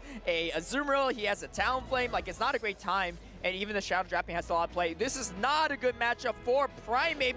But again, Rocha Babyface disrespecting it. He is ABA weak to Ariados. I mean, in some ways, kind of triple weak to it because Ariados has plenty of play into Jump Up as well. Yeah, just no respect for the Spider because it has been irrelevant in Toronto besides the European trainers. Colin using it, and now Inadequate's actually buffing up its damage here, going for the Trailblaze because the lunge is resisted and it doesn't matter to debuff your opponent. Just gonna try to go for this big Poison Stings now, and you can definitely let this through, but Inadequate's decided to keep this Ariados around, maybe thinking the backline of Rocha is weak to Ariados. Yeah, do you double shield if you're Inadequate? Oh wait, no, you might get the Poison Sting down. Are you able to do it? No, forcing Inadequate to throw this energy, but Rocha Babyface might shield here just to get this chip damage off, because how do you finish off this Ariados? No, he actually lets it go. Going to put everything on the backs of this Azumarill instead. I think this is a solid play as well on the side of Rocha Babyface. And Inadequate's decided to go for that lunge there instead of continuing to ramp up, maybe thinking that if you land the lunge and there was a shield, then the Rage Fist wouldn't knock out, so you didn't have to use 2 Protect Shields. But now suddenly that lunge did about half the health of Jump Bluff. There is 1 Protect Shield remaining, and it looks like Ariados did its job. Inadequate is going to let it go back to its Pokeball and try to finish out this game. And guess what? Bibarel is in the back, but first Shadow Drapion's going to come out here, swap, and now do you counter swap into the Bibarel? Not quite yet. Going to bank up some more energy and do some super effective Poison Stings. Yeah, this is kind of an interesting situation, right? Because if you get a debuff here, it's great. If not, it's not the best situation for Inadequates, but there's no easy way to finish off this Shadow Drapion. And of course, Bibarel is going to be in a good position. So no debuff, which is definitely going to be a sigh of relief for Rocha Babyface, but Bibarel is in a winning position for the most part, outside of the fact that it's down to shield. Yeah, it's going to be able to soak up this play rough, but the thing is the next play rough is probably going to knock out with that bubble damage, and you're not going to be able to knock out with the Hyper Fang here. You can run Hyper Beam or even Return, but Hyper Fang is a pretty strong, same type attack bonus attack, getting the Protect Shield here. There is one more Protect Shield remaining. You're only a rollout away from the Hyper Fang. Do you use your last Protect Shield of the game, or you try to do Shadow Drapion versus the World? Can Bieber hold on, actually? Can he take the play rough? No! Gets knocked out. Okay, gets knocked out, but the thing is, this Azumarill is so low on health at this point. I mean, what do you do if you're Roach? Because even if you get the move off, Inadequate's likely is you're going to shield it. Choosing not to shield. I like this play too, right? You hang on here, you save a shield for the jump up. I think you have to go for the Ice Beam. You don't have time to go for the play rough. Actually, Inadequate could have potentially even thrown the Octa, but it decided to go for the saving up the energy for the jump off instead. Let's see if this jump off can pull this off. It does have energy loaded still. Does he try to call it? And maybe he thinks if he gets debuffed, the second one's going to do more. This doesn't knock out. Can you take the Poison Stings? Do you get the debuff? There is no debuff, but you got to get the double aerial ace. And suddenly these Poison Stings are weighing on Rocha. It needs to be able to get to 2 more Fairy Winds to be able to get the double aerial ace. I don't think it can take the damage. Oh, it does not. And Inadequate is going to close this out. There's not enough health left here. Another 2-0 victory from Inadequate over Rocha Babyface in this loser Spinos. Inadequate punches ticket to day number 2 here in Toronto. And that is on the loser's side. So unfortunately, Rocha Babyface has been eliminated here in Toronto. Congratulations to Inadequates with the Bieberl moving on the loser side of day number 2. Yeah, I know Inadequates too came to Toronto last season as well, competed, didn't have the performance he wanted, so he was looking for some redemption, right? He's like, you know what, if I top myself from last season, that's good enough for me. But we know deep down he's one of the most competitive and best players in the world. You know he wants to take it all the way, and hey, he might from the loser side tomorrow. And he's had a lot of success with normal types. It was Wigglytuff in the past. That's true. Now it's Bieberl. And surprisingly, he doesn't have that Galarian Corsola. It kind of fits his playstyle of the polarizing matchups like he's always had the Giratina, but Bieberl has been enough, and the double poison with the Ariados and the Shadow Drapion really pulled it off. Just like Colin did, it seems pretty strong if you can get the proper matchups with it. Yeah, honestly, after Dr. Roast Beef, after Inadequates, I'm feeling a lot better about my Bieberl over the cast prediction. Earlier, I was a little hesitant. I was like, maybe that wasn't the choice, right? It's a new Pokemon. Maybe it's too spicy, not bulky enough, but in the hands of Dr. Roast Beef and Inadequates, it looked pretty strong, and I'm feeling much better about it. Yeah, I mean, it has a lot of upside. I think it's a hard Pokemon to master because of the lack of stat product. You're really carried by your typing, so you have to position it well in the meta, and if you can just get to so much energy so quickly. Rollout is so strong in terms of energy generation. And even against that Azumarill, yes, the Bieberl did lose that matchup, but you could think if the situation was flipped and you weren't down to Protect Shield, that Bieberl would be quite strong against probably the best Pokemon in the meta right now. Definitely, definitely. So a lot of great utility there too, but very excited to see Inadequates perform on day number 1 and more action on day number 2 for him. I believe that makes 3 Europeans so far in that top 16. I don't know if there's any left in the bracket, but that's quite the showing from our European comrades across the border. Yeah, is that Colin, Tomahawk, and Inadequates. And Colin and Tomahawk both on the winner's side too, on top of that. Yeah, and a key factor, I think they're both 3 and 4 on the European leaderboard. So both those trainers are trying to fight against each other in a way to try to keep staying on top to win that travel award that they can get for the North American International Championships. There is some time still. You have this regional, there's another North American regional, and of course there's the European International Championships that a lot of these trainers are going to be going to. It really does feel like an international championship these days because of the travel award and because of the big bonus that you can get in terms of championship points, and plus top 4 trainers at international do qualify for Worlds. That's right. Well, let's hear a word from Inadequates. I think Jim has them right now. Thank you, Caleb. Wholesome _ here with Inadequates Martine. Fresh off his victory versus Rocha Babyface, I want to ask you a little bit about your matchup, but also just about kind of this season where some of your motivation lies. First off, tell me a little bit about B-Barrel. How is it working out for you? It's actually been great. There's opponents that have gone super weak to it, as if I wouldn't bring it. But you know me, right? I bring that spicier Pokemon. So it has been pretty well. I'm not running as much spice as I used to. I kind of regret bringing the Ariados, because I think I faced Galarian Corsola in every single match, but Bibarel and Drapion have really covered that well, so happy with it. Well, we got to see some nice play versus things like Azumarill and Jumpluff, so still getting some mileage in for sure. Okay, well, as far as not just this tournament, but in general, this season. We've seen you obviously locked in your place after your for this Worlds, after your second place at Worlds last year. You do content creation, grassroots tournaments, obviously casting as well. Where's your focus for this season? Well, I already have qualified, so there's not as much that I want to achieve in points, but I just want to add more medals to my collection. So I guess that's where we're at. Although for Toronto, I didn't really set the bar very high. My goal was to reach day 2. Last year I went 3-2. It didn't go super well. And now I lost my first round to Noxious. He's sitting right there, knocked me to a loose bracket. I thought he was a Frenchman, fellow European, but a Canadian, and he showed me how good Canadians actually are. I have a really bad record against them. But then I won like 6 battles in a row, and I reached my goal, so I'm happy. How do you feel about the European performance so far? Obviously a lot of top cut. We have Tomahawk, we have Colin, we have yourself. How are you feeling? So last time at NAIC, I was in the group with Triptando, fellow Dutchman, and we both made it to day 2. It's actually so exciting to see, with all the respect to the North Americans, that both Europeans make it through again. I love it. All right, well, great stuff. Any final shout-outs or observations that you want to have before we toss it back to the casters?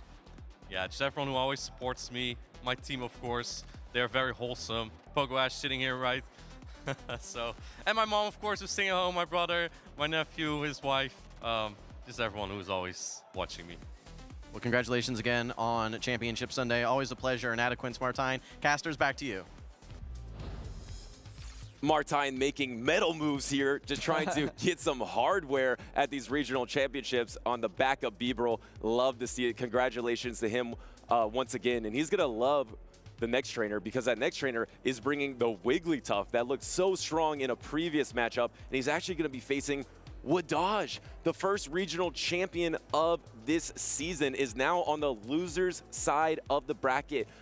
One match loss away from being eliminated here in Toronto. Yeah, I believe Wadaj lost a series earlier in the day, so he's been battling through that loser's bracket, a gauntlet to get to this point. But you know, he wants to make that day number 2 and add to his own very, very full medal collection that he has too. But he has to go through Freezing Sun first to make that happen. We'll see if that happens or not. We saw Freezing Sun earlier on the broadcast in that winners finals, unfortunately not able to win that to make day number 2. He gets a second chance here, and like we said, you know, he doesn't go to as many tournaments, but he has a very high performance in all of them. You know, a lot of average of like a 9th through 13th spot, right? So really, really strong average performance from Freezing Sun. Definitely someone that Wadaj can't sleep on. Yeah, let's head on down to the stage. And the thing about getting those placements is you still rack up championship points, right? You still accumulate enough championship points to add up to maybe a qualification. Remember, the top 75 trainers in North America will qualify for the World Championships. So Freezing Sun, even if he doesn't win it all here today, he still wants to get as many championship points as possible. Wadaj has already qualified, but of course, wants to continue to stay on top, just like he was in previous seasons. But he's going to have to be able to defeat the Wigglytuff. Does he have better options? He only has the Alolan Sandslash to truly hard counter that Wigglytuff. Yeah, and the good thing, at least for Wadaj, is that Alolan Sandslash is running Powder Snow instead of Shadow Claw, so it has, you know, neutral damage as well on the fast attack side, so it makes the matchup a little bit better for him. But here we go into this game. It is going to be Losers Finals Group E, and it's going to be Talonflame into Diggersby for Freezing Sun. A fantastic lead for him. And the Cresselia in the back. I mean, we haven't seen Cresselia in ages, it feels like. And that Cresselia is running Future Sight and the Grass Knot. So Grass Knot's going to be quite good against the Azumarill. Future Sight maybe will be able to knock out and annihilate in some other situation. Going for the Scorching Sand here. Wadaj, interestingly enough, is just staying in this matchup of Diggersby versus Talonflame. Yeah, I'm actually surprised too Freezing Sun didn't even go for the Brave Bird, because he has great answers for this Diggersby in the back as well. So maybe just opting for the double fly instead, and it is going to come through. Do we see Wadaj end up shielding here or not? Ends up spending his first shield. I wouldn't be surprised though if we see Freezing Sun just swap out of this matchup instead of having to take a damage. Well, it makes a lot of sense that you are staying in this matchup, because you're ABA weak to that Talonflame with that Superior in the back. Once no part of this Talonflame actually does throw up a Protect Shield into the Scorching Sand, which is one stage resisted, because the Fire type and the Flying subtyping is double resisted to that Ground type, throwing the Fly here. But Wadaj did enough, was able to get this Talonflame energy dry in pretty low health. Maybe you can bubble down. Looks like an instant pivot into Feraligatr, but now it's met by the Superior. And this is not a terrible position for Freezing Sun to be in. If he could get this Ice Beam off, it's going to be huge. He goes straight for it, doesn't even go for the bait, and Wadaj actually snuffs it out right away. That's actually huge for Wadaj here.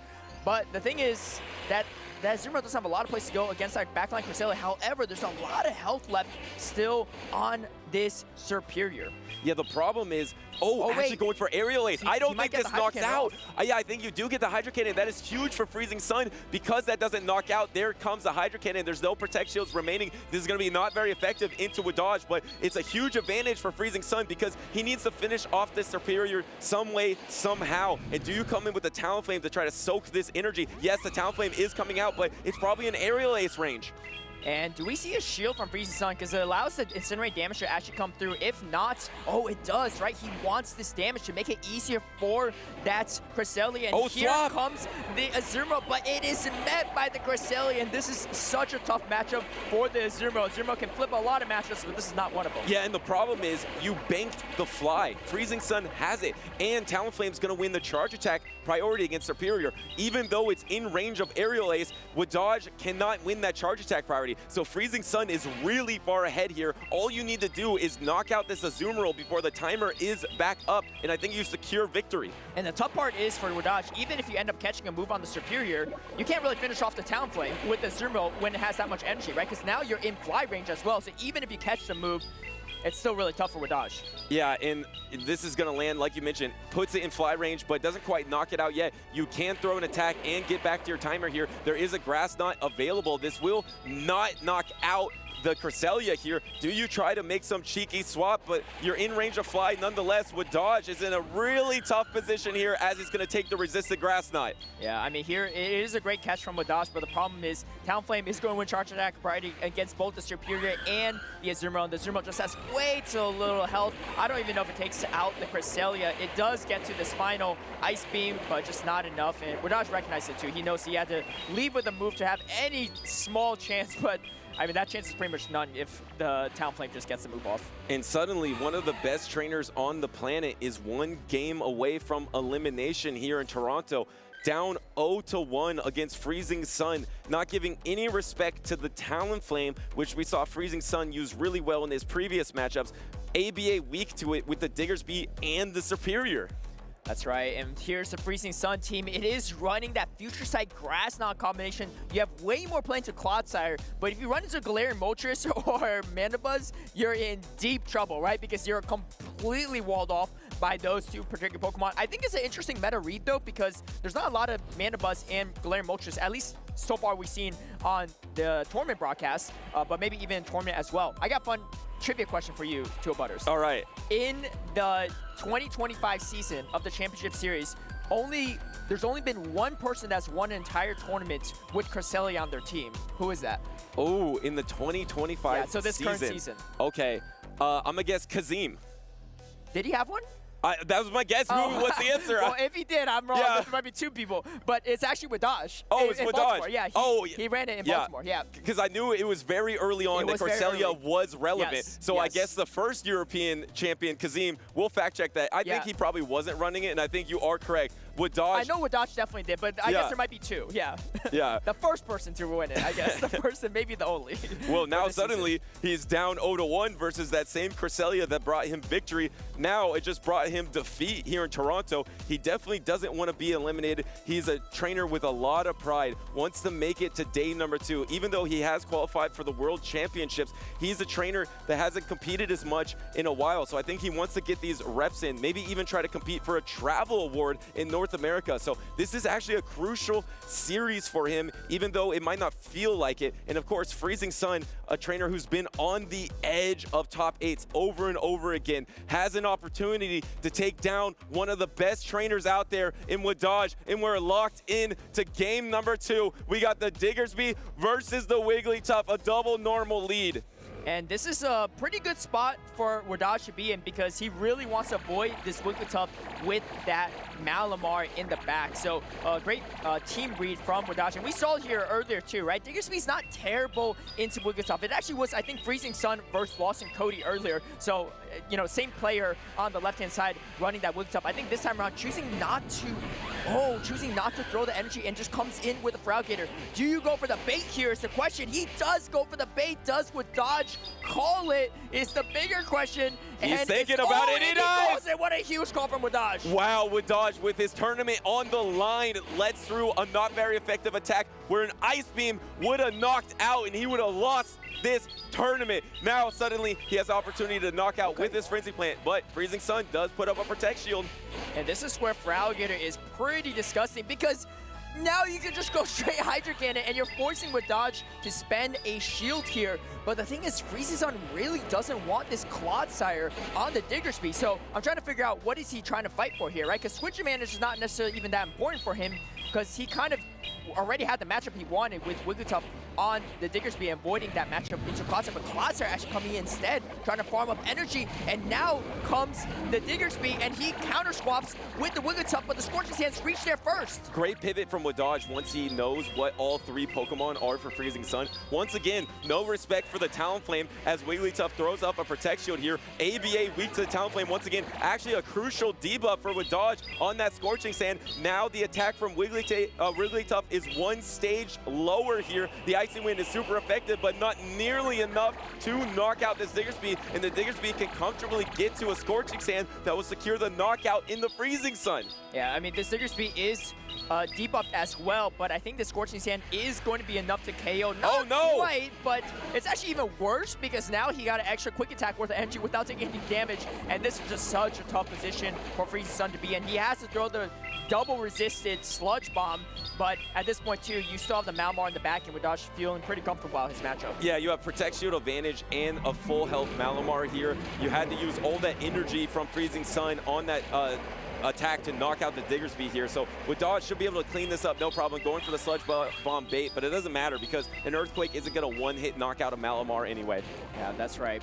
So Wadaj definitely going to clean up this game number 2. I mean, speaking of being weak to Talonflame, ABA weak to it, he was kind of triple weak to it again because Malamar's not really a Talonflame counter either. It has win conditions for it, right? But it's not something that actually beats it straight up like, you know, Azumarill, right? Like, you don't really want to take Incinerate plus Brave Bird energy on that either. But yeah, Wadaj really not respecting the Talonflame despite how strong it looks in the team. I'm actually surprised Freezing Sun didn't bring it back again because honestly, even your worst matchup is Azumarill, you have plenty to play into. Yeah, does he bring that into this crucial game number 3? Wadaj is a trainer that doesn't leave himself vulnerable like that often. He usually runs a lot of more flexible picks and puts the pressure on their opponent with his flex pick, like a Shadow Dragonite that he's had in the past, or any Pokemon that he feels like is very strong and neutral in the meta. I don't often see him running these crazier lines of ABA weak to superior, and in this matchup, he ran it twice in a row. Game number 2, it worked out because there was no Talonflame on the team from Freezing Sun. I don't think he's gonna triple down in game number 3 because I feel like Freezing Sun's definitely gonna bring the Talonflame game number 3. Yeah, definitely. I think so. I mean, and what a great call from Wadaj as well too, right? Tournament life on the line and a potential Ice Beam to put you in such a tough position, but just calls it. I mean, at that point too, I mean, you still get the move off for sure, right? You can hang on after Ice Beam, but oh no! And it's a tough position. And here we go, game number 3. It's going to be exactly where Freezing Sun wants us to be. It's going to be the Wigglytuff into the Malamar, and now comes in the Talonflame. Now this is interesting because it took him a little bit to swap here, and so this matchup is actually not that clean anymore for Freezing Sun. Tension here in Toronto with Dodge with a devastating lead of Malamar into Wigglytuff. Oh, but now get the debuff. He had a huge energy advantage plus the Scorching Sand debuff in the Talonflame. If he flips this matchup, he might be able to flip his fate here in this game. Does he get 2 for 2? No. And now a fly is going to be coming through. Does Wadaj try to call it? Oh, he does. He does. Huge call from Wadaj as well here. Could have been a Brave Bird, but I don't think the Brave Bird is actually enough. So I think the Fly is actually the better move to throw here anyway from the side of Freezing Sun. And now Wadaj goes down the shield. This is actually still pretty bad for Wadaj because that Feraligatr is pretty much unchecked as well, right? It has a lot of play into Malamar as well. And as long as you soak up this damage on the Wigglytuff, you should be fine. I think Freezing Sun just making the prediction that, you know what? If I have a shield advantage for Feraligatr, it's pretty good even to Superior, but good news for him is there's no Superior this game. Yeah, but he got a huge huge farm down there on the Talonflame. He is loaded with energy. You obviously cannot pivot because then you will match up your Malamar into the Wigglytuff here. So now this Wigglytuff is going to have to take probably 2 charge attacks. One's going to be the Scorching Sand, and one's probably going to be the Fire Punch here. I don't think you'll get to the Scorching Sand. Actually, he does. He could have got there, but decided to throw the Fire Punch. A rare mistake from Wadaj. Yeah, and you know, he's shaking his head a little bit too, hoping that he got to the Scorching Sand, but you can see the pivot over from Freezing Sun. I like this play. I mean, he has a Shield Advantage, Shadow Frogger. This is really tough for Wadaj to overcome. Let's see if he can do it. I mean, the Wigglytuff doesn't have a lot of health, though. Yeah, but the thing is, it was a little slow from Wadaj there because he registered the bubble.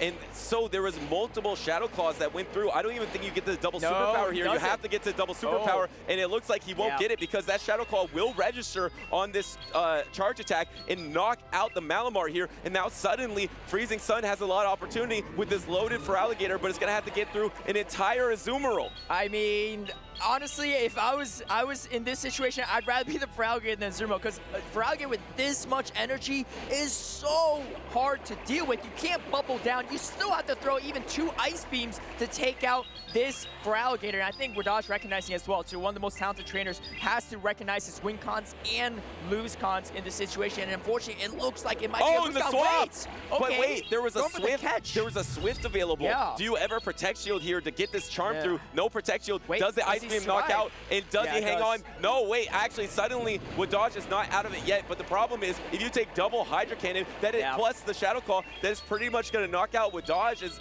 realizing this right now, it's going to be tough for Wadaj to ever bubble down. I think Freezing Sun is going to take this. Yeah, Freezing Sun, 1 Hydra Cannon away. He gets to it.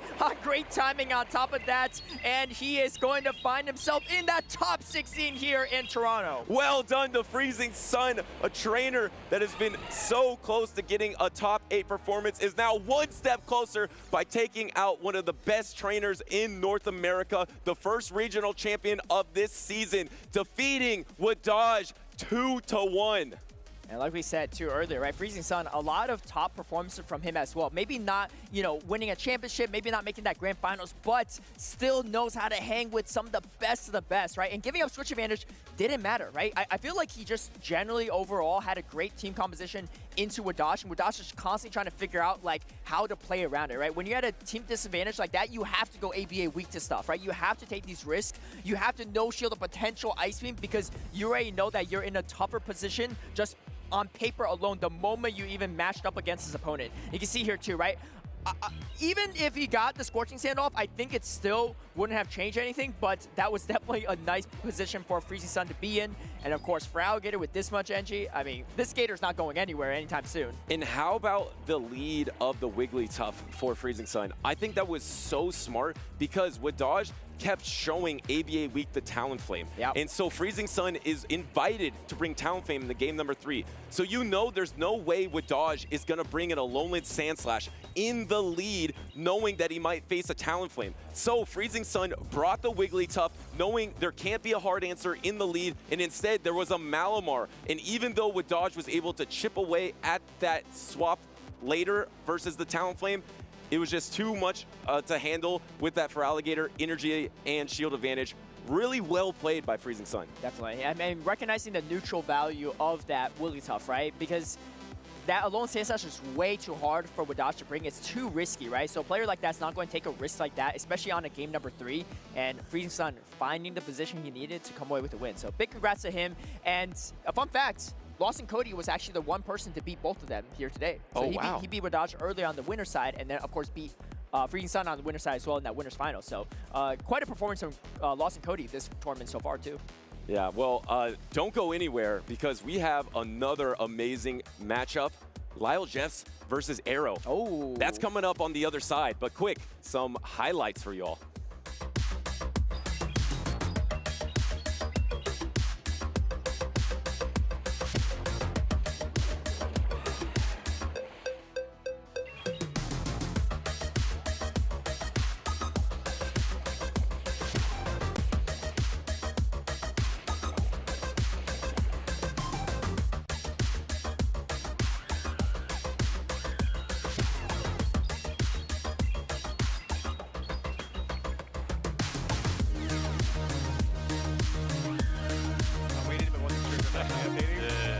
wait like two whole turns? I don't know if I waited 2. I definitely waited 1, I think. Yeah. That was scary.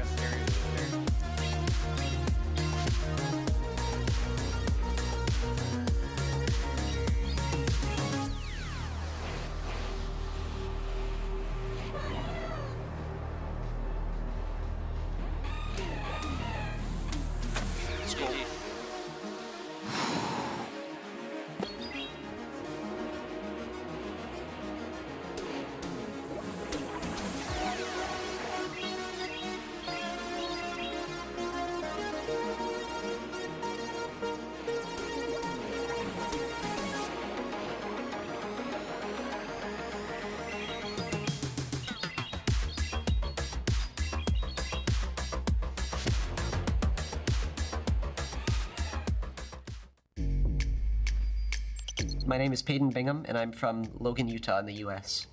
There's only some health left on the Azumarill, and its accent is going to be able to Shadow Claw down, and he will become the 2023 Pokemon Go World Champion! It is crazy winning Pokemon Worlds, especially here in Japan. The atmosphere, it's unlike any other tournament I've ever been to. Last season, I came top 8. This season, I finally was able to break through the grand finals, and then to finally win it today, it's just unbelievable.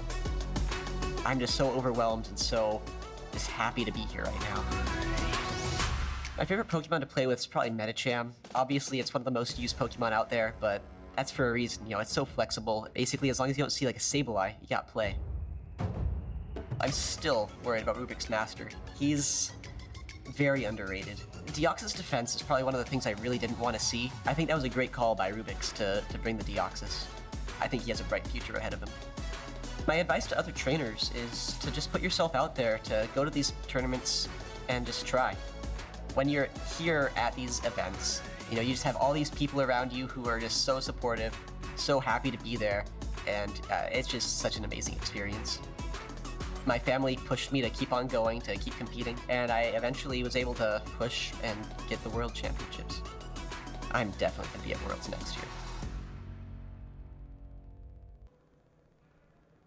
Hi everyone, it's Softove here. It's a beautiful Friday here in Toronto, and I'm here with one of our superstar judges. Do you want to introduce yourself? Yes, thank you very much, Softove. My name is Kevin Saldares. I am one of the judges here at the Toronto Play Pokémon Regional Championships. So here I'd love to talk about some side events. So what are side events? Side events are events on the side of the competition. Of course, usually when you're watching the broadcast, you know, you see all these great matches happening on stream, but during the event and throughout the entire weekend, there's actually a lot of things for you to be able to do on the side. And Kevin here will be helping out with a lot of those for Go. Kevin, do you want to talk about some of the scheduled side events that are going on this weekend? Yes, thank you. So for Friday, we have a Go Challenge right at 1 o'clock p.m. Eastern.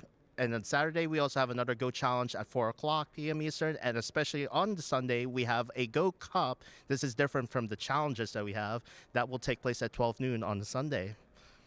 That's great. And what can players who play in those cups and challenges expect to earn? So for those, we have pricing ranging from prize tickets for the big prize wall, but most importantly, we have championship points for those that are looking to qualify for the World Championships. That's really great. I love seeing all those plushies that you can get from the prize wall, and of course some championship points, you know, don't hurt either. And I know there's also going to be some on-demand side events, right? So these are things that you don't have to come at a specific time for. Do you want to tell me a little bit about those? Yep, so in addition to our scheduled side events like the Challenge and the Cup, we will also have on-demand side events. So as such, we will also have the Pokemon Go activity desk. You can find this at the Pokemon Go Hive, but we will also have on-demand Go pods, which you could do right at the side events wall. They could do like pods of up to 4 players. You could each battle against each other, and you get prize tickets from there as well. So multiple ways to earn prize tickets from scheduled and on-demand side events, especially for Pokemon Go. That's great, Kevin. It's really fun for, you know, players and spectators as well to have all these things to do. I know this is not your first tournament by any means. Do you want to talk about anything that makes you excited for this regional in particular? Yep, for especially, I'm excited to see all of our fellow Toronto players and, you know, people from across North America and across the world, wherever they may come from, just bring in their own styles of teams and just to have fun and play the battles. All right, sounds good. Kevin, thank you so much for your time. Are there any last words you want to share with the viewers before we let you go? Well, I just want to say, welcome to Toronto, Canada. This is my home regional, and I hope you all have an amazing time here. So I look forward to seeing you around the venue, and let's all have fun and play together. Wonderful sentiment. Thank you so much, Kevin, and we'll see you all later.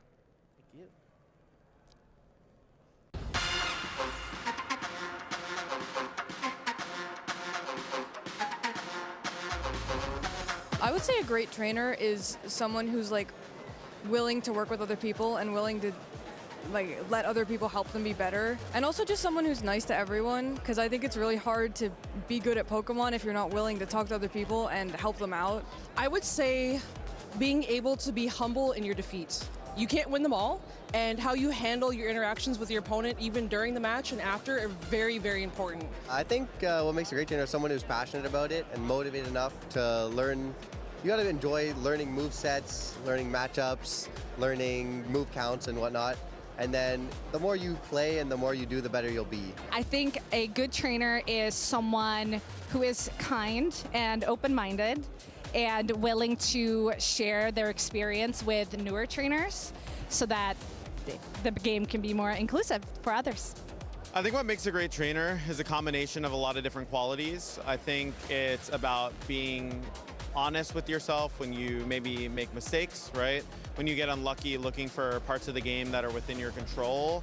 And also you just have to have this like certain eye for the game, right? Like you can look at a board state and you can kind of analyze a lot of possibilities. I think what really it takes is like kind of looking at a bunch of different successful approaches, finding what works for you, but synthesizing the things that are really good to carry over into your own prep and your own skill as a player.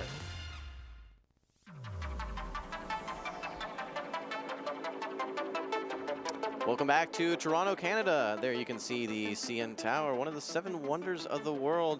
And we've seen some wonderful battles here so far in day 1. We are still wrapping up our first day of coverage here, though, in the Play Pokemon Championship Series. What a season 2025 has been, and what a tournament Toronto has been. Some of the biggest names, not only from North America, but from all regions, are participating in this tournament. The likes from Europe of Inadequance, Colin, Tomahawk, all punching their way into day 2. But Soph, we still have more battles ahead of us for those final few trainers trying to eat their way into Championship Sunday. That's right. Championship Sunday is going to have the top 16. That's going to be 2 people from each of the 8 groups we had on day number 1. And like you said, just a couple of spots left in day 2. I think we've pretty much almost gone through all winners' side, but not quite. And then there's still quite a few losers matches as well. I'm looking forward to our next matchup here. We have not seen him on stream today, but we've seen him on stream plenty of times. That's Mr. Lyle Jeffs, our Louisville 2025 regional champion, our 3-time winner now. I think he's won across 3 different seasons potentially as well. No, 2 last season, 1 this season. He's had a lot of success here, but he wants to build on that success as he continues working his way towards Worlds. That said, he's going to be facing off versus actually the grand finalist that he faced off in Louisville, which is Arrow, who's still on his journey for his first regional title. Exactly. You talk about that Louisville Grand Final. So this is actually a rematch from a regional just a couple of months ago. Like you said, Arrow in 2nd place. I think Arrow actually had reset the Grand Finals bracket, but then, fell to Lyle in that reset. So this is going to be a really interesting match. I'm sure they've played outside of Louisville as well in many tournaments, both in the Play Pokemon Championship Series scene as well as in other grassroots formats. Well, Arrow was a bit of a pioneer when it came to that Shadow Typhlosion, opting to run it in tournaments, including Louisville, seemingly ahead of the curve here before we saw PvP David actually win with it in Stuttgart. Now that said, Lyle, on the other hand, had a very different team the last time that we saw him play. Did have lots of play with his Shadow Drapion, but no Shadow Kanto Marowak this time. I think it's been replaced by this Diggersby, and he's going to be also playing the Shadow Jumpluff and Corsola. Keep in mind, though, that Guzzlord is on the side of Arrow. Could be a great answer to not only that Drapion, but the Corsola as well. All right, well, we'll see what these trainers have chosen to bring. Looks like Lyle's going to be leading the Azumarill, and Arrow is going to be leading that Jumpluff. Yeah, dangerous matchup here for the Azumarill as long as shields are up here. While you do want to land those double super effective Ice Beams, you're going to be getting outpaced by the Jumpluff, able to reach this Energy Ball. Now, that said, I think that we're going to see a no shield from Lyle Jeffs, knowing that he can easily tank one. I think he can actually tank 2 of these energy balls, so. Oh my goodness, and actually gets the defense fall. So that means that the energy ball, actually, I think the second energy ball is now going to knock out the Azumarill on Arrow side. But, you know, something that's interesting, if we peek at the backlines, I was about to say, I think whoever swaps first in this game is going to be just a little bit ahead. Arrow is going to be firing off just this aerial ace right here, which Drapion can take no problem. But if you look at Arrow's backline, both the Shadow for Alligator and Shadow Typhlosion are very weak and very threatened by even just one charge attack from Drapion. I like this play from Arrow, though. It doesn't make a lot of sense to bring in that Shadow for Alligator energy. And when you're down energy, also that Drapion resists the Shadow Claws. So you get a little bit of chip damage and put now this Drapion in a much more manageable farm down range for these hard-hitting Incinerate fast attacks. All right, well, I think Arrow's probably going to be going for the full farm down. I think if he shields here, then Lyle is not going to be able to get to the third Aqua Tail in this matchup. Looks like just one more Incinerate is going to be enough to take it out. So now if you're Arrow, you have a lot of energy on a very hard-hitting Pokemon, but you are down 2 shields. Yeah, just like you said, all this energy, you know, even one Thunder Punch doesn't knock out for Lyle. If Lyle thinks that his Azumarill isn't going to have play in the back, that he can just let this go and probably survive versus a couple of additional of these Incinerates. But no, Arrow opting to throw all 80 of his energy right away, both Thunder Punches. This is now going to leave Lyle with the decision. Do I shield if this is Azumarill? Yes, indeed. This is going to be 1 shield remaining for Lyle, a full HP Diggersby as well. And you know what? Diggersby doesn't have the best matchup into Feraligatr, but it can hang on versus 1 Hydro Cannon, and these quick attacks do add up relatively quick. They do. I think it's going to be interesting because I think Feraligatr can hang on against 1 Scorching Sands as well, but you have to remember that Lyle does have the shield advantage, though. So you have to imagine that Diggersby might be able to come out of this matchup with still some health, maybe even a little bit of energy if you can get a quick attack down here after the Scorching Sands. Additionally, we have to keep in mind that that Jumpluff is still on the field as well, and it is not in a range where it's just going to get a quick attack down. So here comes the next Hydro Cannon. You've got to shield this one now as Lyle Jeffs. Probably going to be over farming as much as possible, but keep an eye on the switch clocks as well. They are coming up relatively soon. I think that Lyle is going to try to go for the farm down, but I don't think he's going to be able to. It's going to be very close. No, you can see a little bit of a shake of the head here. Arrow is able to reach that final Hydro Cannon and knock out Lyle Jeffs Diggersby. Yeah, hanging on with just a hair of health there. Lyle still got this very low health Azumarill in the back, but forced to throw energy into the Typhlosion. I think the Typhlosion might have reached a Thunder Punch, and unfortunately, I don't think you have enough health left to deal with both the Jumpluff and the Feraligatr, so this is looking very, very good for Arrow. I don't know if you're going to be able to Fairy Wind down as this Jumpluff, but you simply need to reach 1 Aerial Ace. That's exactly what Arrow does.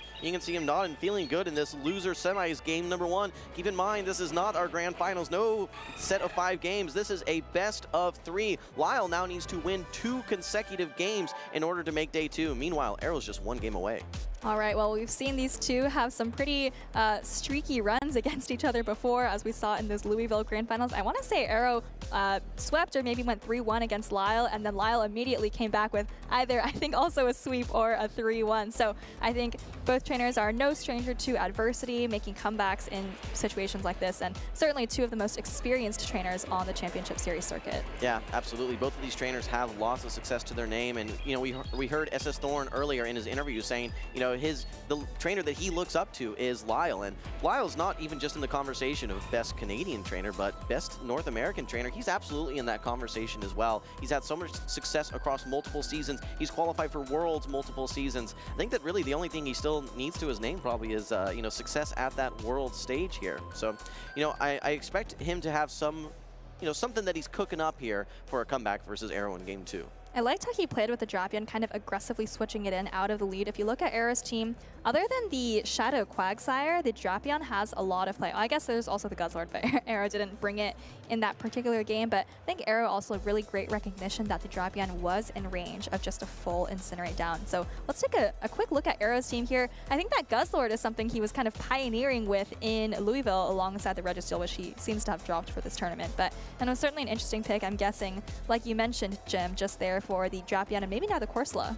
Yeah, all right. Well, let's see if Guzzlord makes an appearance in game number 2. Here we go. This is win or go home for Lyle. Arrow just 1 game away. We're going to be having a battle of the water-type Pokemon here. Azumarill from Lyle into the Shadow Quagsire on the side of Arrow. I tend to prefer this matchup as the Azumarill. You are just a little bit bulkier, as well as Quagsire having that kind of nerfed Mudshot that does, you know, give just a little bit less energy. Stone Edge coming through from Arrow here, gonna land on the Azumarill. Azumarill still, you know, pretty healthy, above 50% health there. Yeah, not only do you like being the Azumarill here, but as Lyle, when you look at his back line, quite weak to the Quagsire here, so he has to feel pretty confident that he has this alignment, and he's got to feel pretty good about that. All right, does go kind of for an Ice Beam bait here, maybe thinking that one player off wouldn't be enough, or maybe just assuming that Arrow would shield, but Arrow doesn't put it up. Actually going to throw off the second Ice Beam before Arrow is able to throw Stone Edge. So at this point, you know, maybe Lyle is feeling pretty happy with the work his Azumarill has put in. Well, in game number 2, we saw Arrow willing to invest both Protect Shields into his Typhlosion. He is not doing that in this game number 2 here, meaning that the Shadow Typhlosion will be a bit more vulnerable to either a Scorching Sands or maybe an Aqua Tail even. Here comes, okay, actually swaps out with a move. In comes the Typhlosion, tries to farm down that Azumarill. Not able to do so, though. Lyle will be bringing in his Diggersby. Keep in mind, ground typing does not resist fire, and these Incinerates are hitting for neutral. All right, heavy hitting Blast Brain here. Lyle has a decision to make. Actually lets the Blast Brain through. Let's see how much this does. Oh, puts the Diggersby at about 20% health, but still able to hang on. And I think the critical thing here is, can you survive enough Incinerates to get to another charge attack? And this is actually another bait from Lyle. This is just a Fire Punch. And realistically, you can just farm down as Lyle here. Shields are down, though. Can Lyle get to these Scorching Sands? I don't think so. He now just has to... It does force Arrow to throw energy, though, which is quite nice in and of itself. This is just the Thunder Punch. Don't want to shield that. Could you have gotten to a move? Maybe, yes. Now you need to find another way to neutralize this Typhlosion. Yet again, 2 shields down. You may even be able to go for a full Poison Sting down, but that is going to be very, very aggressive. All right, well, you are taking a lot of Incinerate damage, and it looks like Lyle is actually going to commit to that full farm down. He hasn't seen the Jumpluff in the back, so he's probably just hoping against hope that it's not Guzzlord in the back. Oh, and actually quick swap from Arrow here into the Quagsire, trying to pressure the final shield from Lyle. Okay, and I think Arrow is 3 away from his next Aqua Tail. I think he's on the 4 cycle right now for the Aqua Tail. Okay, but no, Lyle does not want to mess around whatsoever. Not going to go for the full farm down. Instead, just goes for the Aqua Tail here. Like you said, Arrow still has that Jumpluff fully healthy here, and up HP, I think it's got to have a little bit of an advantage. You're going to need to land 2 crunches into that Jumpluff. Both trainers are going to have an opportunity for a catch, though, and with 2 turns attacks, there is plenty of opportunity for either trainer to make a game-winning play. All right, well, I think Lyle is just 5 Poison Stings off a Crunch, and Jumpluff is more than 5 Fairy Winds for sure off an Aerial Ace, but the question is that next Crunch going to be enough without the subsequent Poison Stings to take out the Jumpluff? Oh, and actually gets the catch! We saw this when Lyle was down in the grand finals of Louisville. He made a game-winning catch that was the momentum that he needed to win that finals. Now Arrow has an opportunity as well, though. He actually gets to this Aerial Ace before Lyle throws his energy. Perhaps a miscount. At this point, I think Arrow may even just go for a quick catch. Let's see. All right, well, it's really going to come down to how much... Oh, but it actually does go for the catch. And now all of a sudden, does Lyle have a Crunch plus an Aqua Tail? I think he does, and I think he survives this last Fairy Wind. This could be it. Here comes the Crunch. I don't know if this is enough to knock out, but so, like you said, I think Lyle has the charge attack ready to go with the Aqua Tail. Yes, that's it! Aqua Tail is going to be enough to knock out. Lyle's going to tie up this series 1-1. Oh my goodness, what a close ending to that game. Like we said, I think it looked weird, right? It looked like Lyle was ahead on energy. Arrow went for the catch, but unfortunately, right, kind of gave Lyle just a little bit of extra energy at the end. How does he keep doing it? So he finds ways to make catches that make no sense. It's like, okay, well, I know when you have the charge attack, I'm going to wait 1 turn, then throw another charge attack, and then catch. Something very obscure, something to throw off Arrow, but he's consistently finding ways to make it happen and claw his way back from the jaws of defeat. All right, well, let's take a look at Lyle's team here. I believe he actually fell to that boy Jay earlier, and that's why he's in the losers bracket, but he's fought his way all the way back to these losers finals. We saw the Drapion doing a lot of work in both of those first 2 games, so have to imagine that Arrow's going to be sticking with the Quagsire. I don't think we've seen either of these trainers bring the Corsola yet, so have we? I don't think so. Okay. Well, these trainers are not messing around. They're locking in, and it looks like we are going to be seeing the Corsola, but for Lyle, what's it lined up versus Arrow? It's going to be the Guzzlord! Oh my goodness, what a call by Arrow. Maybe expecting the Drapion, but Lyle with a quick swap into Diggersby. And actually, not a great answer for Arrow's side. Look at this. You're letting the Diggersby build up so much energy. Maybe don't want to take the energy on either the Jumpluff or the Feraligatr in the back. Yeah, this is now awkward for Arrow because you do a lot of Scorching Sands damage, and you now put this Guzzlord essentially in range where a Power Gem may even knock out. Lyle now, with the buffed Fire Punch, will be able to get some decent chip damage into this Jumpluff. bluff, but you still have to give the advantage to the jump bluff, being able to hit for those same type attack bonus energy balls. Although this is interesting because I don't think Arrow actually did enough damage on the Diggersby to knock out with just a single energy ball. We're going to see it come through. Lyle is going to let it go. Probably going to be able to get off a couple more fire punches if Arrow tries to farm down. So Arrow's going to be forced to throw energy if he wants to prevent that. Okay, do 3 fire punches KO? Well, we're not going to know here because Arrow actually charge attack priority wins here with his jump bluff versus the Diggersby. This is Aerial Ace. I think it's going to be just enough to knock out. If it's not, still 1 fire punch wouldn't do the trick. Lyle now brings back in the Corsola, and this is going to give an opportunity to overfarm quite a bit. But let's not forget the energy that still exists on the Guzzlord on Arrow's side. That's right. I think Arrow banked at least 1 Dragon Claw, if not a bit more energy before swapping out, and I still have to give the advantage to Arrow overall in this game. Not only does he have the favorable alignment, he has a Shadow Feraligatr with 2 shields in the back, and that's going to have a great time against Lyle's Azumarill. Okay, well, Lyle he recognizes this is just an Aerial Ace. He knows that he can tank this one. This is going to allow him to farm up to 100 energy, most likely here. Probably throwing on maybe even bad timing, knowing that he's at 100 energy. Opts to throw the lower energy charge attack, Nightshade. Despite not being super effective, it is enough to knock out this jump bluff. Now it's probably going to be the Guzzlord coming back in. Oh, and a quick catch. This is huge by Lyle. Able to catch the brutal swing from Arrow. Taking a look here, believe it's Switch Clock is up for Arrow, so he can actually just pivot into his Shadow Feraligatr.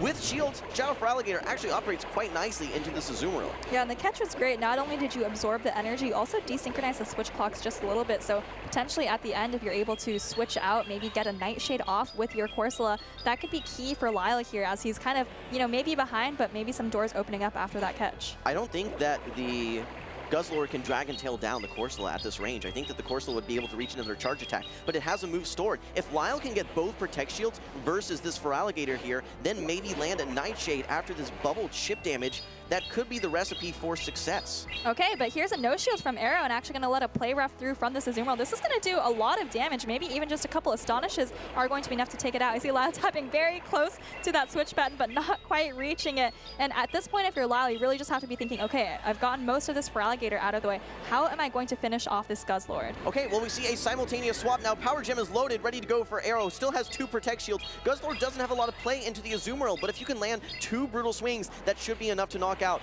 Lyle does throw the neutral Power Gem, trying to desperately get to that next charge attack. Will he be able to get there? Hangs on with just a sliver of HP. This is going to be the oh, and great counting from Arrow. Recognizes that this is not the Power Gem. Just lets the Nightshade go. Lyle has no Protect Shields remaining, and gets to this Ice Beam. Arrow, I think, has the back-to-back Brutal Swing, though.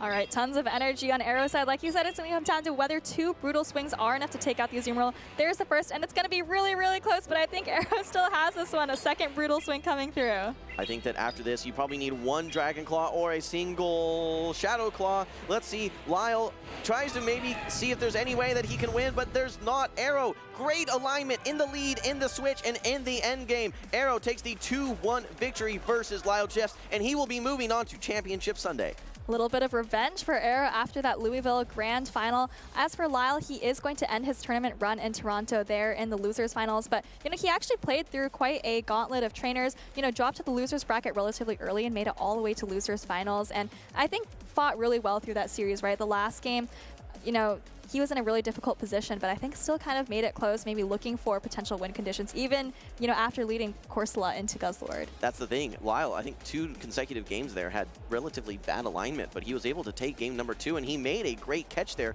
with the Azumarill, catching the brutal swing energy from the Guzzlord after waiting, I think, 1 turn there as well. So he was pulling out all the stops, every trick in the book. But unfortunately for him, Arrow just was able to maintain his consistency and maintain his alignment, and able to take a 2-1 victory there. Looking back at these matchups here, Soph, we saw again this Corsola able to reach this Nightshade, but Arrow recognizes that, okay, regardless, this Azumarill has a charge attack ready to go, can't use that Protect Shield.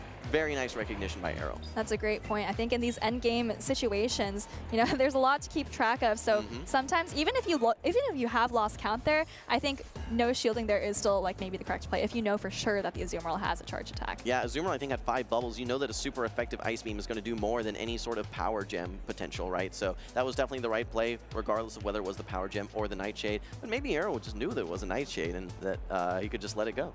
Yeah, there was also a moment on earlier in that game, which I don't know if we quite pointed out, but I think Arrow actually got the defense ball from the energy ball on Jumpluff on Lyle's Diggersby, and I think actually Lyle might have been able to hang on with the from the aerial ace after that if he didn't get the defense ball. That's only 10% chance, by the way, so a little bit unlucky for Lyle there. Very unlucky, I'd say. 90% unlucky. We're really going to try and put a number on it there.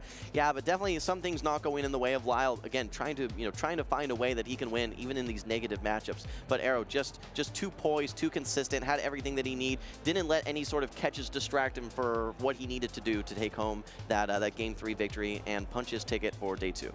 That's right, so we will be seeing more of Arrow on Day 2. You know, yet another top cut for Arrow, so going to be great to see how he takes advantage of this opportunity. Now that Lyle is out of the way, right? I think that we have, is Blob still in the tournament? If I'm not mistaken, I think that he was having a lot of success over in the winners. I think he might be in losers finals now. Yeah, he faced off versus Elam, if I'm not mistaken, and then went to losers finals. So maybe we see more from him a little bit later here. But what a turn of events that would be, having Blob going through the loser side of the bracket, taking out the helm from his brother Lyle. What a storyline that would be.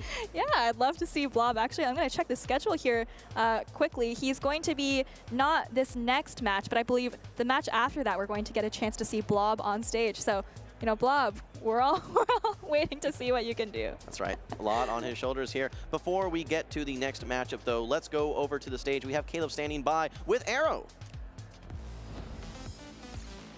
All right, thank you, Jim and Soph. I'm here with Arrow, hot off his win in this loser semifinals against Lyle Jeffs, who's no easy opponent. How you feeling? I feel like that was a little bit of a revenge match, maybe. It was really fun to play. Like, I feel like the battles were really good, and it worked in my favor, so I'm not mad. Yeah, I mean, a grand finals rematch from Louisville, too, but unfortunately only one of you can keep going forward. You haven't made Day 2 yet, but you're one series away from it. Talk about your team here, because I saw your team prior to even you making it on broadcast, and someone else was thinking about running it, and I was like, don't run that team. Like, Arrow's teams barely even work for Arrow, but if anyone could make Arrow's team work, it's just Arrow. But how you feeling about it? That team that you saw was actually a rendition. It's changed a little bit. I added Jumpluff, and I feel like Jumpluff actually being able to beat Drapion and Serp at the same time as a grass type is a very big thing, and it's really helping. So tell me about your team building process, because I think a lot of people are curious. Do you just look at what's in the top 50 and choose like 5 other Pokemon outside of it, or do you try to build around Guzzlord? Because I know Guzzlord's kind of one of your favorites this season too. Honestly, the Pokemon I'm building around the most is Typhlosion. That thing's a monster. And the main thing I was worried about was Mudslap and Diggersby, and I think I have to face one in the losers finals, so I'm not looking forward to that Mudslapper, but I think Typhlosion with energy can beat anything in this meta, except for Mudslap, so that's why I built around it.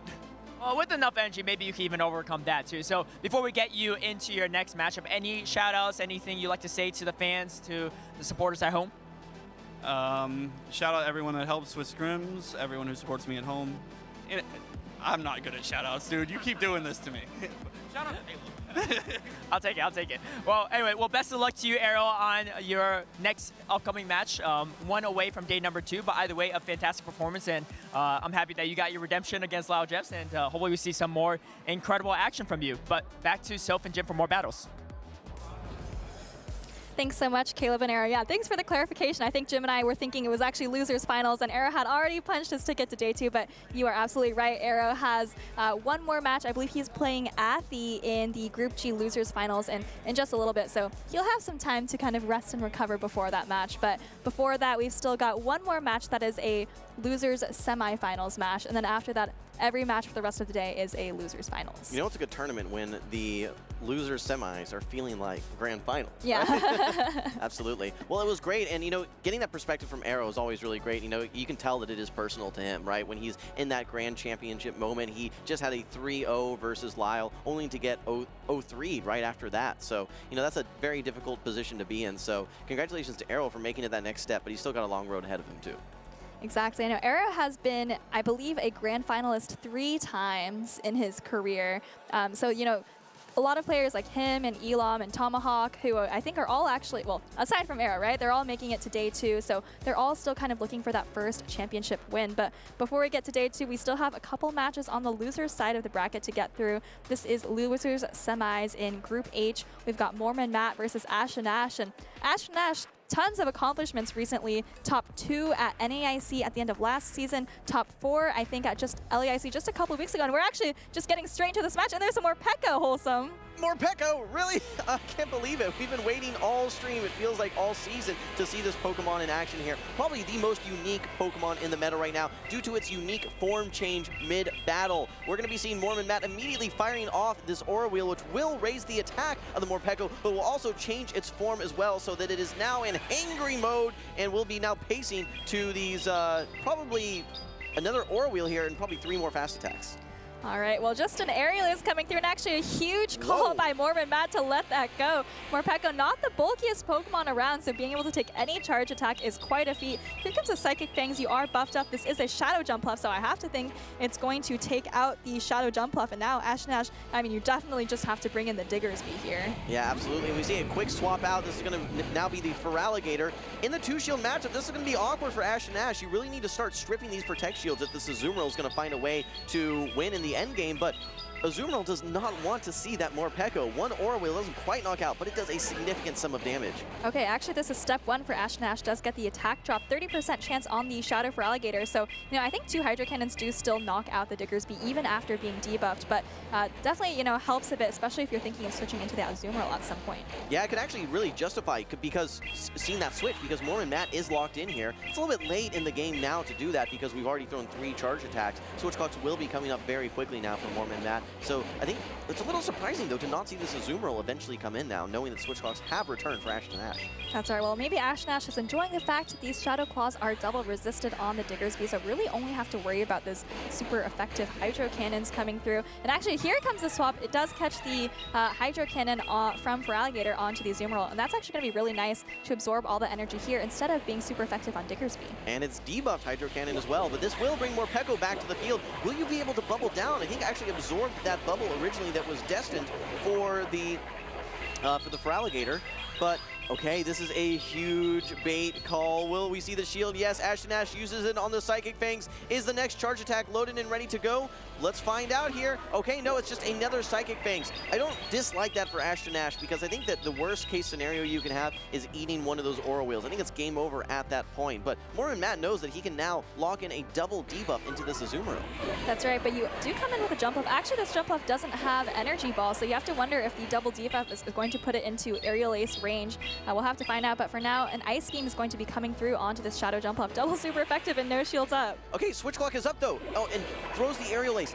Like you said, so double debuff. Normally this would not be enough to knock out. Will the Azumarill with 2 defense drops be able to hang on with a sliver of HP? A quick swap, Fire Punch is loaded and ready to go. Switch Clock is up for Mormon Matt, but no, Ash and Ash is able to get to this Fire Punch before Mormon Matt is able to swap out or reach a charge attack. And how much energy is left on this Shadow Feraligatr? Ash and Ash still has a tiny bit of energy on this Diggersby. Actually pretty close to a Fire Punch. Just gonna go for it. I don't know if this is gonna be enough. I think it does just about 20% damage and this Feraligatr is still in the yellow. Okay, but Ash and Ash has an Ice Beam loaded on the Azumarill, if I'm not mistaken. Mormon Matt may need to double up or just hope that he can Shadow Claw down. I want to say that this Azumarill has an Ice Beam loaded. It's certainly within Ice Beam range. Does Ash and Ash have the charge attack? Yes, he does. Ice Beam comes through, and game number 1 will go to Ash and Ash. Wow, great recognition of the win condition there. Doesn't need to commit to the Scorching Sands if you have that Ice Beam in your back pocket like that. Great win from Ash and Ash. I honestly thought he was a little bit behind in the early game after basically the Morpeko kind of just completely took out the Jumpluff, but really nice comeback from Ash and Ash there. Yeah, absolutely. I really like the way that he was able to crack shields in that mid-game using his Diggersby to then set up his Azumarill to finish off that Morpeko with bubbles and then get some hard-hitting charge attacks into the remaining lineup there for Mormon Matt. Now, so for those at home that have not seen Morpeko, give us a little bit of an overview for the Pokemon itself and where it fits in the meta. All right, Morpeko is a really interesting Pokemon. So as you might have seen in that matchup, it actually changes form every time it throws a charge attack. So that means if you throw either a Psychic Fangs or an Aura Wheel and you're in full belly mode, that's the yellow version with the electric Aura Wheel, then you go into Hangry mode, which is when you're, kind of blackish and you have the dark type Aura Wheel. So actually at the end of the Morpeko versus Azumarill matchup, Mormon Matt wouldn't have even had an opportunity to throw an electric Aura Wheel after the Psychic Fangs. All right, well, we're moving into game number 2. Great timing, by the way. So we see the Shadow Drapion into the Azumarill. Backlines here, we have Shadow Jumpluff on both sides, but what may be key is where this Diggersby gets aligned. All right, well, we're going to have to see where the Diggersby gets aligned, because I think with that, Fire Punch buff, it doesn't do too terribly against the Jumpluff, but honestly it's pretty uncomfortable against the Feraligatr as well. It's kind of just going to depend on energy and shields at that point, but we're still in this Drapion versus Azumarill lead. Like we've said before, it's kind of just dependent on whether you can land those crunch debuffs, and it looks like Mormon Matt misses another one. Yeah, Mormon Matt should be able to throw in good timing. This crunch without that debuff is not going to be able to knock out. You really rely on those debuff or the poison stings after a debuff to start adding up really, really quick. And Ash, I don't know if he's going to be able to farm down. Has to now throw this Ice Beam. Out of energy, certainly could set up a pretty significant farm down for this Shadow Feraligatr if Mormon Matt opts to bring it in. Exactly, and I think Ash is anticipating that you already see the Jumpluff being tapped there. I think you are just one turn behind Ashton Ash though, but the good news is you can throw the Aerial Ace first to get rid of that desynced fast attack. Yeah, great call out. You have a one-turn switch, but you're able to essentially remove any sort of impact that would have by throwing your charge attack before Mormon Matt's Feraligatr. All right, we saw earlier in a Shady Equations battle an unshielded Ice Beam. Will we see it this time? No, Ash does not want to find out. We see the Ice Beam get shielded, and Ash now has another Aerial Ace ready to go. This would be threatening to knock out the Feraligatr. And doesn't even want to take a Hydro Cannon, so throwing pretty early here, and Mormon Matt doesn't really want to preserve this Feraligatr, actually going to put it all on his own Jumpluff. He is up a shield here. Okay, the big difference though is, keep in mind, there is no Energy Ball on the side of Mormon Matt's Shadow Jumpluff here, so it's not going to be able to hit for super effective into Diggersby. That's right, and I don't think Mormon Matt has actually seen the Diggersby, so doesn't know that these Aerial Aces might even be very heavy hitting, but actually here comes the Azumarill coming back in. Mormon Matt farming up a ton of energy and, has a lot of energy, so I think Ash knows that, doesn't need to shield this Azumarill, and Mormon Matt's actually not hitting any bubbles. Maybe trying to get one additional fast attack, perhaps not. Yeah, Ash does force the Jumpluff to throw energy at that situation. 2 shields still remaining for Mormon Matt, and there's really not a ton of fast attack pressure here, just Fairy Winds and Quick Attack. So I don't know that you're going to be able to get fast attack down, but Ash, all he needs to do is just fire off charge attack after charge attack after charge attack. Soon this Jumpluff is going to be in Fire Punch range. Yeah, actually goes for the Acrobatics here. Aerial is definitely a weaker move, but these are 2 Shadow Jumpluffs, so potentially Mormon Matt was thinking that one Aerial Ace would not be enough, even with the Fairy Winds, and Ash looks very, very confused, but bringing the Diggersby in, and I think 2 Fire Punches is the recipe for success for Ash here.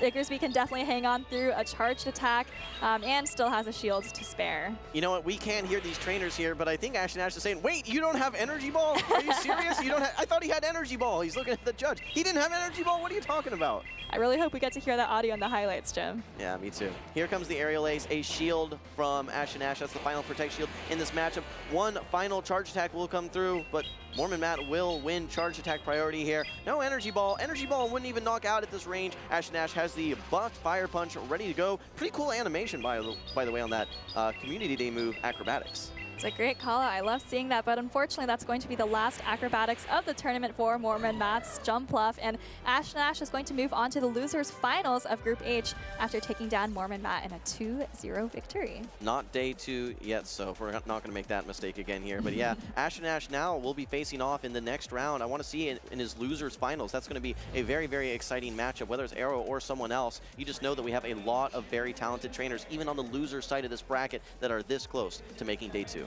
That's right. I think looking ahead just a little bit, this is a couple matches away, but I think Ash is going to be facing off against a Shady Equation, who I think is the one who actually knocked Ash down to the losers bracket in the first place. So that'll be a fun little rematch for them from a couple of hours ago, but we still have a ways to go. There's a couple more losers finals to get through before that. It's really great that within one group, in some cases you can face the same trainer 2 times, and it does give you that luxury where, okay, I lost you the first time, but I've been thinking about that loss the entire tournament and what I would have done differently. Then you get that second opportunity, makes for a great story.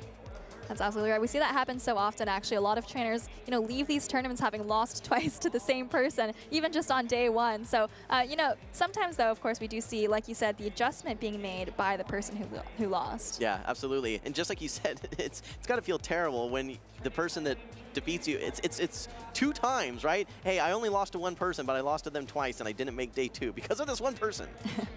Yeah, well, you know, I think we actually didn't have a lot of time to, you know, gas up those trainers before the match. They kind of just got right into it. But, you know, Ashton Nash is a super decorated trainer. He's been having a couple of amazing tournaments this calendar year, right, at NAIC, LAIC, performing really, really well on these big stages. So not incredibly surprised to see another stellar performance here. Yeah, absolutely.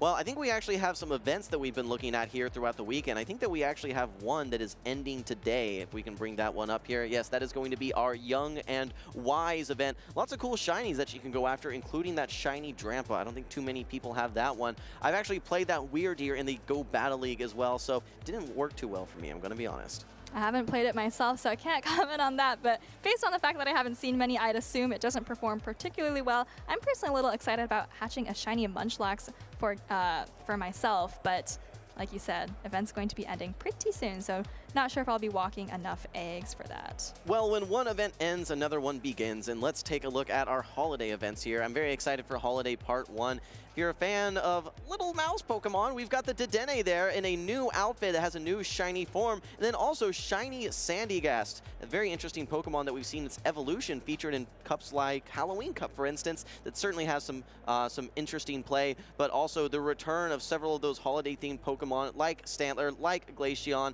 I know there's a lot of costume that many of you shiny hunters are looking for. Make sure that you guys are getting into those raids. I love all of those costumes, especially that Dedenne, but I have to say that the Sandygast is actually a Pokemon. I think when it first was released, people thought Palossand might be a force to be reckoned with on the Play Pokemon Championship Series scene, but, you know, a little bit slow to its charge attacks, even though it has great coverage, that Ghost and Ground typing. So, yeah, maybe one of those Pokemon that's kind of just one attack away from being relevant.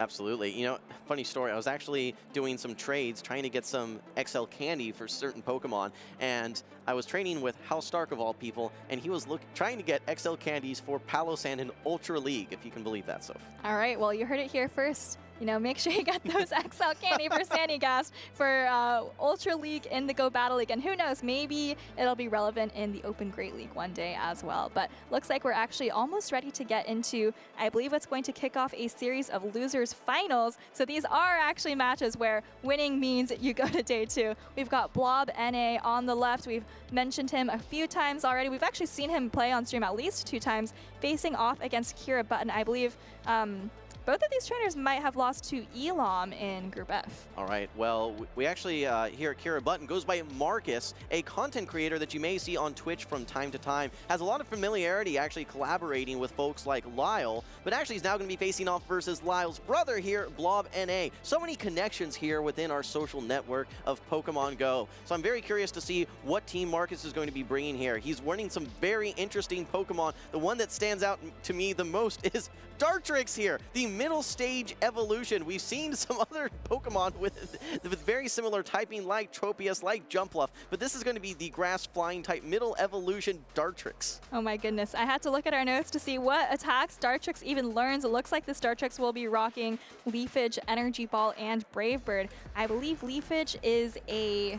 Oh my goodness, I don't want to get this wrong. I want to say it's a 2-turn. It's 2 turns. Okay. I can tell you all about Dartrix. Go ahead. Dartrix has regularly been featured on my own stream from time to time. Jay the Underdog, known very well for running this one as well. Special shout out to him. But it is a very fun Pokemon to run because Leafage actually adds up relatively fast. It's not just like a Fairy Wind like a Jumpluff would have. It does some serious damage. And if you're able to get to a Brave Bird, it does so much damage, even just neutral situations. It does, the one disadvantage that it has, in addition to the typing being very vulnerable to ice, it doesn't pace to moves very quickly. But Seed Bomb did get a little bit of a buff recently, so it can unleash some devastating damage, even as a middle stage evolution Pokemon. All right, well, I think this Dartrix is actually running Energy Ball and Brave Bird, and if what you said about Leafage generating energy slowly is true, then I think it's actually going to be like 8 seconds to get to either the Energy Ball or Brave Bird. But we'll have to save that discussion for another time. It's another Morpeko on the stage here. We're getting back-to-back Morpeko battles here, Soph, and I couldn't be more more excited.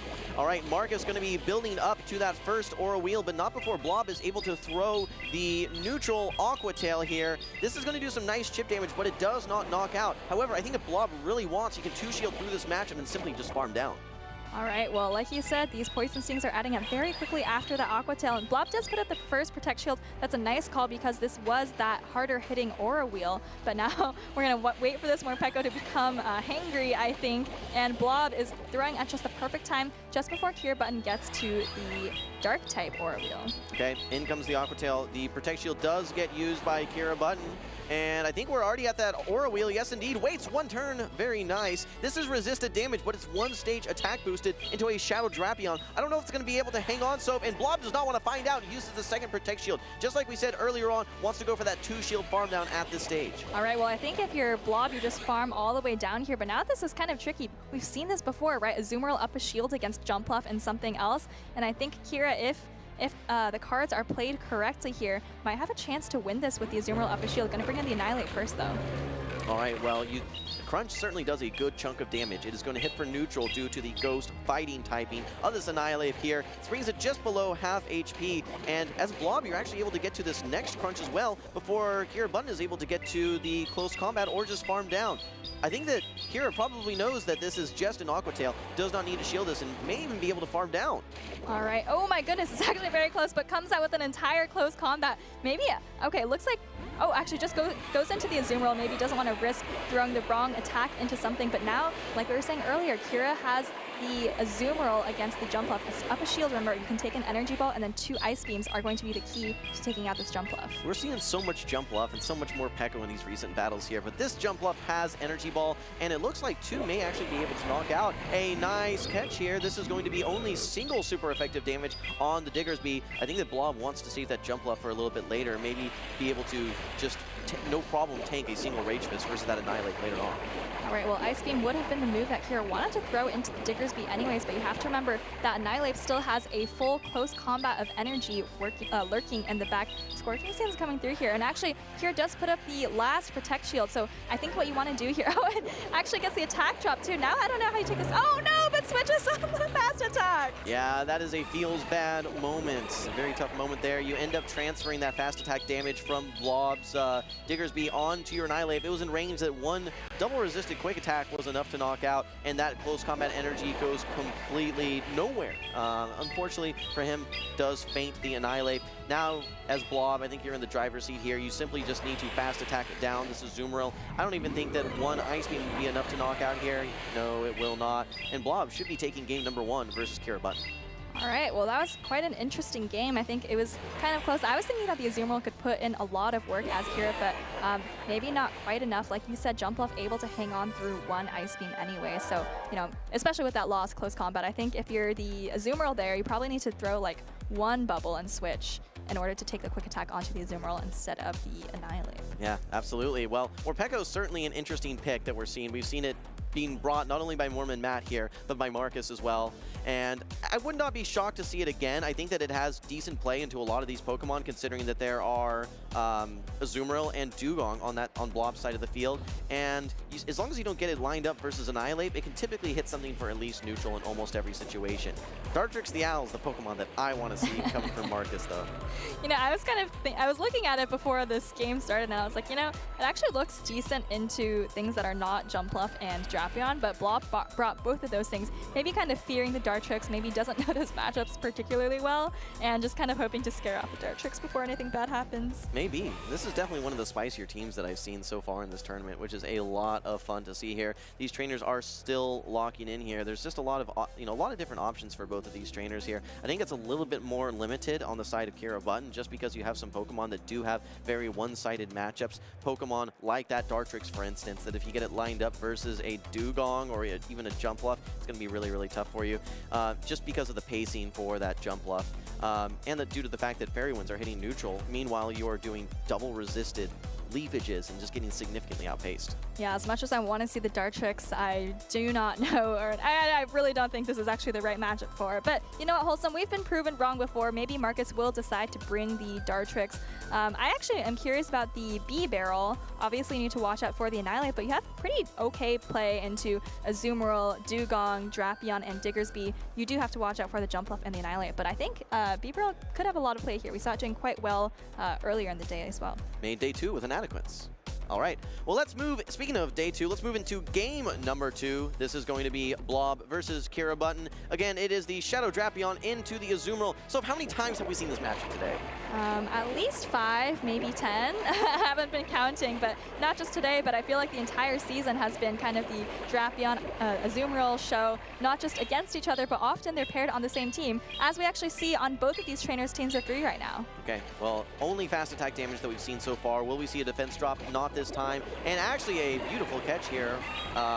Throws the play rough here on the side of Marcus into Blob's own Azumarill. Nice catch. Okay, but this gives Marcus an opportunity to come in with a Morpeko and start just ramping up energy. I expect to see a lot of energy being farmed here. Oh, actually, no, just goes straight for the Aura Wheel. This would definitely be enough to take out the Azumarill, so maybe Kira Button, also known as Marcus, just wanted to pressure the shield first. I think Marcus just wants to get this off immediately to start boosting those Thunder Shocks, so you get it in range now, maybe where you can just overfarm a significant amount and then knock out with these Psychic Fangs to return you back to that full belly form.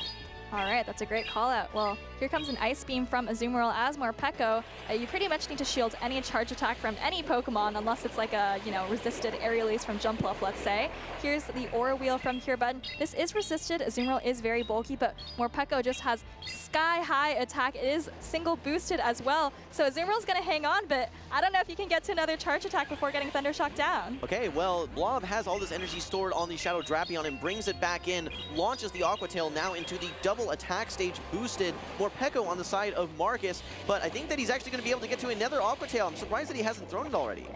Yeah, maybe Blob may have lost count a little bit there, but either way, this electric-type Aura Wheel is going to come through. Blob is going to put up a shield. I expect to see a bit of overfarm before throwing the Aqua Tail to knock it out, but it looks like Kira's actually reaching for the switch button. Here comes a Shadow Drapion of his own, and Blob has a fully loaded Drapion here. You mentioned 9 Poison Stings are also needed to knock out in the mirror for the Shadow Drapion versus Shadow Drapion, so that means that these 2 Aqua Tails without the Poison Stings that accompany it will not be able to knock out, and Marcus actually going to be able to tank all of this damage, maybe even get to overfarm a little bit on his side as well.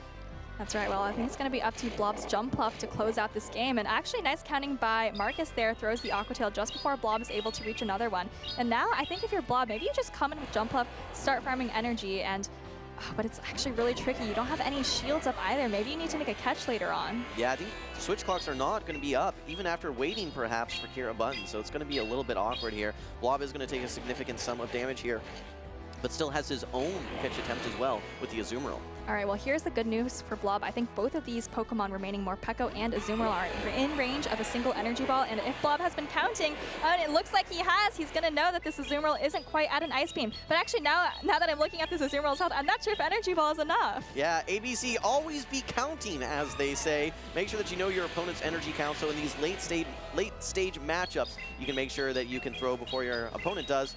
Really nice counting by Blob here. Really, setting the example for all the folks at home here. Does knock out the Morpeko with the resisted Aerial Ace, and that's a 2-0 sweep for Blob here in the losers finals. Blob makes day 2. All right, I believe that is Blob's second or third day 2 of his career, so huge congratulations to Blob moving on into that top 16. We saw Blob fall earlier in the day in those winners finals, but kept calm, stayed cool, and now is still moving on to day 2 and that top 16. Not living in the shadow of Lyle here whatsoever. Overtaking Lyle here in their home turf in Toronto. So you love to see that as a Blob fan. Congratulations to him. But I have to give it up to Marcus as well. Running a very spicy team, making it all the way to losers finals in a stacked group as well. And despite the 2-0 sweep, those were pretty close games as well, Soph. Yeah, I think so. I think a lot of these games, we look at these 2-0 sweeps. It seems like it's kind of a dominating win on paper, right? But you look at the actual matches, they come down to one turn or charge attack priority. That's right, yeah.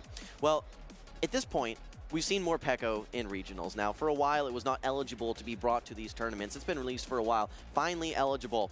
Do you think that it is a good pick? Do you think that it is a bad pick, or maybe somewhere in between? I think it's somewhere in between. I've seen it kind of just sweep through entire teams that are not prepared for it, but at the same time, it's pretty difficult to use, right? You get fast attack down by a lot of things. You pretty much have to shield everything. So, you know, I think the jury's still out on that one. All right. Well, guys, that is going to be it for Battles for Soph and I right now, but we're going to take a look back at some previous tournaments as well. Make sure you stick around. More battles to come.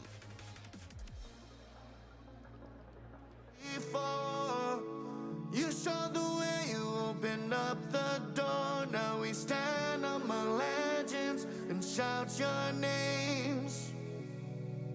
Your light will never fade away.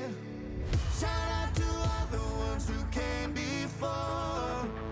You showed the way, you opened up the door. Now we stand among legends and shout your names. The world will never be the same. You started at the bottom and you worked your way. You showed them you were awesome and you won the day. Striving for the top spot, no room for mistakes. Yeah, you showed us the way. You showed us how to train up, how to pass the test, how to make your mark, be the very best. And when the lights are up and the pressure's on, how to push and push till you're the only one. Making friends all along the way, memories always here to stay. And that's why we say, shout out to all the ones who came before. You showed the way, you opened up the door. Now we stand among legends and shout your names. The world will never be the same. Now we have our champions. They've joined the best. To every single trainer, we give our respect. We all have a story. We passed the test. Yeah. We become legends. We learned how to train up, how to break the mold, how to build our team, how to win the gold. And when the lights are up and the pressure's on, how to push and push till you're the only one. Finally show the world today, legends are always here to stay. That's why we say, shout out to all the ones who came before. You showed the way, you opened up the door. Now we stand among legends and shout your names. Your light will never fade away. Shout out to all the ones who came before. You showed the way, you opened up the door. Now we stand among legends and shout your names. The world will never be the same. Never be the same. So here's to you, here's to you. Oh, the ones who came before. And all I know. So here's to you, here's to you. The ones who came before.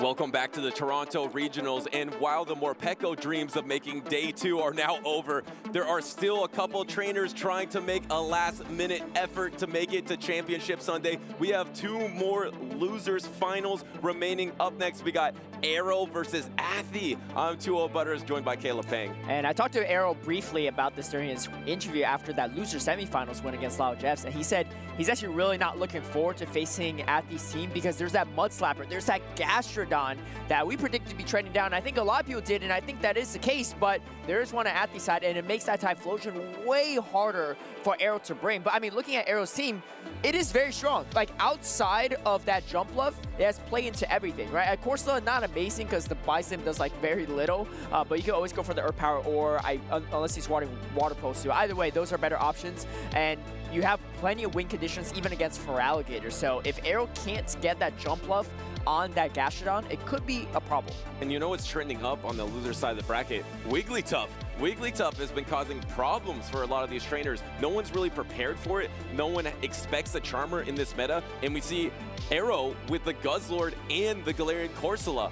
For Alligator as well, Quagsire's not gonna hard counter it. He has one answer to it. He basically has Typhlosion. And like you mentioned, because there is that Mud Slapper, it's a lot harder to bring that Typhlosion just because how much that chunks into his own Typhlosion there. So it's going to be really hard for Arrow to try to make the line calls. And we know Arrow is the king of ABA. So this is a tough, challenging matchup. Let's see how he pulls it out. Yeah, let's see how safe he goes into this Wigglytuff and Gastrodon team. He did say ahead of time, he's like, yeah, I'm not looking forward to this matchup at all. I think it's going to be pretty RPS, and I got to say, I kind of agree with him. You know, the jump bluff on Arrow's side also is going to really struggle against the Talonflame and the Toxapex on the side of Athlete's teams. I mean, Arrow's running a very unique team, but Athlete, in my opinion, is also running a very unique team in this current meta, right? You have that classic Toxapex Diggersby core, but a lot of people actually aren't even running that in this form, right? They're running a lot of Clodsire Diggersby, but Toxapex is going to be the poison of choice on the side of Athlete's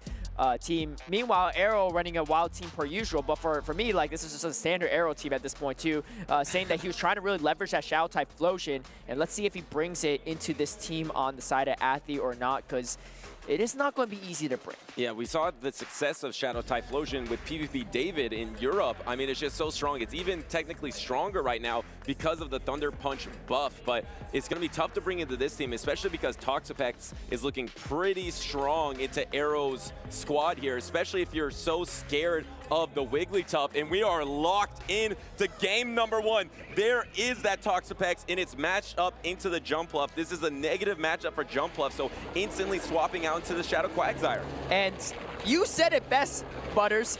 He's running ABA weak to Toxapex, but he has to swap out right away. Maybe going to try to farm some extra energy on the Annihilate later with the jump off to have a bigger advantage, or maybe even strip a shield away from the Annihilate. But the problem with the Annihilate is you have coverage into pretty much everything, right? So even if you come away with this, even if you spend a shield, you come out boosted and you're going to do a lot of damage. But this is exactly what Arrow wants. He knows he can't commit shields here because he needs to set up that Typhlosion and that jump off for success. And now the Protect Shield from the Annihilate here. You are down to Protect Shield, but you get that counter down. Now what do you do to soak this energy? You come in with the Jump Up. There is no Ice Punch. There is Close Combat and Rage Fist, so easily letting this Rage Fist go. But if you do get to a Close Combat, even while resisted, that's going to do a lot of damage. It's really going to be Typhlosion versus the world here for Arrow, but is it going to be enough versus the bulk of Toxapex? And you can see Athlete reaching for the Close Combat and gets to it as well. Close Combat going to do a huge amount of damage.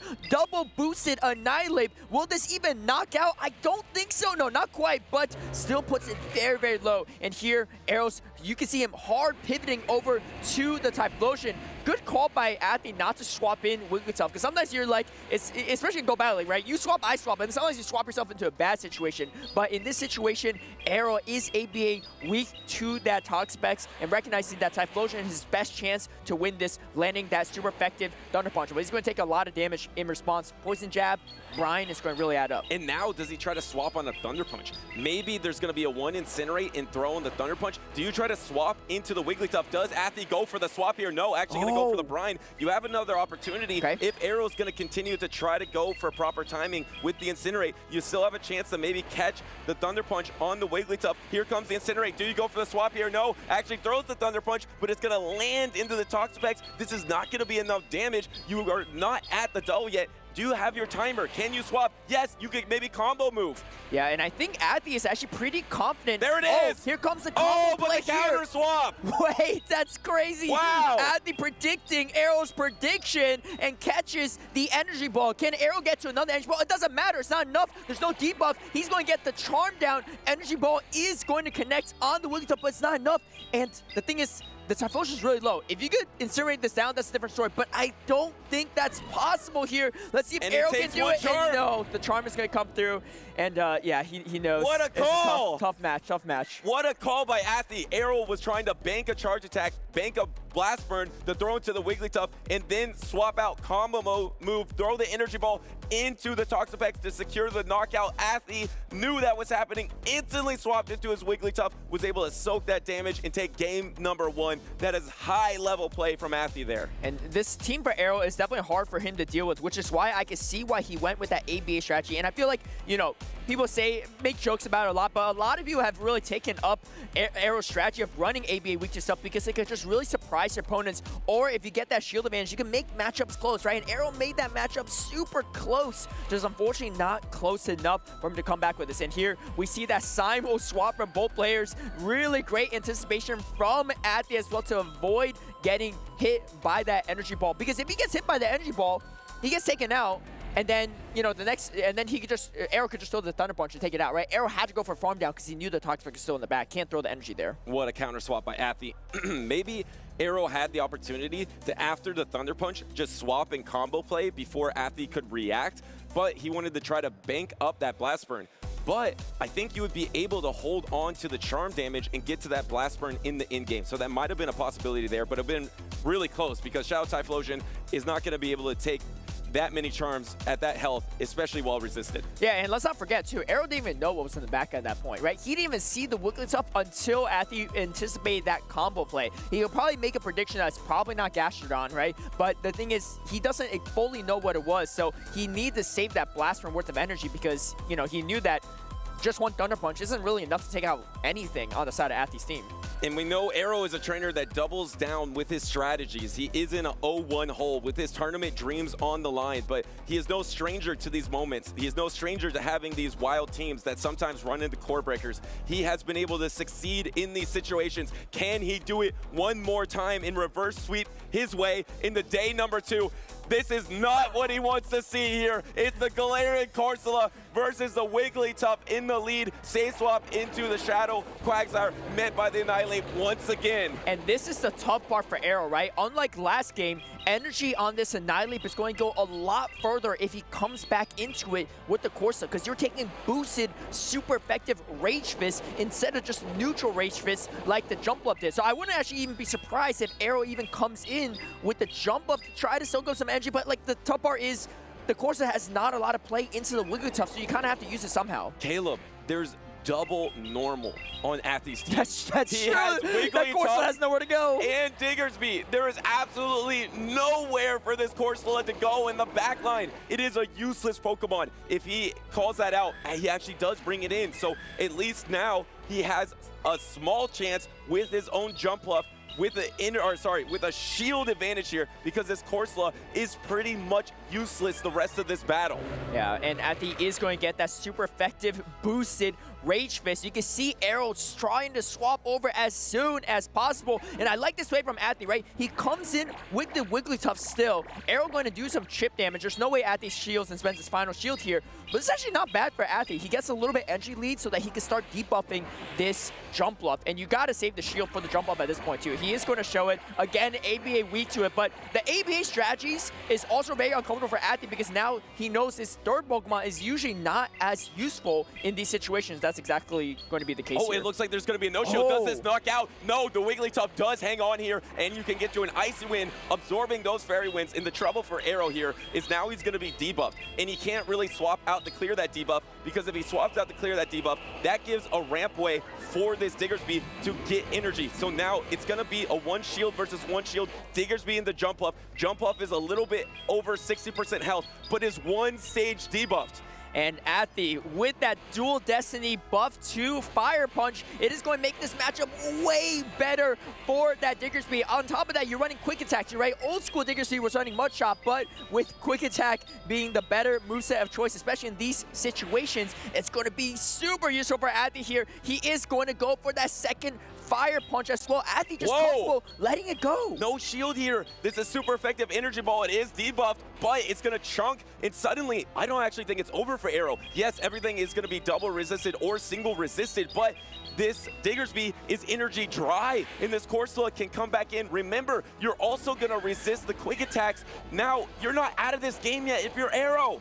I mean, you have to Astonish down, but this is not an easy Pokemon to Astonish down. Arrow has to call this Fire Punch. He does call the Fire Punch. He's doing everything he can to try to force the game number 3. Let's see if he can pull it off or not. At this point, Athy is going straight Fire Punch. He has to at this point, too. He gets a full Astonish there. The problem is you need to be able to knock out this Wigglytuff with an Astonish here. That's going to be really tough. Here comes the Wigglytuff. Wait. Can you do it? Wait.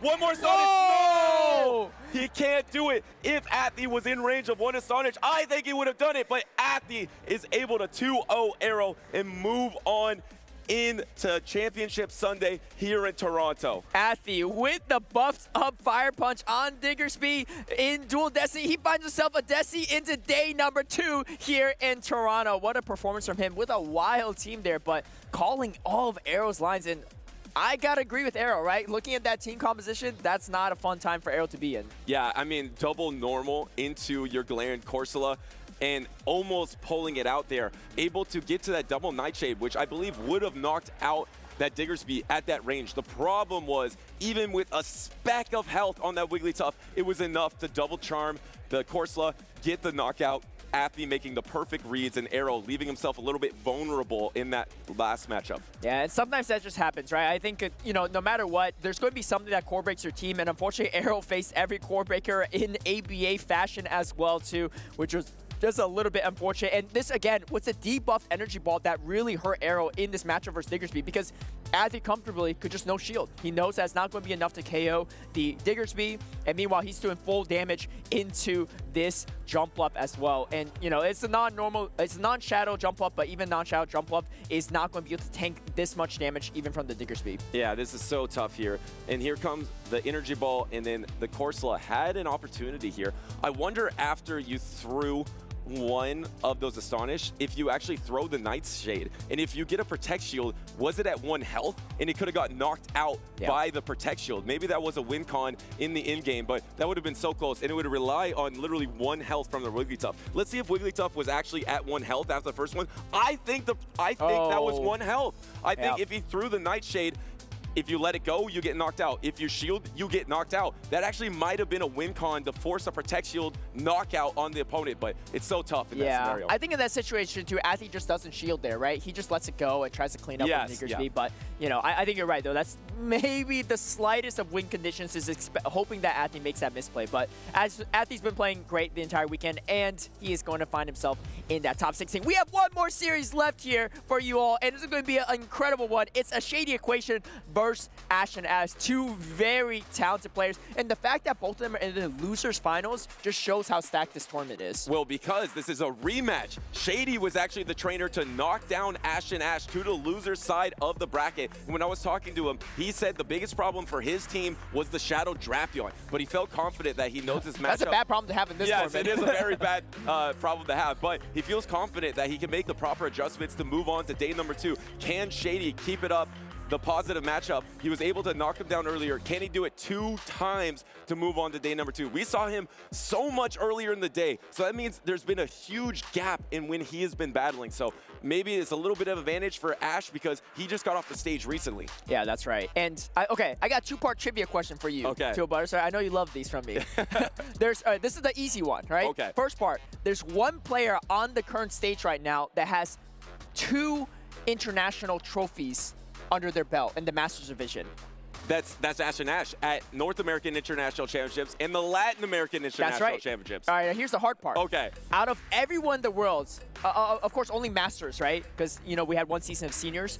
On the Masters side, there's only one other person in the world that has 2 trophies from internationals. Okay. Not including worlds, right? Internationals. Okay. Who's the other person? So that means that there has to be a trainer that went to another location and did really well. My first guess. Or maybe back-to-back in the same region, right? Or back-to-back in the couple same seasons. Okay, or back-to-back. Is it Hard Jeff? No. It's not Hard Jeff. Is it in the European region? No. This feels like the yes or no Pokemon game. Yeah. It must be in the North American region then. No. Oh, it's in the oh wait, no, there hasn't been 2. There hasn't been 2 OCICs. But they could have traveled, but no, it's not that. Well, who is it then? Well, you were closer in first guess. It's actually LNDS Steinar. Steinar. Steinar, yeah. Yes, because of his NAIC. Yes. Yes. And LAIC okay, that makes sense. Yeah. But very coveted players we have on stage. We got a Shady Equation versus Ashen Ash to round things out. It's going to be a Azumarill into Shadow Jumpluff, a matchup that's kind of uncomfortable for both Pokemon. Yeah, and Ashen Ash said that Shadow Drapion was giving him a lot of problems in that first matchup. You don't really respect it with that back line of the Galarian Corsola. If those two Pokemon match up in the back, it's going to be really tough, but at least you probably will win this lead matchup. You are able to take one Ice Beam, but actually throws up a Protect Shield, because if you throw a Protect Shield, your jump off is just so healthy here. Yeah, I mean, and if you look at the rest of the Pokemon on Shady Equation side, that Ice Beam would do more damage than anything else that he could be throwing. Obviously, Ashen Ash doesn't know that it could be a lone Sand Slash or a Feraligatr with Ice Beam, but for this purpose, Ashen Ash is making a great call here. Throws the Energy Ball, recognizing that this jump up is pretty valuable. And let's see if he double Protect Shields. He does double Protect Shield it. I love this choice because you keep your jump up so healthy in this situation. And now the swap in the Shadow Drapion, this ensures that you will avoid the Corsola matchup. You can throw a little bit of chip damage and maybe even charge up a little bit of energy and then soak all this energy into your Azumarill. And that means your Jumpluff and Corsola will come out really healthy in the end. And I love this play from Ashen Ash because now you put it even in bubble territory, right? Forget about Ice Beam. Even enough bubbles will start adding up, especially if a Shady Equation doesn't get this crunch debuff on this first crunch. That'll be a huge factor in this matchup. And he does get the debuff right away. That is a tough break here because if you decide to Protect Shield your Shadow Drapion, it's going to be really hard to finish off that Pokemon for Ashen Ash here. And now throwing the crunch, it is debuffed. It's still going to be not very effective, so not nearly enough to knock out the Azumarill. The Azumarill is at an Ice Beam or a Play Rough, deciding to go for the Ice Beam because the Shadow Drapion is just so low. And a Shady Equation just lets it go. Maybe going to try to go for a Vine Whip down, but might have to take a Parting Ice Beam. Yeah, I think so too, but that's going to be a good spot for Ashen Ash because he has that Superior, and he knows that he's ABA weak to, so he needs as many advantages as he can get. I wouldn't be surprised. Oh, he doesn't shield. I was going to say he's might going to even shield this, but this Galarian Corsola is going to be so hard to take out. I mean, it's so bulky. And you see Ashen Ash recognizing that, okay, I've seen all three Pokemon at this point. I know my win conditions. Just swaps in the jump bluff comfortably, confidently as well, knowing that this Galarian Corsola can't be the key to victory. Also on top of that, if he didn't swap in any sooner, he just doesn't get to this move. And you can see, oh, wait! The patience there. I was saying that was weird. Wow. And neither of them threw their moves, and Ashen Ash only had like no shields, and it's right? a full undercharge here on the Azumarill. But the thing is, the Azumarill is not going to be able to do enough bubble damage. Now you're at the next Aerial Ace. You bank up a bunch of energy here. Do you throw before the Ice Beam? So you get all of the energy that you just used on that undercharge. I really do like that swap, though. You have the back-to-back Aerial Aces, but Superior does win charge attack priority. So actually, he doesn't even go for it. Doesn't throw it. Interesting. Yeah, so interesting. I mean, Shady Equation recognizes that, hey, you know what? I might need energy on this for what's in the back line, right? Expecting maybe potentially a Diggersby, right? Obviously, it's a lone Sand Slash is over, but he doesn't want to go too far at this point in time, too. So he's going to throw the Aerial Ace, but there's no it's not going to work because there's a Galarian Corsola at full health. Yeah, if you're going to throw it there, you might as well have thrown it on charge attack priority. And now the Corsola is just going to come in. It's going to soak this, no problem. We saw Corsola take double Frenzy Plant earlier, and it looks like Ashen Ash is going to get a little bit of revenge here, take a 1-0 series lead against Shady Equation. And that was such a tough situation because I feel like as soon as you threw that Aerial Ace into the jump up, you're in a negative position. Because if you swap to the Azumarill, now your Ice Beam just does too much damage. It wasn't worth to throw that Aerial Ace, or you need to throw your second Aerial Ace, but then both of the traders didn't throw their charge attack, so that was kind of a crazy interaction. It was, because like Superior will win charge attack priority 100 times out of 100 times in that situation, no matter how the trainers trained up those Pokemon. But the thing is, Ashen Ash, also really incredible, is that he didn't throw the move even though he loses charge attack priority. Like the Superior was already at the Aerial Ace, which was just nuts to me. But, you know, and then Shady Equation makes the incredible catch, but unfortunately just not enough health left and Pokemon left to take out that Galarian Corsola on the side of Shady Equation side. Something I love about watching Ashen Ash's game is that I don't know where he's going with his gameplay, but he finds a way to find win cons, which is just absolutely wild. Here we see the classic line of Shadow Drapion double water, and it's pretty bad for Ashen Ash because this is exactly where he doesn't want the jump up to be. Yeah, exactly. This is ABA weak to jump up, but you find that jump up in the lead, so this is fantastic for Shady here. Ashen Ash is going to stay in this matchup because you are kind of ABA weak to the Shadow Drapion, the problem Pokemon for his team composition. So taking the crunch, and the crunch just does so much, getting the debuff as well, and now throwing this Aerial Ace, at least double Aerial Ace from the Shadow jump up does pretty much threaten the knockout, where the normal jump up, it doesn't. Oh, we get an early shield from Shady Shady Equation too. That's actually huge. And you can see trying to catch the Aqua Tail or even Crunch, not able to do it. However, Azumarill is pretty unchecked on the side of Shady Equation as well, forced to drop that Superior after that really tough matchup against Jump Buff last game.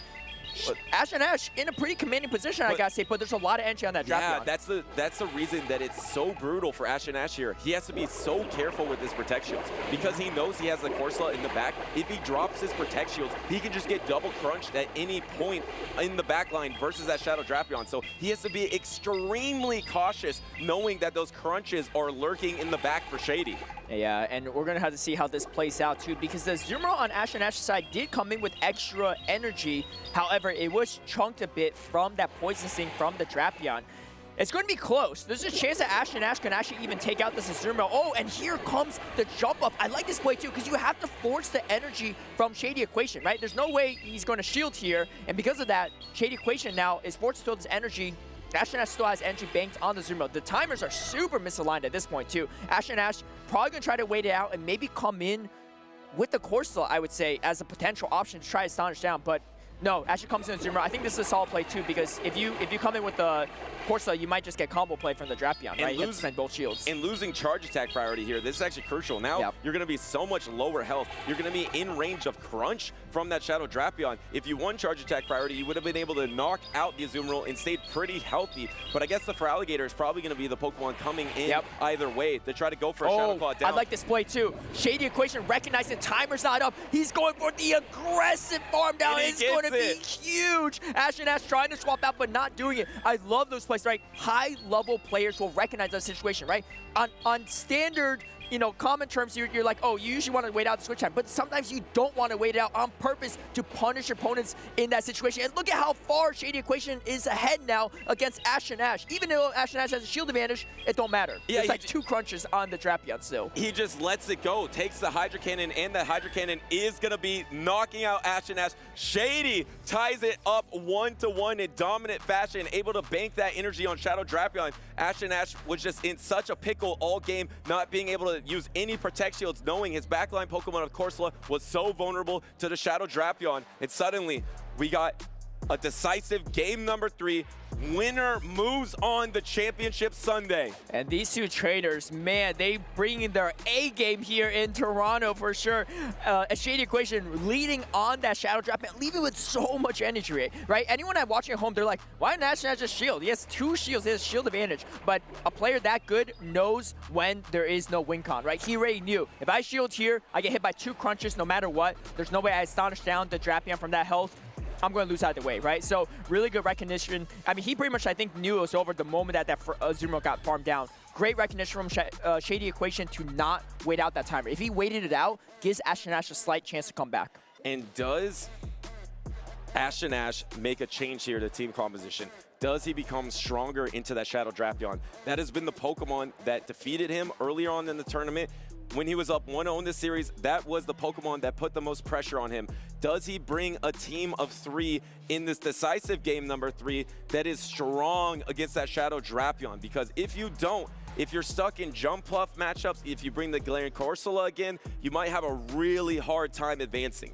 And I think the thing with a Shady Equation team that makes it so well built, it's not the fact that it has Shadow Drapion that makes it hard for Ash and Ash. Ash and Ash has answers to it, right? He has the Diggersby, he has the Alolan Sandslash. But the problem is, the Alolan Sandslash and Diggersby are really hard to bring. You got Feraligatr, you got Annihilate on the side of Shady Equation, Azumarill not bad into Alolan Sandslash, and then of course the Diggersby has nowhere to go. It has like 5 losing matchups. And once again, bringing the Galarian Corsola in the back, swapping the Shadow Drapion, and this Jump Up is just going to stay in here, throw the Aerial Ace, and then probably dip out into your own Azumarill. This is the adjustment I think Ash and Ash was trying to go for in the series. It's exactly what he did in game number 1, and if he repeats this again, he's on good track to win game number 3. Yeah, and that's the thing, right? Ash and Ash's Corsola is really, really strong into side of Shady Equation as long as you avoid the Drapion.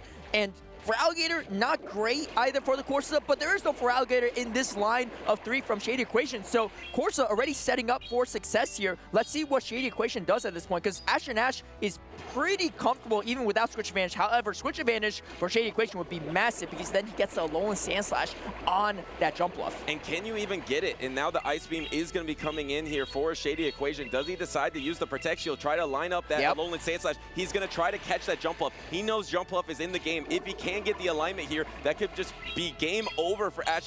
Does Ash want to Protect Shield to resist it? He does! Yeah, I like this play from Ash because he realizes that no one swaps out that quickly unless they have a jump bluff counter in the back, which likely in this situation is that Alolan Sand Slash, or if you're Arrow, right? You might swap out even if you're ABA weak to it, but Shady Equation does not have that situation on his hand. Instead, he has that Alolan Sand Slash. And honestly, even if Shady Equation takes out this jump bluff, it's not that bad for Ash, because the main thing is you want to avoid the Alolan Sand Slash jump bluff matchup. It doesn't matter if you end up having Galarian Corsa later on the Azumarill, because at that point, the Azumarill's way too low on health. Shady Equation is going to let that first move go.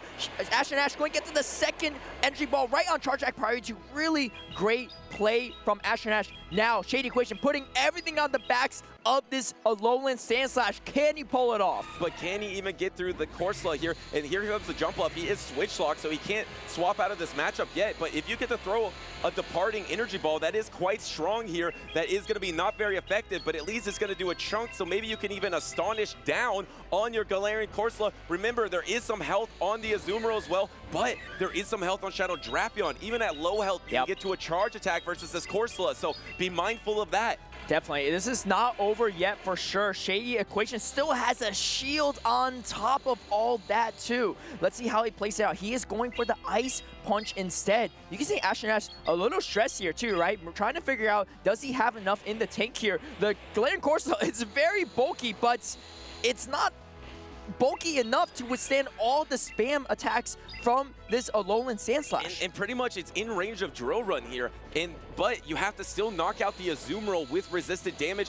Here comes the attack. No, not quite yet. Make sure to maximize all of your energy here so you can maybe throw a charge attack into the Azumarill as well. This is going to be an epic in-game as you get the knockout into the Corsa. How can you knock out the Azumarill as well? Here comes the Azumarill, one bubble away. He's at the Ice Beam, and there's the swap. Goes for the catch. Patience. Ash, doesn't get to it. Wait a second. This is a resisted Aqua Tail. It's not very effective. Can the Azumarill hang on? Yes! No, it doesn't. Wait, no. But now suddenly the jump off comes in. It's going to be a race. Ice Punch is there. One away. And he gets to it. And Shady Equation pulls off the end game there against Ash and finds himself in day number 2 here in Toronto. Once again, Ash was not able to overcome the Shadow Drapion. Was inches away with the bubble down, but Shady was able to hold on, get to the Aqua Tail, secure the resisted knockout, and move on day number 2. Wow, what an epic in-game there. Yeah, what an epic in-game indeed. I think Ash might have got a little bit lost in the sauce a little bit in the end there too, because I think even if the Drapion even if he caught the Ice Beam, it's fine. Because the Alolan Sand Slash still has to commit energy, right, at that point. I think maybe he's thinking, okay, well, he's not at the move. If I could bubble down, then I guarantee myself the win. But if he just throws a move, the Alolan Sand Slash can't Powder Snow down, right? Yeah. And he's threatened to be bubble down at that point. Maybe he could put it in Fairy Wind range after that, because the jump up just never gets to the move in time anyway. But, I mean, that's a tough spot to be in, right? If you're Ash or any player at that point, end of a really long day. This is the last match on day number 1, and he's been fighting through that losers bracket. But what an incredible performance from Ash to make it even this far. And again, one of the most decorated players, especially on the international level, right? One of the top 2. Yeah, one of the most exciting trainers in Championship Series. Unfortunately, was not good enough today to take out Shady. Shady was able to single-handedly eliminate him today, but Ash made it so close. Game number 1, he was able to handle that Shadow Drapion. Game number 2, I thought he handled it quite well. Like you said, you could have even thrown the Ice Beam earlier on or throw the Charge Attack into this Drapion, force the energy out of the Alolan Sand Slash, and then even though Jump Fluff maybe might not Fairy Wind down, I think you get to the Aerial Ace. If that Alolan Sand Slash was energy dry, I think you probably would have got there. It would have been really close, but Ash had some opportunities there, but we know this trainer has taken advantage of many opportunities. Like you mentioned, has been top 4 at 2 international championships, a super talented trainer. Unfortunately, does get eliminated today, but he's had an awesome season so far. Yeah, I think looking back on that in the replay, right, I actually think that Ash tried to go for his only win condition, because if he throws that move at the Drapion, the Alone Sand Slash throws one Powder Snow, throws the Ice Punch, take out the Zoom and then I don't think the Jump Bluff survives long enough to get to that final aerial ace, right? So I think he did play to his only win condition at that point, but, you know, against an incredible battle like a Shady Equation, like that was just amazing battle and series to end on. So big congrats to Shady Equation to round out our top 16 for day number 2. We're going to take a look at some LAIC highlights before we go back and wrap everything up.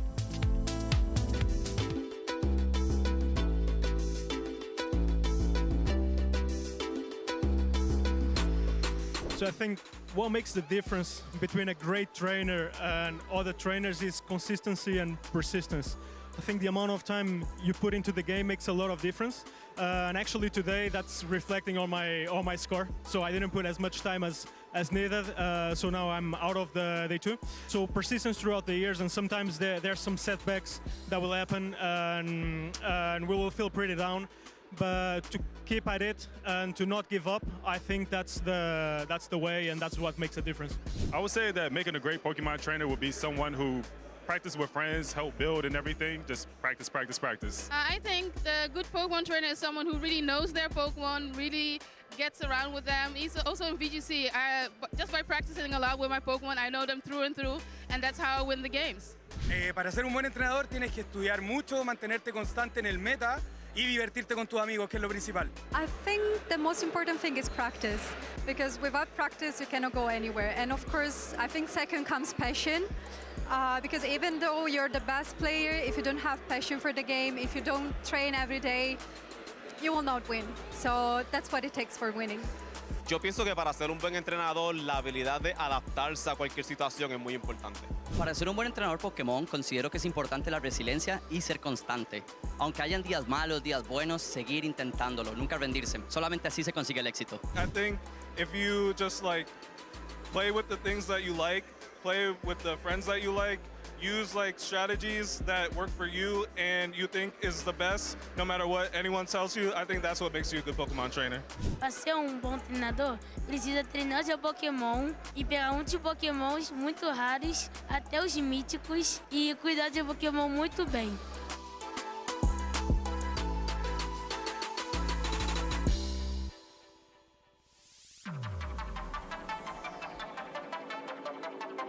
All right, thank you everyone for sticking around with us here in day 1 for our 2025 Toronto Regional Tournament. Wholesome underscore here on the lounge with the rest of our casters here.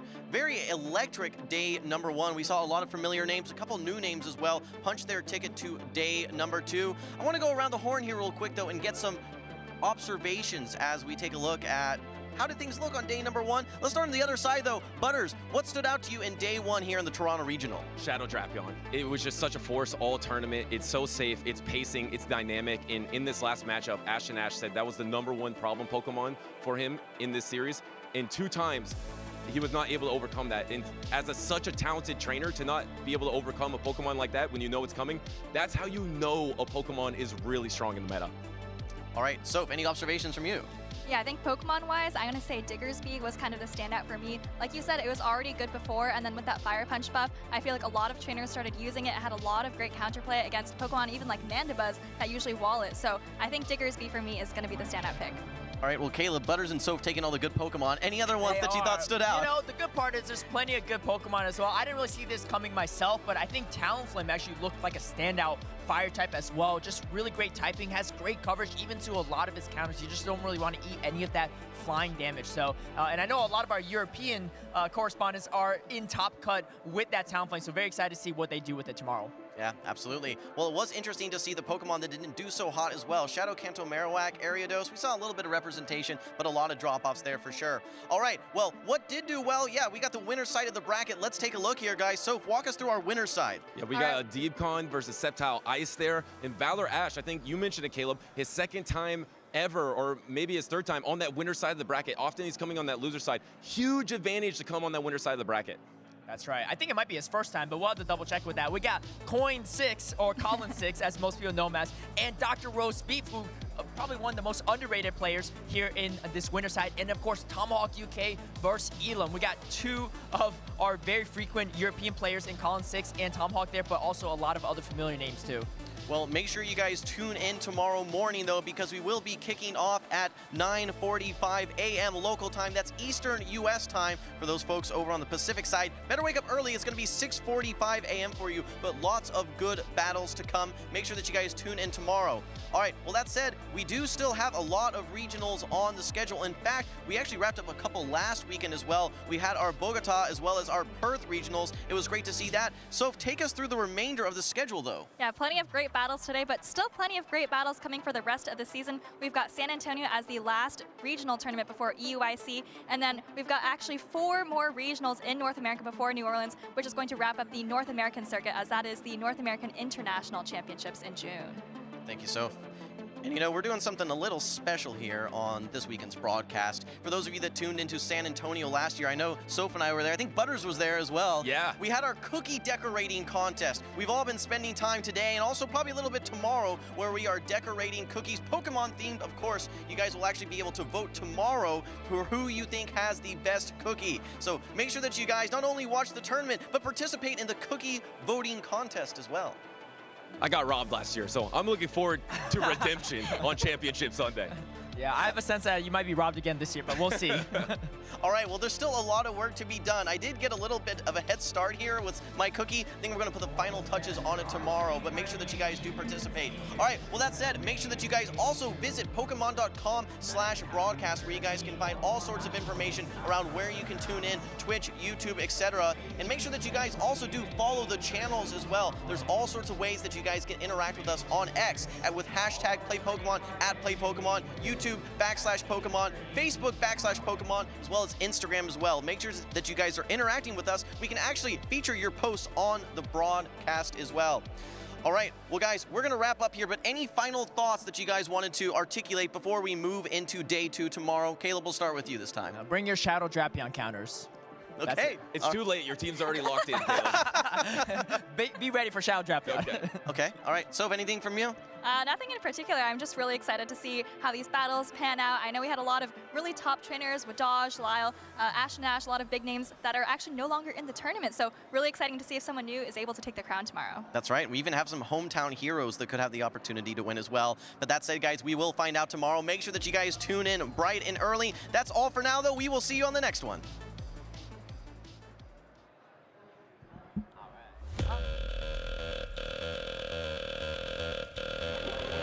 Good games. GG's. Games.